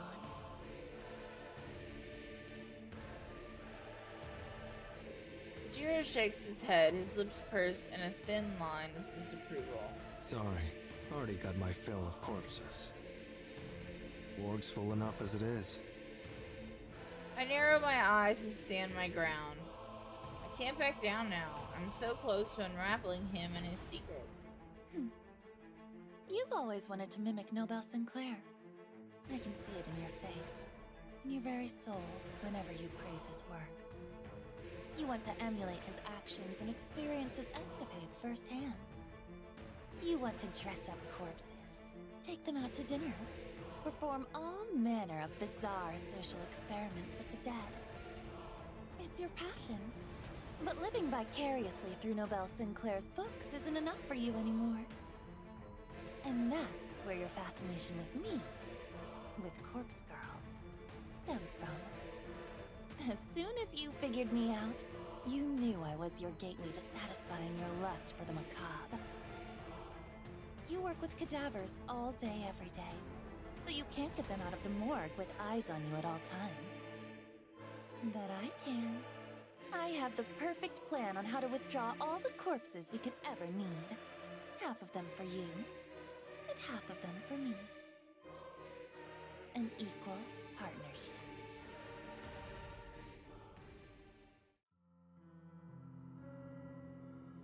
I end my speech and let Kojiro bask in my words. I hope I was convincing enough to sway him. And I pray that I'm correct about his sickest desires. His reaction isn't exactly what I was expecting. He laughs a big hearty guffaw that scares a few nearby birds and sends them flying to safety.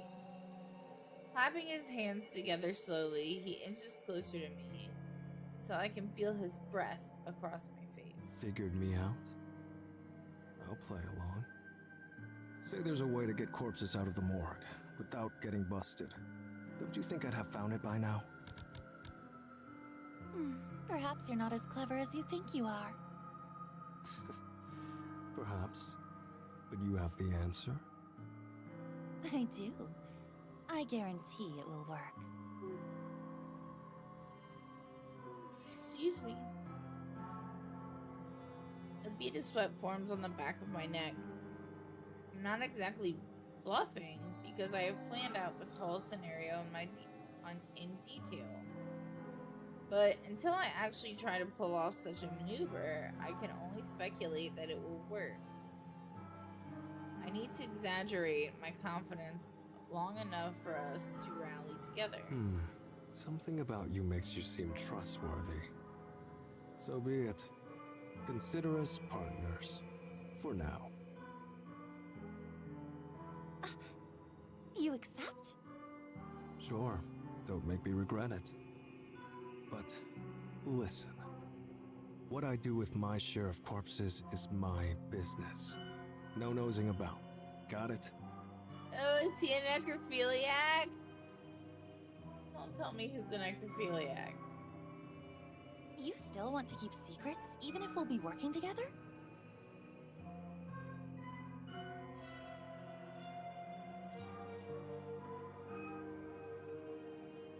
Hold on. I'm trying to figure out. New places for my camera. It's weird.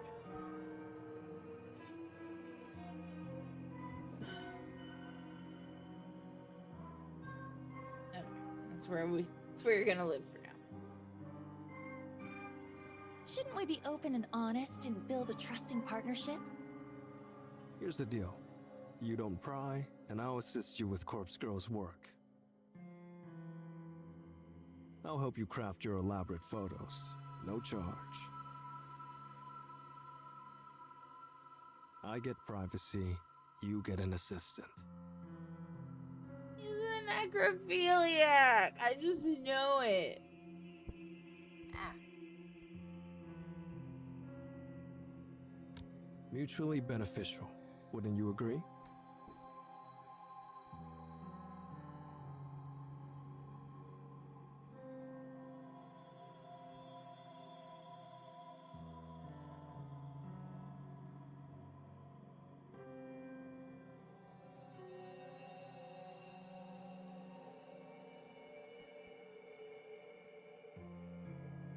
Sorry, I'm moving my mic. I'm slowly trying to figure out where everything goes right now. The whole thing is illegal already, so if he wants to take it further, that's not on me. And if I can get some assistance, it will surely help me churn out photos at a faster rate. I'll need muscle to move bodies for starters. That alone is worth keeping my news. Okay, we have a deal. Glad to hear it. Kojiro extends a hand, and I grip it as firmly as my frail bones will allow. We shake once, and Kojiro offers me a surprisingly warm smile. His intense, murderous demeanor suddenly vanishes, and he reverts to his awkward alien self. Saws about the love confession stuff before. Too late now, but I'd have helped Corpse Girl in return for a simple date. Seriously? Did I come up with some elaborate insight into his psyche and his desires for absolutely no reason? So all he wanted was a chance to take me out? No backing out now. We've got a deal, right? Right. Welcome to the team, Kojiro. Team Corpse Girl, huh? Well, it's good to be on board. My more connection, your schemes. We hoist piles of corpses out and split the stack 50-50. That the whole of it? What is 50-50 though? Like, he's not getting paid. To put it simply, yeah. And I get your assistance with Corpse Girl's work. A reward for keeping my eyes shut. Of course. Looking forward to that. A spoken contract's as good as anything to me. I'm set. When do we start? Soon. There's only one thing missing from my plan. That is? We need somewhere to store the bodies we retrieve. Somewhere big, with no one to meddle in our business. I'm thinking an old warehouse or something like that.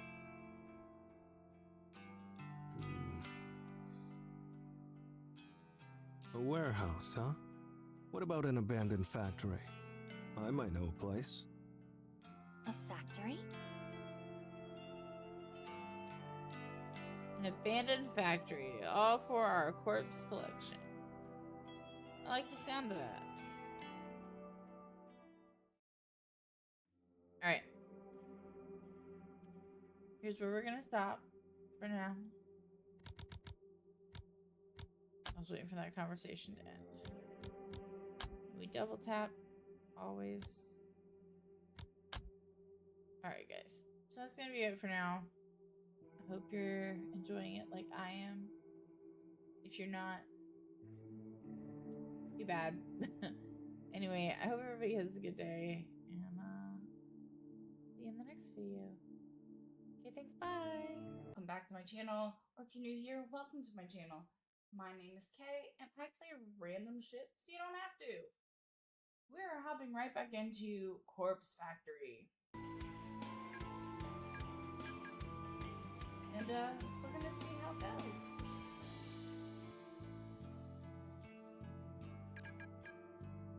I am waiting on a phone call, by the way. It hasn't happened yet. It's a doctor's office. So if it even happened, see, so I may have to BRB if it happens. Just for one. I'm back in my emotional support room. Probably gonna see me in it a lot because it is comfy. Alright. We just got done having this serious conversation with Kajiro, and he's gonna help us. So he knows we're Corpse Girl, he works in a morgue, and he's gonna give us a hand.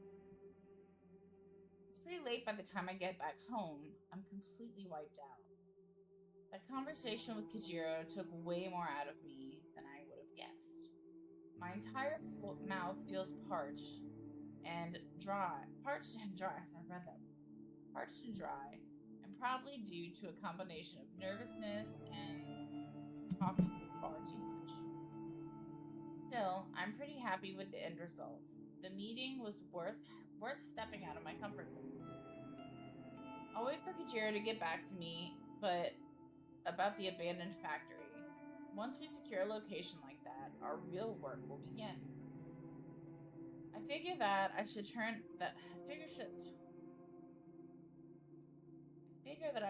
in for the night since I need to be at the office in the morning. But the ever-present tug of curiosity pulls at my sleeve, and I feel myself being drawn to my laptop. I'll take a quick look for a few requests, just to peek. Laptop open and logged in, I feel a surge of endorphins slug me across the face when I see the notification for one new request. Squealing like an overly excited schoolgirl, I opened the message and viewed the details. Message request. Message details. Today, 6:02 p.m. local time. Victim's phone number, blah blah. Downloading image attachments.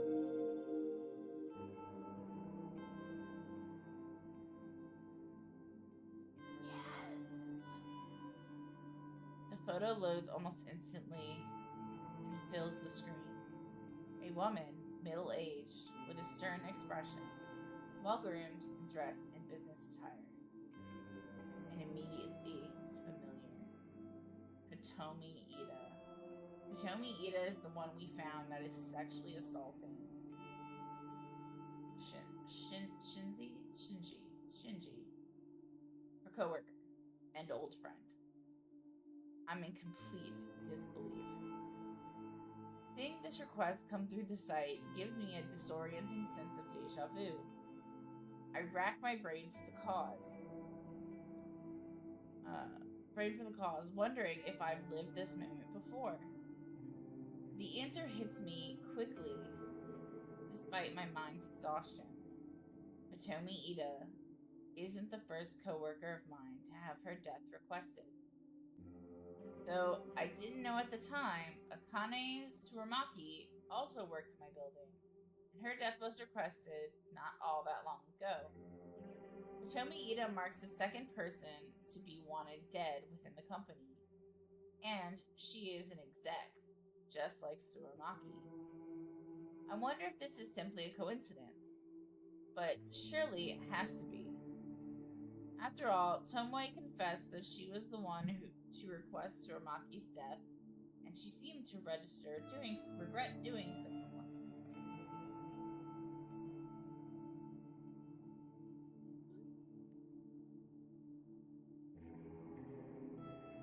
My husband's gone to the grocery. I wonder if this is simply. Oh wait, I read that already. My bad. Therefore, I have no doubt that she'd go on to upload Hitomi Ida's photo to the site. So, who would want Hitomi Ida dead? Who, you say? She isn't the most likable person, but who really is? She deals with the juniors on my floor on a regular basis. Juniors, like me, Tomoe, Shinya. I did have his name wrong. Shinya. That's right. Thanks to Kotomi, Shinya's prospects at the company are dead in the dirt. And that's before even diving into the true issue, their current relationship. Would he request her death as retribution? He doesn't seem like the type, but I let out a sigh. I'm far too tired to run through the myriad possibilities tonight. I don't think I can even bring my weary fingers to navigate to the database of the deceased to start on this request. I'll tackle this tomorrow. No matter the reasons behind the request, Kotomi Ida will receive a corpse photo. That's my conviction as corpse girl after all. I close the lid of my laptop and throw myself down on the bed, beginning to sleep, begging for sleep to claim me quickly.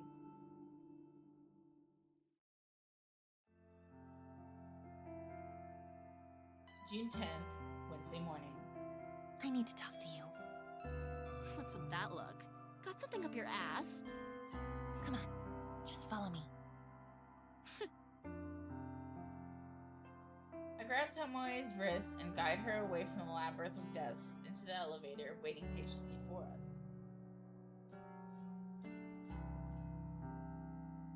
We emerge from the double doors into the lobby. The place is quiet and nearly empty. It offers significantly more privacy than the crowded 14th floor. God, your fingers are bony. You're pinching me.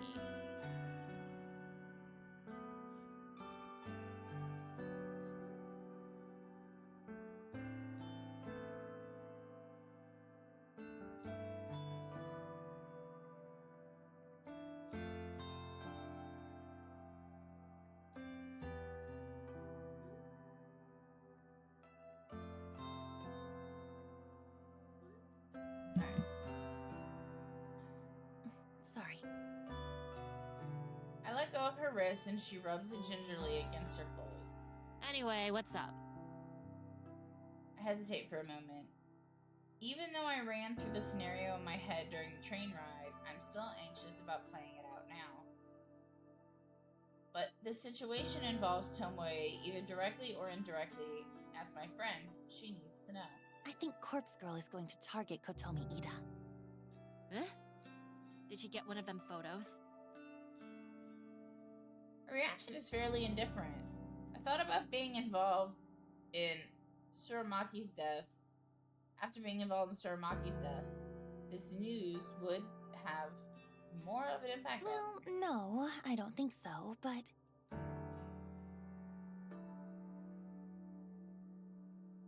How do you know then? that's hard to explain. Just bear with me.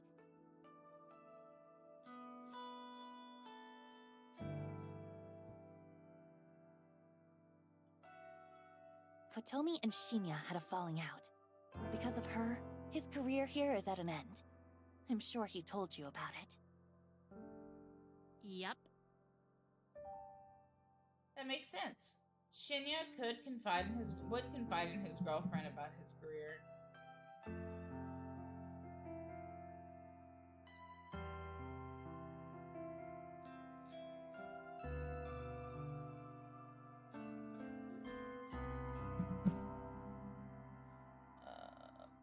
But I don't know the extent of Tomoe's inside knowledge.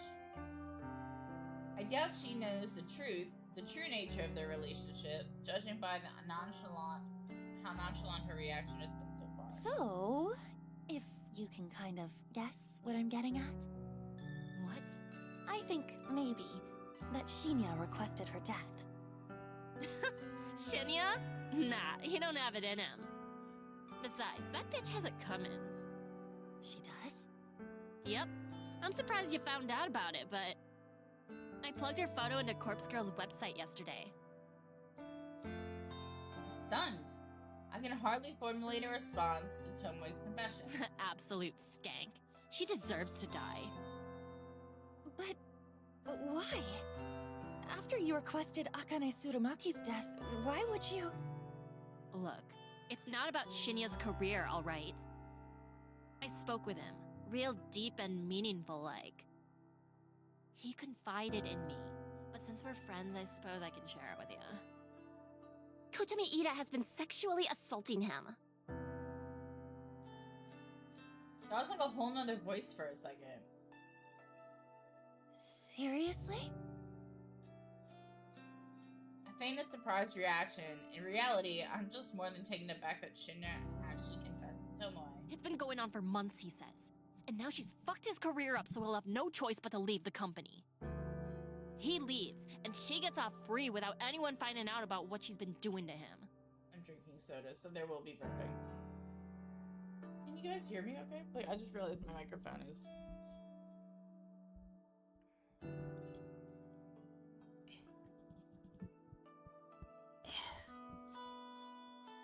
I don't know if I like it right there. Sorry, still trying to figure out where my mic goes.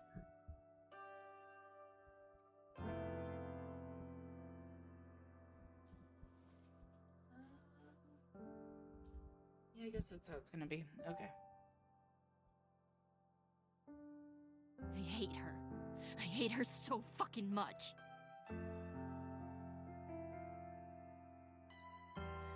I tried to digest Tomoe's words. I didn't know that Shinya has been putting up with the abuse for such a long time. So Kotomi's motive for ending his career was purely out of self-interest. She was probably looking for a reason, any reason, to discard him. And that slight incident with Aoi was just good enough for her to seize. If he quits the company, she won't get found out. It's a simple plan, but utterly devious. We should tell someone what she's been doing. She can't get away with that.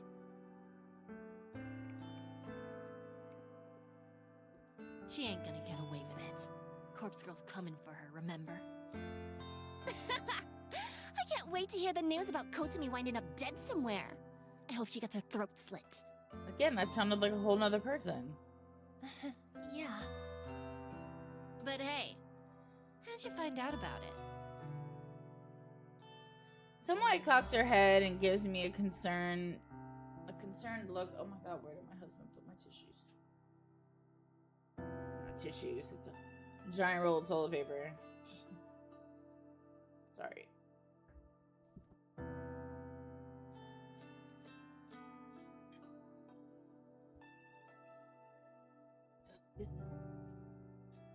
Sorry. I braced myself as I watched the gears slowly turning inside her head, waiting for her to point the finger at me. I don't know why I thought it was a good idea to reveal the information to Tomoe. I should have just kept my mouth shut and fulfilled the request like always. Damn it. Why does my curiosity always get the better of me? I'm going to cause my own demise at the rate I'm going. Oh, I figured it out. Kotami must have received the photo and told you about it, huh? Wow, that corpse girl sure works fast. Tomoe's gleeful expression suddenly caves in and she gasps. Wait a minute. Why would she even show you something like that? When I think about it, there was that time you got a photo, but nothing happened to you. Then, the only way you could have really known about Kotami is... I flinch as Tomoe takes a purposeful step toward me. You're a corpse girl, aren't you? You have to be. It's the only thing that makes sense. I avert my gaze and look to the floor in silence. God, are you for real? I can't believe it. You took your sweet time figuring it out. Don't give me that bullshit. You can't expect me to figure out something like that if you're gonna try so hard to hide it. What the fuck, girl? You get your rocks off by killing people? No, not exactly. I don't kill people. The hell you don't! Explain that bitch to Umaki. She killed herself. Yeah, she killed herself. That's the cover-up, right? I'm serious. She killed herself. But Corpse Girl encouraged her to do it. Tomoe blinks a few times, her face scrunching up and analyzing my blank expression. You're telling the truth. Holy shit. I can't believe this. You're really Corpse Girl? There's no going back now. After hiding my true identity for nearly a year, I've managed to reveal it to 2 people in less than 24 hours. I just hope I haven't made a fatal mistake. It's true. I'm Corpse Girl.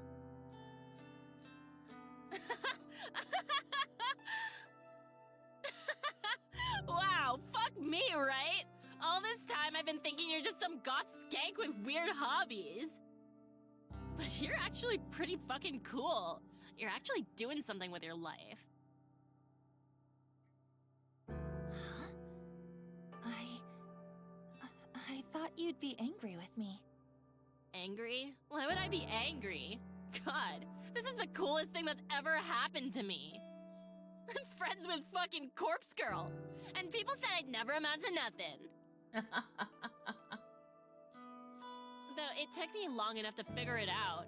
I ain't the sharpest light bulb in the shed. I can't argue with that.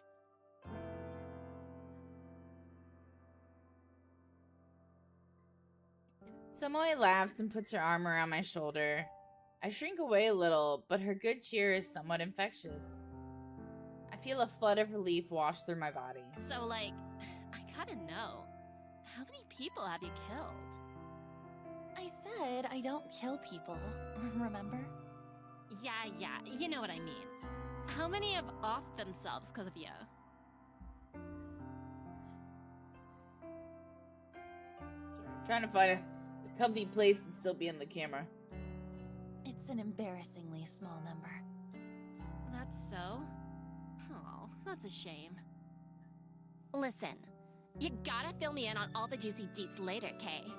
For now, please focus on getting rid of that bitch Kotami. I'll do my best. Thanks, slut. Shinya and I will owe you one for sure. Tomoe swings around and looks toward the elevator. She turns back and gives me a thumbs up gesture. This convo never happened. Got it? That's my line. You can't tell anyone about me and Corpse Girl. Please, who would I tell? Well, the police, for starters.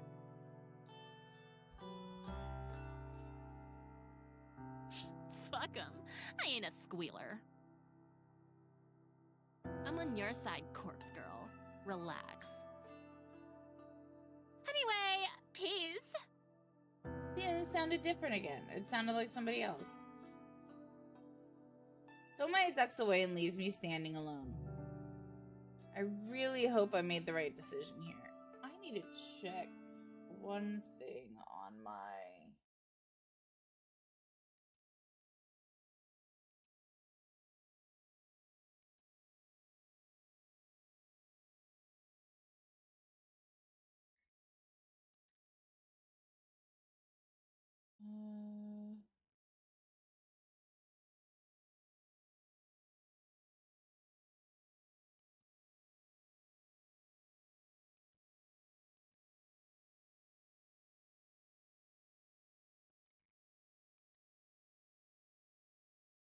I'm trying to make sure my output is my mic and not these headphones.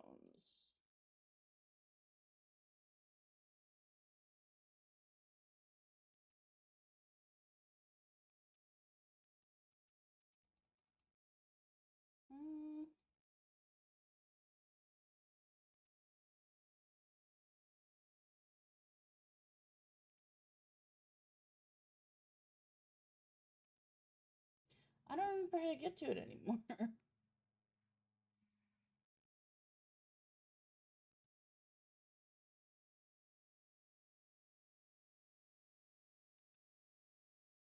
No. Oh well, who knows? Okay, back to what we're doing.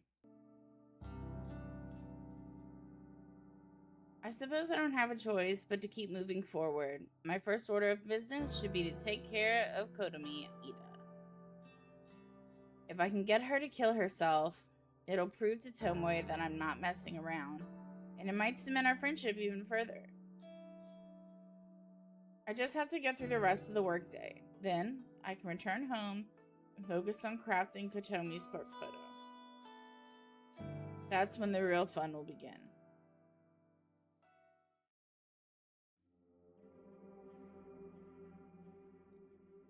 I reach into the drawer and clutch a cheap plastic burner phone between my fingers. Crafting the photo of Kotomi Ida is done. All I need to do now is send it. I thought about waiting until tomorrow, but I already put off making the photo for a day, so I'll make my move tonight. During editing, I timestamped the photo with tomorrow's date, 10:46 a.m. It doesn't leave much time if Kotomi receives the photo tonight, but I'm confident the plan will be effective. Kotomi will look at the photo tonight. She'll either freak out and end it all immediately, or after a sleepless night of anxiety, she'll pull the trigger, figuratively speaking, instead of going to the office in the morning. I would cross my fingers and hope that by divine intervention, someone else will take her life. But based on my recent failures, I don't think that's likely anymore.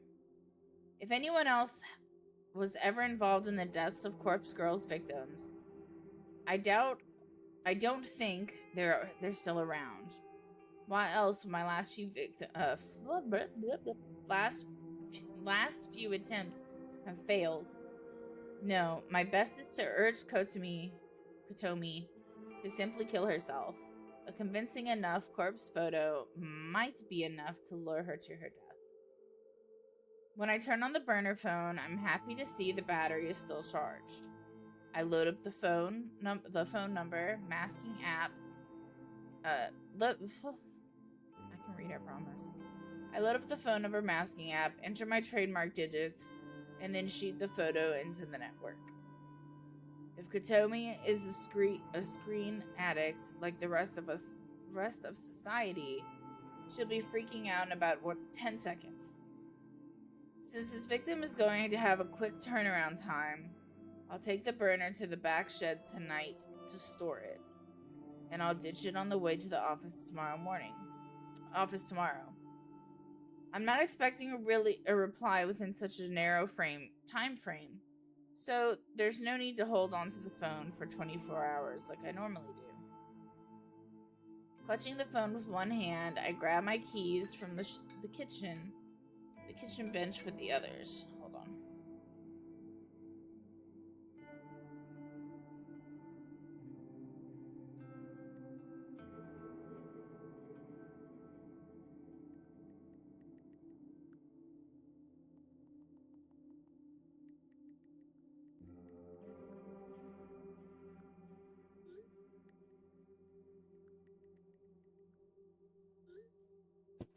Oop.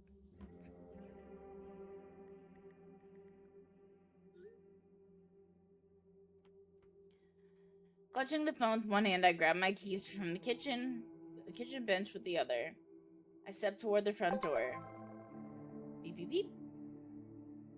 The phone in my hand vibrates violently, and I nearly drop it in terror. What the?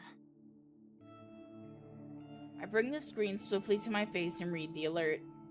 One new message. Without thinking, I unlock the phone and open the message.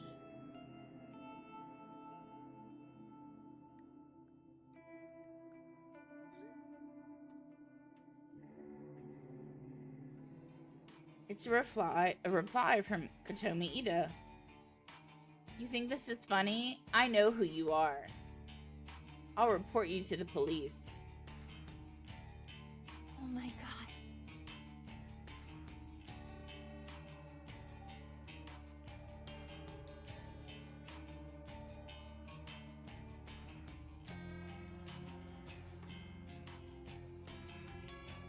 Holy shit.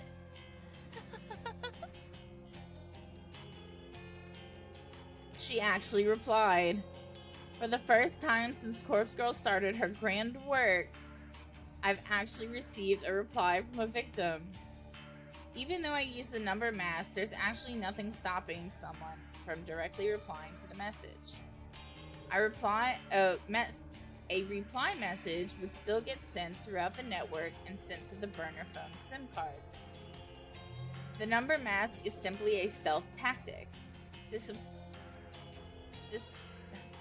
Disabling the ability to view what the phone number actually is. It doesn't prevent replies. I discard the burner phones anyway, but it's an extra layer of security, not to mention a bit of a calling card. Judging by Kotomi's response, I assume we have a fighter on our hands. She's not going to give in easily. Her threat about reporting me to the police is a bluff. I'm confident that she doesn't possibly know my identity. I've been waiting for this. I've waited so long for someone to reply. I can finally put my contingency plan into practice. I've been holding out for this moment.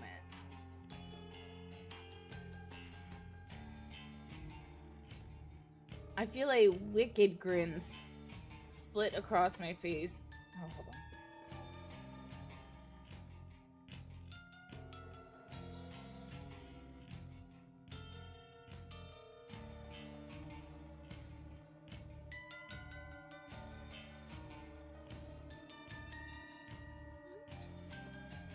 I feel a wicked grin split my face in two, and I mash my fingers against the screen as I compose a venomous reply. You like that photo?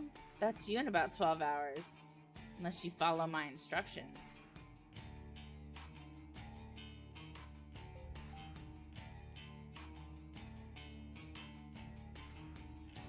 The message sends in an instant, and I eagerly await the next reply. I'm not left waiting for long. Kotomi's response comes through within seconds. Her attitude has completely changed. Please, I'll do anything. What do you want? I called your bluff, you piece of shit. Now you'll do what I tell you to. I enter my instructions clearly and concisely. Pack 500,000 yen into a bag. Put it in coin locker 6644 at the Shinjuku station. Retrieve the item already inside. What? Put the locker key inside a full soda bottle and leave it on top of the locker. My lord, husband.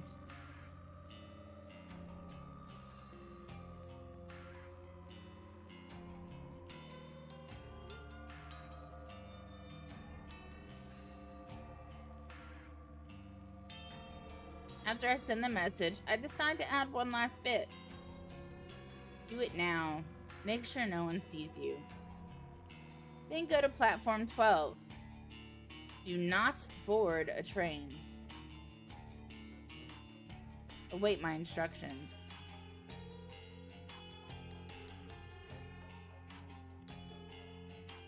Satisfied with this addendum, I hit send. If Kotomi truly fears for her well-being, she'll carry out the instructions. Her response arrives shortly. Okay, I'll do it. I'm going there now. Yes! Just make sure she doesn't call the police. I've done it. I've convinced her. I'll collect the money once I'm sure she is no longer hanging around. 500,000 yen is nothing to sneeze at. It's not life-changing, but it'll cover my rent for a good few months. I chose this amount to simply test the waters. Asking for an insane amount would make it impossible for a victim to follow through. But I figured someone like Kotomi, an exec for a big company, would easily have access to this much dough. I'll go collect the money. And if everything goes well, Kotomi Ito will disappear before sunrise.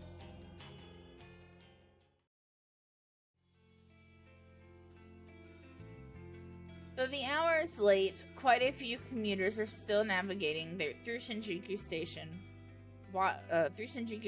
wide platform and underground labyrinth. The train station beneath my feet is a sprawling metropolis that extends below the city. It's packed with restaurants, shops, and other outlets. But as I'm standing on one of the countless train platforms above ground, that world might as well be a completely different dimension. The only problem is that I'll have to brave the maze as soon as I ascend the platform stairs. I tend to get dizzy in such places. My normal morning route doesn't require me to travel throughout the underground plaza. I'm able to exit the station within minutes of my train arriving at the platform. Still, I'm somewhat familiar with the layouts of the underground. I know exactly where Coin Locker 6644 is located. The coin lockers in train stations like these are a popular way for people to store luggage or personal belongings for a few hours at a time. Headphones. Oh, my eyes are not working. My eyeglasses are not for this today.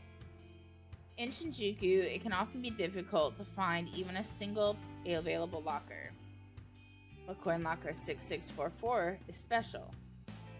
I approach it from the main passageway of the underground, and my eyes take in the familiar sights. Oh. Locker 6644 sits in the middle row, nestled between countless old lockers. Across its door is a thick coat of graffiti, colorful curse words sprayed on with thick paint adorn the locker. The graffiti is such an eyesore that it acts as a deterrent to anyone who might want to store their belongings. The icing on the cake is the condition of the coin-operated lock. The thing is busted and dented from physical abuse, like someone has tried to pry into it with a crowbar on multiple occasions. However, I know from testing it firsthand that the lock still works despite its battered appearance. No one in their right mind would use this locker, and that makes it the perfect spot to host my pickup. Glancing at the locker, I notice that a soda bottle sits on top of it. A soda bottle full of bubbly, opaque liquid. I quickly look around to make sure that Kotomi Ida is nowhere in sight. I walk past the locker and complete a lap around the immediate area, scanning thoroughly for her. But she isn't there. In fact, there are very few people in this little section of the station. Good. She followed my instructions perfectly. After leaving the key in the soda bottle, she left immediately. I approach the locker once more. I reach up above it and retrieve the soda bottle, then crack it open to hear the fizzy hiss. I bring the lip of the bottle to an eyelid level and peer inside, trying to identify the shape of a key within the swirling ocean of carbonation. There it is. I try to fish inside the narrow bottle opening with my fingers. Thin enough they are, I can't squeeze more than one finger inside the bottle at a time. I could tip the bottle over and let the soda and the key spill out onto the floor, but if someone sees me being a nuisance and causing a mess, it'll draw unwanted attention. I've got no choice but to chug back some of the soda and try to catch the key in my mouth. As disgusting as the concept is, I need to steel myself. Oh, I think I have to sneeze.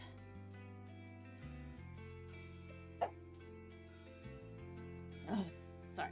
I raise the bottom of my lips, tilt my head back, and pour the foul liquid into my open mouth. The saccharine tang of artificial flavoring assaults my taste buds, and I immediately want to vomit. But I'm committed to seeing this through. I can throw up later. The most important thing is getting the key. It isn't until the bottle is half empty that the cold metal key drops into my mouth. It clangs against my teeth, and I nearly choke in surprise. Sputtering and spitting, I feel droplets of soda running down my chin. My cheeks are puffed up like a squirrel's as I try to retain the key and the soda in my mouth. I reach my fingers into pursed tight lips and recover the tiny key. I quickly swallow down the rest of the soda in my mouth, trying hard not to release a repugnant belch. I turn the key over in my mouth and smile. My sticky teeth adhere to my lips, and it takes me a few seconds to lick them clean. Tossing the soda bottle into the nearby trash can, I wipe the key clean on my skirt and quickly insert it into the coin locker. I twist the key, turn the latch, and swing the locker door open. Inside the dark vault is a single bag, a simple paper pouch like you would get at a grocery store. I pull the paper bag out and take a look inside. There's nothing there. Watch, it's not there. Oh, thick stacks of 10,000 yen bills fills the bag. I'm not foolish enough to stand there and count it, but I'm confident the amount is at least pretty close to what I requested. It worked. My plan worked. I can hardly believe it. I devised this contingency plan months ago. I waited so long to try it out. All I needed was somebody to reply to their corpse photo. Somebody to try and reject their fate.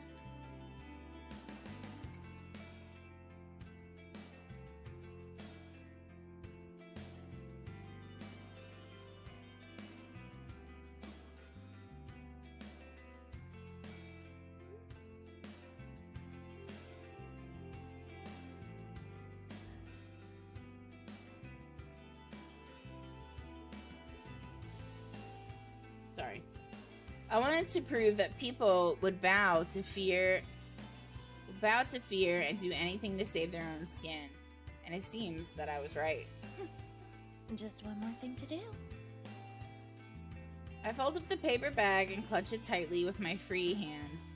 I pull the burner phone out of my handbag. I compose a message to Katomi, who should be obediently awaiting above ground on the train platform.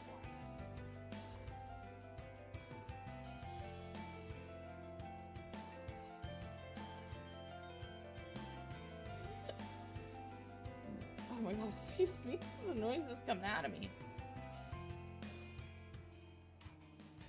When the next train arrives on your platform, stab the first person to disembark. You must kill them. If you escape, leave this prefecture and never return. It's done. When I first opened the coin locker and retrieved the paper bag, I immediately noticed the knife that I had placed inside months ago was missing. Hitomi followed every word of my instructions. My message had read, pack 500,000 yen in the bag. I think that's yen.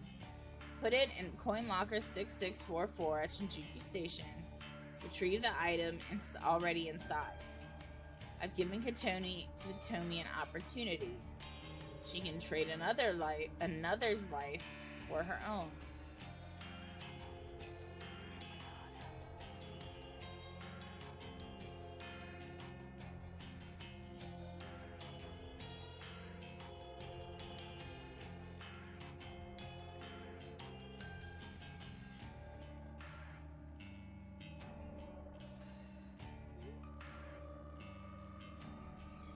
If she kills someone exiting the train, Corpse Girl will spare her life.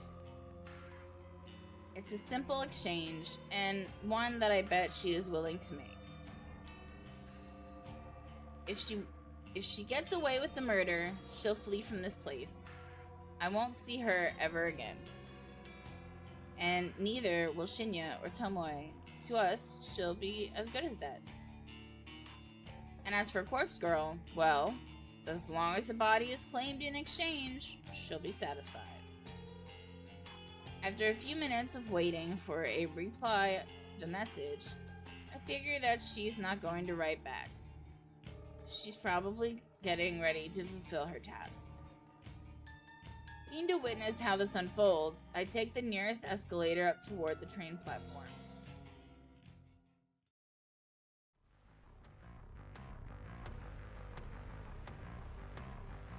The scene is absolute chaos. It wasn't difficult at all to navigate to this area. All I had to do was follow the echoing screams. I spy the shadowed form of a body lying on the platform in front of me. I can't make out any details, but a shallow pool of blood reflects the harsh lights shining from up high. To my surprise and delight, a second body is sprawled across the ground nearby. It's a young woman's corpse, with one arm raised against the side of a vending machine. Adrenaline surges through me at the violent scene. Kotomi Ida. She managed to take out 2 people. She might be my new favorite person in the entire world. I hear panicked voices in the background, and I turn my head slowly. What the? Oh my god. 2 more bodies are on the ground. The men in expensive-looking suits are collapsed in puddles of their own lifeblood. One of the men is still moving and groaning, pleading for somebody to stem the tide of gore. A familiar, lustful, tingling sensation begins to stir and rise through my belly. My thighs, my pelvis. I feel my toes clench, and my breathing grows heavier. There's one more surprise to be had here amidst this beautiful spectacle of carnage.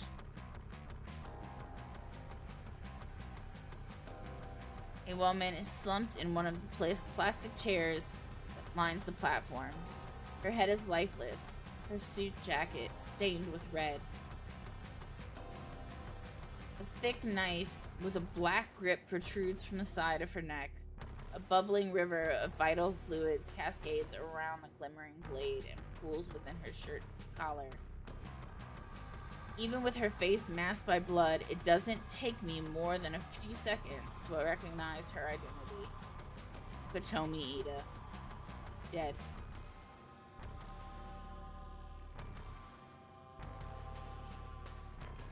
I swing around and take in the entire view of the platform. Counting up the bodies and the path of slaughter, my mind pieces together a theoretical scenario. Kotomi waited at the train doors as the train doors opened, knife in hand. The knife was retrieved from locker 6644. When the first person stepped out of the train, she stabbed him and left him for dead. The body that I first saw laying on the edge of the platform is probably aligned next to the train to fit this theory. In a panic, Katomi would have attempted to flee. She bumped into her second victim, a young woman slumped against the vending machine, and cut her down desperately to make her escape. Judging by the wound on Katomi's own body, I would assume the two businessmen lying face down tried to apprehend her. They must have sustained her fatal wounds before finally managing to wrest the knife away. Oh, wrest like wrestle, my bad. And plunge it into Katomi's neck. It's all just speculation, but I'm fairly confident that's how this whole event played out. It was probably over in less than 60 seconds. And it couldn't have worked out better for me. I never dared hope that Katomi would meet her end once his plan had been set into motion. I would have been satisfied with her simply skipping town. I feel my legs weakening under my weight, and I'm afraid I might buckle at any second. The waves of radiating heat spreading through my body are causing me to tremble and shake. There's so much blood. It's everywhere. I've seen it in countless photos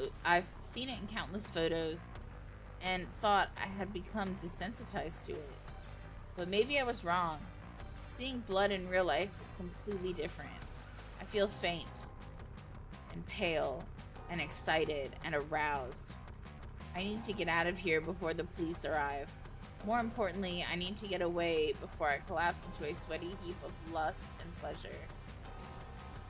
I turn on my heel and sprint down the rising escalator as fast as my quivering legs will permit.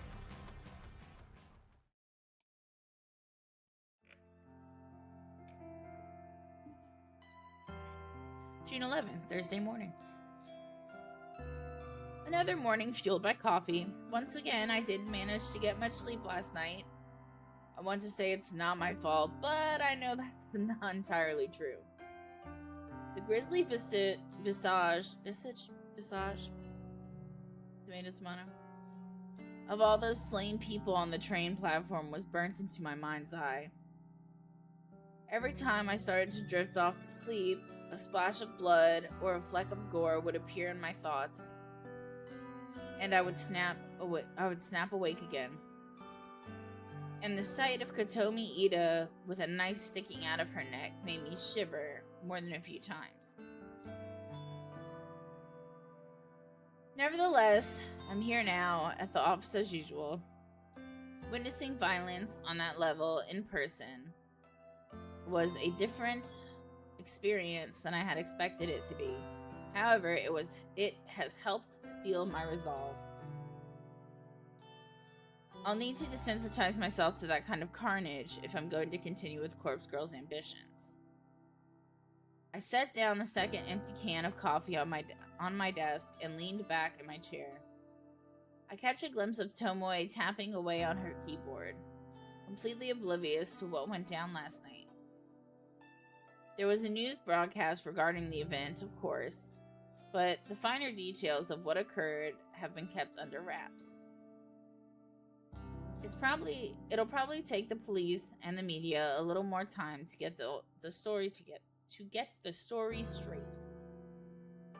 It's not often that a mass killing spree takes over the news, and whether or not the identities of those involved will be revealed is beyond me. For now, I'll assume that Tomoe is in the dark about the events. I don't take her as the kind of girl to be up to date on current events. Even if she did hear about the stabbings, she couldn't possibly know that Katomi was the culprit. I should probably fill her in later, though. She'll want to know that Corpse Girl claimed her victim, even if it was in kind of a roundabout way. I stretch my arms above my head, let out a small sigh, and proceed to crack open a third can of coffee before getting back to work.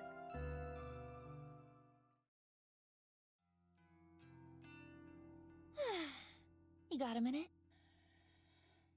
Shit, yeah. I wanted to speak to you anyway. Oh, okay. Well, you go first. For sure. Well, I wanted to thank you for killing Kotomi Ida. I don't know how you did it, but thanks. Huh? How did you know she died? Oh, come on. She didn't come in today, right? And there was that brutal stabbing incident over at the station last night. It don't take a genius to put 3 and 3 together. That shit went down so close to here, where we spend so much of our time. Chances were good that it affects someone you know. I shake my head at her logic. This city is home to more people than you could count. I don't know how she came to the conclusion, but the fact that she's actually correct just blows my mind. Well, yeah. I guess that's it then. I'm thankful. For serious. And Corpse Girl really did me and Shinya solid. If there's ever anything you need, like, no matter how dirty, then count me in. I owe ya. Thanks. I'll keep that in mind. Sure. So, like, what'd you want to say to me? Oh, I was going to tell you that Kotomi is dead. Beat you to it, skank! But I got a question or two. How'd you get someone to go on a killing spree and take Kotomi out along with the others? I mean, it wasn't you going around stabbing people, was it? No, of course not. Oh? It kind of happened outside my control. I sent Kotomi a photo of her corpse, just like Corpse Girl's standard mode of operation. And I gave her the instructions to kill someone, if she didn't want the circumstances of the photo to come true. Holy shit. She kinda ran with it, I guess. Seems like she took out 4 people before someone fought back and stabbed her.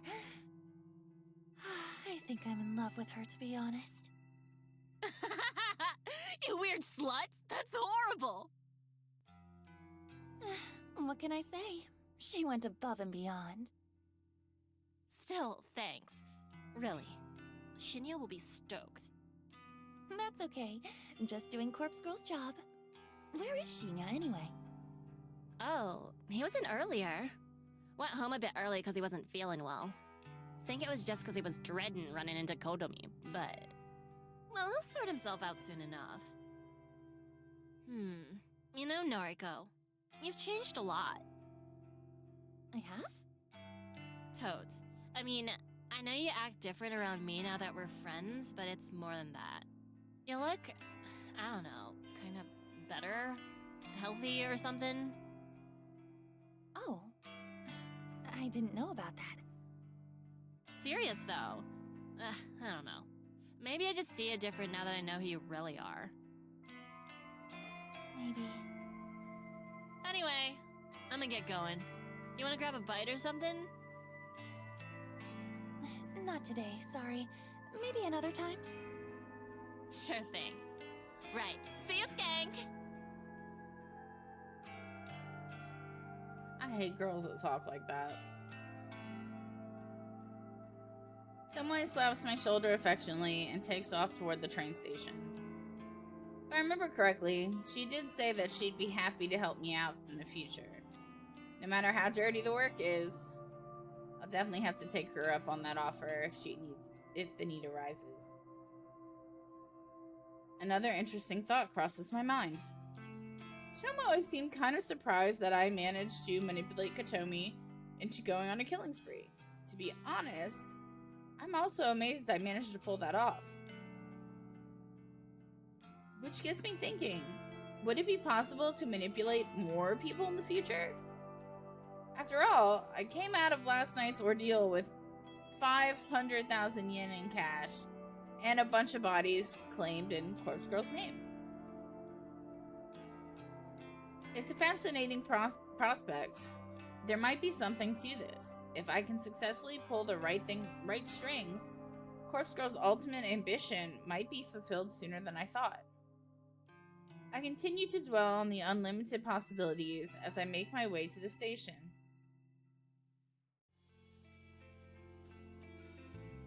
Standing on the train station platform, and thankfully not the same one from last night, which has been temporarily closed, I stare into space, completely lost in thought. I start to wonder how Kojiro is getting on with finding us a suitable location. As I fantasize about having an abandoned warehouse or factory to call our own, my phone cries out desperately for attention. I retrieve it from my handbag and glance at the screen. Kojiro is requesting a noise voice call. I absent-mindedly wonder if he read my mind and knew I was thinking about him as soon as I answered the call. Hello. Want to see the place? No greeting, huh? Sauce. Hi. Sauce. Want to see the place? I hate that so much. What if I'm busy right now? Sauce. You busy? Why is that a thing? Sauce.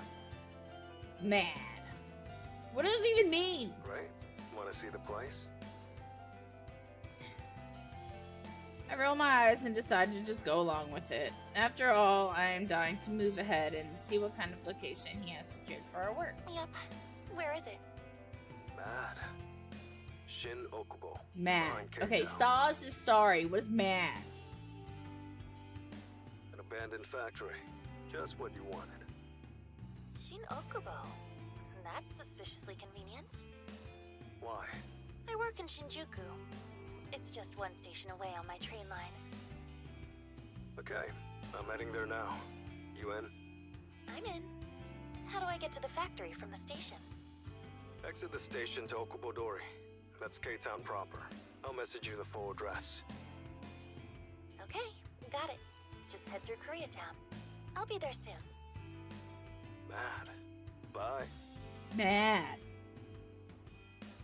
It makes me angry, like, it's cringe. Jiro ends the call and I immediately receive a message with the factory's address. Seems easy enough to get to. Yeah, if you use GPS, like an adult.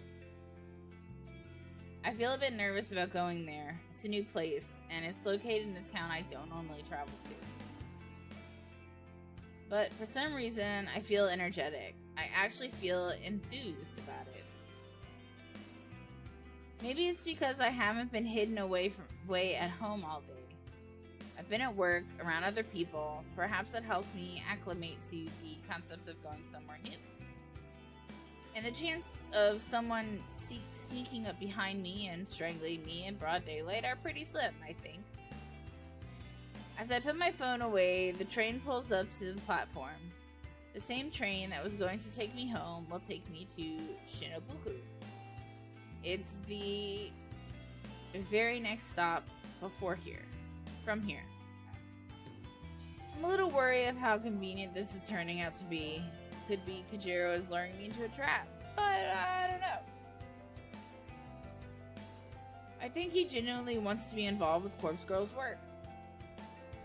I board the train and stand by the doors, ready to disembark at the next station.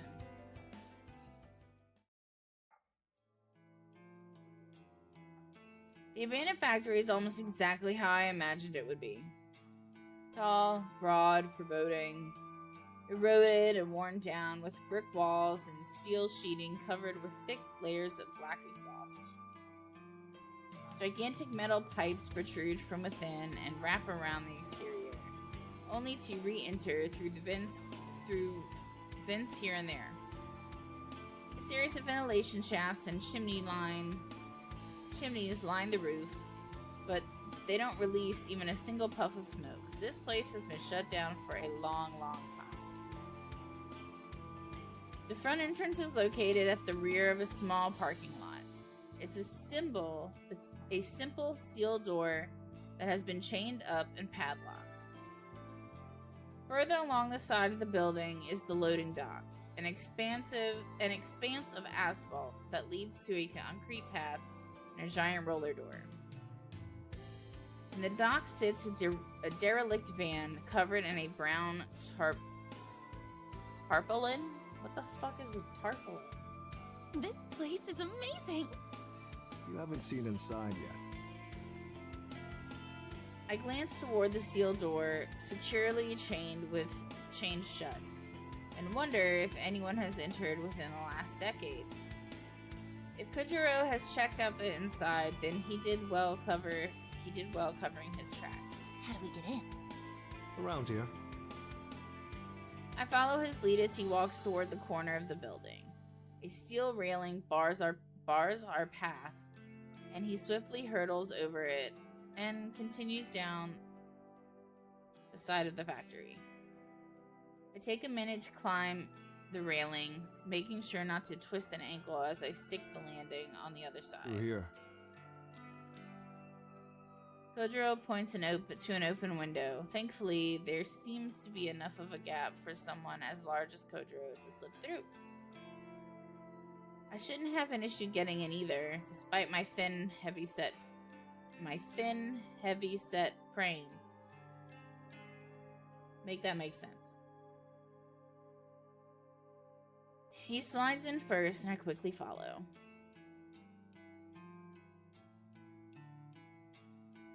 And with that, I find myself inside the factory. The place is huge. It's an open plan design, and it's pretty much empty. A few stray pieces of odd machinery line one wall, a small forklift, pallet jack, and a bunch of buckets and mops catch my attention. All of this could be useful for our operation. A number of iron workbenches are piled up in a stack. They look heavy and rusted, but they would probably make good tables for resting corpses.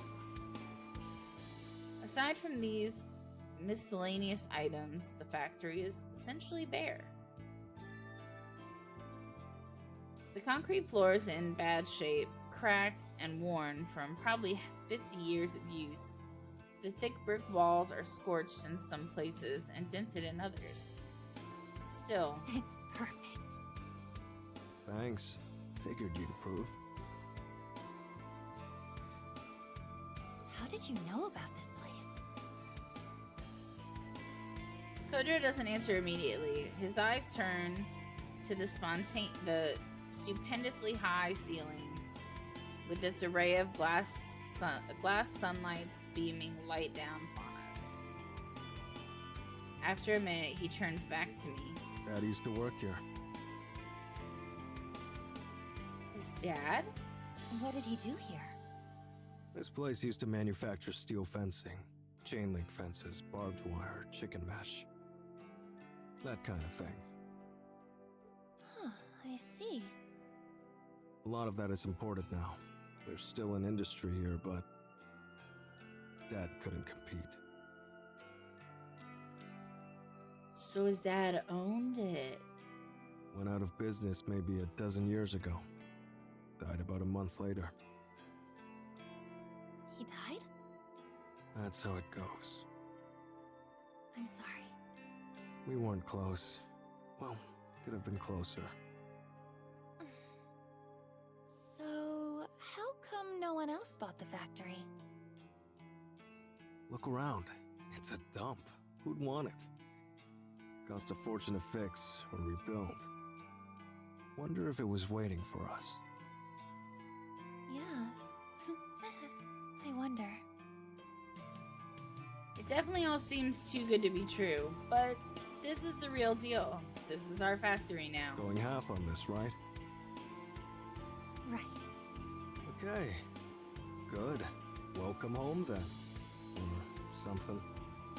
Let's work well together. Roger that. I still don't know what going in together means. He's not making any money off of it. The only thing I can think he's doing is, like I said, fucking corpses. I've entered an unlikely partnership with Kojiro. We've obtained a base of operations, safe from prying eyes. The next step is to fill this factory with corpses and carry on with Corpse Girl's grand scheme. is my... Thanks for accompanying me home. Sorry, my printer keeps turning on. No problem. Should I come upstairs? I don't know, should you? No, I don't think that's necessary. Okay. By the way, when are we starting work? Well, as soon as as soon as Corpse Girl receives another request for a death, we can start on it. Oh, no grand heist from the morgue first? Think about it. It's important that the cadavers I use match the details of my victims. I won't know what kind of cadaver to use until I receive a photo of the victim. Guess that makes sense. What's the big plan anyway? How do we lift corpses from the morgue? I had a feeling he would ask about this sooner or later. I did tell him that I had a perfect idea after all. I imagine the biggest issue is writing off the bodies, so to speak. If a cadaver goes missing or is unaccounted for, there will be an investigation. Am I right? Guess so. We need to be able to take the bodies away from the morgue without anyone ever knowing they're gone. So, the solution is simple. We only take the cadavers that are due to be cremated. Okay, wise guy. A delivery company picks up the cremains nearly every day.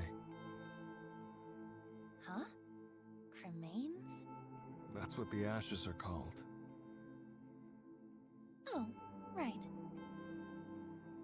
So what do we hand over? Empty canisters? It's simple. Fake ashes. Yeah, right. Fake ashes. Like I just have those lying around. Tajiro stops mid-sentence and stares straight at me. Huh. Might be onto something. Don't tell me you do have those lying around. Not fake ashes. Real cremains. Bodies are cremated every day. Wouldn't be hard to take a bit off the top. Huh? Could probably get away with, like, a quarter? I'm confused. What are you talking about? Saws. Saws. Every time someone gets cremated, I'll collect a quarter of the ashes. Hate that. I hate that. And the more I hear it, the more I hate it. Store them, put them aside. Won't take long to fill up a whole canister. Let me see if I follow you. You gather up a little bit of ash from every cadaver that gets cremated. Whenever we want to hoist a body from the morgue, we use the previously gathered ashes to fill a canister. We slap a label on it that says, "These are the remains of so-and-so." Then we take so-and-so out of the morgue. We record that their body has been cremated, when in reality, it's been snatched from the morgue. I imagine the canister of ashes just gets picked up with all the others going out on the same day. Pretty much. We also put a token in the canister. A token? Like a dog tag. Has the cadaver's serial number engraved on it. Normally attached to the body before cremation. They don't burn. Lets the cremains be identified later. Ah, I see. Can we get our hands on those tokens? Sure. The bodies we're lifting from the morgue are due for cremation anyway. I can get the tokens engraved without a hitch. Proper serial numbers and all. Okay, good. This is getting complicated, though. There's quite a bit we have to remember to do. Don't worry. I'll take you through it when we need to. Most importantly, I'll need to start gathering portions of cremains. I'm so sorry, that microphone. That was probably loud.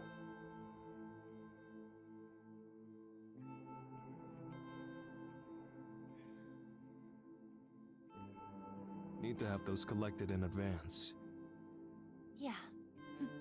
Thanks. Really. No props.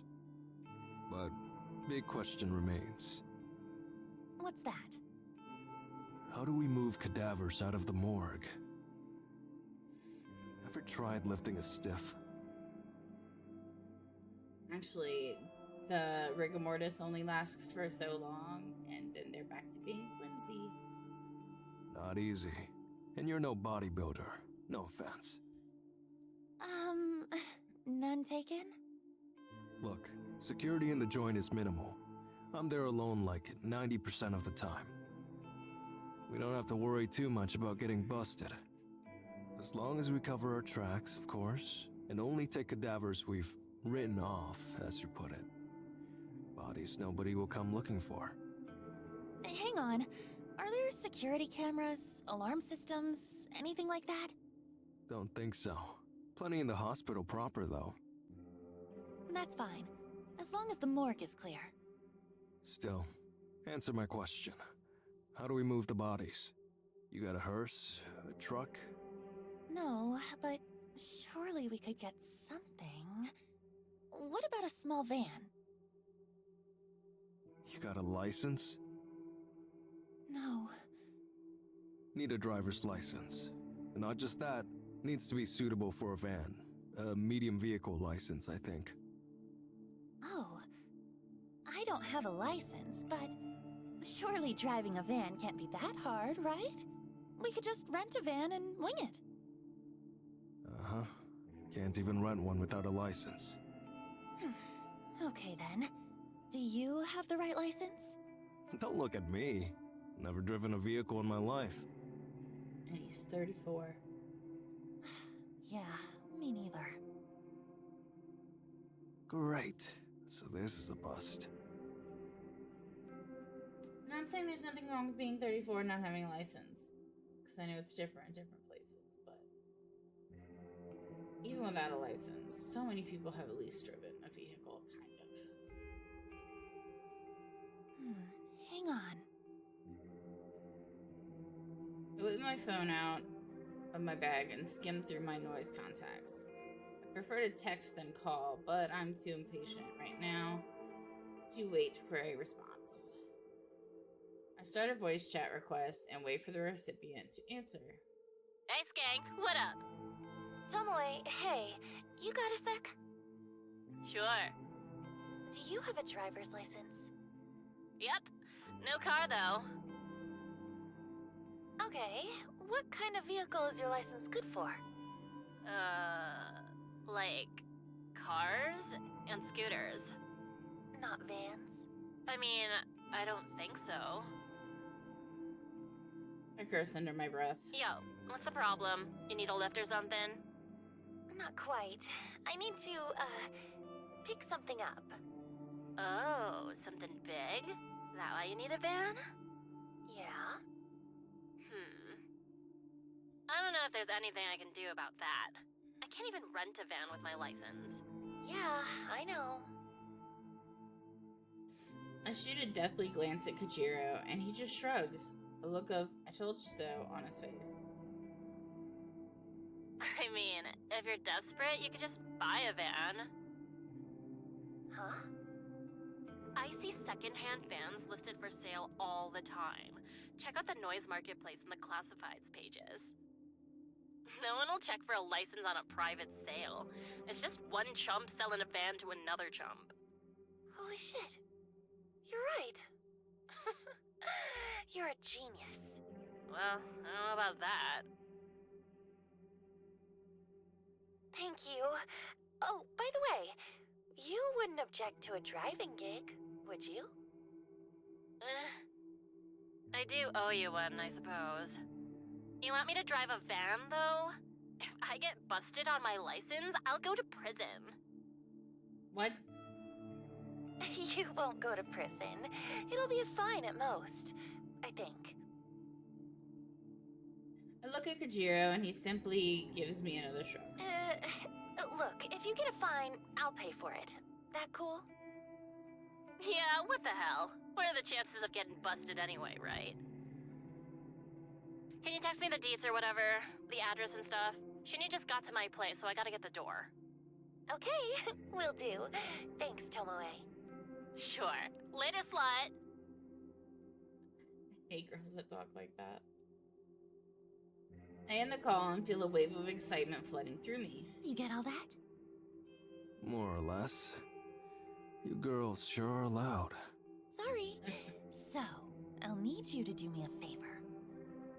By van, right? Yeah, you're a big, strong man. You won't get ripped off. I'm just a poor little girl. Hold on.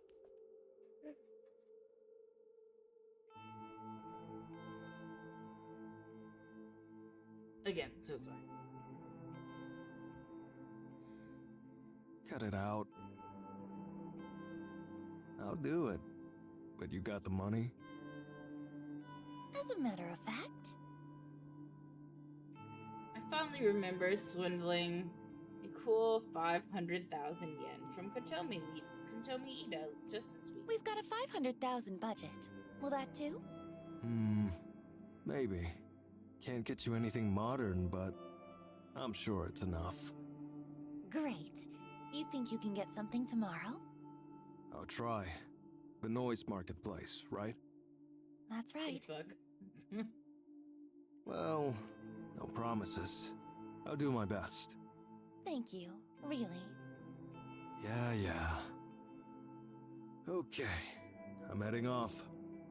Unless you actually do want me to come upstairs. No. Roger that. See you tomorrow.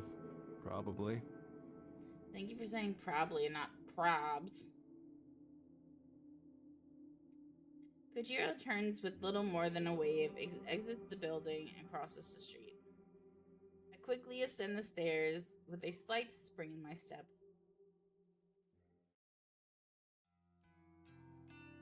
Alright. June 12th, Friday morning. This is where we save. And we're going to double tap, as usual. Alright guys, I hope that you are having fun. If you're watching, if you're not, I don't know. But I'll see you in the next video. Okay, thanks, bye!